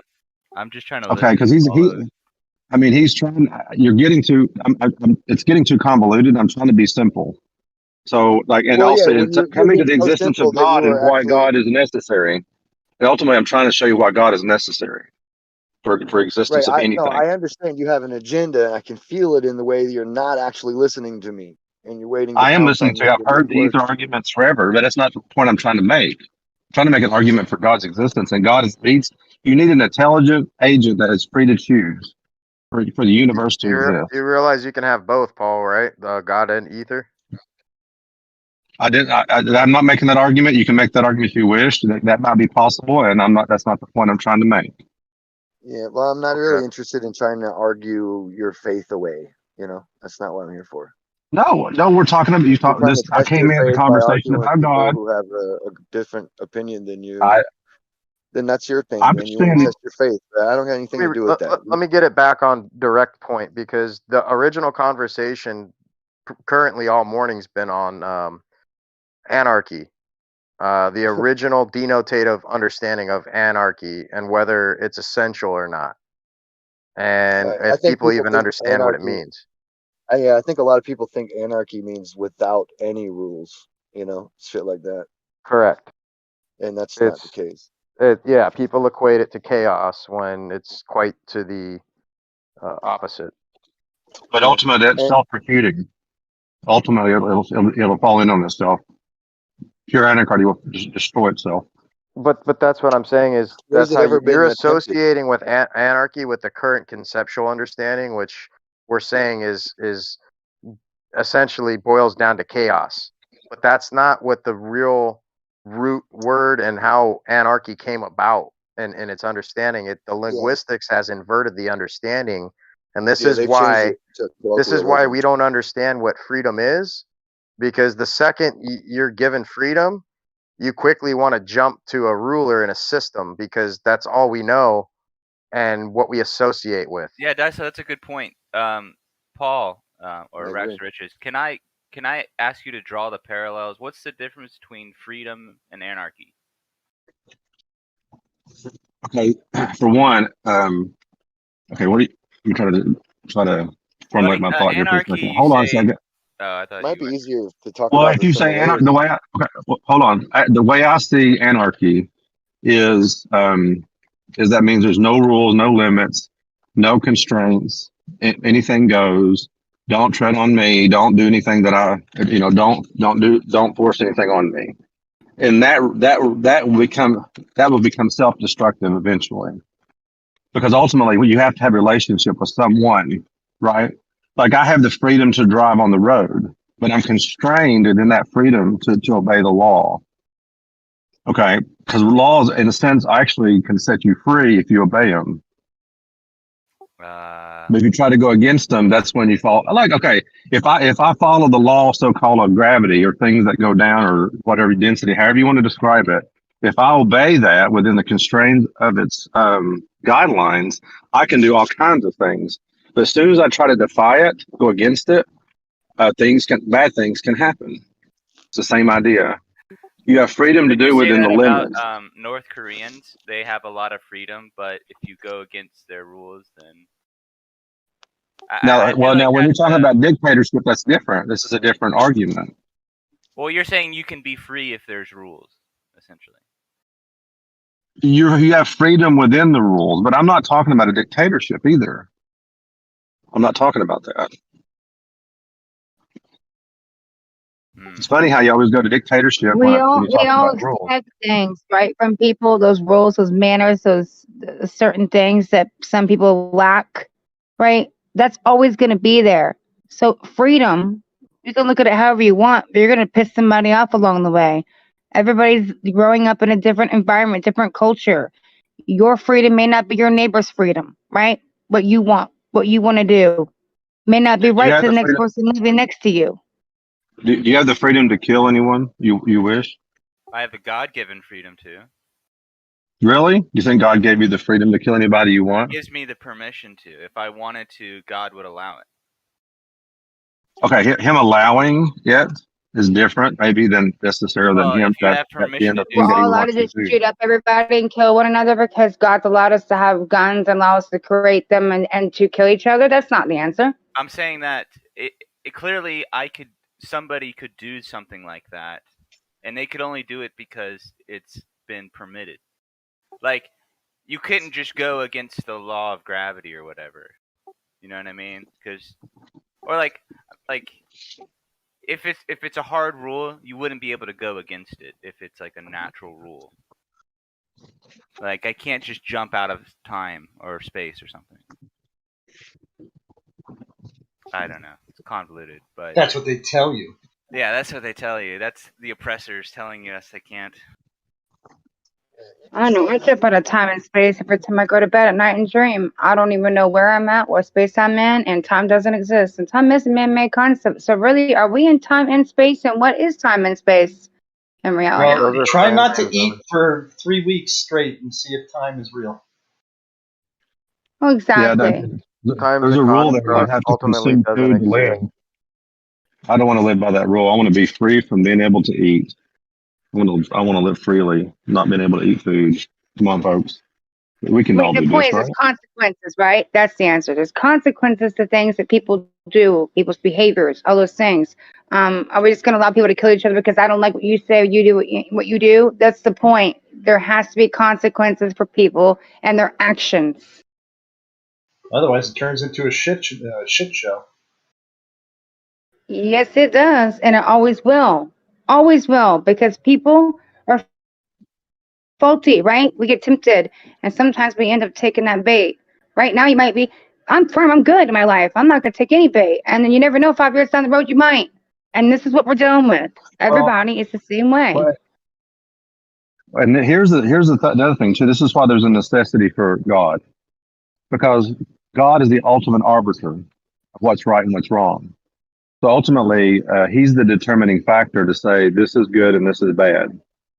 If you say, because then if my opinion or my moral fabric disagrees with your moral fabric, which means it's okay for me to take your stuff, even though for you it might be okay to keep your stuff, but I want to take it. Who becomes the arbiter? Who determines which one is right? Well, the problem is that God may be the arbiter, but he doesn't punish until the very end, so it's meaningless Yeah, that's throughout life. No. You guys ever heard Why of the does it mean- Gnostic Gospel of Timothy? Yes, I have. It's really good. I have a little audio thing, I think, on it, or a video at least based on a small part of it. Yeah. Yeah, there's some people that would choose to not allow that to be said or talked about. And I just thought that was so interesting because these are supposed to be Jesus's words. And you got people following Right. Jesus, right? They say that they're Christian and they, all about Jesus, but they refuse to listen to his words. Like, it's kind of interesting. That's what I've been into lately. I think we talked about that, Daiso. But I wanted to make a point to Paul is that how could you possibly say that, if I were to go and steal my neighbor's land and, take all of his property, how could you say that God didn't reward me for that and he cursed the person that got robbed and stolen from? I would say God clearly allowed me to do it and he blessed me with this land. And he cursed you because he allowed you to have it stolen. No, there's a thing called integrity. And that's the whole experience here. You're As far as life, conditioned. Your integrity is to have, is conditioned bias. Yeah, is to Come have personal choice of freedom within using moral and logic, and this is how you have integrity. He gave you the logic. Where's your morals? Well, I mean, I don't think you'd be able to argue against my logic on that one. Because if God didn't Agreed. want me to take that land, he wouldn't have allowed me to. Yeah, but that's your choice. Well, You'll have here's to the pay thing. for that. Well, here's the thing, though, about that. I didn't have a chance to respond, but okay, if love is the highest ethic, okay, which we all would agree that to be true. Whoa, whoa, Hold on a no, second. see, whoa. You just said we all agree, Bear though. with You me. don't want to object. We don't agree on that. No, you don't agree. Love. No. No. I'll entertain the possibility, but I'm not just going to agree that that's guaranteed the answer. Yeah, you can't just start throwing people in baskets, Paul. Well, I'm asking this, so you guys don't agree that it's okay to love your neighbor. It's You don't okay. agree What with if that. we're conditioned? What if it's do that if you biased? want, What if but- that's the weakness to be conditioned that way? Okay, so it's better to hate and kill people and not take care of them than it is to try to No, take we care didn't and say that love either. people. For Genghis Khan, Which it was is it? better. For Genghis Khan, it was Oh, better. okay. So who determines? So we should adopt Genghis Khan's mentality, and that's a better ethic. Why can't you saying be an by sin individual, Paul? It was by most sin cleanses effective. logic. Well, by hold sin on. cleanses logic. Paul, you just Genghis went Khan from was one blessed. extreme to the other. You said love everyone, then kill everyone. I mean, Yeah, it sounds Well, I know, like no, was he pretty brought up sounds like Genghis you're Khan. I'm trying to make an argument, and he said that. Oh no, we don't agree with loving everybody. I was like, I know. so you. yeah, I we don't don't have agree with. we I don't don't have love to rapists. immunate. I don't love It murderers. sounds like you're looking to immunate rather than be an individual. I mean, that's kind of an issue. Well, hold on. Here's the reason, Paul, why I don't love my neighbor. Because my neighbor could be a racist, rapist, a murderer. I don't know. I'm not going to love that person. I don't know anything about that person. Okay, well, are Wait, you a doesn't Christian? doesn't your book say I'm love not thy a neighbor as thy Catholic. friend? And No. I'm not a Protestant. Oh no, but you believe in the Bible, Sin Cleanser. I believe the Bible is a Catholic book, and I'm not a Catholic. Okay, so you don't believe nothing in the Bible. You say nothing in the. There's no good ethic in the Bible, like love. No, I Like, didn't say that Well, either. what do you call the Bible? Do you call the 66 canons the Bible, or is it? Yeah. What about the I'm other just- Gnostic scriptures, Paul? I'm trying to find out what Sin Cleanser believes in. If he doesn't believe in the Bible, I won't use it as an ethic. And let's go to the I'll use- Hindus. The Hindus believe in the golden rule, taking care of other people. That's not the Bible. When we're talking about the Bible, Okay, we well, got go to somewhere first else. identify. Where do you Hold get your on, ethic from then? We got to hold on. We Where got do you to get your first. ethic from? Paul, I get please. mine from We have the to Gospel first of Thomas. identify what the Bible is, and there's a division here because we've got you saying KJV while Sin is saying Did I Gnostic say Bible. wait? Did I say KJV? Where did I say? Can you quote me that, please? Yeah, you said the Bible. Well, here's Okay, the thing. Here's the thing, Paul. Wait. How many translations of the Bible are there? A billion, man. There's yeah. Okay, as so far as, why'd you pinhole me into the KJV? Because you're a because that's Bible what you're believer. referring to. How do you know I'm referring to that? What if I'm referring to the original Hebrew and Greek? Because you just placed everybody in a basket already, so I obviously didn't. you're I didn't place generalizing. anybody in a basket. I'm talking to Sin Cleanser. And I No, was you getting said him to everyone in clarify, the does he room. You said everyone in the I room said, can associate that love is the most highest moralistic okay, so we did. manifestation. I asked if people agreed. They said no, they don't. So obviously we No, you can't didn't. use that as the highest You ethic. said I think we all could agree, and then you went on to assume. Okay, so we don't all agree. So then I won't make my argument because nobody agrees that love is the highest ethic. So we can do That whatever we wasn't my want, point. whenever we Well, want, anybody we point is, want. If my I want to point is, hate somebody, I'll hate somebody. So I'm good to go. Paul, We'll just leave it there. Paul, you're being Settle extreme. down, Paul. We weren't saying that. We just Chill disagreed out. that love is the highest thing. I mean, it's good. There's nothing wrong with that. But I don't believe The only reason I mentioned that, Sin, was because the Should fact be. that he was generalizing. So I was just saying, if we're going to generalize, then I'm generally going to assume that you're referring to the Bible as the KJV. Oh, I see what you're saying. That was my point. Sorry. Well, like, here's an example, Paul. I can quote Jesus when he says, if you want to take someone's house, tie their hands, and then you could loot their house. But you would say, I And don't I don't accept think that he was standard. referring just to the Bible. He was talking about stuff that was outside of the Bible too, right? Well, the book Things of like that. Thomas isn't in the Bible. Exactly my point. So I mean, we can all appeal to any of these standards. And we can all have different standards. I don't think there's anything wrong with that. But at the end of the day, what's true is what happens in reality. In reality, you could get robbed, and I would have to say that you getting robbed, God allowed that for some reason. I don't know if that's a curse or a blessing, but it's clearly what happened in reality, and reality is true. At least I think so. I think this place, everybody has to hold their own accountability for whatever's happening in their life in this time. Whatever it be, a lesson, this be whatever it be. It's not about what God's allowing, it's what you're allowing. People want to put their other blame on other things or God or whatever instead of taking accountability for their own actions and why they do things in this world. Whether they're being manipulated, controlled, or not, it does not matter. You should still care about people and want to change it and make it a better place. If you don't, then I think God sees where your heart and where your soul lies. Yeah, I agree with everyone has to answer for their own actions. I agree with that. And yeah, I mean, love I think should be the ultimate goal and priority.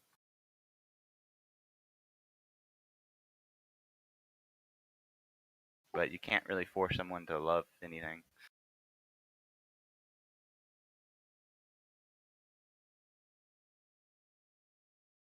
Right. God couldn't force you either. He didn't make you force. He didn't force you to love him. It's a choice. Love is a choice. I don't hate. I was just trying to pull a Don Gio right there. Well, there is that verse in the Bible and where Jesus, like, it's in the Bible, where Jesus says that you can't be a follower of me unless you hate your parents. So. Well, no, don't take it out of context. It's a rough road to. It was a love-hate thing. It was a love-hate thing. Well, the Bible just says you can't be a follower of me unless you hate your parents. The book of Timothy says. What he was saying is if. Hold on, that's the book of Timothy says, or the book of Thomas says, you can't be a follower of mine unless you hate your parents like I do, and you can't be a follower of mine unless you love them like I do. Exactly. But the Bible leaves out that second part, which I think is a little weird because it gives a weird connotation. Well, what it's saying what it is now? what Like, it's you're all basically sinners. saying. I Hold don't. on. Yeah, go ahead. Jesus Christ. What it's saying is that you can't love if you don't hate. Basically, you have to have contrast, like black and white. Like you'll never know what white is if you've never known black, and it's like that with everything. You have to have contrast to be able to identify what it is. You guys know what hyperbole is? I think Stacy wanted to get in there real quick. No, it's okay. Didn't mean to cut you off, Hunter. But everybody is gonna have a disagreement and not get along. You're different people.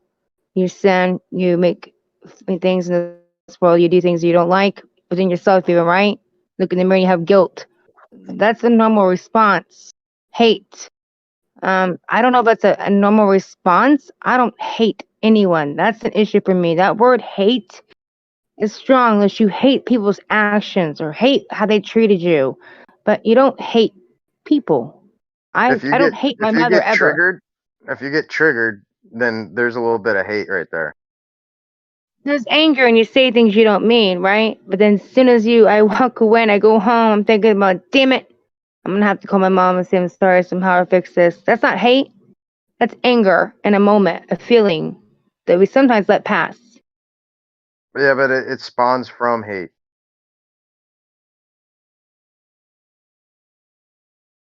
Man, we hit some deep topics just now. We got really deep into that. Can I go back to my argument then? At least some people agree that love is a good ethic to have. No? Yes, maybe. Yeah, go ahead. I agree with that, by the way. Oh, I 100% agree. Ultimately, free choice is involved. But that's what I was going back to the anarchy thing. But even free will has to have constraints, either put on itself externally or internally. Like the same argument I was making previously. Because as you guys know, you already made the argument that things do have consequence. So that was the only point I was going to make there. Simply. Well, I only wanted to make a point about love being the ultimate moral thing, because you got to remember that, like I said, everything's in contrast, and as equally as you love, you equally hate, and it's just axiomatic. Just the same way as many breaths and as much air as you've ever breathed in your life, you've exhaled the same amount.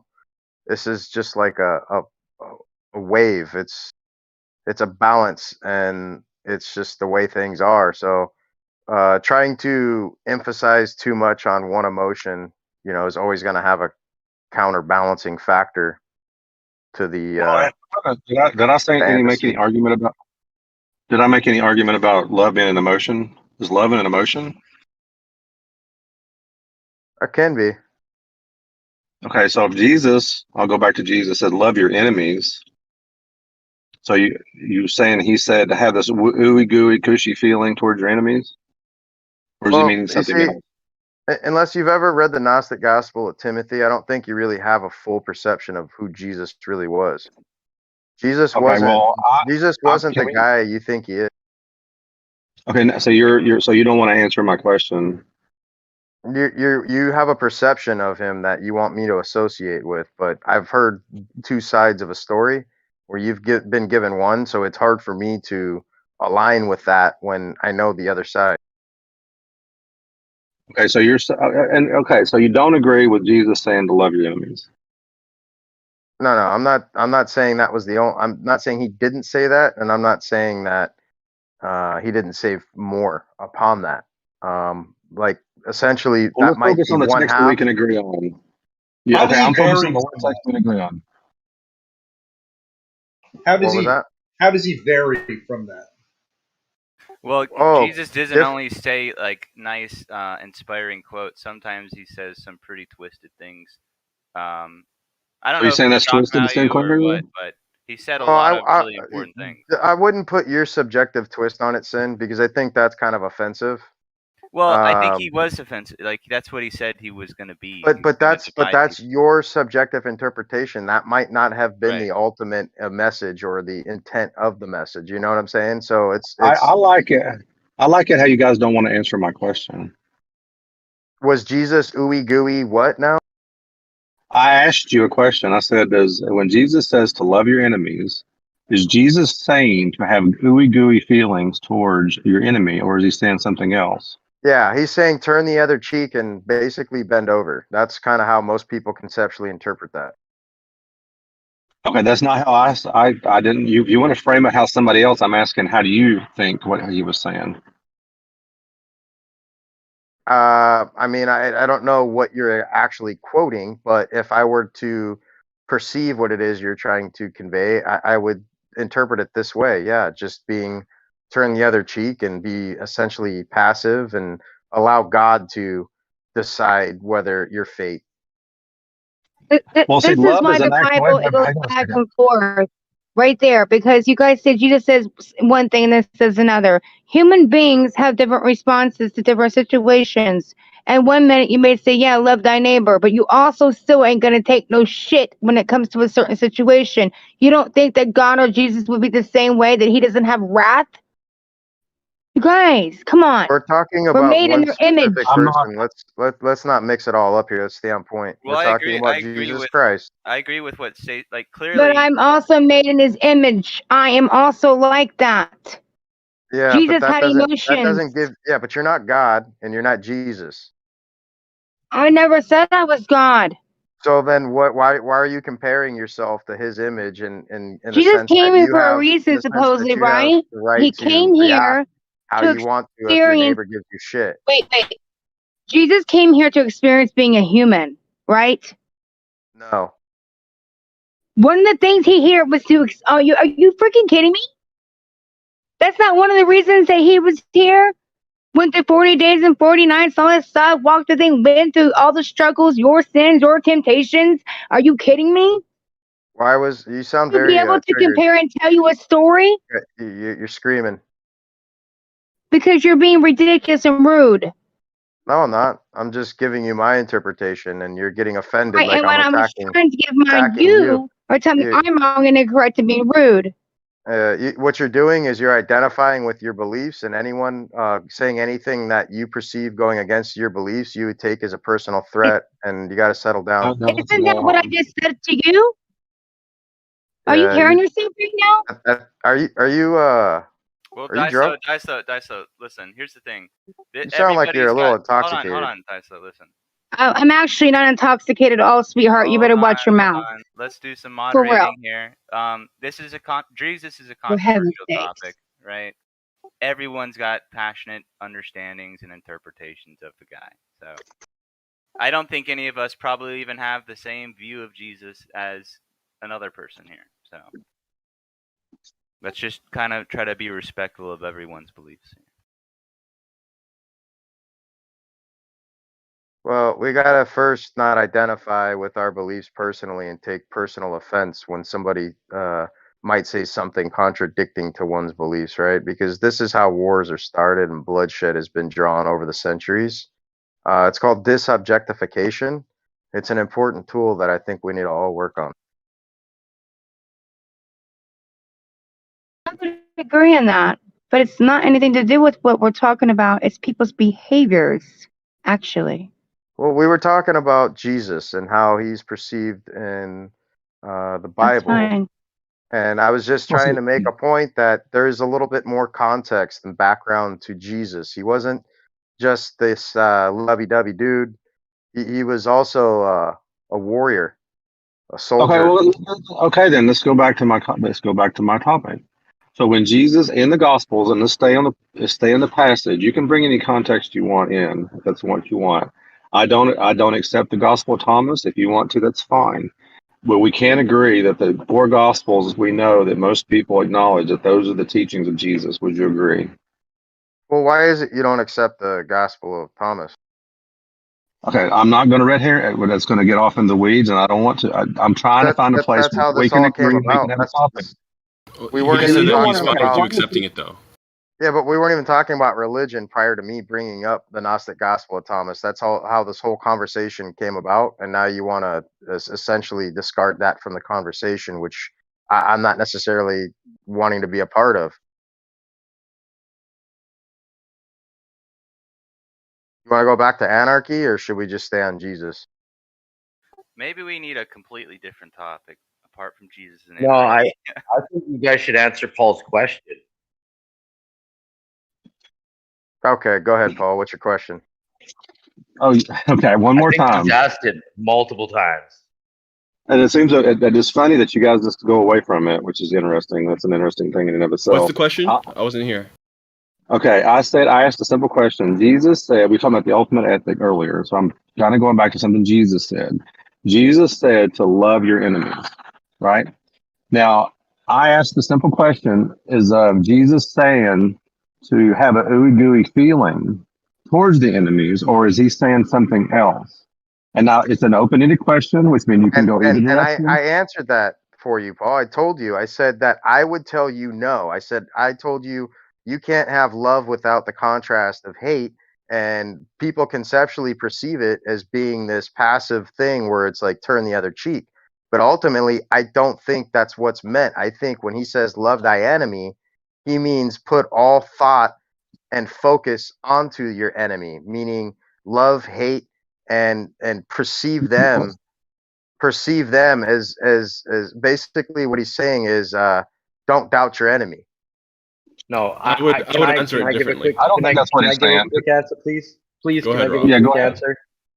Yeah, go ahead. When he says love your enemies, like you love your neighbor, he's saying you have to care about their well-being as much as your neighbor, as much as yourself. You don't want to wish harm on anyone at all. As you I draw would the agree sword with into that their one a gut. little bit. I like Interesting. that. Mine, I like mine that. aligns, my So you're answer gonna aligns care with for Rob's. them. You're gonna care Hold for up, them as you Dice. draw Let me your try sword into their answering it. gut. Okay, so here's how I would answer it, and I would mine would align with Rob's quite a bit, but I would say to the point where it's non-violent, non-physical, then to just like kill them with kindness, like be kind to them, like Rob was saying, like you would your neighbor, or what have you, so as to make it so your enemy is no longer your enemy. But when it gets to the point of, the limit is when it gets violent, when you're actually physically going to war or what have you, then you do what needs to be done. Do you realize Jesus killed people? Killed a lot of people. He started at the I age don't of doubt it. 5 or 6 years old when he started killing people. I don't know about that. So do you think that was loving? I mean, I don't understand like how you're missing the point Citation I for that. just made. Yeah, So there's a let me reason the ask. Gospel of Thomas is not in the Bible. Exactly. I want to ask. Because they Dice didn't. this Hold on, question. hold on. It's not in the I Bible want. because I they didn't want find Dice it to until answer the this question. 1940s. I want What was Dice to that? answer this. What's the ultimate ethic, Dice Flow? What's the ultimate ethic? Something that overrides all others. Well, ethic and morality are two separate things. Ethic is that of the animal kingdom. Morality is what separates animals from humans. So What's if the you're highest asking me, moral? What's the okay, highest moral? highest morality would be the path of the absolute, which is wisdom. So wisdom is the highest moral thing that you could Yeah, attain. if you have wisdom, you're not only highly intelligent, but you're clear-minded. You see, it's possible to be highly intelligent, but to be a mass murderer.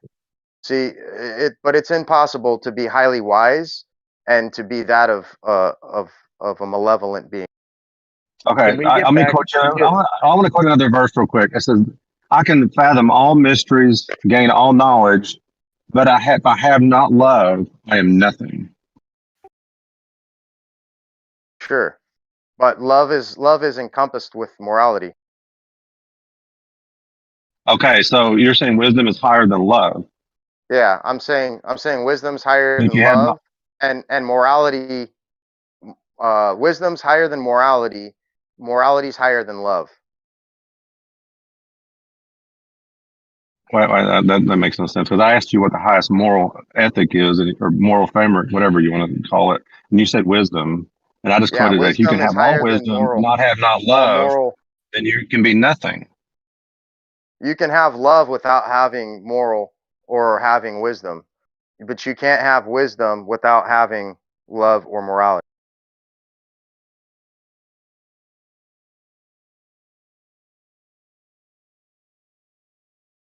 Why are people that are mentally like Down syndrome children, they have such an uncontrolled love that we highly praise that, or a dog who is just a dog's best friend that we can just tell that this dog loves us unconditionally? Why is it such a highest thing?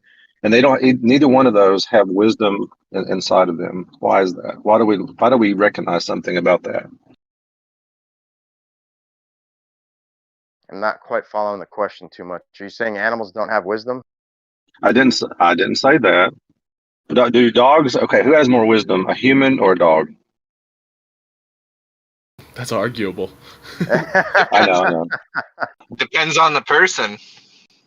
Okay, but I mean, my point is, and we know that dogs can't write sonnets. We know dogs can't come up with mathematical equations. We know dogs can't Are do you sure certain about things. that, Paul? I could show you Can a you fish. show me? I could show you a fish that could do math better than you, Paul. Okay, did I talk? Are we talking about fish or dogs? So can you show me where a dog Oh, is okay. written Well, we're sonnet? just talking about animals, I thought, but that's fine. You want to keep it on dogs? I can show you abilities dogs have that you don't. I can show you capabilities that dogs have that you don't. I mean, you really want to compare yourself to a dog right now and get showed up? That's probably not a wise idea. I said we talked about wisdom, and I would imagine that writing a sonnet or writing a piece of music or writing a mathematical equation or coming up with some kind of thesis is actually a lot of wisdom involved in that, right? Would it Did you not not be? hear me, Paul, when I told you you could be I think highly you're using the wise? wrong word. Maybe wisdom might not be Dude, the best word. I think you're looking for like intellect. Yeah. Well, did you hear me, Paul, when I told you that you can be highly intelligent yet highly unwise or unclear-minded? Like, there's people that are in mental institutes, can't wipe their own ass, but they can do trigonometry on invisible chalkboards. There's people that are highly intelligent and fucking murder millions of people, like Hitler and Mao and many others. Highly, highly intelligent people. Highly, highly unwise as well. So what makes Did they one have wise? wives? Did they By have what standard wives? do you Did they judge ever love? wisdom? Sure. They loved. But They had what wives. They had Okay, intelligence, so but let they me had ask no you a question. wisdom. Okay, I'm gonna give you. I'm asking another clarifying question. Like, what standard do you determine when something or someone is wise? What standard are you evaluating it with? Well, that's a See, good that's the question. question. What does wise mean? Yeah, well, this has been discussed and argued for a long time, but this I'm asking you for your standard. immortality, that being the liberated spirit, the cheetah, the spirit, the sanctum, the nous, which does not cling after anything. You have to understand first what the spirit is, man. Right? I can And sacrifice my body to the flame, but if I have not love, I am nothing. So, not giving up something and sacrificing something is not necessarily a thing that's a good thing. Is being wise, having knowledge, or exhibiting discernment? Like when someone says, wise choice, is it because you just made, a choice that you just showed good judgment, or is it because you just already have a lot of knowledge on board?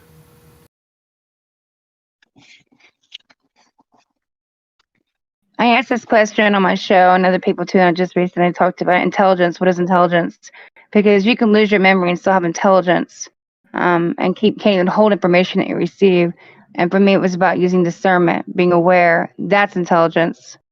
If you can't do that, you're not like I said, intelligent. you can be highly intelligent yet still unwise, and evil is shit.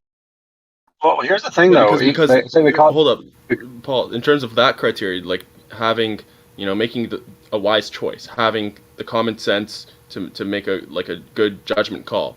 Animals do that all the time. They're guided by their instinct, and they're wise in that. Like they're always making the right choice for, them, right? So, are animals not wise by that? Like, do they not have wisdom? Which I think would be very different than intellect. Oh, well, let's look at a different frame. What about Genghis Khan? We brought this up earlier. Was he a wise ruler? Hell yeah. Because he conquered the world. He conquered the world. No. Right? Or whatever he conquered. Hell yeah. He wasn't wise. Populated the world He was intelligent. He was strategic, but he wasn't wise. Why not? That would call that. Yeah, that's a lot of wisdom. It sounds like to be able to conquer the world and be able to put people in place to do certain things. Because if you're wise, material possessions aren't something of value to you because you understand the fact that transcendence, liberation, and eternal essence of being is valid, and that's what transcends all over everything. The fact that you do live on and knowing this should tell you that you're not taking with you any physical possessions. Hell yeah. All you take with you is the wisdom that you've obtained here through experience. Hold up, but Genghis Khan also made it a lot and ensured his progeny for generations to come, right? And isn't the goal to procreate? Isn't that like what survival is? Procreation? How's that materialistic? Not necessarily. Procreation isn't necessarily above all. What do you mean? What's our biological imperative as animals, as humans? Make It's babies. to survive. Hell yeah, same as a Well, plant. that's the physical being, but that's not the metaphysical being of you. Well, That's hold not on. what. Well, is it not No. wise to survive? Hold on, percentage. I want to before you go on to that. He's equating something immaterial being better than something material. So now he's establishing another ethic, or moral, whatever you want to call it. By what standard are you evaluating to say something immaterial is better than something material? What's a material? But well, yeah, that's a good question. But he needs to answer that question because he's already starting. Now he's kind of moving away from wisdom because you can actually have this concept of the material better than the immaterial being better than the immaterial being better than the material without having any kind of wisdom. You can still have that ethic or that moral without wisdom at all. So how do you? Well, you tell me. I mean, you tell me that's the only better. So segue. why is immaterial better than the material? Why is that? And what do you? Because How are you evaluating? that's the only. I just told you because that's the only thing that transcends. That's the only liberation on Tanda. Like that's when you How do you know leave that? your body. When you leave your How do you know body. that? Yeah, when you leave your body, the only thing that could ever be obtainable is the wisdom through experience. How do you know I leave my body? Well, this is where wisdom takes place, and either you have it or you don't.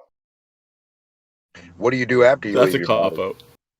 Can you Yeah, do that anything was a little with bit of a wisdom? cop out. Dice though, after you leave your body, can you do anything with the wisdom you have obtained in your body? Ooh, that's a good question too. Yeah. How? There's no material world to do it in.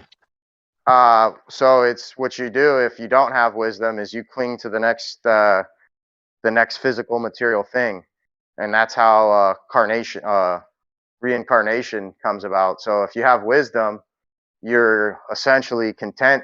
You're not blind. You have some sort of direction, some sort of a moral compass to you, and that will allow you to transcend the physical realm into the metaphysical realm and essentially liberate. Here's the problem. Here's the problem with reincarnation. I don't remember my past life, so how can I take the lessons I've learned from my past life into my current life if I don't remember my past life to be able to do that? Well, maybe not directly remembered, but you might have some kind of a subconscious connection to that, and what helps you be attracted or disattracted, want see things that you want to pull close to you and other things that you want to reject and push far away from you. I mean, that might not all just necessarily be subsequence to your interactions while you've been here, but rather, or your genetic coding, but rather something that's built within your spirit, so to speak. And it need not go as far as reincarnation. It could just be that when you're at that precipice of death, if you have the wisdom necessary to transcend, then you'll go on to the afterlife, and if you don't, then you just die. It doesn't necessarily need to be, going to a reincarnation stage. Yeah, I think if you don't have wisdom, you're bound to repeat over and over. It's just an inherent Yeah, but it doesn't necessarily have to be that. That's what I'm saying. I understand that that's your yeah, it might not have to be. I don't have all the answers, but that's just how I see it.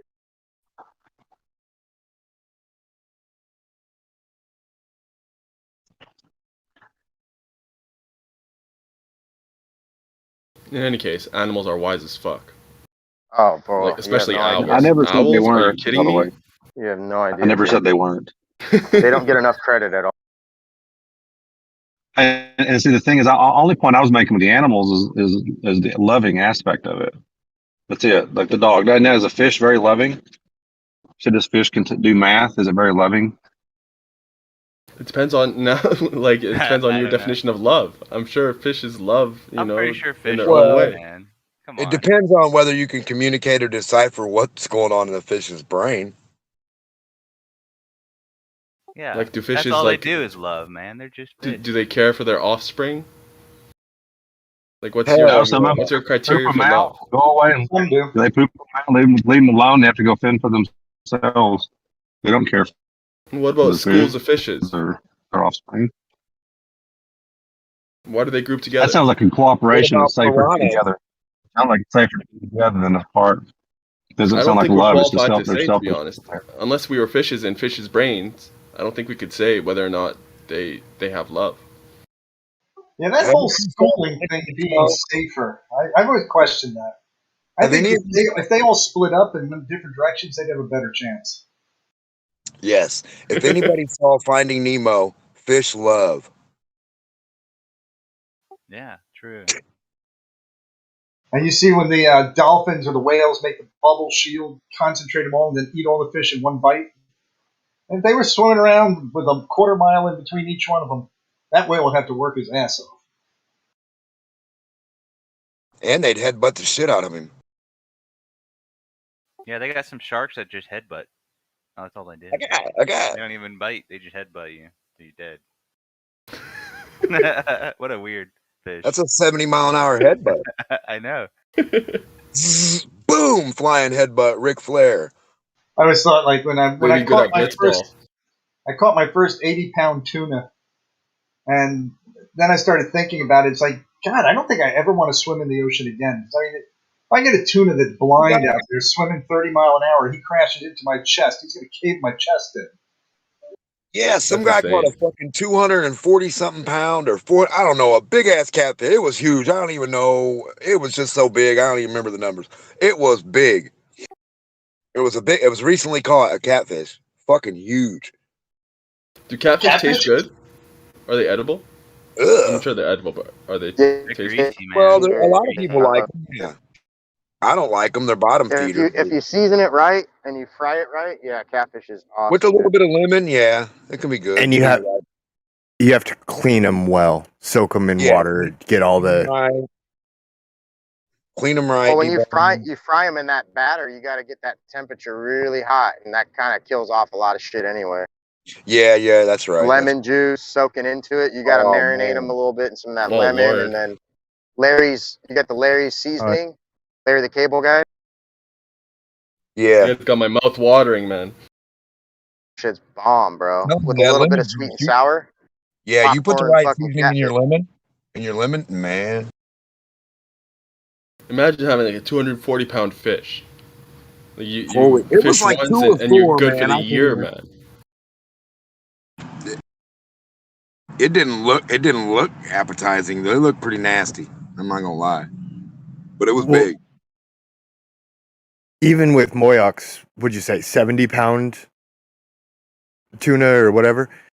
How much tuna can you eat before you just get sick and tired of it and need something different? You can have a little bit of other stuff, but I could eat a lot of tuna, man. I lived on tuna sandwiches for a while. Yeah, tuna's a big thing in jail and prison too. Shit, I like tuna. I love watching the prison videos on TikTok where they cook. Oh, bro, They I use- watched a video. This skinhead got arrested, and they had a warrant on him, so they came to his house. He had just gotten out of fucking jail, like a couple days ago, and I guess he missed his court date for something. But he was eating a fucking, what did he call it? A soup sandwich or a top ramen sandwich? Basically, they take the top ramen noodles and put it with bread, and it was so disgusting. What were you gonna say, Jeremy? Oh, I don't know. You're talking about dick sandwiches in Guantanamo. No, something in the TikTok video. He said, you know. I Anyway. want to say something about God. I don't think it has to be a scientific, philosophical argument about a cause. I think it could just be the feeling of having a spiritual parent, if you know what that means. If you look up the word spirit and then parent, and then you have that feeling, it's going to be okay. Something's looking out for me, or something is bigger than me, and it's there. Then you're not an atheist anymore. Welcome to reality. Yeah, but that doesn't address the logical, like, the actual questions Yeah, of how we but came to be. That's too logical for atheists to debate. Fair and enough. religious people. But yeah, like what you're talking about, it's like, a lot of cultures have them, like spirit animals, spiritual guides. Anything that's above you, that's looking out for you. Even if you believe it's not looking out for you, it's above you, but it sometimes gives you bad luck. That's still a god form. Well, here's the thing though about that. Either that's your feeling of something above you is either a feeling based in reality or it's not. So if you're Yes, having I a believe. feeling that God, hold on a second, I'm not done. I said, or you could say either God, I have a feeling that God is watching over me. That's going to be either true or false. If it's true, then it's based in reality. If it's false, then that means I have a feeling that's not based in reality, which means I'm delusional. Yeah, but what I'm Right. saying is all humans feel this, whether they admit it or not. With a very, very rare exception of weirdos. And that is enough to mean it's real enough for us. Whether it's true or not, we might never know. That's part of it being amazing because we can't find out. We just feel it.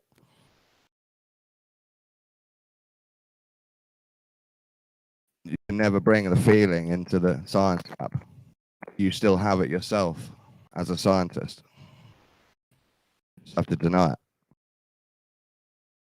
You got to separate all of that, dude. Feelings, beliefs, thoughts, and you just, yeah, man. Be a fucking What do you scientist, a guys real think scientist. about? What do you guys think about the old belief that you are what you eat? So if you eat a jaguar, you become a jaguar and you take its soul.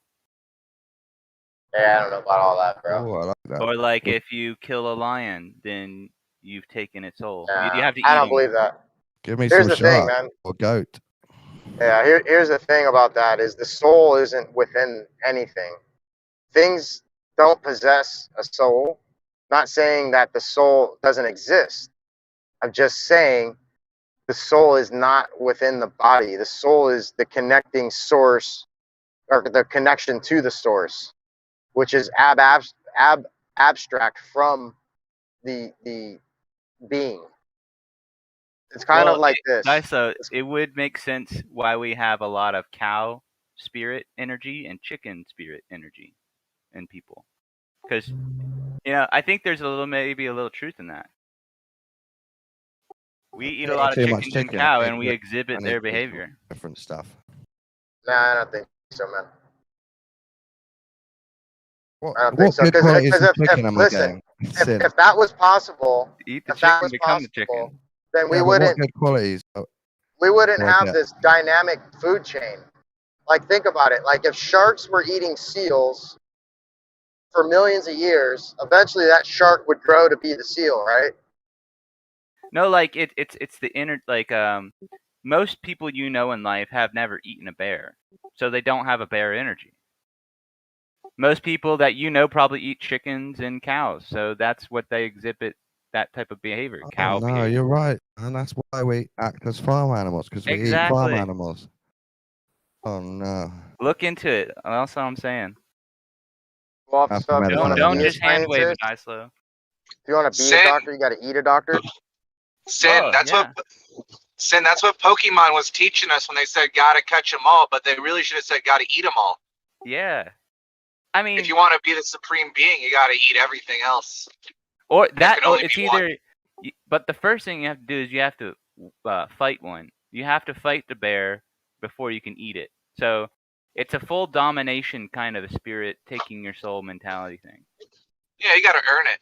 We have to become a predator to not be prey. It makes sense.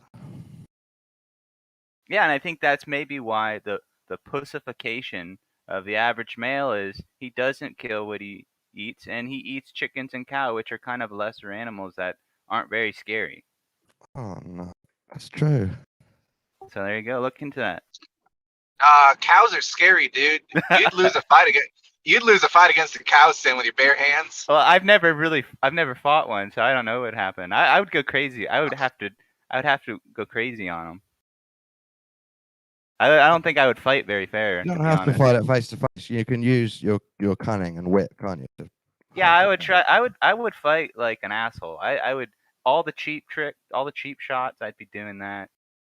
You make sure it's looking towards you. You don't shoot it from behind. Yeah, only when you start fighting the big beast. In order do to you be get fair, integrity. all right. Well, you got to be fair. You got to go up to that cow, look at dead in its dead cow eyes, smack it in the face, and then the fight begins. You can run away after that. But Dude, hold on. Funny, that's the point. Like, you know, like say you were gonna fight a lion, you and the lion are gonna like orbit each other before you fight. Yeah. You're gonna prepare for battle. You have to know that it knows that it's about. Yeah, to go it's down. about to go down. One of us is gonna be eaten. Yeah, you can't be a pussy and just like push a boulder off a cliff onto something Yeah, you can't. like that. That's not integrity. There's no integrity in that. You can do that as long as you walked up to it and said, "Hey, let's do this." You know, then it's fair game. You can just make a sound, like growl or something. Cannibalism still exists in the elites. I think God they've damn. completely. Who said you lose a eliminated that fight to a thinking. cow? Say again. Who said you lose a fight to a cow? You'd Fun lose you a tried fight to against say a I'd cow, lose a Jeremy. fight to a cow. Bull might be. Are you guys That's why we fucking need to hot? fight Oh, a the bull? Like a I'm bull with talking the horns? cage. I'm talking cage match.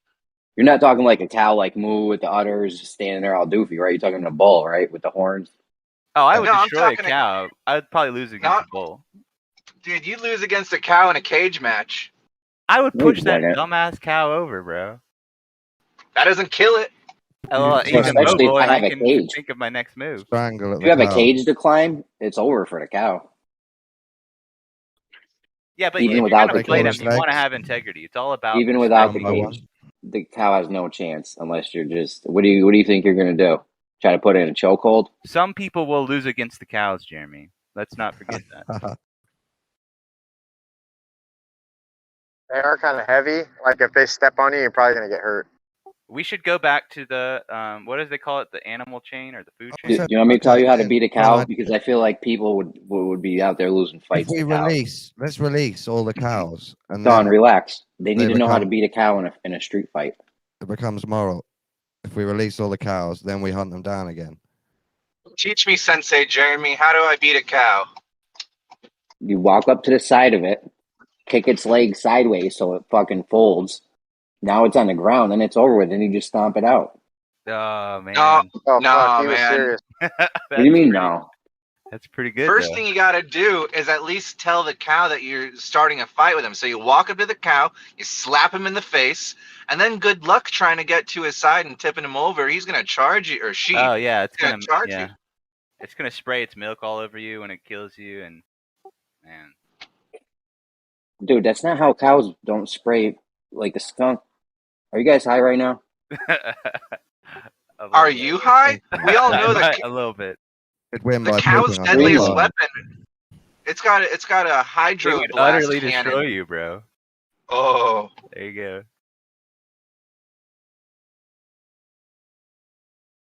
Well, I think there is something to that.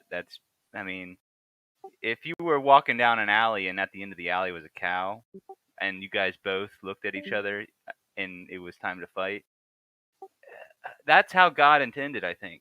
You know?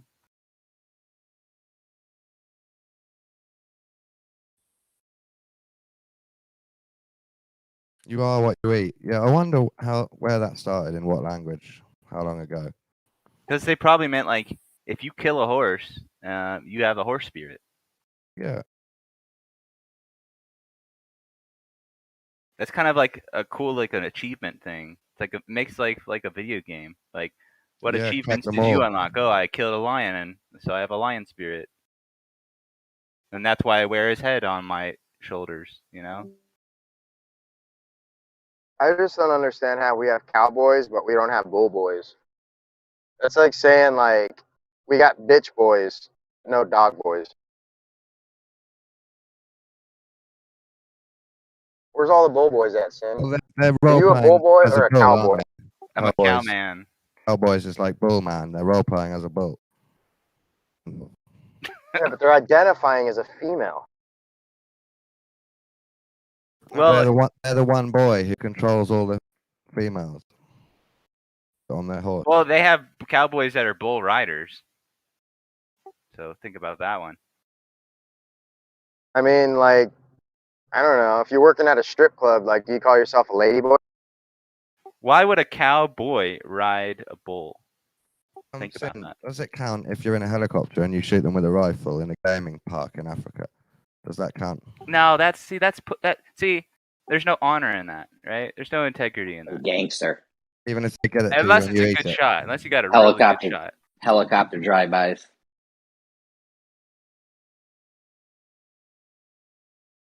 It's got to be an honorable hunt. You have to eat it.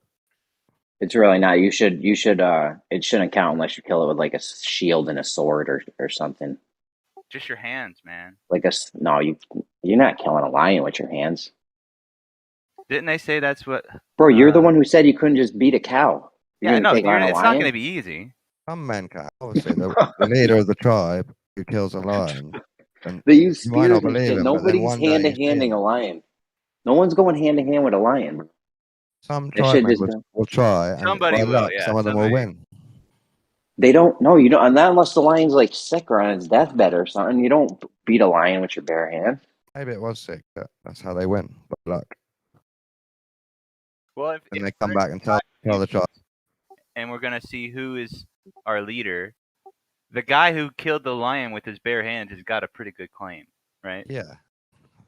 Bro, Or at least nobody's just killing a wanna lion win. with their bare hands.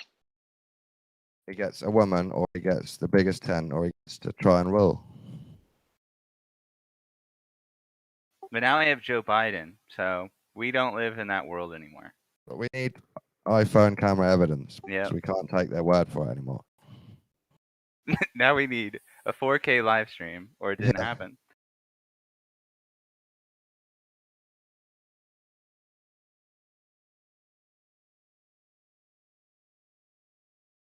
No, but I believe in this already. Even if it's, well, I was shocked earlier because I think the science might even be true. But I believe in it as a religious idea that if you did a ritual and ate a lion, you know, you would consume some of the lion archetype. Yeah, I believe into that you, too. right? I honestly do believe something. There's got to be something to that.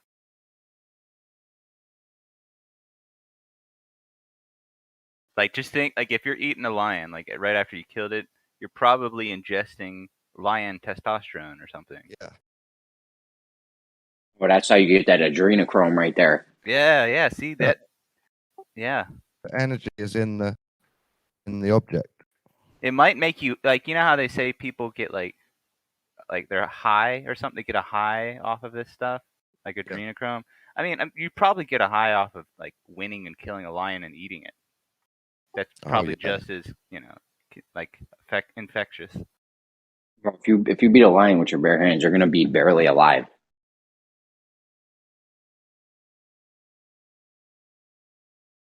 What do you think your first move is when you're fighting a lion with your bare hands, Mister? A cow can beat you.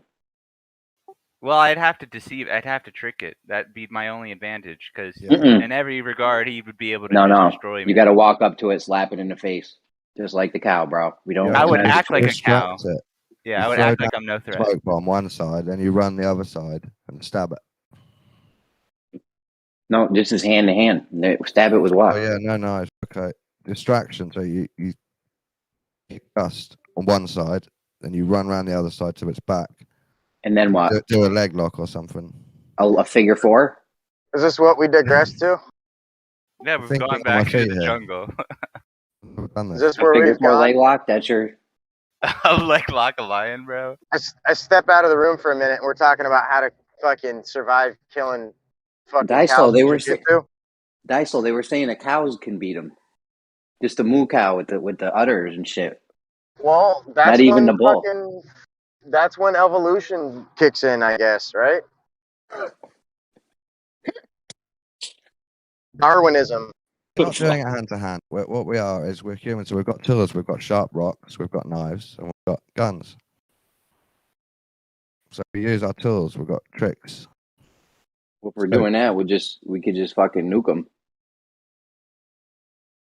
Yeah, you could run into them with your car or something. All right, D-Mock, where's your Duke Nukem? But me, We'll get the elephant guns out. We'll get a fucking turret on the top of a Humvee and go hog wild. That sounds better than putting a lion in a figure 4 leg lock after you sneak up from its backside. Well, here's I don't know another. how that's gonna even help, but Here's a part 2 to it, Dawn.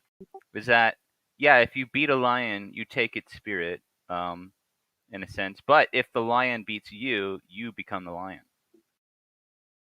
All right, Sin. It works both ways.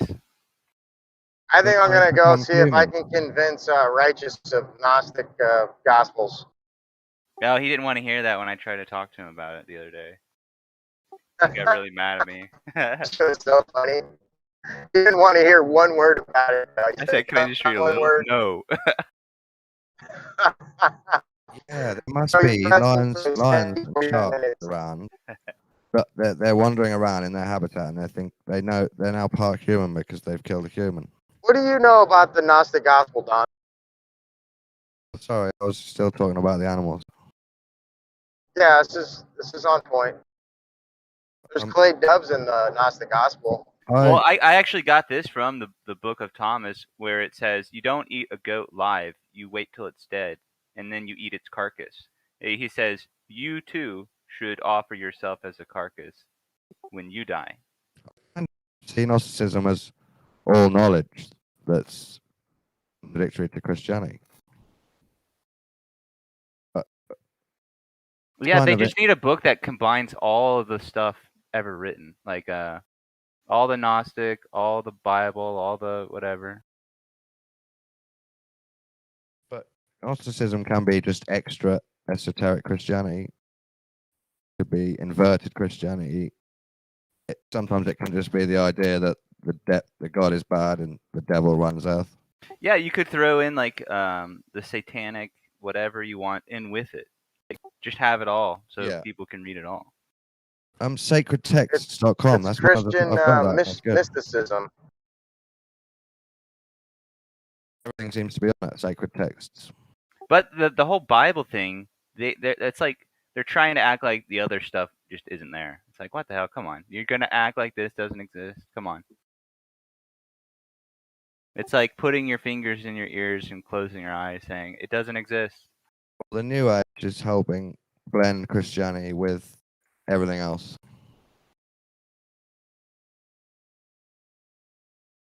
Yeah, you would love to do that, wouldn't you? Sorry, Dice Low. I did it again. You want to merge all religions, like the coexist movement? No, I don't want to, but I enjoy watching it happen as a natural phenomenon. Yeah, I don't. Sort of I think it's a cesspool of filth. I think it's a dogma. I think it's a perversion, and I think it's a takeover scheme. Of course, yeah. And it can I think everyone's going to get all passive, and they're going to be like, "Oh yeah, let's just sing Kumbaya and throw our guns in the trash and get all religious and spiritual." The idea of Catholicism. And then the sudden death, sudden reset is going to come about. That's what's going to happen. It's already been predicted.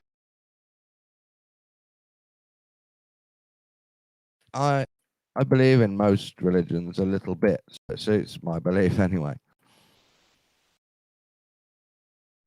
Well, it sounds like you're diversifying. Most people that diversify just don't have a good enough investment choice. Well, Dyslo, can you really just write off all of the Wiccan, like witchcraft? Like, can you just write all that stuff off? Yeah. See, that's where I'm like, there's got to be something at its essence that's worth knowing. What is all the other stuff? Freemasonry or whatever. It's all just a cult fucking Babylonian mysticism. Just of Yeah, it's just a duality. It's just a perversion of the source prima causa. Yeah, I understand that view as well. But hold on, Daiso, I don't understand. You're saying that like we should toss all this stuff out and accept the Jewish Jesus. And I mean, that's still Jew stuff. I That's their understand people religion. have this view, but I don't understand how you have it. Yeah. Yeah. I think you have to have logic before you even have religion. Like, I think there's a process to becoming spiritual. Like, and people just kind of done it ass backwards, right? Like, and this is how you get stupid people believing stupid shit. You know, that's actually like I said, Daiso, I've been really into Gnosticism within the past like few months. And they had this one dude named like Valentinius. And he says that yeah, most people, they're kind of like they have a psyche and they have a soul, but they're completely lost because they're not pursuing wisdom and intellectualism. It's like knowing God is through the pursuit of intelligence or something. Through the pursuit of wisdom. Exactly. That's what I think. Well, that's what they call Sophia, and the Pistis Sophia is Sophia is the woman's, the feminine spirit of Jesus that was cast out of heaven, and now she's trying to get back to God.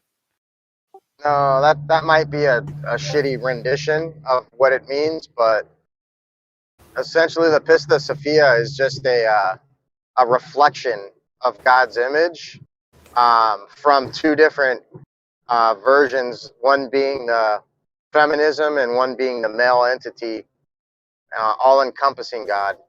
And then it fractals off from there into other, things, but it gets kind of confusing, and deep.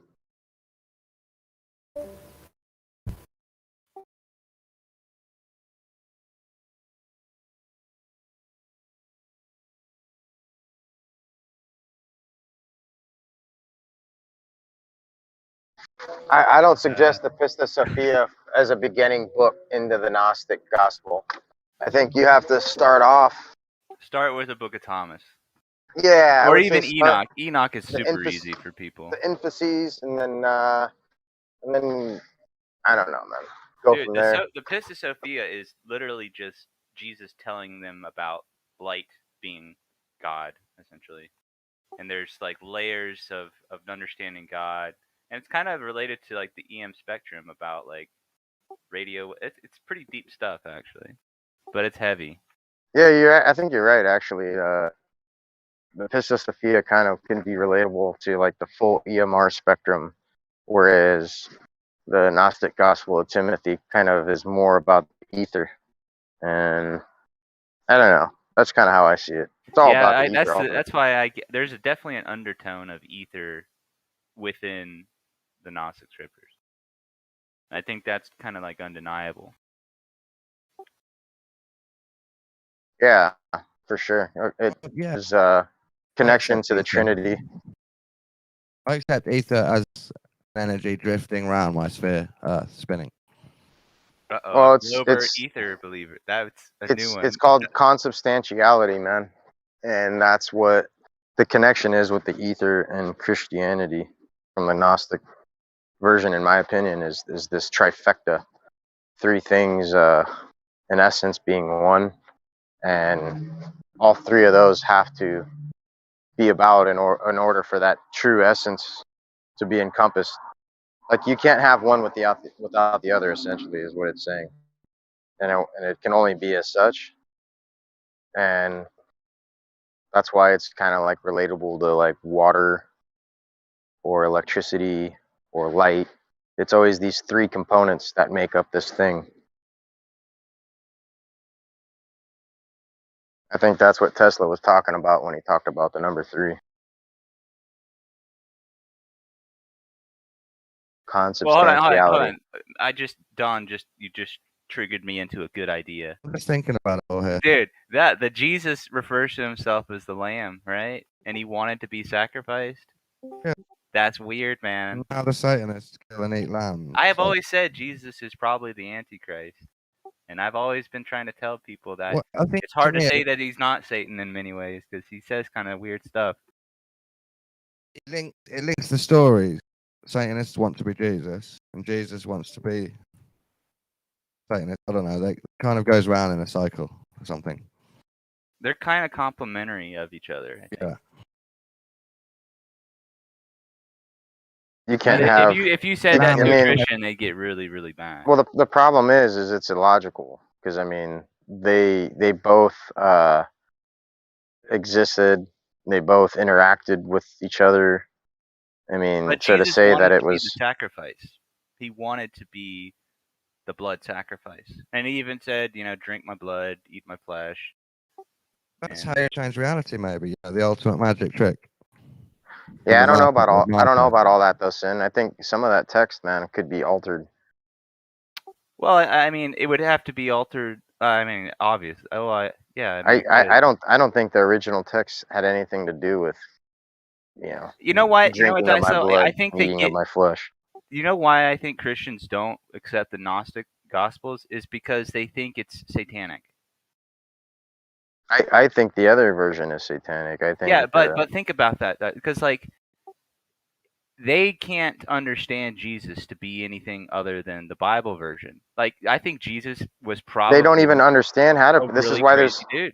This is why there's so many factions of Christianity and denominations within the Judeo-Christian belief is the fact that they don't know how to perceive Jesus. That's why we have the Trinitarians and all these different makeups that everyone sees things differently. It's because they're leaving out these other scriptures that are like the binding scriptures to all this, and that's how I see it, man. If you adorn a literal Jesus, you're guilty of crafting idols, and you're told not to do that. You see how that is? Uh-oh, shout out Big Pete. I was thinking about Specifically says- idolization today. I do a lot. Idolatry. Hey. It specifically says that there's more to be revealed in the later days. So basically telling you there's more scriptures there to come about, more of God's word to be revealed. That's the gospel. And if that's the case, and that's the Gnostic gospel, and this is what the I don't even know how to perceive them, but the normal They're Catholics. The Bible is a Catholic book.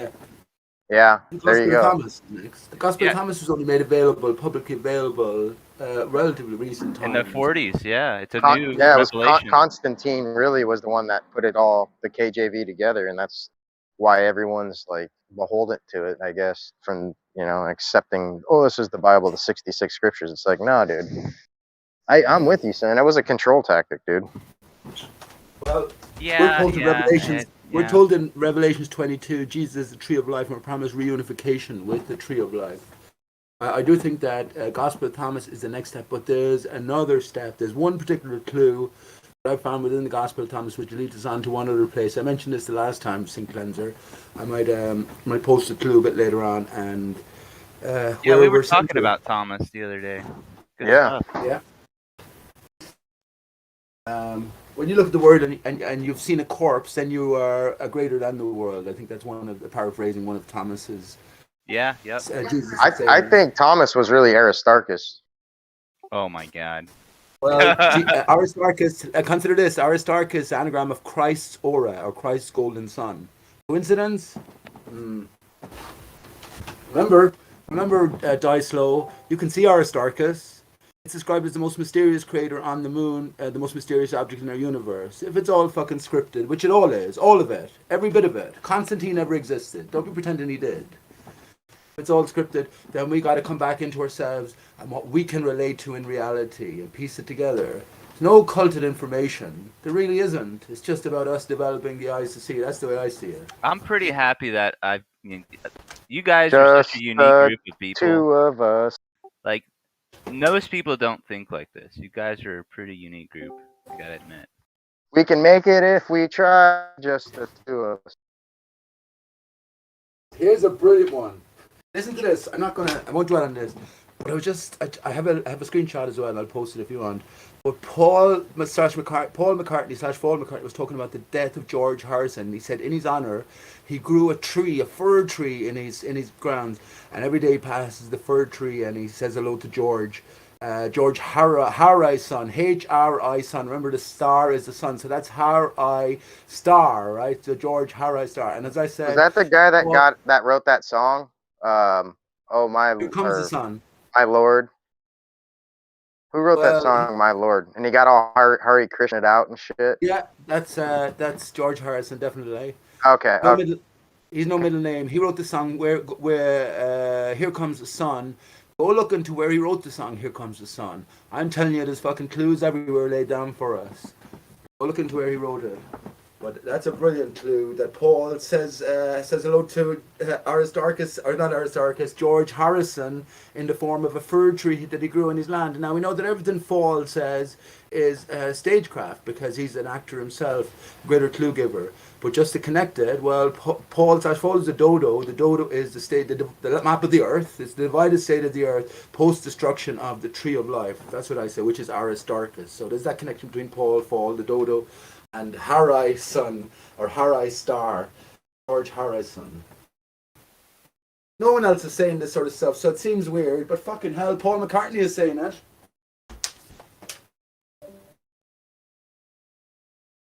Sergeant Pepper said it. Right.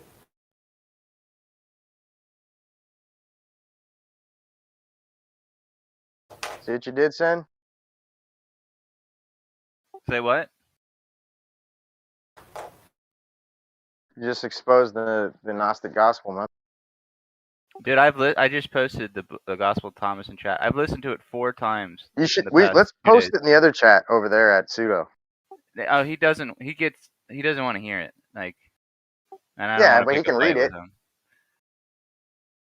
At least do the one with that leaveneth of the bread, or remember that was the quote he gave us, and then I found that quote, just a different rendition of it in the Gnostic Gospel. You should post that one. Dude, I listen to this when I go to bed. There's the guy who reads this, I think, like, put a lot of work into, like, it almost is like a spellbounding kind of way that he reads this stuff.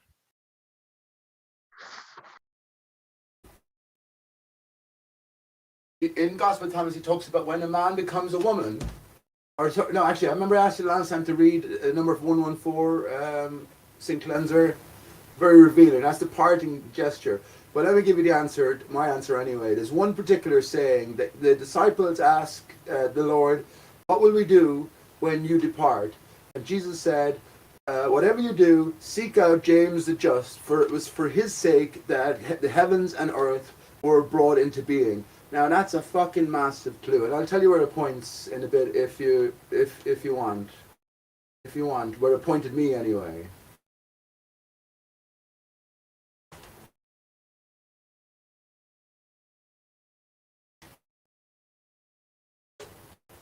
Fuck it, I'll tell you now. It's the secret book of James. Look up the secret book of James. Pay attention to it. At every step, right? At every step, St. Cleanser. So the Bible is difficult to decode. The Gospel of Thomas is less difficult to decode.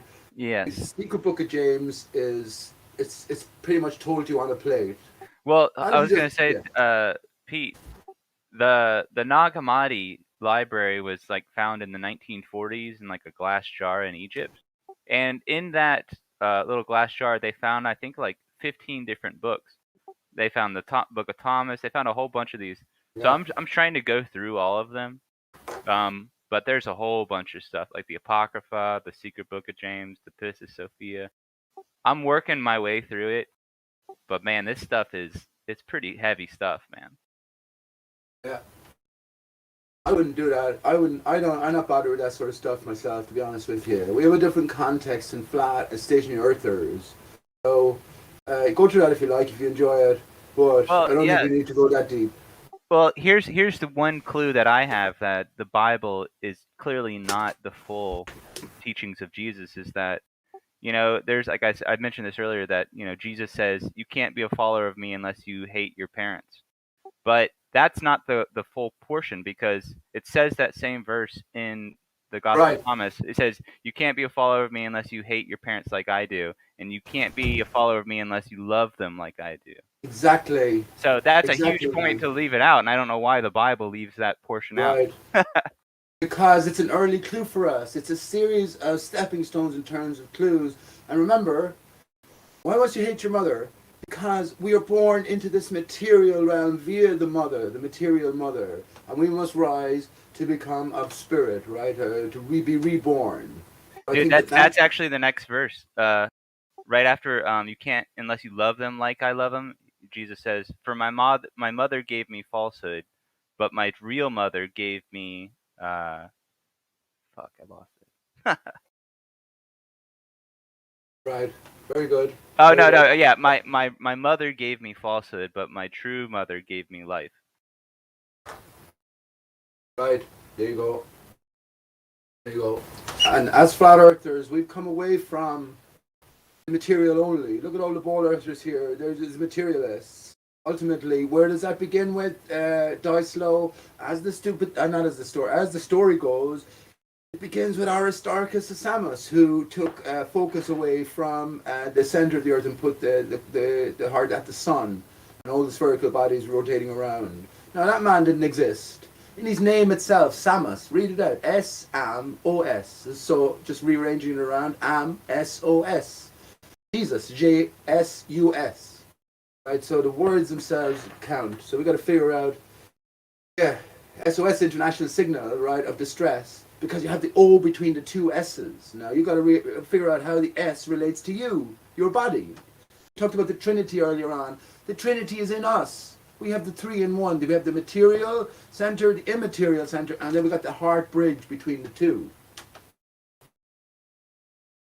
Well, have you ever heard the verse where Jesus, his disciples say, "Caesar's demand taxes from us," and in the Bible it said, Jesus says, "Give unto Caesar the things that are Caesar's." But in the Thomas version it says, "Give unto things to Caesar that are Caesar's, give God the things that are God's, and give me what is mine." Right. So, right, there you go. There's And just it's a little bit extra that I think is right. It's like, it's this equation between, say, gravity, how we're taught it in school, or just the basic fundamentals of education. Actually, we're taught things at a certain level that we can handle. Let's put it like that. Then, as we grow older, as we get into third level education, you're given a different and a more expanded version of gravity. Yeah. Etc. So I say it's exactly the same way. Life has to be about something. I'm fucking 49 years of age, but compared to Methuselah or Noah or anyone like that, I'm only a young fella, a babe in arms. Life has to be about something.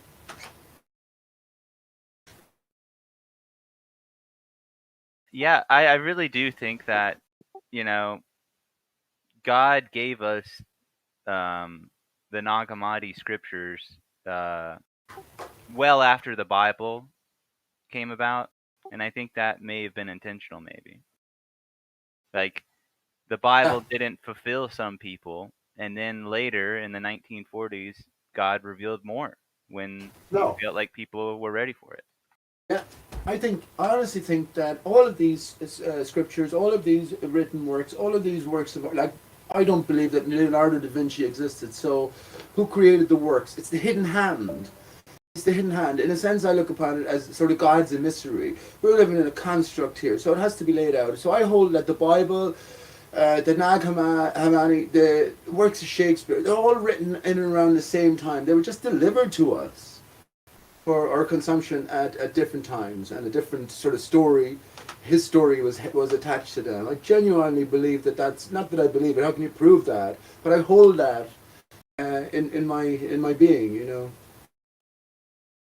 It makes a difference. I think it makes a massive difference, actually.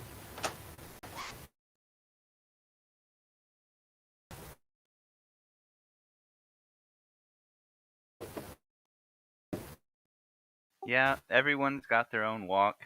I think if you're looking for something, it'll be shown to you, right? You just gotta look for it. There's only one path, man, and there's only one walk, and that's your walk. You deny it. Yep. At the end of the day, I only have to answer for myself. I think that's a blessing, and that's the same. Everyone only has to answer for themselves. Yeah. Exactly. I didn't create this world. I didn't, put anybody into position. I just, found myself here. You know, Thomas means twin. Yeah, that's what it says in the first thing in the book of Thomas. They call Thomas the twin. I need to get work with Thomas because I haven't yet. Well, it was kind of a taboo thing. All of these Christians were like, "Don't look into the Gnostic scripture; they're satanic and evil." And I think that I was just attracted by it because it was taboo. And then it actually became a little bit. I looked into it and I was like, okay, this isn't what they told me it was. There's a lot of truth in this. So I think Satan, in a way, kind of led me to it because it was the forbidden fruit for me, at least as a Christian at the time. Well, consider this. Consider this, St. Cleanser. We're coming up to the time, Xmas. So X is chosen because we are in a divided state. Earth is a corpse in relation to what it was. But who arrives at Xmas time? Father Xmas, which is Santa, which is Satan. But also Jesus arrives at Xmas time. So what's the connection between the two? Is God Satan? I mean, did God divide himself to play alternative roles? You know what I mean? I think maybe. Remember at Christmas time, here's the sell. If you're good, you'll get material goods as presents, right? That's the superficial level, but yeah, that's temptation by Satan, if you want, the father of the material world. So if you strip Santa and God naked and put Santa on a treadmill or something, you're dealing with pretty much doppelgangers, right? Pete, I was thinking about your inverted tree. Yeah. And Yeah. do you think for everyone individually they flip up and down between both sides? Or do you think the whole of humanity has to get to the other side together or something? No, I honestly think, right? Okay. I mean, say if I had a bad day and I hurt someone, does that mean I've flipped down onto the other side in my reality? Within yourself, you have. Yeah, that's within yourself. You have because you've went towards the more bestial sort of base aspects of yourself, and extorted revenge or something like that. You know, whereas the higher motion would be to forgive, do as Jesus did, but. Literally, in a literal sense, so the tree isn't at the other side. We're this side. We're upside down. We're inverted, and I actually think it literally. Our heads, right? I was thinking about this today. When you join my female counterpart to myself along the back of the spine and interconnect things, our brains become like a pod, right? So if you fold the two brains in on the spine becomes like a stalk, and the limbs then become limbs, right? Limbs of a tree. So we are actually uprooted. We're uprooted, and this is why, this is why we're all out of kilter, all out of balance. See? Once I was in a psychology situation, and someone showed me a drawing of loads of people at different stages up a tree and different places on different branches, and they were all doing something different. So some people were playing and confident, some people were building a house, some people were hanging on and falling off, some people were jumping off. And the guy said, "Which one are you?" Did you answer that, Don? Did you answer his question? I think I was the one hanging on, saying, "Help me. I want to stay on the tree, but I'm not doing well right now." Something like that.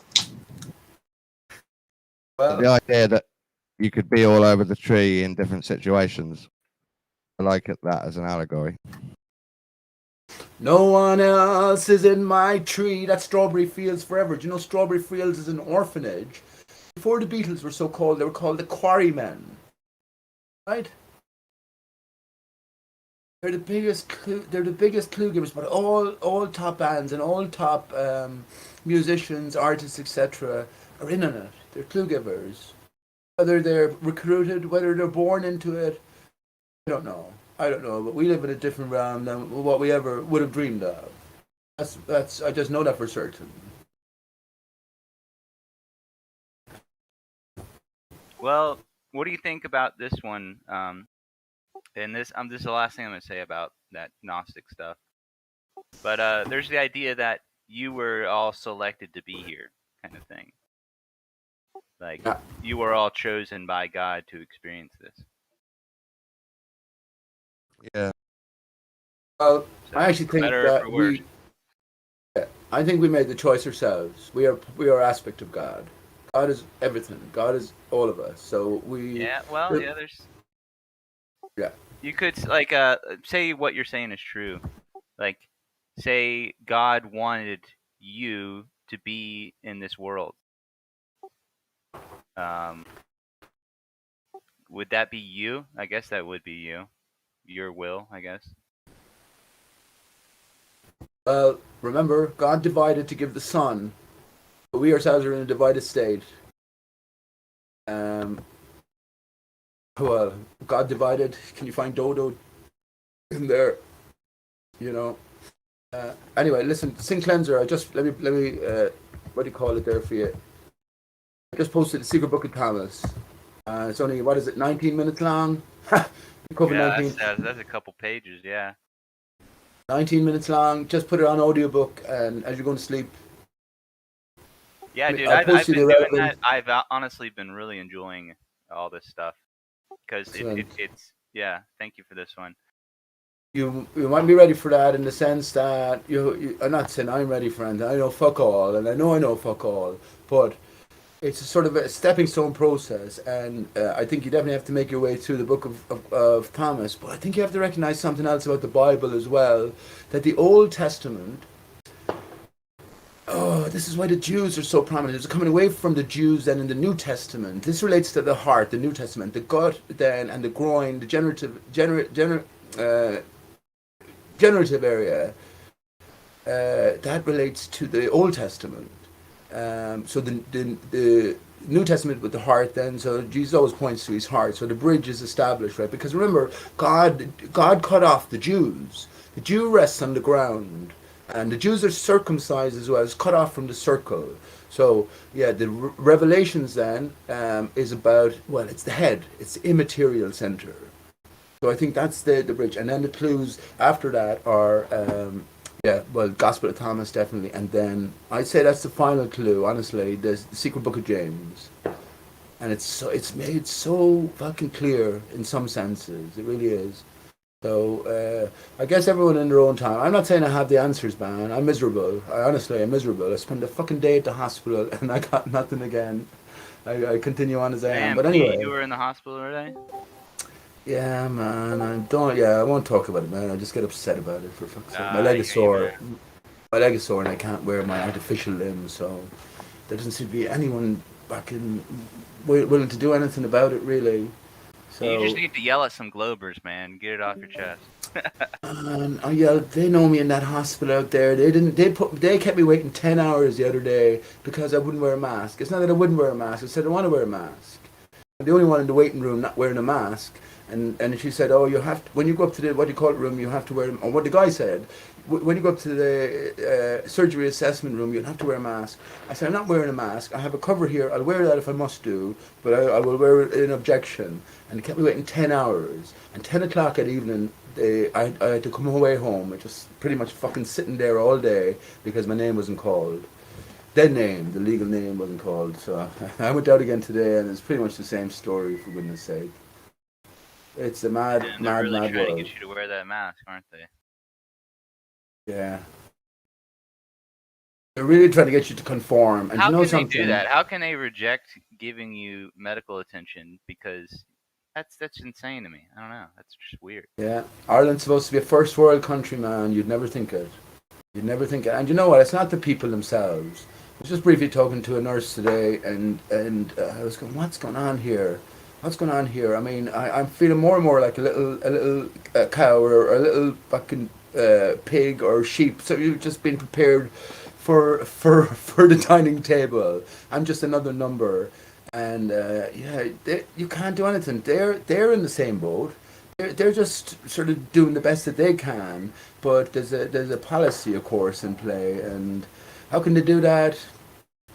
They did it, and they have excuses to say, oh, we're so busy. Some people wait 12 hours or 24 hours for A&E, accident and emergency attention.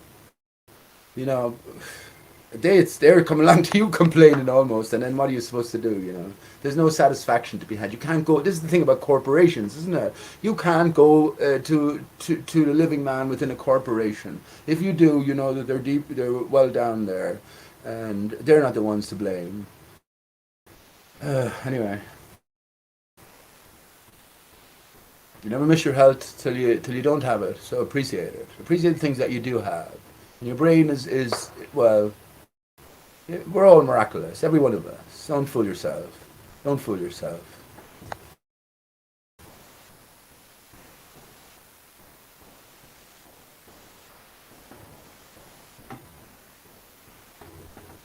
If you want the answers, I think you just have to ask the right questions. That's the problem, though. Coming to know what questions are the right questions to ask. I always say to people, and I mean this because I've got so many signs myself, and if you want a sign, external sign, another Gospel of Thomas saying is actually if heaven, okay, I'll say first of all, yeah, if you're looking for a sign, with a true and honest heart, go out into a quiet open area and ask for a sign, preferably at night, because you'll see some sort of a signal more clearly, but not necessarily. But I always say, be careful what you ask for. Be careful because, you know, if you do get a sign, you might know what the fuck to do with it. You might know what to do with it.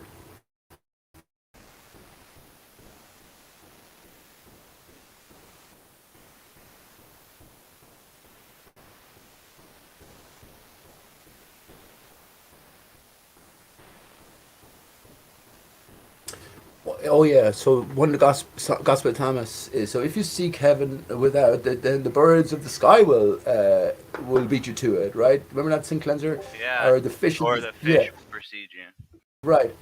So know that, I think the ultimate line is, we know that heaven is without and within, which is very poignant. It really is. Earth and heart are anagrammatical. Heart is Jesus always points to his heart because it's the heart that's broken, which separates God, which is the mental pineal, right, that immaterial center, from the material center. Remember, God is cut off. He has abandoned his chosen people. That's the last book of the Old Testament. I actually read it.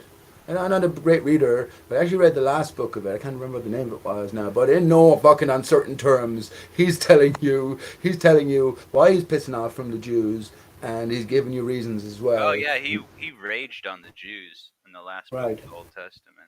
He's like, I'm But gonna then along cast comes- you guys everywhere. Well, along comes Jesus then. Along comes Jesus and dies for our sins. We gotta look at the word. There's the S as well. S-I-N. S-I-N. So I am N and S. We got to figure out what that means. If we're in imagine we were in a divided state ourselves, right? It depends on how we're divided then. So all of these letters ultimately represent us because we are aspects of God. We're greater than the material. This is all artifice. Everything is artifice, right? We are real. The spirit in us is real. So the artifice was created for us, and we have the ability to understand it. Absolutely. I think ultimately, Sin Cleanser, all this shit is easy for us. When I came to Flat Earth, realized ultimately I have eternity on my side now. I'm immortal, live forever, in one form or another. Yeah, I came to realize this shit is easy for us. This is basic kindergarten stuff because all the experiences to come, which were entered into some sort of forgotten state, but all the experiences and the wonders to come, this shit is easy for us if only we should apply, well, our heart. And this is where Flat Earth makes such a massive difference, right? It has to, it's a great, that's why the dodo is so significant. PJ here, only when coming to Flat Earth was I able to connect Michael Jackson, who faked his death and returned as the Five Alive Dodo. I didn't say he did. I didn't even know any of this was going on. This was back in 2010 when other people were following clues. Now Tom York from Radiohead, why he's nicknamed the Dodo, or well, my own find is Paul / Paul McCartney is nicknamed the Dodo. It's only when you come to Flat Earth that these different clues given to us will sort of come together. And of course, when we do come to Flat Earth, we were met with lots of clues. Mark Sargent's clues is what do you call it? A famous one where Mark was miraculously inspired overnight almost, and the clues came out, and suddenly, before you knew it, he became the #1 celebrity, Flat Earth celebrity on Earth. He was on every television station not every television station, but major television stations on many, many major countries, on all continents, I should think. You know, so it's follow the clues. And I'll tell you something else. 9/11 was solved, in a sense, inverted commas, by Simon Chack. Simon Chack of Clues Forum and September Clues. Now, he back in the day, 10 years ago, these people are heroes. All fucking major, they've solved them, right? So fakery is predominant. But here's the thing. When it came to Flat Earth, Simon was a massive hater. He was a massive hater on his forum where I was a member of. There was no free and open talk of it. If you brought up something, he was in like Zanuck to pinpoint where you're wrong about this. And the thing he brought up was Utoya. You know, it's supposed to get 16 hours of sunset during the was at the bottom of South America. So how would that work on a flat Earth? But the point is, the man who was so open-minded about fucking everything else is suddenly shutting you down on flat Earth at the drop of a hat. So for me then, another actor, but what's important is he's a clue giver, and within the name of his channel or his forum, which is Holy September shit, Clues. Pete, bro, Pete.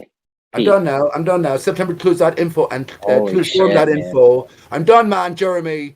I just said I was done now. There, he named them. No, keep going, Pete.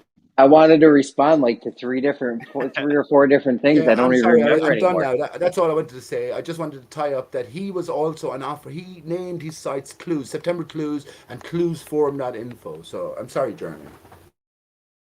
It's fine. It's fine. There was things I wanted to respond to, like the fuck. I can't remember. It was so long ago. What'd you say about Michael Jackson?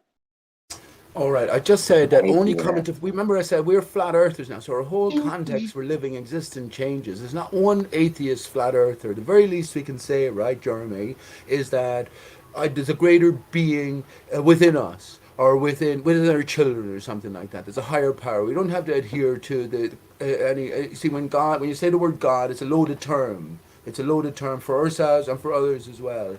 But one thing we'll all agree on, there is a higher power in play. There's a greater force, creative force. He asked you what you said about Michael Jackson, not all that other shit, yes. man. So that's why I mentioned Michael Jackson. I said only coming to flat Earth. Only coming to flat Earth then will Michael Jackson being the dodo make sense. Michael Jackson faked his death. You should have already known that. You already know about all the celebrities who faked their deaths, but is there a greater reason? Is there a greater story attached to them? Yeah, I said when you come to flat Earth, Jeremy, that's my point. When you come to flat Earth, speaking about myself specifically, now I understand why Michael Jackson faked his death and returned as the Five Alive Dodo, or that Tom York from Radiohead is nicknamed Dodo. But Pete, why do all these people have to fake their deaths though? Can't they just like retire and smoke weed like Ricky Williams? No, man, they're lifetime actors. Michael Jackson is still active on the scene. They're lifetime actors. Oh, what was he in? And do you know about QAnon? I mean, I've heard of them. Yeah, the Trump nutcase people. Right. So here's the thinking. So QAnon, Trump is the backer, right? But it is JFK Jr., Michael Jackson, Princess Diana, and there's another one as well. Pete, listen, just hold on. Why can't these people retire? Actors retire all the time. Why are you asking silly questions, though, man? I mean, you're acting like these people just can't retire. They have to take Then you was trying to explain it. Go on, Pete. Yeah, I'm saying to you that these are lifetime actors. I'm saying QAnon, it's all theater, man. Princess Diana was the other one. So Princess Diana, Michael Jackson, JFK Jr. Sorry, there's another one as well now. There's a fourth member of QAnon anyway. These people are lifetime actors. They have a role to play before the media, but then it's all scripted, so they'll be active behind the scenes. They fake their death for a reason. He's still active in producing music for other artists, etc. But it's a greater script that's in play, Jeremy. That's all I'll say. They're employed from the start. You know? They're in it for the long haul. They're let in on the secret. That's what I say. They're working for God. Hold on, Pete. I gotta take a phone call. I'll be right back. Keep it going. No, I know it's fucking. That's what I was saying. I mean, Hey, for Pete. goodness sake, we're flat earthers. How many years are you going to spend talking to Brenda or Rikia, talking to Zanuck? How many years are we going to talk to these type of people and expect something to change, some concession maybe, some change of heart. Well, we should be wiser than that and realize that they're here to play a role. Well, come hell or high water, nothing we do is going to change that. We got to move on in our own understanding. That's what I think, and that involves incorporating, well, much outside of flat Earth. Let's put it that way. Well, that's the linchpin. Flat Earth is absolutely the linchpin. It changes everything. Now we can look back at everything presented at us, everything. No offense to any Bible literacy. I don't hold that Jesus existed as given, and even if he did exist as given, I couldn't adorn him for the things that are written about him, because I've never experienced that from any man in my living life, and to go and believe that is one thing, but to go and decode it then is another thing. That's what I'm saying. So no offense to anyone. I never mean to offend anyone at any time.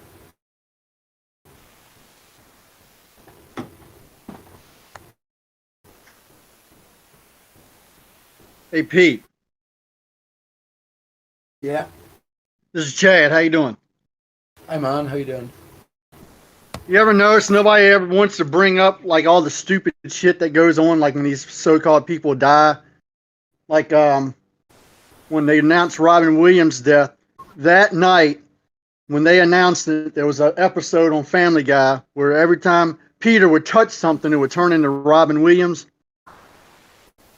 You remember that? I don't remember that that, but I know episode exactly was on the night that they announced that. That episode was on. And then when they announced Prince's death, a sister shows up that nobody ever heard of. Came up and started addressing the world about, I don't know what the fuck she was talking about. But nobody knew he had a sister, but here she appears right after his death. And then Michael Jackson, he's dead. And all of a sudden this burn victim shows up on the Don King or Larry King show. It looks just like him. A burn victim looks just like him. And then I think right after David Bowie died, I think it was something weird about that too.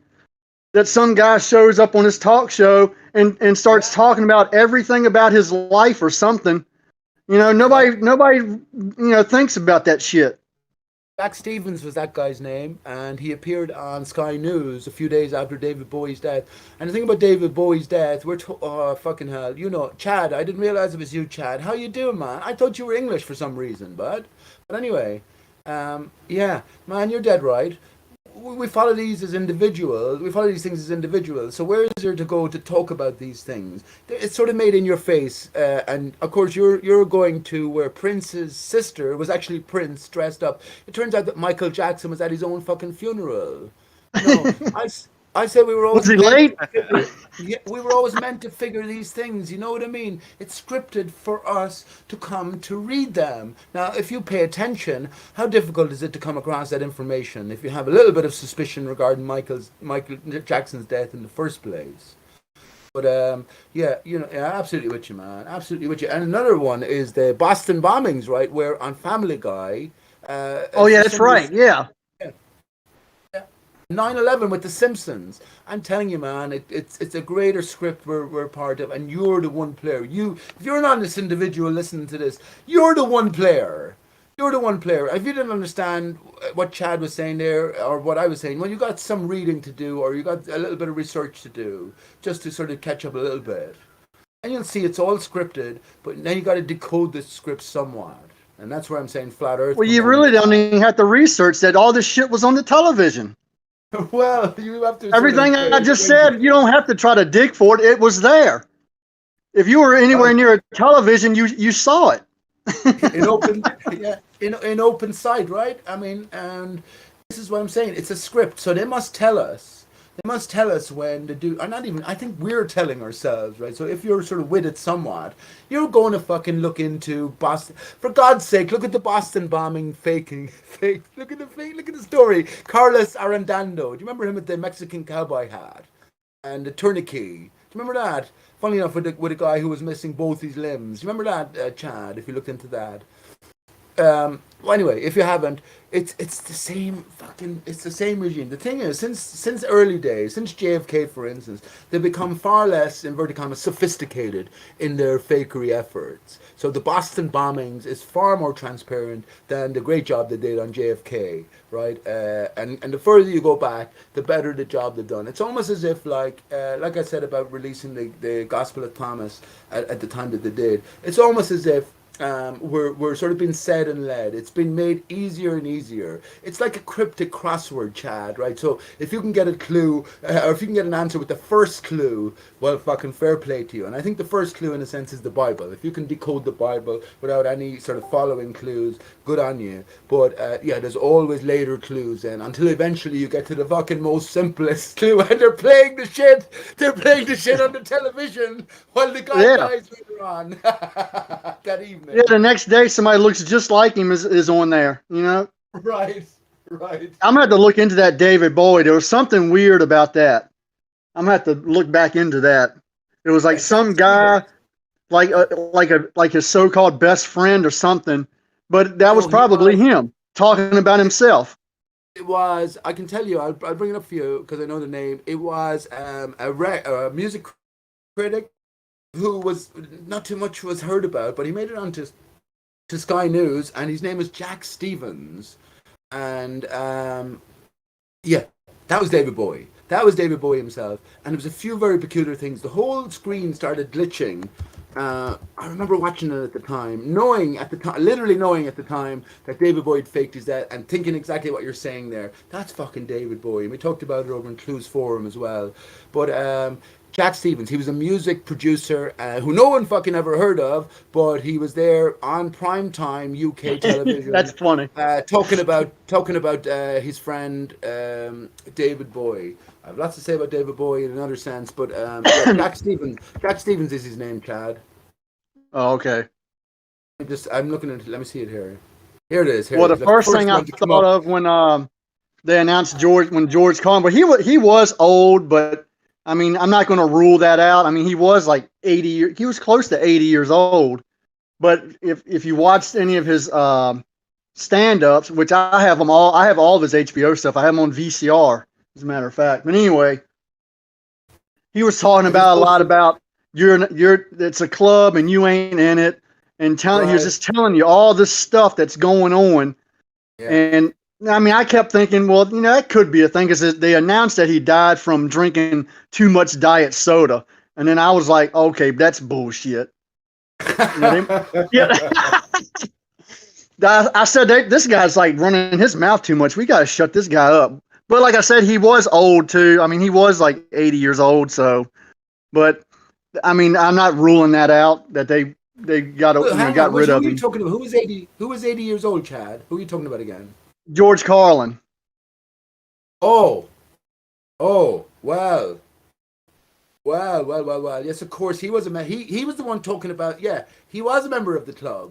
And another what you call a peculiar investigation reveals that George Carlin was a transgender. He's a female. Oh, come on! I'm telling you, man, he's a female. His wife is a male. Now. What you're going to say, Pete? That's fucking ridiculous. What are you going? I'm not going to say that. I mean, you know, well, I'm open to anything, but I think that topic has gotten kind of ridiculous. I mean, I look at some of them, and then I get to the point where it's like it's too much. I mean, every man's a woman, every woman is a man. You know, yeah. Where's Brenda when you need him? Or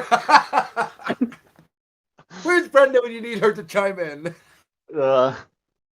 Now, that's a good question in itself. Not to talk about anybody. Brenda's a fine character, and hopefully they're doing what they're doing for the very best of reasons. I'm sure they are. But Brenda put in a chief, a Ball Earth protagonist, I guess, antagonist they call him, but just happens to be transgender, which everyone on the balls had his ultimate respect for. You don't get respect just because you transgendered yourself for that sake alone. If you're a dishonest SOB or MF, well, it doesn't matter what fucking sex you are, no matter what you did to yourself, you don't deserve respect to civil degree anyway. But no, I say that's all part. It's all telling us a story. And you remember, of course, not to dwell on that or talk about it because I didn't bring it up, but the Patricia Steer transgender controversy with Antonio Subrat. Subrat's backwards S*IB-us. RIS*CH-us. Come on, man. Come on. But you know what I mean. I say it's all introduced because it's reminding us.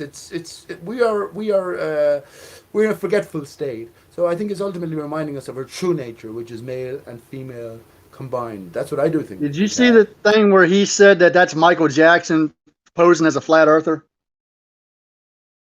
Did you see that? No, I didn't see. Who posted that? That was Antonio. He had a- Michael Jackson knows who I am. I'm telling you that. No, he did a thing where he declared that Patricia Steer is Michael Jackson posing as a flat earther. I heard that from someone else, actually. I heard that from someone else. It might still be on his channel because I notice a lot of his stuff is gone now. So, I mean, if you look on his channel, it might still be on there. It might not. Lots and lots of stuff is gone. And I think it's fair enough as well. I think we've reached such a late stage in the game that, you know, it's like we're in level 5. You don't need to know the fucking level 3 or level 2 clues anymore. Especially for the younger people coming in. There's different, I mean, I've been thinking about this. The video games that young people are exposed to are just general information that they're exposed to. I think is so much more laden and loaded with overt clues. There's not one person around. Actually, as I was leaving the hospital tonight, and all I got was a prescription. Anyway, I just said it to 2 doctors, and I said, by the way, have you ever heard of the idea that the Earth is not a spinning ball, but we live on a flat and stationary surface? And they said, both of them said they had, and I said, well, it's true. I said it's true, and I said I'm not a fucking fool. I said it to 2 doctors. I said I'm not, and this I didn't say that. I said I'm not a fool. I'm an educated man. Actually, I studied in university. I studied mechanical engineering. I was a science man for years. And I'm telling you this. I said I'm a flat earther for 10 years, and it is true. So I just walked off there with that. But you know, when you talk about Antonio Subrat's there, he's Book of the Sun. You remember that, Chad? He's Book of the Sun. Sun is. I like to see that. Right. I like to get a hold of that and look at it. They're clue givers, man. He's a clue giver, born for the role. That's the way I look at it. He's born for the role. Patricia Steer was born for the role. Mark Sargent was born for the role. This is epic role, epic time. You know, Mark Sargent's as much an actor as Neil Armstrong is. More so. Nathan Oakley is a bigger actor than Buzz Aldrin because he puts more hours. That's a military term, isn't it, Pete? Sergeant Mark. Isn't that a military word? Don't get me. No, it's a reference. It's a clue, right? To Mark Sargent, prepper. He was a prepper as well. So it's Mark Sargent Pepper's Lonely Hearts Club Band. That's where they're pointing us towards, man. Mark Sargent's Lonely Peppers Band. Well, Mark, look up Argent in Wikipedia as well. Argent, and especially that was a group. They sung that song "Hold Your Head Up." That's a good song. Argent. Well. Go on, you know what I'm talking about. Hold your head up. Oh, hold your head. Yeah, you know it. I don't know it. Is that a Beatles song as well? No, it's a group called Argent. No, I don't know that, man. That's why I thought of it when you said Argent. That's the name of a group. They did a song called Hold Your Head Up. Type Argent into Wikipedia and just look at the last 3 entries. There's 3 dots. Argent represents, and there's 3 bullet points, and very fucking revealing. But Mark Sargent, does Mark Sargent strike you as being a prepper? He doesn't. He does not at all. He's like, I don't want to say anything about him, like, but no, he's definitely not a prepper. He's hardcore, sort of a survivalist. But yeah. He claims to be a pet, and yeah, he has a PDF out as well, which I haven't read. It'd be interesting to read that. But ultimately, early doors, and Mark knows this. Mark and Patricia knew this as well when 2017, early days of YouTube Flat Earth and, you know, Beyond Hot Potatoes and all that. But yeah, it's a reference to Sgt. Pepper's Lonely Hearts Club Band. Like Patricia Steer, Patricia Magical Miss Steer E-Tour is a reference to the album that I just mentioned. So. there's a greater story here. If you're not considering that, it's fair enough, I guess. But if you are, well then, let me tell you this. It incorporates everything. Sgt. Pepper's Lonely Hearts Club Band is a walkthrough, a commentary more so on Alice in Wonderland and Alice Through the Looking Glass. Who's the author of Alice in Wonderland, Alice Through the Looking Glass? Well, it's none other than Lewis Carroll, whose name was said to be Charles Dodgson. He was nicknamed Dodo. He was said to be named Charles Dodo Dodgson because he had a stammer, and when he was pronouncing his second name, he stumbled it. Bullshit! The guy never existed again. Another clue for us. We meet the Dodo in chapter 3. I gotta ask you this, and this is from someone who's listened to you for hours and hours and hours. I still don't know what the significance of the dodo is. Like, what Nobody is knows. so special about the dodo? Nobody knows, bro. You're kidding, man. I've You're heard kidding. you for like ever, man. I still don't know. It all comes back to it, but I don't know what it means. You're kidding, right? Gleason's map. Get your fucking Gleason's map out. Oh, right. The Rotate it so Australia's at the bottom, the land down under. Fill in some of the areas so we come to understand the Great Flood, right? Everything religious is more true than everything scientific. But the Great Flood, so if we fill in areas like the Philippines, the Mediterranean Ocean, the Gulf of Mexico, we just drain out the water, a certain bird jumps out. And that's the dodo bird. So the Gleason's map kind of looks like a dodo bird. So what? So the dodo bird never existed, though, Jeremy. So what though? I made toast the other day, and I made a piece of toast the other day, and it looked like Jesus's face was in the toast. What, did you burn it? Was it black? It was a little black in a couple spots, and it looked like Jesus to Jesus. Well, face. Jesus did go. I put a potato back in the back chat. Continents are arranged. They look like a bird. Why? I put a potato in the back chat upside down. It looked like God, and the other way around looked like the devil. I put it in the back chat the other day. I mean, is this any? These are not clues. This is called pareidolia. Globadolia. So Pete, we got the dodo bird on the Gleason's map. I give it to you. It looks like the dodo bird. Then what? Excellent. That's a fucking brilliant step. You just have to take in there, Jeremy, because now you look at your keyboard. I have a keyboard here. Central C scale is from do to do. Do is money. Do is bread. The basics of our existence. Do is the soother, right? Which is the first word that millions of babies hear earthwide and associate with soothing feeling. The dodo. That's a soother. So it's so predominant. It's made that way. If the dodo bird never existed, then it was crafted for a reason. Do you know that the dodo bird was said to be 3 feet 3 inches high? Get the fuck out of here. Yeah. 33. That's 33 right there, Pete. 2 of them is 66 times 10. You got 666. Oh my God. What the fuck, Pete? I know, man. 3 and 3 is 8, though. That's what I was just gonna say, Jeremy. 3 and 3 is 6. Sorry about that. Yeah, put 2 3s together facing each other. That's 8. Okay, then what? And I never We got got to 8 8 in the dodo. We got 8 now. Then what? So What do 8 you do with divided. 8 divided. That's why the dodo. The dodo is the divided state of Divided land. by what? 8 divided by what? No, 8. It's self-divided, Jeremy. We are 8. H, you man. H is the 8th letter. Very easy to see how you would make a capital. Wow, bro. It's very easy You're how you would. outmatched, Hang on, Jeremy. Jeremy. You're correct. It's very easy. It's very easy how you would picture in your own brain even a capital letter H transforming into an 8. Pete, you these do are that like easily, right? leaps.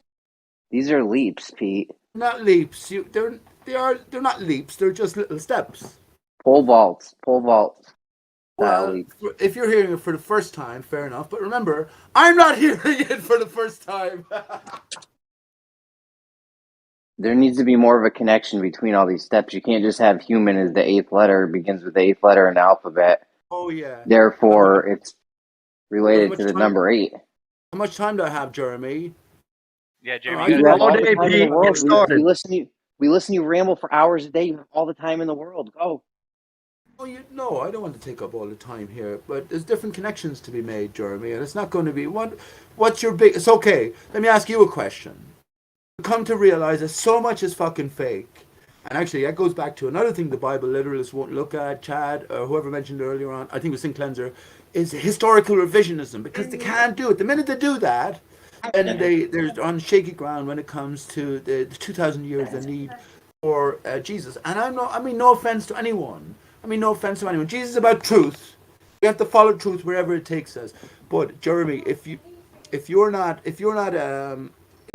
at a certain sort of point, we've come to realize so much else is fake. If we understand immediately that the dodo bird never existed and it could have been crafted as a symbol, perhaps the ultimate symbol, then it's there for decoding. And that's what I'm saying. It only comes into its own when we become flat earthers. I mean, I'll give it to you. These elite people, they do love their symbols. There's a lot of power in symbols. You see a symbol, it automatically, triggers something in your mind. Right. So, Right. but a lot of this shit is like this is like numerology or something. It's some kind of shit where you're just Yeah.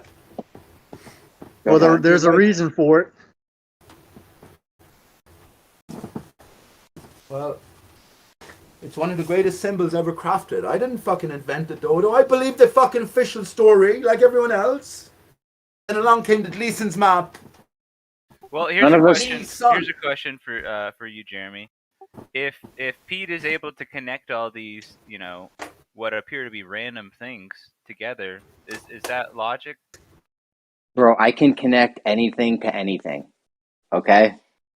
Did you hear the connection he made with the 8 and the human? And Yeah, that was great. I like that. that was great. Yeah, Seal the I can deal. connect anything to anything using this method.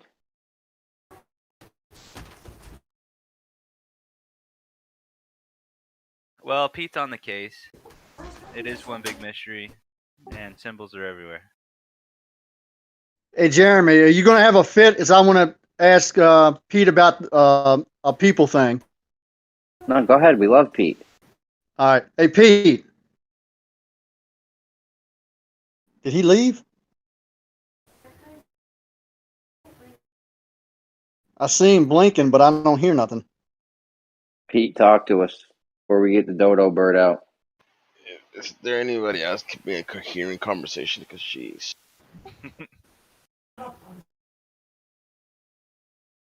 I'm stuck here listening to this for at least 45 minutes. I think I'm done with it. Listen, all you got to do is just play that back. Everything Pete said, there's something in it. We just haven't put it together yet. That's all. There's got to be something to this dodo bird thing. I've been trying to figure it out ever since you started talking about it, but I can just never. I mean, if that's all there is the Yeah, Jeremy, you're the dodo for listening to it.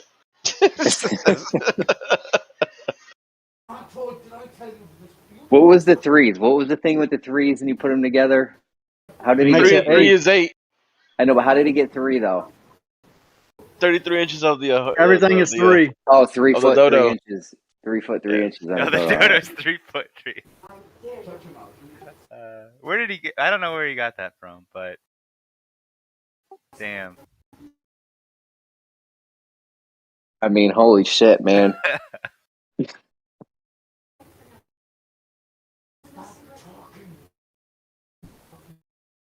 It does. After learning about flat Earth, like anything's possible.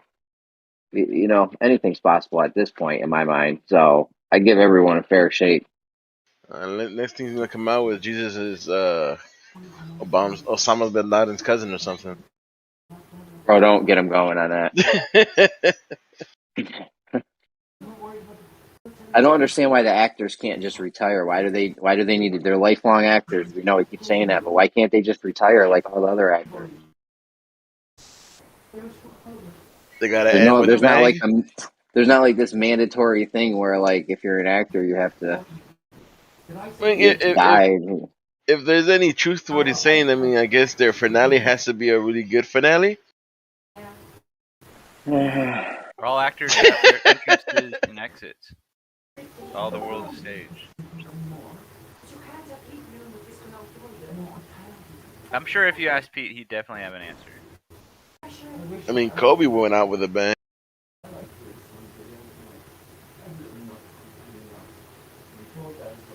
Yeah, he did. Stop my AirPod. My AirPod died. What did you guys say? I said Kobe went out with a bang. Yeah, I mean, but well, Kobe fell from heaven. Probably something to Oh, that. what's up, man? Right, you're the only North, and it's coming on this night to Jesus. That's as far as you It's saying more that's but your neighbors. You prove that with your neighbors. I He's feel hot like I'm micing hearing now. him hot micing. Yeah. There would be more fucking bullshit talk going on. Just gonna put you on mute, Dodo.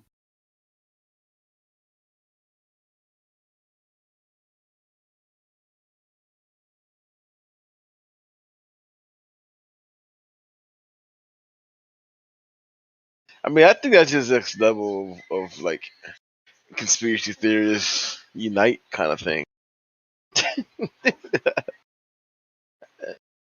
Like in some next level shit.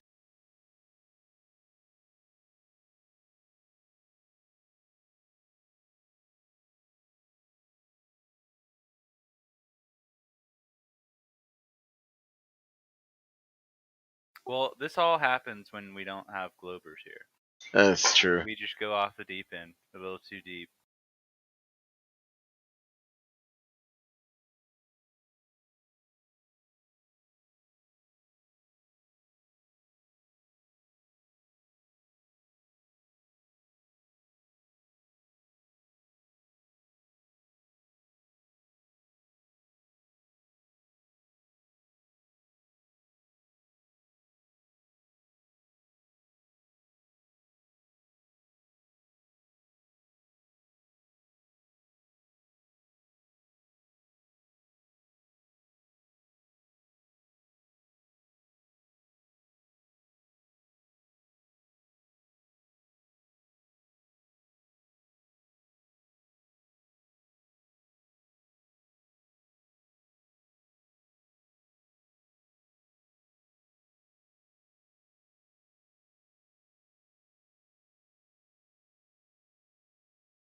Oh, you silenced the dodo?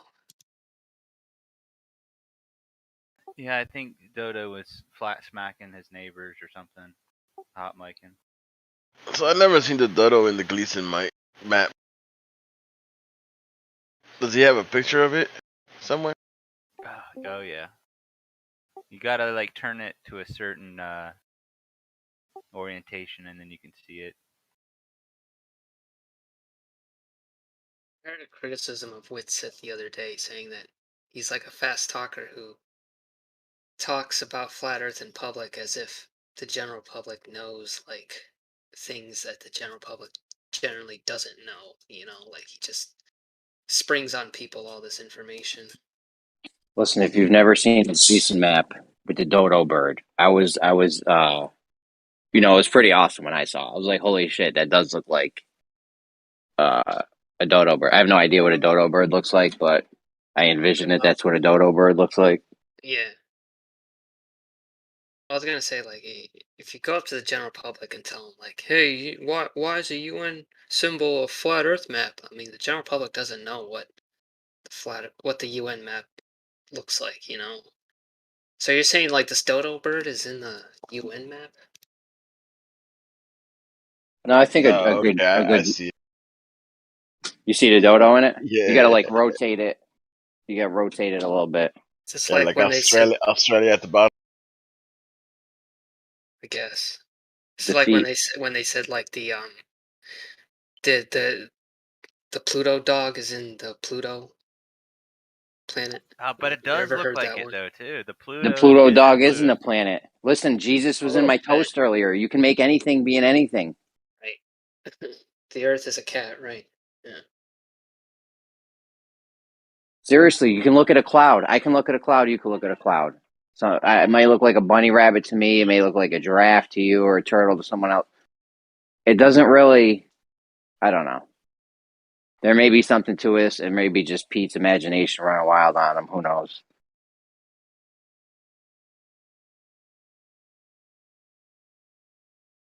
Fucking dodo birds. I never thought the movie Up would be so relevant in this Discord.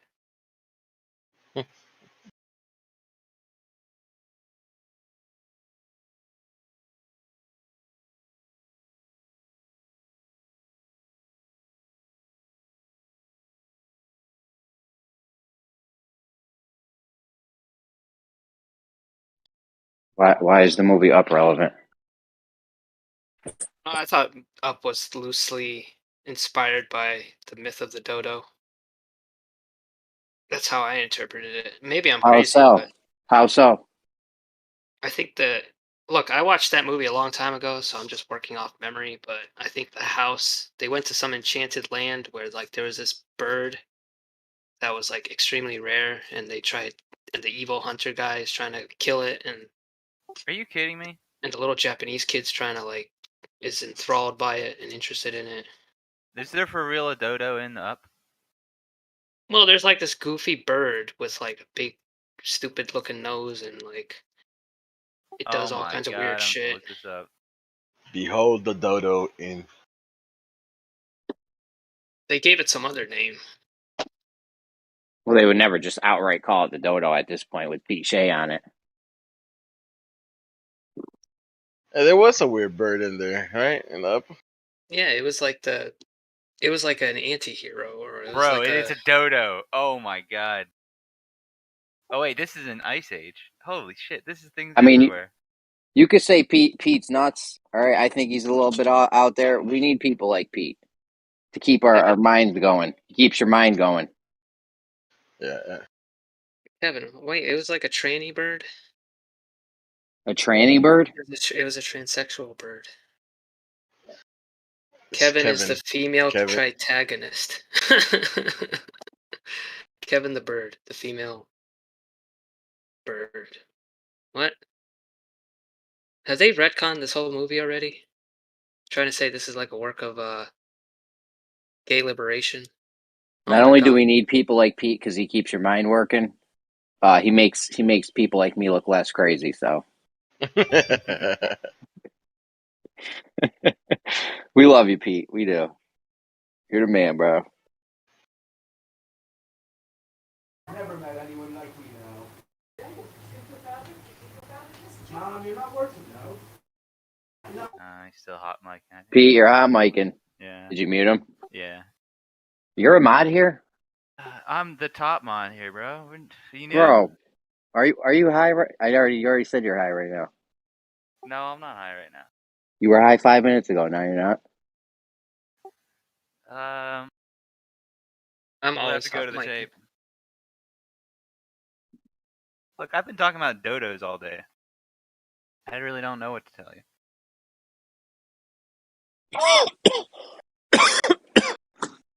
Transtagonist? That's actually the funniest thing I've read. Okay. I just saw the video. It pretty much has the short wings, just different colors.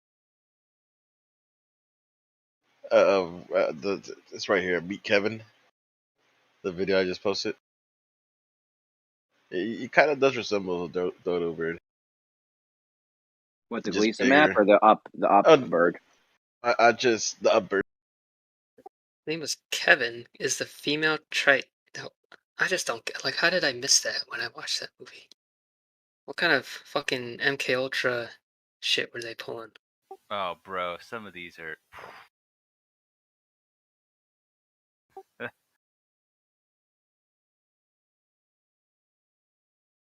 This Alice in Wonderland dodo has a suspiciously phallic-looking nose. Yep.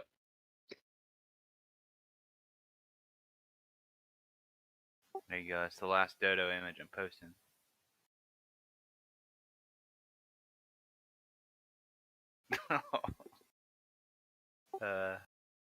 Just imagine that. Some animals, you're well endowed if you have a large nose. Look like a penis to me. Girls are like, I want to go to the club and I want to meet the guy with the biggest freaking nose I've ever seen.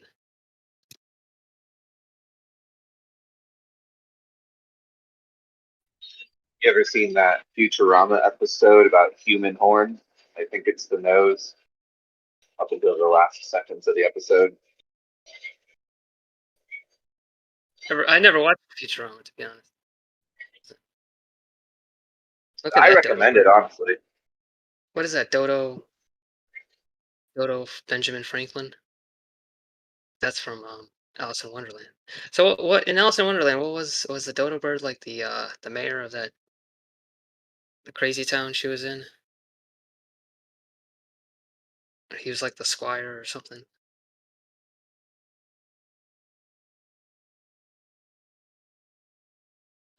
What happened? Oh yeah, Futurama. I never got into it. Is it too? Did it age well? Is it? Can you still watch that TV show, or is it kind of cringe now? I don't think I've ever officially watched Alice in Wonderland. We all know, Maybe like, when I there's was good really TV young, but out there, and sometimes TV shows age well, sometimes they don't. You know.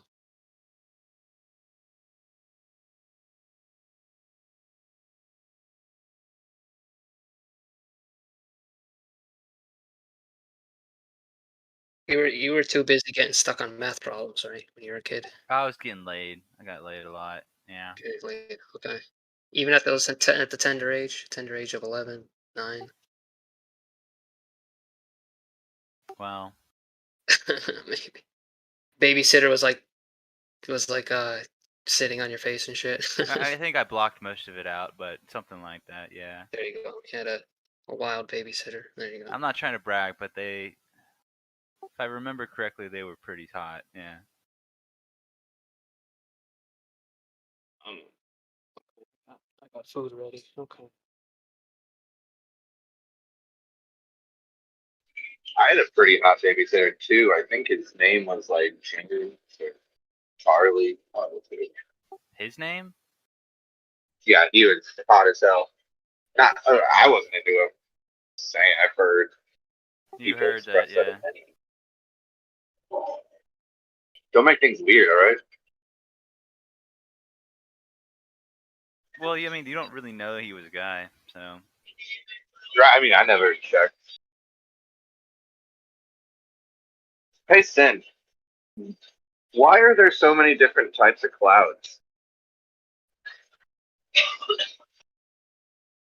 Well, I'm glad you asked me that. I'm extremely qualified to answer.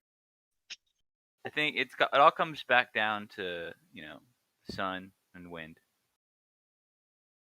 And there you go.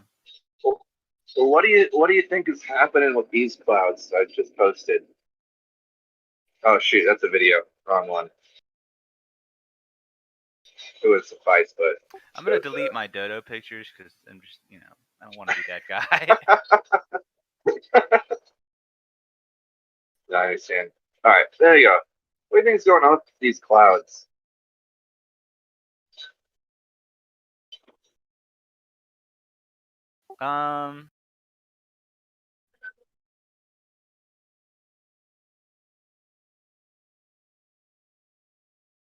I mean, the conspiracy side of me would want to say, oh man, they're manipulating the weather, right? But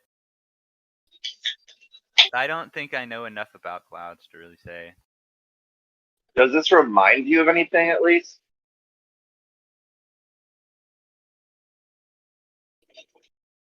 It kind of reminds me of skin.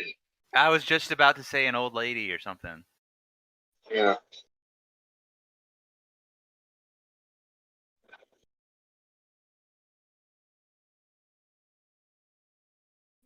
I have no clue how the clouds organize themselves like this.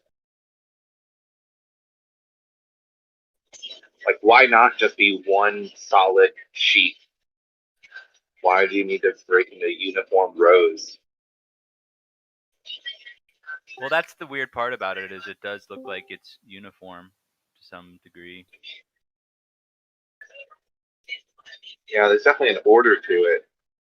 It's sort of organic looking too.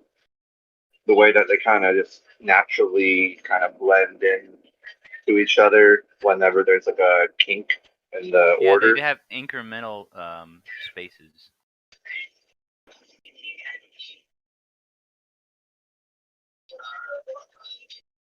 This looks like some pretty cool stuff talking about the dodo, though. Because Peter's always talking about how it's like not a real thing, and in that movie Up, everyone mocked the guy who thought this bird was real. He's like, I swear it's real. It's a nice tie-in.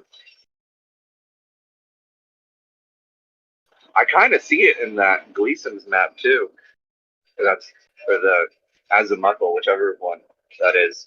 I can see it. You know, that might be a bit of what do you call it, pareidolia, but I definitely see it.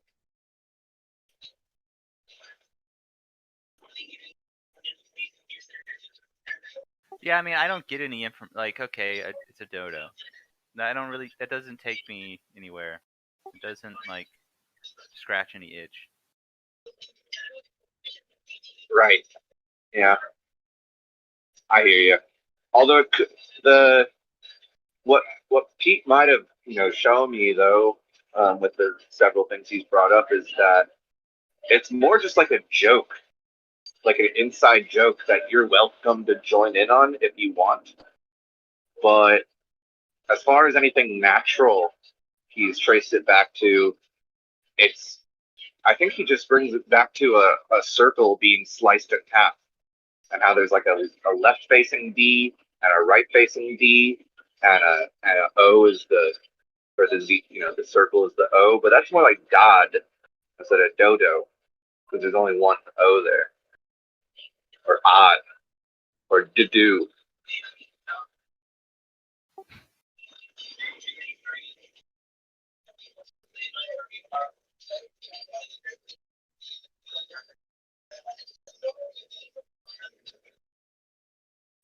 My homework from Pete was to read all of the Hitchhiker Guide to the Galaxy books.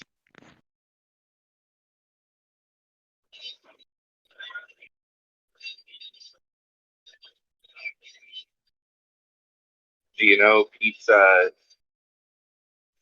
relationship between pi 3.14 with the answer to the universe 42? I don't know his version, and I don't know why people say that. I've heard it, but I don't know the logic behind Well, it. it's like the given answer in the book series, I guess. It's just stated, like God comes and he's like, the answer to the universe is 42. And Pete, and there's also a question, I don't know, I'm not the person to ask about it, but Pete ties 42 being the answer to the universe by taking the first 3 digits of pi and treating the decimal point like a multiplication sign, because you can do that in math. So instead of 3.14, it's 3 times 14, which is 42, which is clever. Could have been what they had in mind when they wrote the book. I don't know enough about the books to agree or disagree, though. Clever enough, though.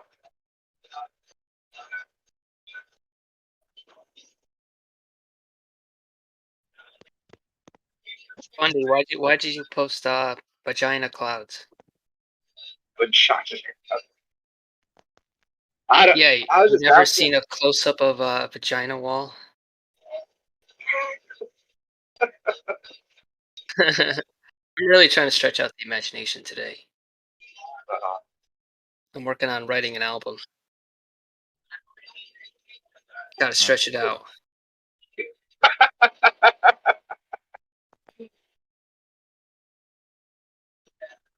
Nice, dude.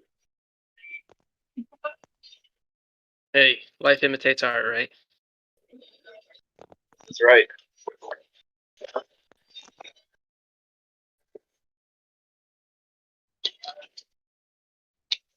There's some men out there that would get so horny just looking at those clouds. Imagine you're working inside like your job, like surrounded by like 6 sweaty men, and you step outside for lunch and you look up and you see those clouds. And you're like, oh fuck. Welcome back, Pete. Hey, I won't cheers, make man. Sorry about it back that. much.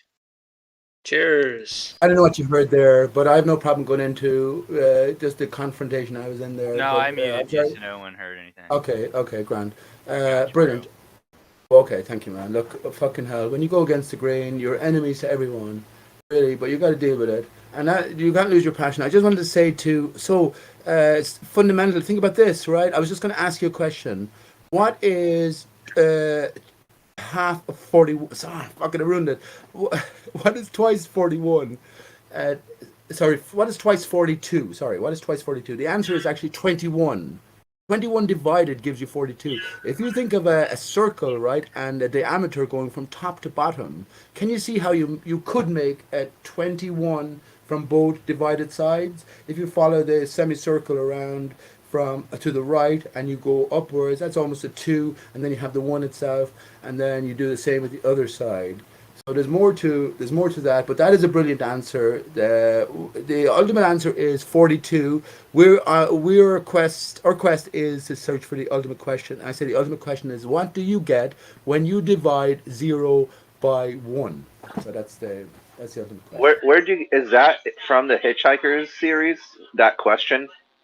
No, the question that they got wrong in the book was that they landed in Matrix Earth and they realized that it was all designed by the supercomputer to find the ultimate answer. And when they met some caveman in prehistoric Earth, right, as Arthur Dent and Ford Prefect, they noticed them playing with rocks with letters on them. So what they did was they had this idea, let's do this randomly, maybe something will emerge.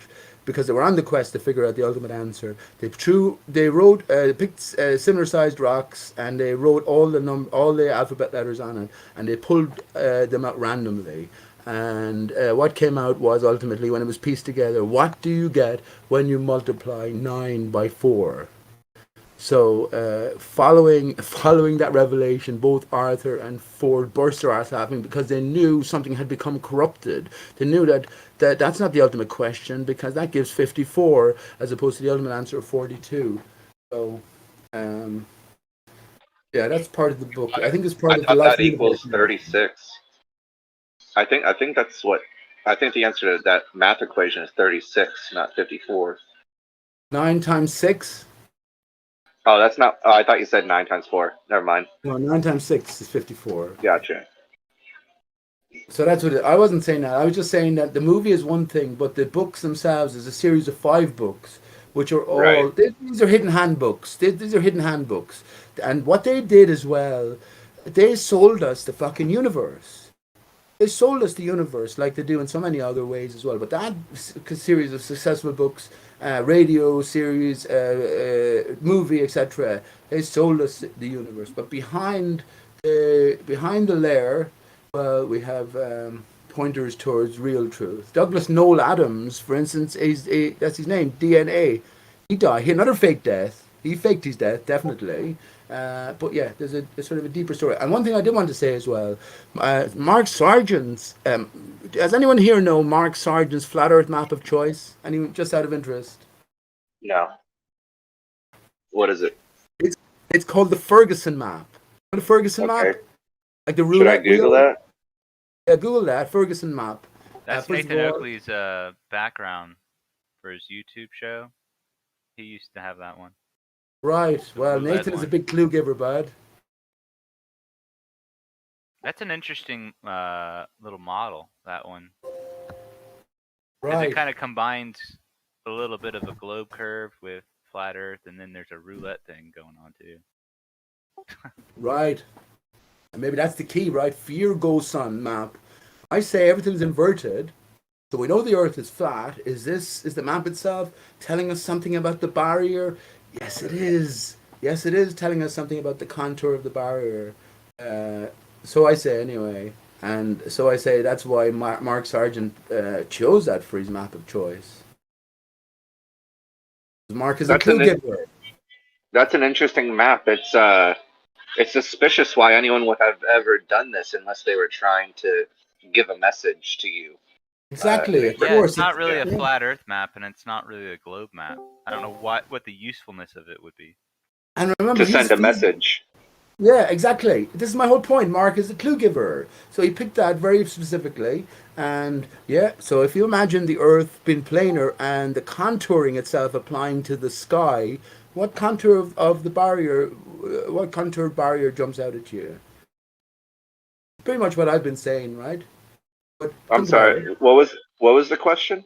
What So if you look at contour the if you barrier? look if you look at the Ferguson map, and we're sort of translating it, right? So we understand that the Earth's surface is flat. Is this contoured state? Is it saying something about the contour of the barrier? I say it is. So what would it be saying about the contour of the possible barrier above? That's the question. Because it is highly peculiar for Mark to say that, Mr. Flat Earth. So yeah, once again, there's a greater puzzle in play. Well, one of the things that I noticed on this Ferguson one is the angels on the corners, and Right. the four angels, in most cases than not, represent the four. Well, who knows which one came before the other, but often four angels on the corners of things are fill-ins for the fixed cross of the zodiac. That would be Taurus, Leo, Scorpio, and Aquarius. Right. Very You'll good. see lots. You'll see Matthew, Mark, Luke, and John with one's an angel, one has the head of a lion, one has the head of a bull, and one has what should we call it? Wings. Yeah, I'm sorry, I'm getting this mixed up. I'll get back to you on that. I'll post some pictures. If you look at the map itself, well, the angels are mirrored in a certain fashion, but if you look at the map itself, it ties into what I was just saying, the ultimate answer. What do you get when you divide 0 by 1? Well, a square is just made up of an arrangement of ones at 90-degree angles, at each side being the same, right? So we can see the circle there and the square are the one in a sense. Well, that's just something to consider. But yeah, if we look at the angels, they're mirrored through a vertical line down the center. I think that's pivotal as well. But do you understand what I'm saying about the barrier? So if we take it that the land itself is flat, then the only conclusion, well, I came to this long ago, what's been said here is that the barrier that we're under begins, you see there's a sort of inner circle separating the north, that's a separate barrier, but the outer barrier then begins low at the north, rises to its highest point at the equator, where it's at its lowest point here on the Ferguson map, and then it's at its lowest point then at the southern peripherals. Do you understand what I'm saying there? If we sort of translate it, that the understanding is there that the Earth's surface is flat. Well, is this seeming contour representing the contour of the barrier somehow? Maybe that's where the angels come in as well, separating heaven from earth, the above from the below.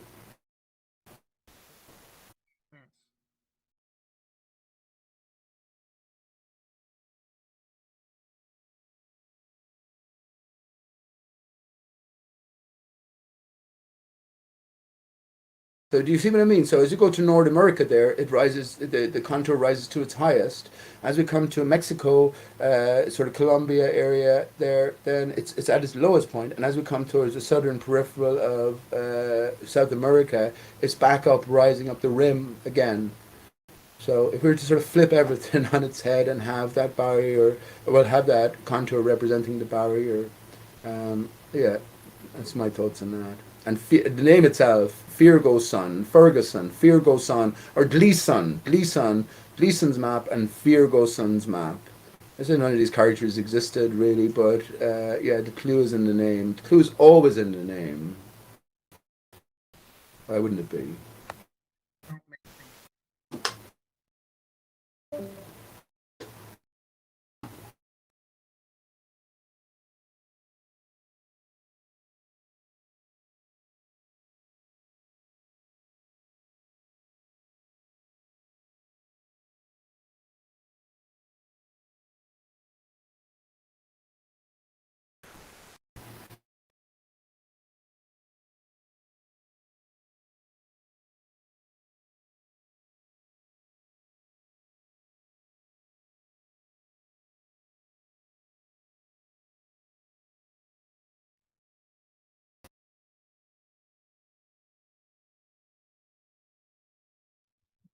none of it makes any sense, Pete. That's okay, man. Tell me something that does make sense.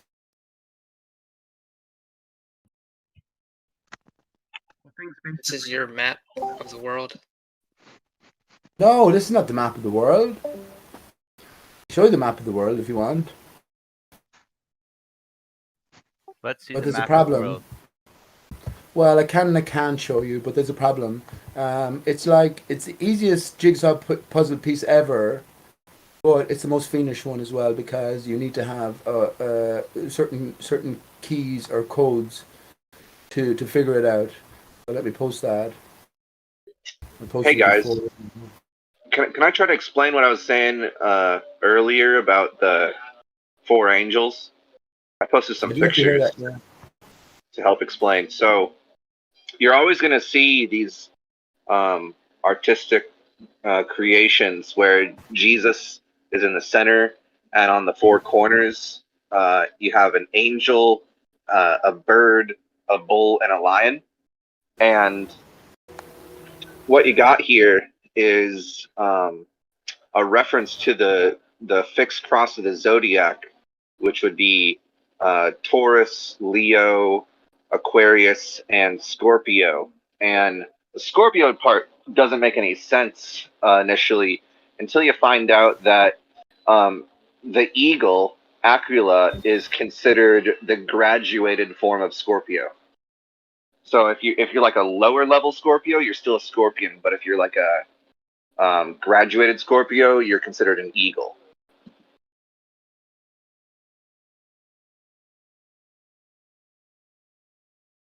So there you go. Christian artwork paying homage to the Zodiac for some reason. Which picture are you talking about? I posted 4 below the Ferguson map that I posted in Livestream 1 text.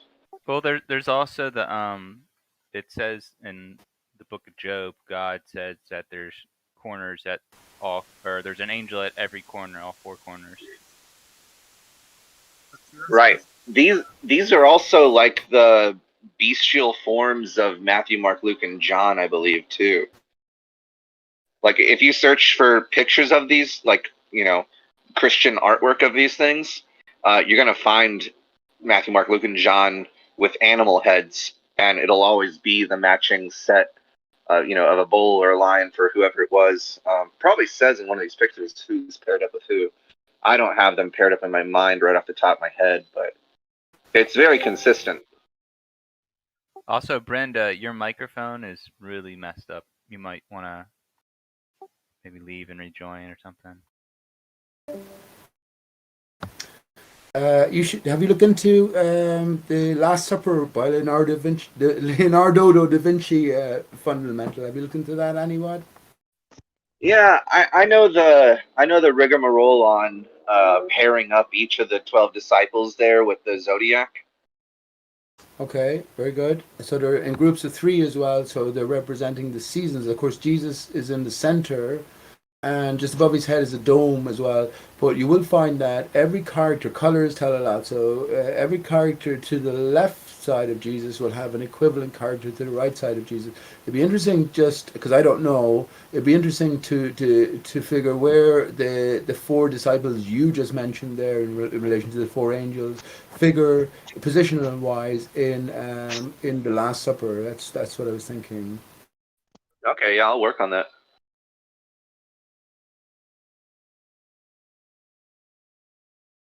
You guys ever heard how the zodiac correlates to, like, well, has been like associated with parts of the body? Very good. It only makes sense. Please expand. Fundamental. So in tropical astrology, Aries is the beginning of the year. It represents the sunrise. It represents spring. Represents March and the beginning, the spring equinox and the beginning of the year. It starts things off, and its correlation starts with Aries, the ram, being the head. And before I go on, I'm gonna find a picture for you guys. So give me a minute. Aries to be found in the stars. Aries star. Aries Starcus. There you go. No, There you Cus go. is a diminutive or shortened version of the name Jesus in Spanish. This is true. CHUS.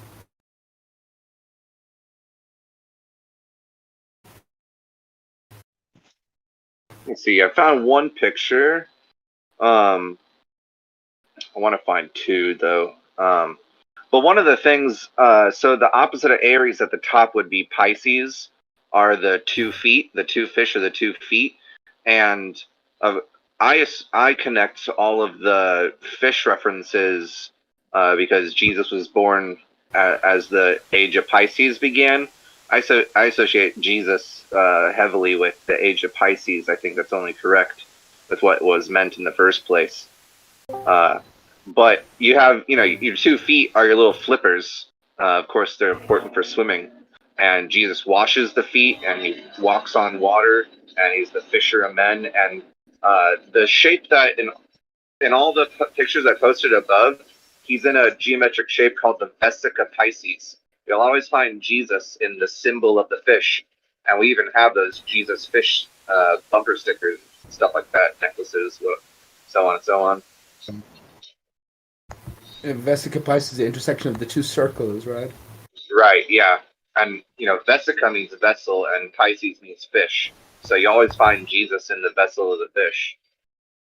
Because he is in the Platonic year cycle, section of the fish. He's in the vessel of the fish in the Platonic year. Oh, here's a fun one. So, it has to go so far back, but Capricorn is the kneecaps. And just listen to those words, right? Capricorn is associated with the kneecaps. So you might as well call them your knee Capricorns. That's good. That's very good.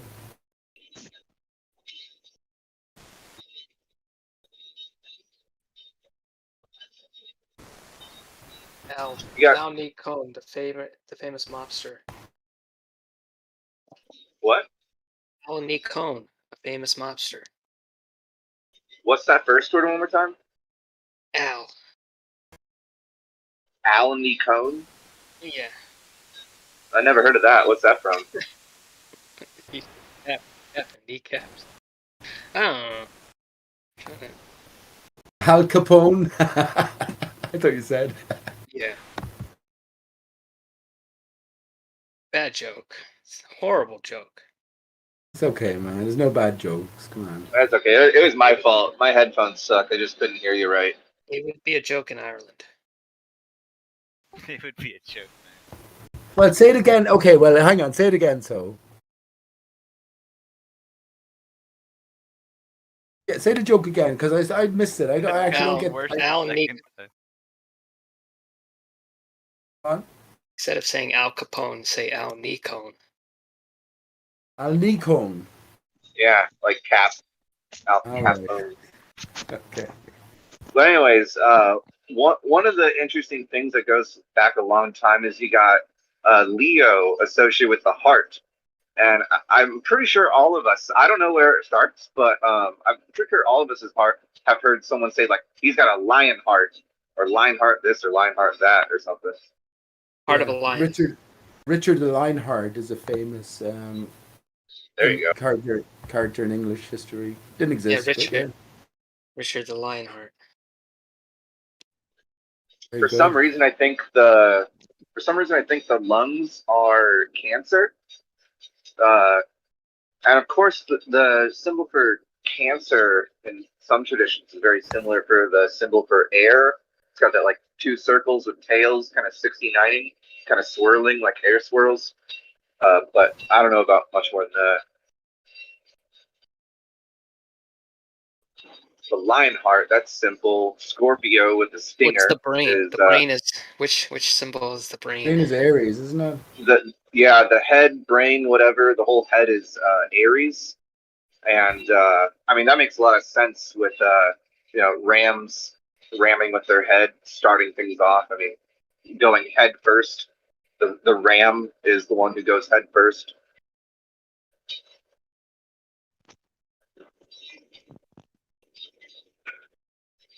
Virgo is the belly.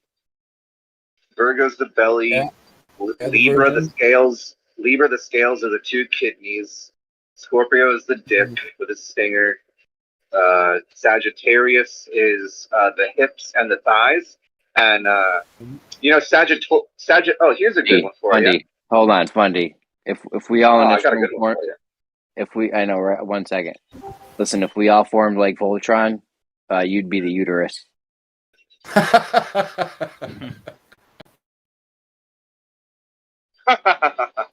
don't get it. I don't get it. All right. You guys don't get it, all right. But I somehow I agree. I don't know why. He's trying to start a hood fight. A ratchet fight. Anyways, so this one's one of my favorites. Are they the breasts fundamental? The Sagittarius, saggy terrors. No. Sagittarius actually has a really nice connection with the body. So, Sagittarius is a man who at the hips turns into a horse, right? And so, Sagittarius is half horse at the hips. Now, do you know what the word hippo means? Not hippopotamus, but hippo alone. Hippocratic, isn't it? It's Hippocratic oath. Hippo means hippo means horse, and Sagittarius, the hippo man, is associated with the thighs and hips. So there you go. Everyone has their Sagittarius hips, their Sagittarius hippo, where the man turns into a horse at the hips because he turns into a hippo at the hips.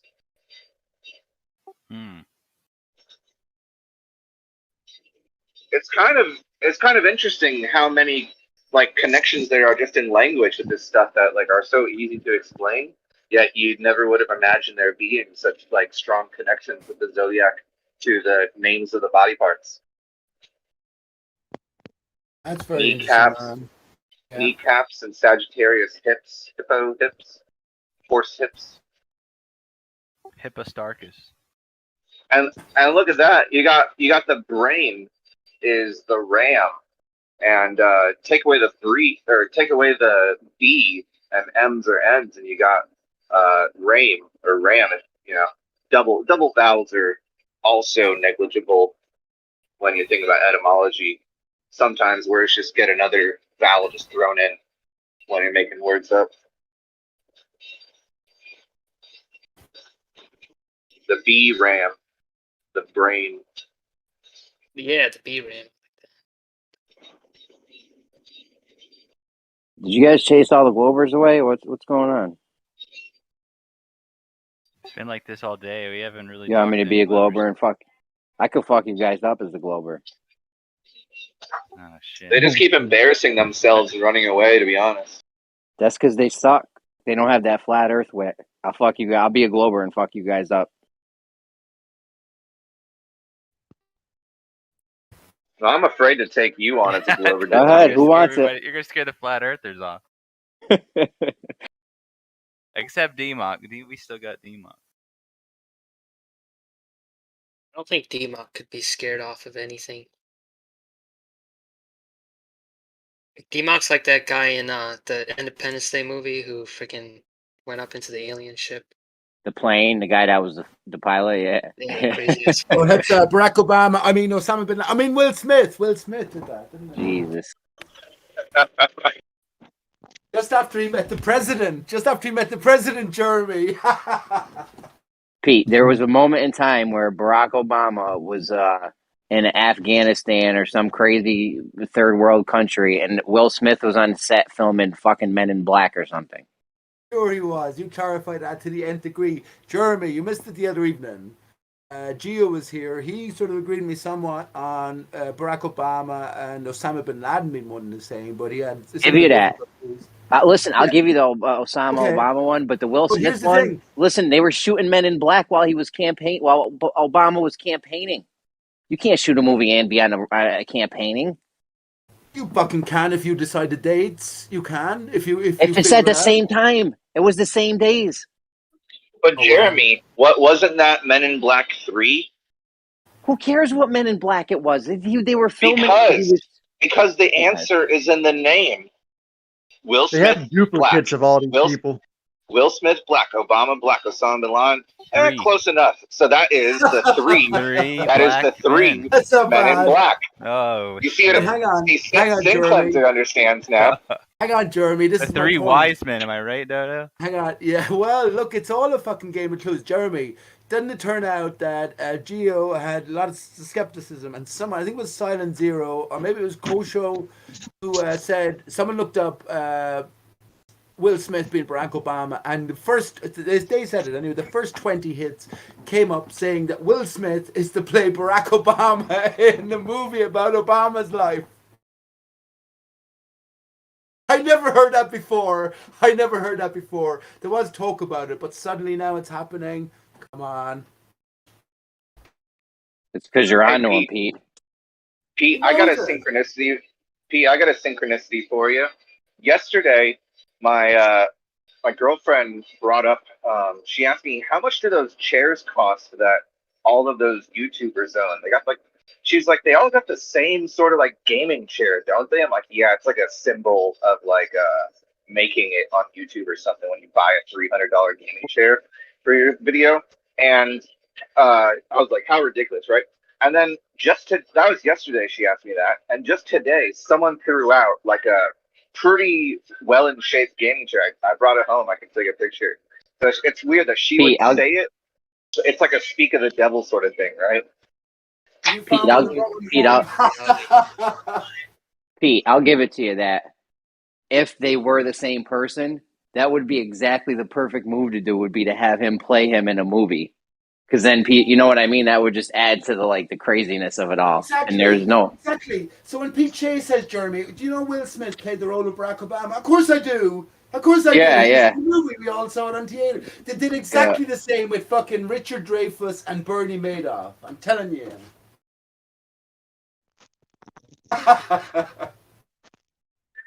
This is how they cover their tracks, huh? It is, but it's also how they let you know. We were always meant to figure this stuff. That's what I reckon. It's too easy. If they wanted to fucking fool us forever about a spinning ball Earth, they could have done it. They could have done everything to the nth degree. Well, that goes along with my philosophy that all those like ISS video mistakes where we catch people on wires or tugging each other's wires or dropping something or stumbling and falling over or something like that, I don't think that's us catching them making mistakes. I think those are completely intentionally left in and meant to be caught. I don't think we caught them in anything. Of course they are fundamental. I think they're still playing us. They're playing us, dude. Of course they are. Karl Rove said, and I'm sure someone will bring up the interview. Karl Rove said, no matter how far, an official interview, whatever, it was broadcast, no matter how far you think you're along in your investigation, we're always fucking 10 steps ahead. And of course they are. Of course they are. Right, like there was the winner of X Factor in like 2012. You know that talent show, X Factor Australia, and so he was a successful musician, you know, top charts, whatever, and then he came out on a YouTube with a 5-hour video exposing the Freemasons and the Illuminati, and one of the best reviews of his video from like a 9th level Jedi truther, he said, do you think when he made this video, the Freemason, Illuminati were saying, oh no, he's gonna expose us, he's gonna share all our secrets that we told him, like as if they were actually worried, right? I mean, what he did accomplished nothing. He could share every secret he knows, and it still doesn't change a thing. In fact, most of what he thinks he's exposing was probably stuff they wanted him to put out there intentionally. Right, and it was already known as well. And here's another thing: he's a ball earther. Isn't he only a ball earther? Well, that's not a good That's sign it all either. Remember, fundamental. You were Sherlock Holmes here, but you're dealing with fucking Moriartys, cloned Moriartys. You know, the ultimate tricksters. Anything fucking easy is easy. The easier it is, well, the more you were meant to see it. So yeah, we got to work our way towards greater goals. OAL. Do you know what AL represents? The all. Why does it represent? Well, the all. Go AL. Go all to connect the upper with the lower. It's all got to do with the H at the center and how it applies to us, our structure. Everything is about us. Everything's about us. Every letter, every word, every number. Well, yeah, I guess that brings me to my next point perfectly, where I feel like all of these what I call, pissed on breadcrumbs, mistakes made on purpose to be caught, to give you the sensation that you're actually onto something, that there's a rabbit hole actually worth going down, when there's really only one endeavor that is truly worth spending time on. Stop looking into the Freemasons. Stop doing this unless, in some way, you can develop your own, develop the quality of your soul, enrich yourself, truly on a spiritual level. You need to worry about yourself and partake in things that are going to make you into a more holy being, in a sense. And chasing rabbit holes with a bunch of celebrities covering one eye and saying they're working for it. I'm gonna track down every photo of every celebrity who's ever covered their left eye and put their hand in their pocket. Well, you just wasted about 10 years of your life researching Freemasons. You should have been working on yourself. And that's Dawn. Is Dawn here? Dawn's a big pusher of that video. Big pusher of Freemason Ultimate Rule as well. And he's a baller. It's still good entertainment, though. I just don't want people to think they're getting to the bottom of something. What you're getting down to the bottom of is something that was set up for you to search and your time searching. Right. Slider. That's a lot of that for some reason. Because we are divine beings and our brains are capable of understanding and figuring out all of this easily. That's what I say. So there's a series of clues put in place to lead us towards some inexorable sort of conclusion. And ultimately, like in the Gospel of Thomas, if you seek heaven without, you won't find it. If you seek heaven within alone, you won't find it. Understand that heaven is within and without. So it's heart and earth combined. Yeah, that was one of the lines in my poem just on, what was it, Friday or something, at Ganja's show. Yeah, that was one of the lines I used. Heaven and hell are inside of you. They spar. It's not a real fight inside of you. It's not a war. They're just sparring. This is all just. No one's ever gonna win. If it was a fight, someone would be left bloody on the floor dead. You're never gonna kill evil. Well, it is a fight, bud. It's a fight between us succumbing. It's a fight between us succumbing to the material. Remember, all the ballers here, all the science, the giants of science. I know it's not, but that's how it's represented. They're all about the countable only. They deny the zero. All there is the one. And everything is explained via that, externally anyway. When you look deeper into it, like the ultimate explanation, the Big Bang, where everything came from nothing, they're actually telling you. So I think there's many different layers encoded within everything from the simplest of children's nursery rhymes to the deepest theories regarding the nature of our universe. Honestly, absolutely. Yeah. Yeah. All the nursery rhymes are artificially passed through time. Twinkle, Twinkle, Little Star and Row, Row, Row Your Boat are not good enough songs for anyone to actually want to sing their kid it, and for it to have existed for the past 500 years like it has. These are songs that the universe makes sure are kept popular, even though they don't deserve their popularity for any sort of artistic measure. It's more that they contain a truth drop in them it's part of the universe meeting its quota of telling you what's up, because it's always going to give you clues. Right. So consider this. Consider this. I mentioned earlier on millions of babies, children earthwide. The first word that they associate with a soothing feeling is the dodo. Now, I'm a parent. Definitely sang a certain lullaby to my child, and it is Rockabye Baby. So Rockabye Baby on the treetop. When the wind blows, the cradle will rock. When the bough breaks, the cradle will fall. Down will come baby, cradle and all. We are told there and then, into our childlike, all-knowing mind, the basis of the adventure we're having before us. It's a bittersweet tale. In your right mind, you would never sing those desperate words to your loved one, and especially, well, that's why it's accompanied with such a sweet lullaby. Right, right. They are very grim, and like Ring Around the Rosie, also very grim. Right. But we are in a Yo, grim one of state these songs. Hold on a second, Pete. One of these songs my kids listens to. It goes, "There was an old lady who swallowed a fly. I don't know why I don't she know swallowed why a she's fly. going to fly. Perhaps she'll Perhaps she'll die. die." That song is fucking horrific. Right. It is. Then she. Why is she gonna die? Doesn't she swallow like a mouse and a cat and a dog and a whatever She after all dies that? in the end. She dies in the end. She's like, I don't know why she swallowed a horse. She's dead, of course. Like, it's terrible. But you see, the children can see the humor in it. They don't lose sleep over it. But a basic tale has been told, and ultimately evolution is sort of being transmitted there.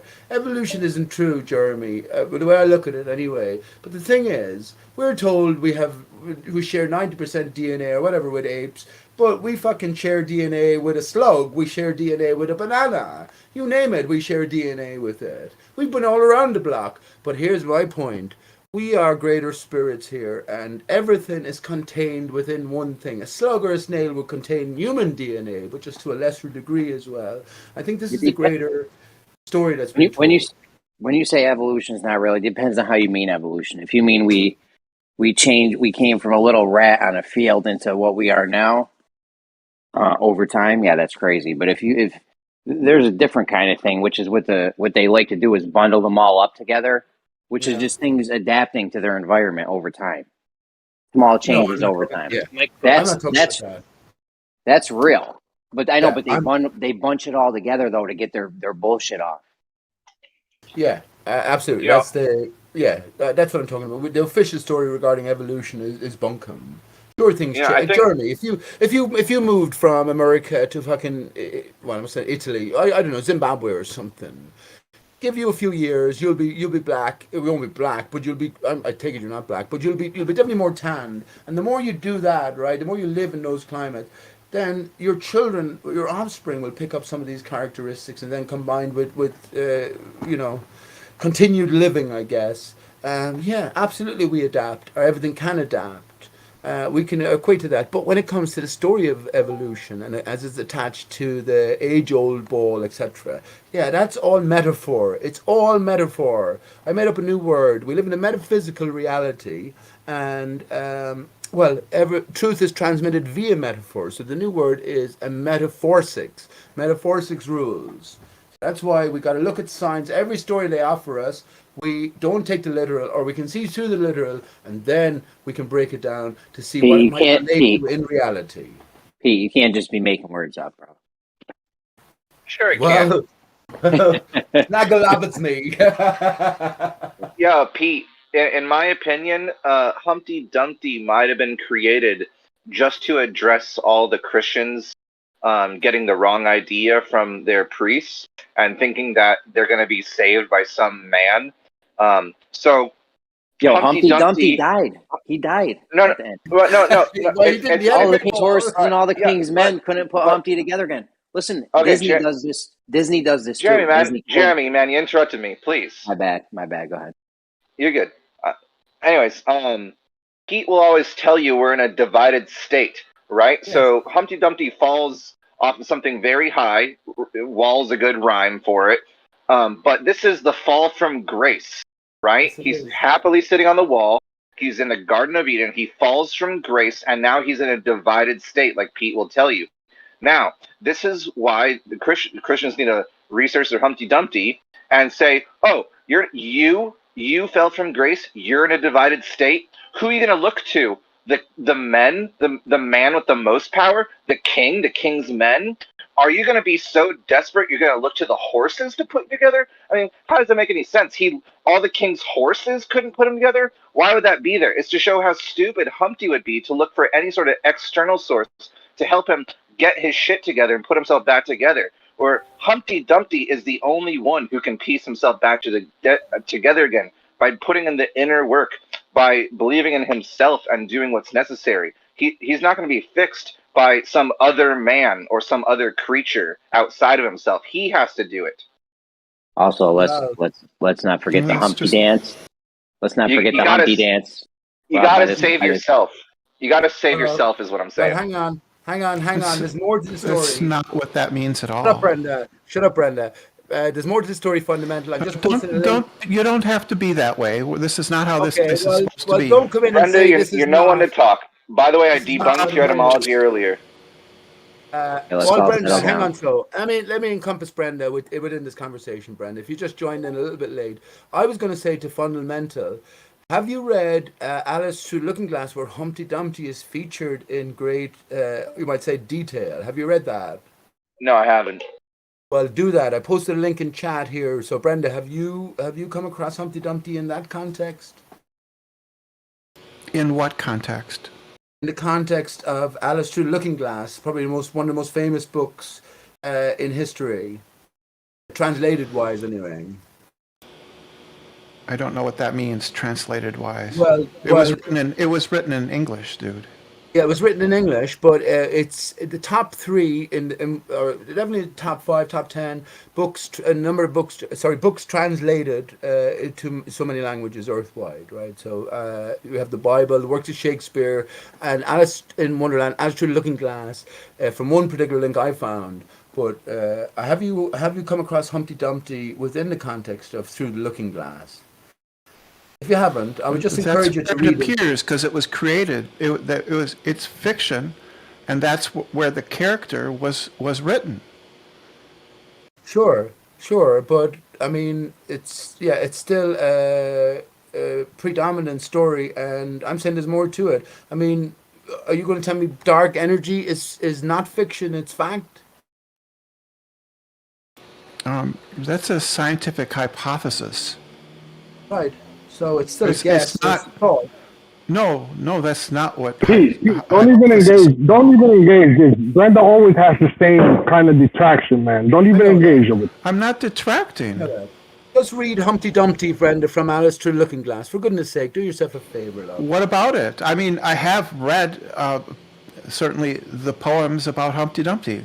What are you trying to say, Pete? What are you trying to say? There's more to say here, and I've covered this all on my own channel. I fucking made one of the greatest discoveries in history, which was finding the last etching of Alice meeting the dodo. But there was another puzzle that was a missing chapter, or a discarded chapter, and there's a story attached to it, right? But it was discarded for the most stupidest of reasons, but it had to fit in just after Alice met Humpty Dumpty and the White Knight and went on to receive her crown from the White Queen. These are probably, I'm telling you this for nothing, anyone with ears let them hear. The Bible is 66 books, the works of Shakespeare is about 40 plays, Alice in Wonderland, Alice Through the Looking Glass is 2 books. So they're the top 3 of, from specific links anyway, of most translated books earthwide. So book for book, Alice in Wonderland, Alice Through the Looking Glass, the most significant books in terms of clues given. That's what I say. So here's the point, Brenda. The missing chapter was always meant to be found, and it slotted in exactly just after Alice met Humpty Dumpty, and they talked about words and word construction, and Humpty Dumpty helped Alice decode somewhat the Jabberwocky horror story. But then she went on to meet the White Knight, and then she went on to meet to receive her crown as queen. We're all Alice, you know that. We're all of us in Underland. But let me just finish by saying, if you haven't read Humpty Dumpty there, just read that in a different context in your mind. I don't know what any of that is supposed to obviously, obviously talking about the deeper meaning of Humpty Dumpty and books and movies. He's talking about the deeper meaning, not just the superficial shit that you think. Jeremy, this is, we're not supposed to be doing that kind of stuff. What do you say? I was zoned out. What do you say, Brenda? Well, saying that the stupid shit that I believe in, this is just not okay. I mean, you can criticize what I believe, but don't be offensive about it. But is it okay? Is it okay that every time that you come on any one of these chats, the first thing you say is call somebody a liar and that they're talking bullshit? Well, is that not offensive for you? I haven't said anything like that. I haven't said that. Hold on, Brenda. That's the first thing you said to Pete when you came in. The first thing you said to Pete. Well, the first thing Brenda said to me was she called me an ignorant fuck, and then I and then I went on to disprove her in her understanding of etymology and proved my opinion. Right. So you might be a fuck, but you're not I didn't say any such thing. Right now, I didn't say any such thing. Yeah, you said it at noon. It's 5 o'clock. It's 5 hours. Yeah, well, hours later. Maybe for you, it was 6 hours ago. We'll wipe the slate clean and give her a fresh start.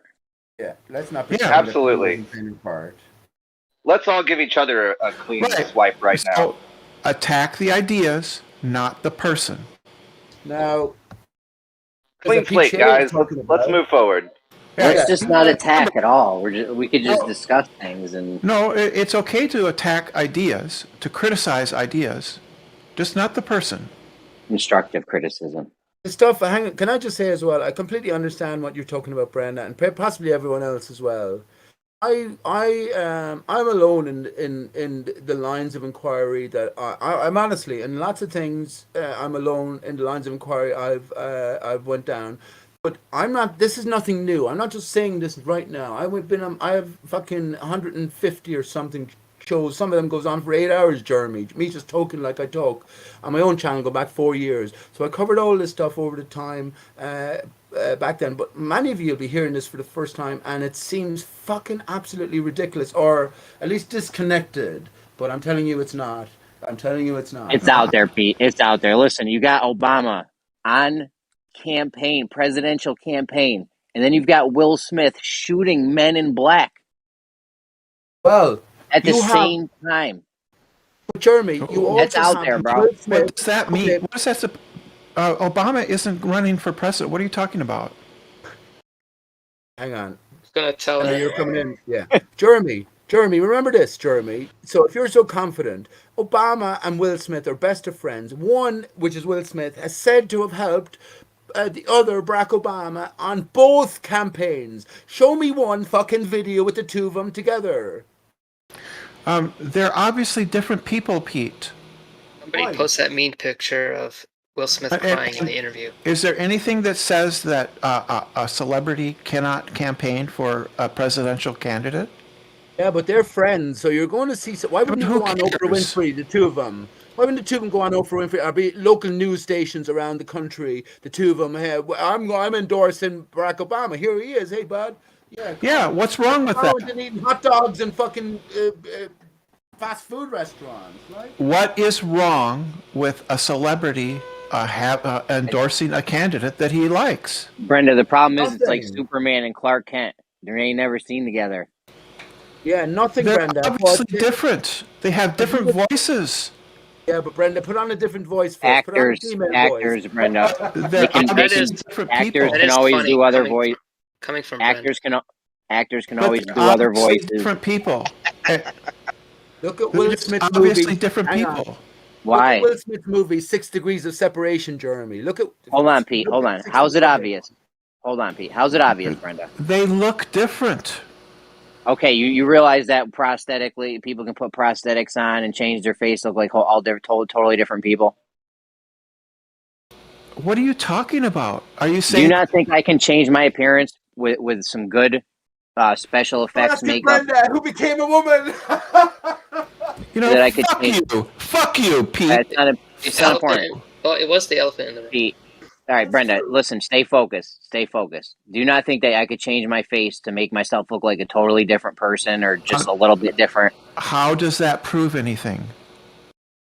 It doesn't prove anything. It's you said this wasn't even possible or impossible or I forgot I how you didn't say phrased it. it's impossible. I said they're different people, and there's no Obvious. reason Oh, you to- said it was obvious. Yes. Yeah. I'm not seeing how it's obvious though. They look different. Okay, and we already discussed that. Obviously, you can make your face appear to be different. So Yeah, there goes but your that obvious doesn't pro- thing. You said that doesn't prove anything. I just want to know how it's obvious to you. You're getting trolled, Jeremy. They look different. That's not an obvious thing. Like two different. You can have It's obvious person. they look different. What are you talking about? They're different aged men. And obviously, you can make someone look very older, very much like a different Right. person. With That doesn't prove special effects anything, makeup. Jeremy. Wait till she hears about Michelle That doesn't Obama. prove anything. Okay, but it's not obvious that they're just because they look different doesn't mean it's Yes. obvious that they're not You the can same just people. look at them and you can see one's an older man, one's younger. They look different. Do you realize that you can make people look older, younger, You different said people, that different doesn't skin make color? that doesn't prove anything, dear Jeremy. You said that doesn't prove anything. Eddie Murphy was a white man in Coming to America back in this was like the 90s or something. So I mean, obviously we can do this. So But you said that doesn't prove anything. it doesn't prove that they are or not. It just doesn't make it obvious that they aren't the same. But how does that prove anything? That doesn't prove anything. You No, said I'm not saying it does prove. I'm not saying it proves anything. I'm just saying it's not obvious to me. What's your other obvious? I have my own reasons for because they don't look why alike, it's Brenda. obviously Don't not you the bother, same person. Jeremy. I want to know what your obvious reasons are. Jeremy, what the fuck y'all on about?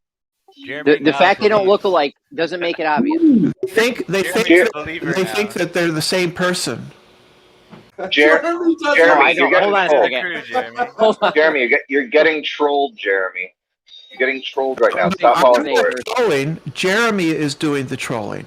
He Jeremy's knows. getting trolled, but Jeremy's also fighting Brenda for the possibility that it could be so. Brenda's not giving sufficient reason.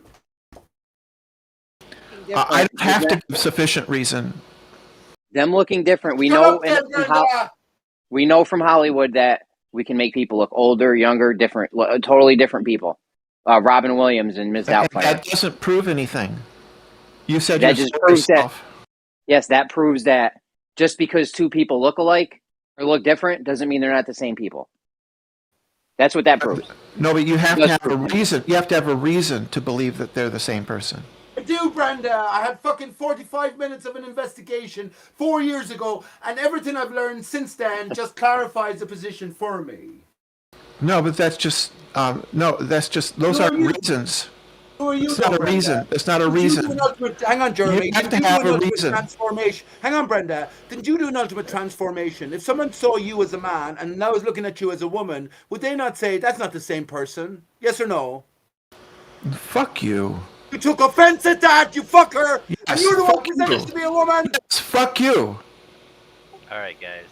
You're a Ladies and coward, gents, though, for saying let's that, relax. because I didn't say it in disrespect. I don't care. Fuck you. Hey, Pete, now you're getting trolled. Everybody stop falling for the trolling. I'm not trolling. Look It's at the obvious. picture. Look at the picture. Left lane put up the picture. Do those look like the same man? They do. You gotta just admit it. You're just being racist and saying you can't tell that all black people look the same. Look at the hairline. The hairline is identical. Barack Obama. They're wearing the really same kind of isn't. suit. It literally You're is. getting trolled, guys. Brenda. You're getting trolled.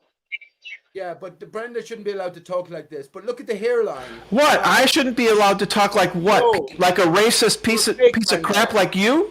I'm racist now because I said that you were a man and became a woman. No, you're racist because you think all black men look alike. Oh, that's Brenda, we not were what he just- said. That's not what he Brenda, said. we were No just one's talking saying about not taking things to extreme insult levels, okay? I haven't. You have. You guys don't stop. just I'm gonna called have to someone- mute you Yeah, both. can we take it down a notch? Now I'm falling for the trolling. Fuck Listen, me. I'm it not right now. trolling. You are. Brenda.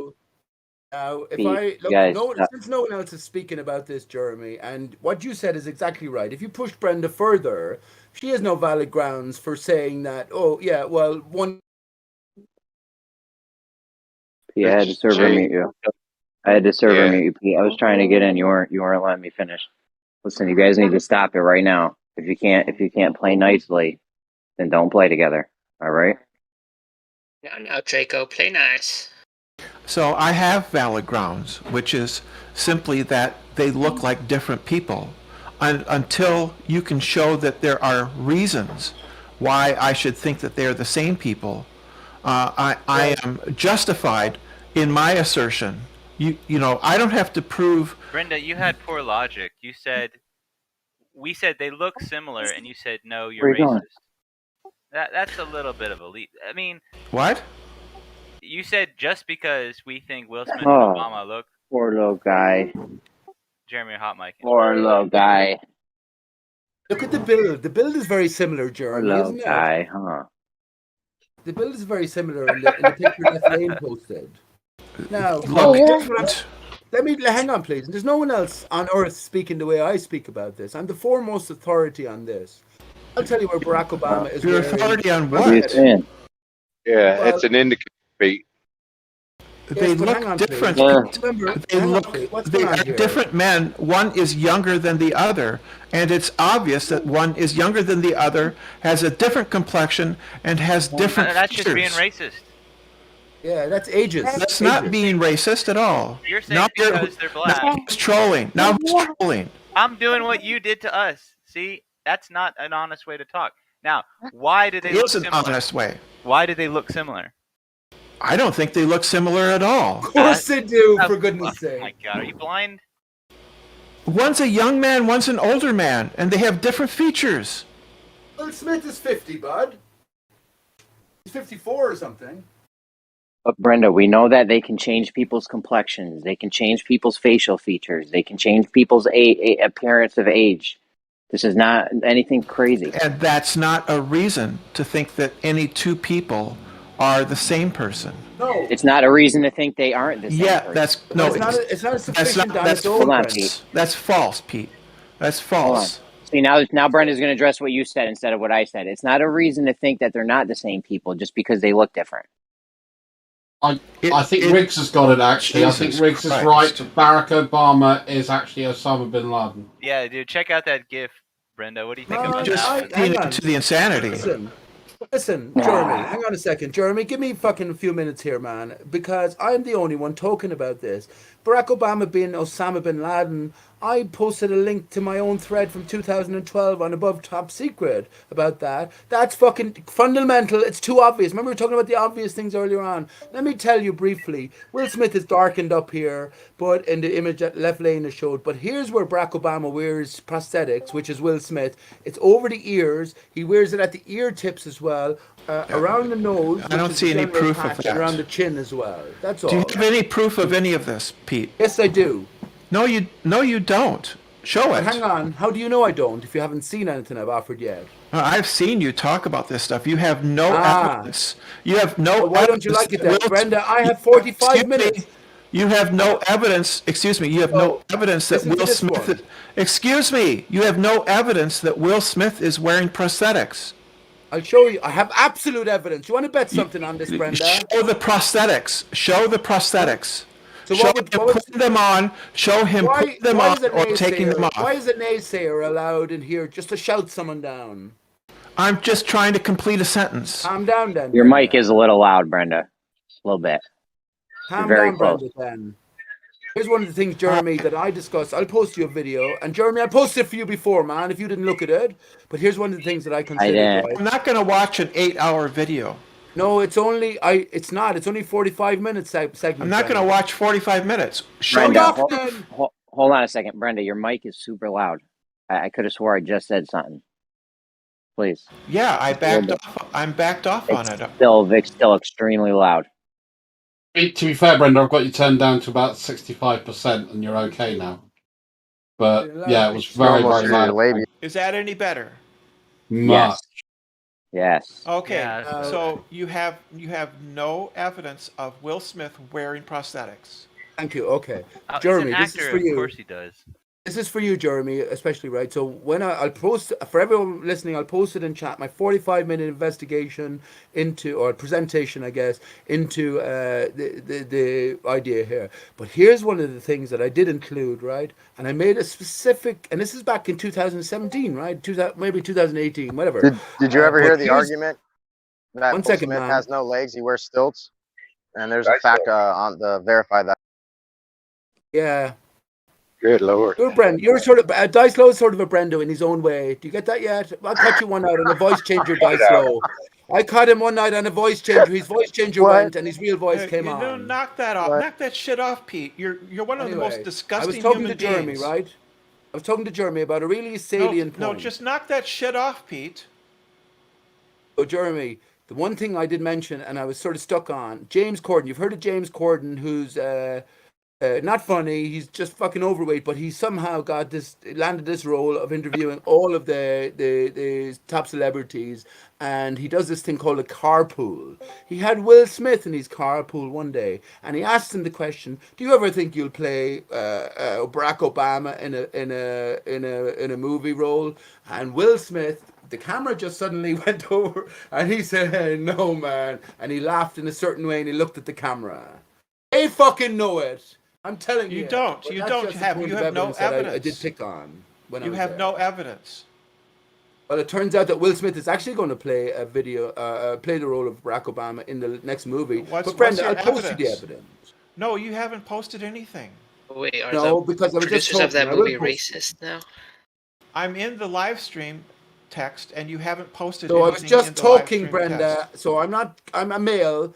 I'm not good at doing two or three things at once. So I'm looking for it now, and I'll find it for you. Hang on to your knickers. You know, fuck off, Pete. Stop with the shit. What? What did I do now? Stop with the shit. What did he He's do? pulling that on purpose, man. Don't get your What did he do? Well, talking about people's genitals and their underwear. Your Knock it knickers? off. I thought knickers was That's like. underwear. Don't bring That's up the underwear. knickers. So So- knock it off, Pete. Pete, All right, let's knock keep it it off. rated G, I guess, for Brenda, please. Okay. Well, unless I get to start talking about your genitals. Okay. No, that's start He talking said- about my shorts. Well, talking about my do shorts. I What get to shorts start you think I talking wear, about Brenda? your cock? Yeah. Why, you do. Brenda? Why? Brenda. Because if the Brenda. rules are, if you know, It if is they fair. start, yeah, it's I never fair. talked about you and your non-cock. I think Let's All talk right. about. considering Let's I think talk I about think Dodo's, you can't Knock the shit off. Let's talk Yeah, about one Dodo's, second. I think little, let's get back Aristarchus. let's get back to the argument. Dice slow But raging. I caught him I on think a voice. I think it's a bit unfair to try and character assassinate James Corden when he's had a very successful career. Do you know he's written a number of successful comedy series on TV in the UK? He's a well-known actor. He does some crap stuff. He's an okay singer. But he was very successful doing what he did. And he got invited to go to America because Americans like people with British accents. They find us funny. And we sound intelligent. It's charming. You definitely sound at least five IQ points higher just being British. Listen, Brenda and Pete, I had to mute you both. If you can't play nicely, I'm going to have to just mute you guys. So this is your last chance. Oh, come on. It wasn't that bad. I don't know. They're spiraling and Pete's What did I say, triggering her. I don't know knickers? what's going on, but Jeremy has spoken. Jeremy Pete is a needs- mod. Pete knows what he's doing. He's pulling her trigger on purpose and laughing about it. No, excuse me. I've just posted a link that Brenda asked for. Now she just said that she doesn't want to. She's not going to listen to what I posted. Anyone else is free to listen to it. I haven't even the timestamp. Just press play, and you'll see old Peachy. I didn't give a fuck how I look, but I go through it all, and I've lots more that I haven't talked about to anyone or even to myself because I don't give a fuck about it. What is your evidence that Will Smith? Just posted it, Brenda. That's not evidence. So I just That's want to not go to the evidence, very Brenda. first point. 1 second. Let's just take this apart because I mean it's not really very difficult. So you'd say that his teeth are very similar to Will Smith's. No. Okay. Yes, you did. No. That was one of the first things you said in that video. Well- there is Barack Obama's teeth, and we can compare it to the nice image that you very kindly provided earlier. And we could just take a poll to see who thinks that these sets of teeth are actually similar. Of course, you're going to say the prosthetics, Pete. I know this. Post the other image, please. And Post they the are. other image. Yeah, they're Post totally the likeness different. I posted, Dross. Don't be a fake. They're Well, totally you can't see his teeth in that likeness because he's smiling without showing any. So I'm showing an image where you can see his teeth. And just to prove that point, because I'm generous, Pete, I'll also post this one. There's Barack Obama in that image likeness that you posted, and this is why I didn't post that one. Everyone will probably see the problem in looking at his teeth in this image. So hang They on. look Why totally suddenly different. I'm after posting video evidence, 45 minutes long, and you just after 1 minute in, and that's all you take, and you're focusing. No, I go through things like Thomas Hamilton, take your time claim by then. claim. Like your claim of Thomas Hamilton Right. being shot twice in the back of the head, which front you've of the yet head, to I should provide have the said. evidence for. In the front of the head, there was 2 bullets associated with his suicide, according to the conspiracy story, Dross. And I did claim that at the time. The back of the It's head. in the I back said of the that head. right. I did say the back of the head, Yeah. but I also said I'm probably might be wrong about that. And then thinking about it further, yes, I am wrong about that. It's not the back of the head. He was So that'd shot be once. clear. He put the gun in his mouth, and he blew the back of his head off. That's the official story, but the conspiracy Cool. story was So, that. so where's that Hang on, evidence Dross. from? Hang on, Dross. There's probably from David Icke. Remember I posted this Clues Forum link, which didn't go through that. What do you make of the rest of the evidence that they posted for it all being a fake? I'm sticking to one claim at a time, Pete. Right, That claim is because- yet to be substantiated. And until I get that one, I told you I'm not moving off that Right. until you either provide the evidence to support it or retract it. And then we'll go on I to don't the wanna next take point. Hang on, Russ. I don't want to take up these people. People are wanting to talk about different things or think about different things. This is pretty interesting, though, and I'm the only one who can talk about Will Smith, Barack Obama, Osama bin Laden the way I do. Now, if I was to ask you, Druss, forget about the fucking stupid images that you posted. You can see Barack Obama's teeth in one, and Will Yeah, they're Smith is a different. puckered up lips in the other. What's They're going on with different. there? Post the 2 images I posted. Where the They're teeth different are teeth. similar. They have Post different those teeth. images. I'll also take the one off your video. So that's not a problem. I'll do that for you. Kindly asked, but I don't think my images are particularly crap. I don't think you can clearly see the shape of his compare teeth like with in this like, image. Russ. And what you Russ, can kidding me. see is that his front teeth are significantly different. No, they're not. They're different. Yeah, they are. They're No, totally they're not. different. Look at that Barack nice Obama- even teeth on Barack and the big jutting out teeth on Will Smith. Show us Have much better work done on his teeth than Will He's, Smith. Jeremy, will you fucking jump in here, or someone jump in here and say that Dross Hey. is being disingenuous? I'll jump in and say, look at the last video I posted in main chat. There's prosthetic teeth you can snap in and snap off with little effort. Paper thin teeth. So their teeth are different, though. You have to show that there's a reason to think that they're the same. Well, I have, and do you remember? Let me say this, please. What? Let me What say is this, your please, evidence? Brenda. What is your evidence? So, Brenda, can I say this, please? Brenda, and everyone else here, Jeremy especially, anyone honest, right? Here's my reasoning and logic, and I found this to be true as well. So forgive me for being passionate here, but here we go. Found this to be true. Here we go. If someone, let's just imagine for a second that Will Smith did play the role of Barack Obama, then it would involve prosthetics being placed over sort of, can I finish please? Over a fixed sort of aspect of the face in order to maintain the continuity of look. Over years it would take that, right? Now, naturally, these things have to be glued in some fashion to the face, so they would leave a mark on the face, the natural face of the wearer. Would you agree with that? So, like a Band-Aid, if you had it on and off over the same spot for years and years, you would have a distinction between the neighboring skin and the unveiled skin. Well, that's exactly what I found later on that Will Smith has. It's exactly the same areas that Barack... Hang on, here's the thing. That's exactly the same areas that Barack Obama has where I've identified he wears prosthetics. Isn't that So you're hilarious? admitting you're admitting that Will Smith doesn't look like Barack Obama. He did, Right, in of order course to he look doesn't, like because him. if he Of did, course Brenda, doesn't. how Right. the fuck could they pull it off? So you're just begging the question. So you have to give No, evidence. I'm making to a think- hypothesis. No, you're saying you are admitting that Will Smith does not look like Barack Obama. You admit that. No, I don't admit that. No, you just did. But I'm saying that there is a disguise in place, but they have very, very similar figures, very, very similar hairlines, but there are prosthetics attached to Well, original if he wear has- that makes the if he distinction, has like to Jeremy wear- was talking about earlier on, Brenda. Pete, if he has to wear prosthetics, then that means that he doesn't look like Barack Obama. Yes, facially, visually, but they Right. have similar. So They have similar just admit structures. it. I just want you to admit it. Will Smith does not look like Barack Obama. In order to look like him, he has to wear prosthetics.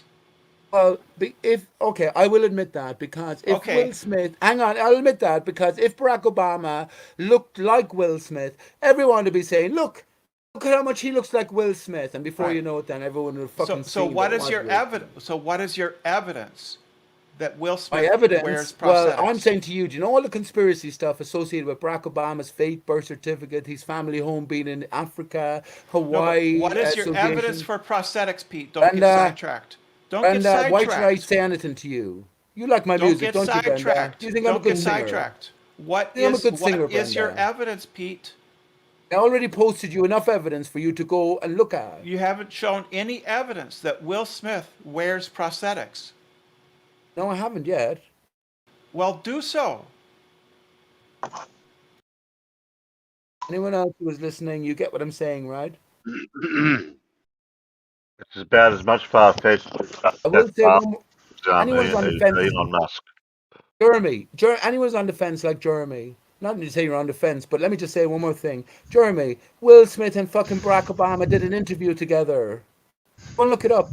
I can post it if you want. But you know the one thing you don't see? You don't see them out in the same frame. And why would you not do that? Pete, Why would you not do that? Pete, you yourself said Will Smith does not look like Barack Obama, that he needs to wear his prosthetics. Getting ready to take a shower or a bath or something? I don't know why. Well, they also say that Barack Obama doesn't look like Osama bin Laden. So you have to provide evidence that Will Smith has I have. actually worn. No, you haven't. No, I've provided evidence for something different, Brenda. And who are you? Go on camera. Let me go on camera right now. So where is your evidence that Will Smith is wearing prosthetics to look like Barack Obama? Where is it? On camera, man. Yeah, but what do you want me to? I will go Brenda, on it's a camera. simple argument. Will Smith is an actor. He's worn prosthetics in the past. He does makeup, and that possibility exists. No, you have anything is logically possible. So you have to show that Will Smith has in fact worn prosthetics. You have to in show a forum here show full of that. open-minded people and listening to the likes of Brenda. So you have to show Brenda, that. that's like me saying that you've never played a different character before, and you're just literally who you are as you've been birthed, and never played another role. Is this Yeah, true? Fuck you. Just fuck off with that shit. Well, it's the same concept. I don't understand why you're acting. I don't understand why you're acting like it's not Yeah, possible. just knock off with the personalizing shit. Don't be so sensitive. No one's trying to attack you. Now it's that means that I get to make comments about you, right? Of course, you Brenda, always you're do. a liar. Hello, everyone. For fuck's sake. Go for Hey it. there, Jenny. Hi, everyone. I'm sorry. Interesting conversation as usual.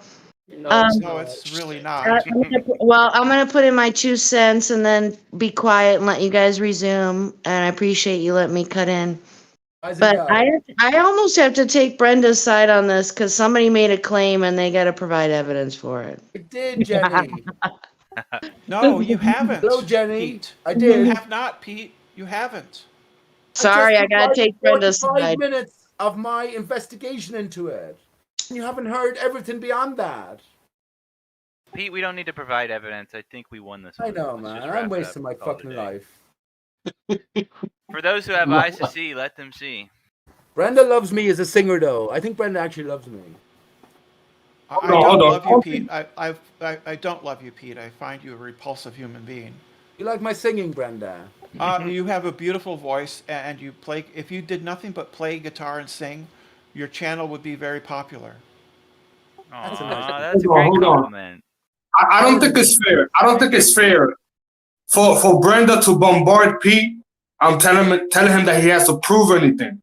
All he did was he said a comment about something, right?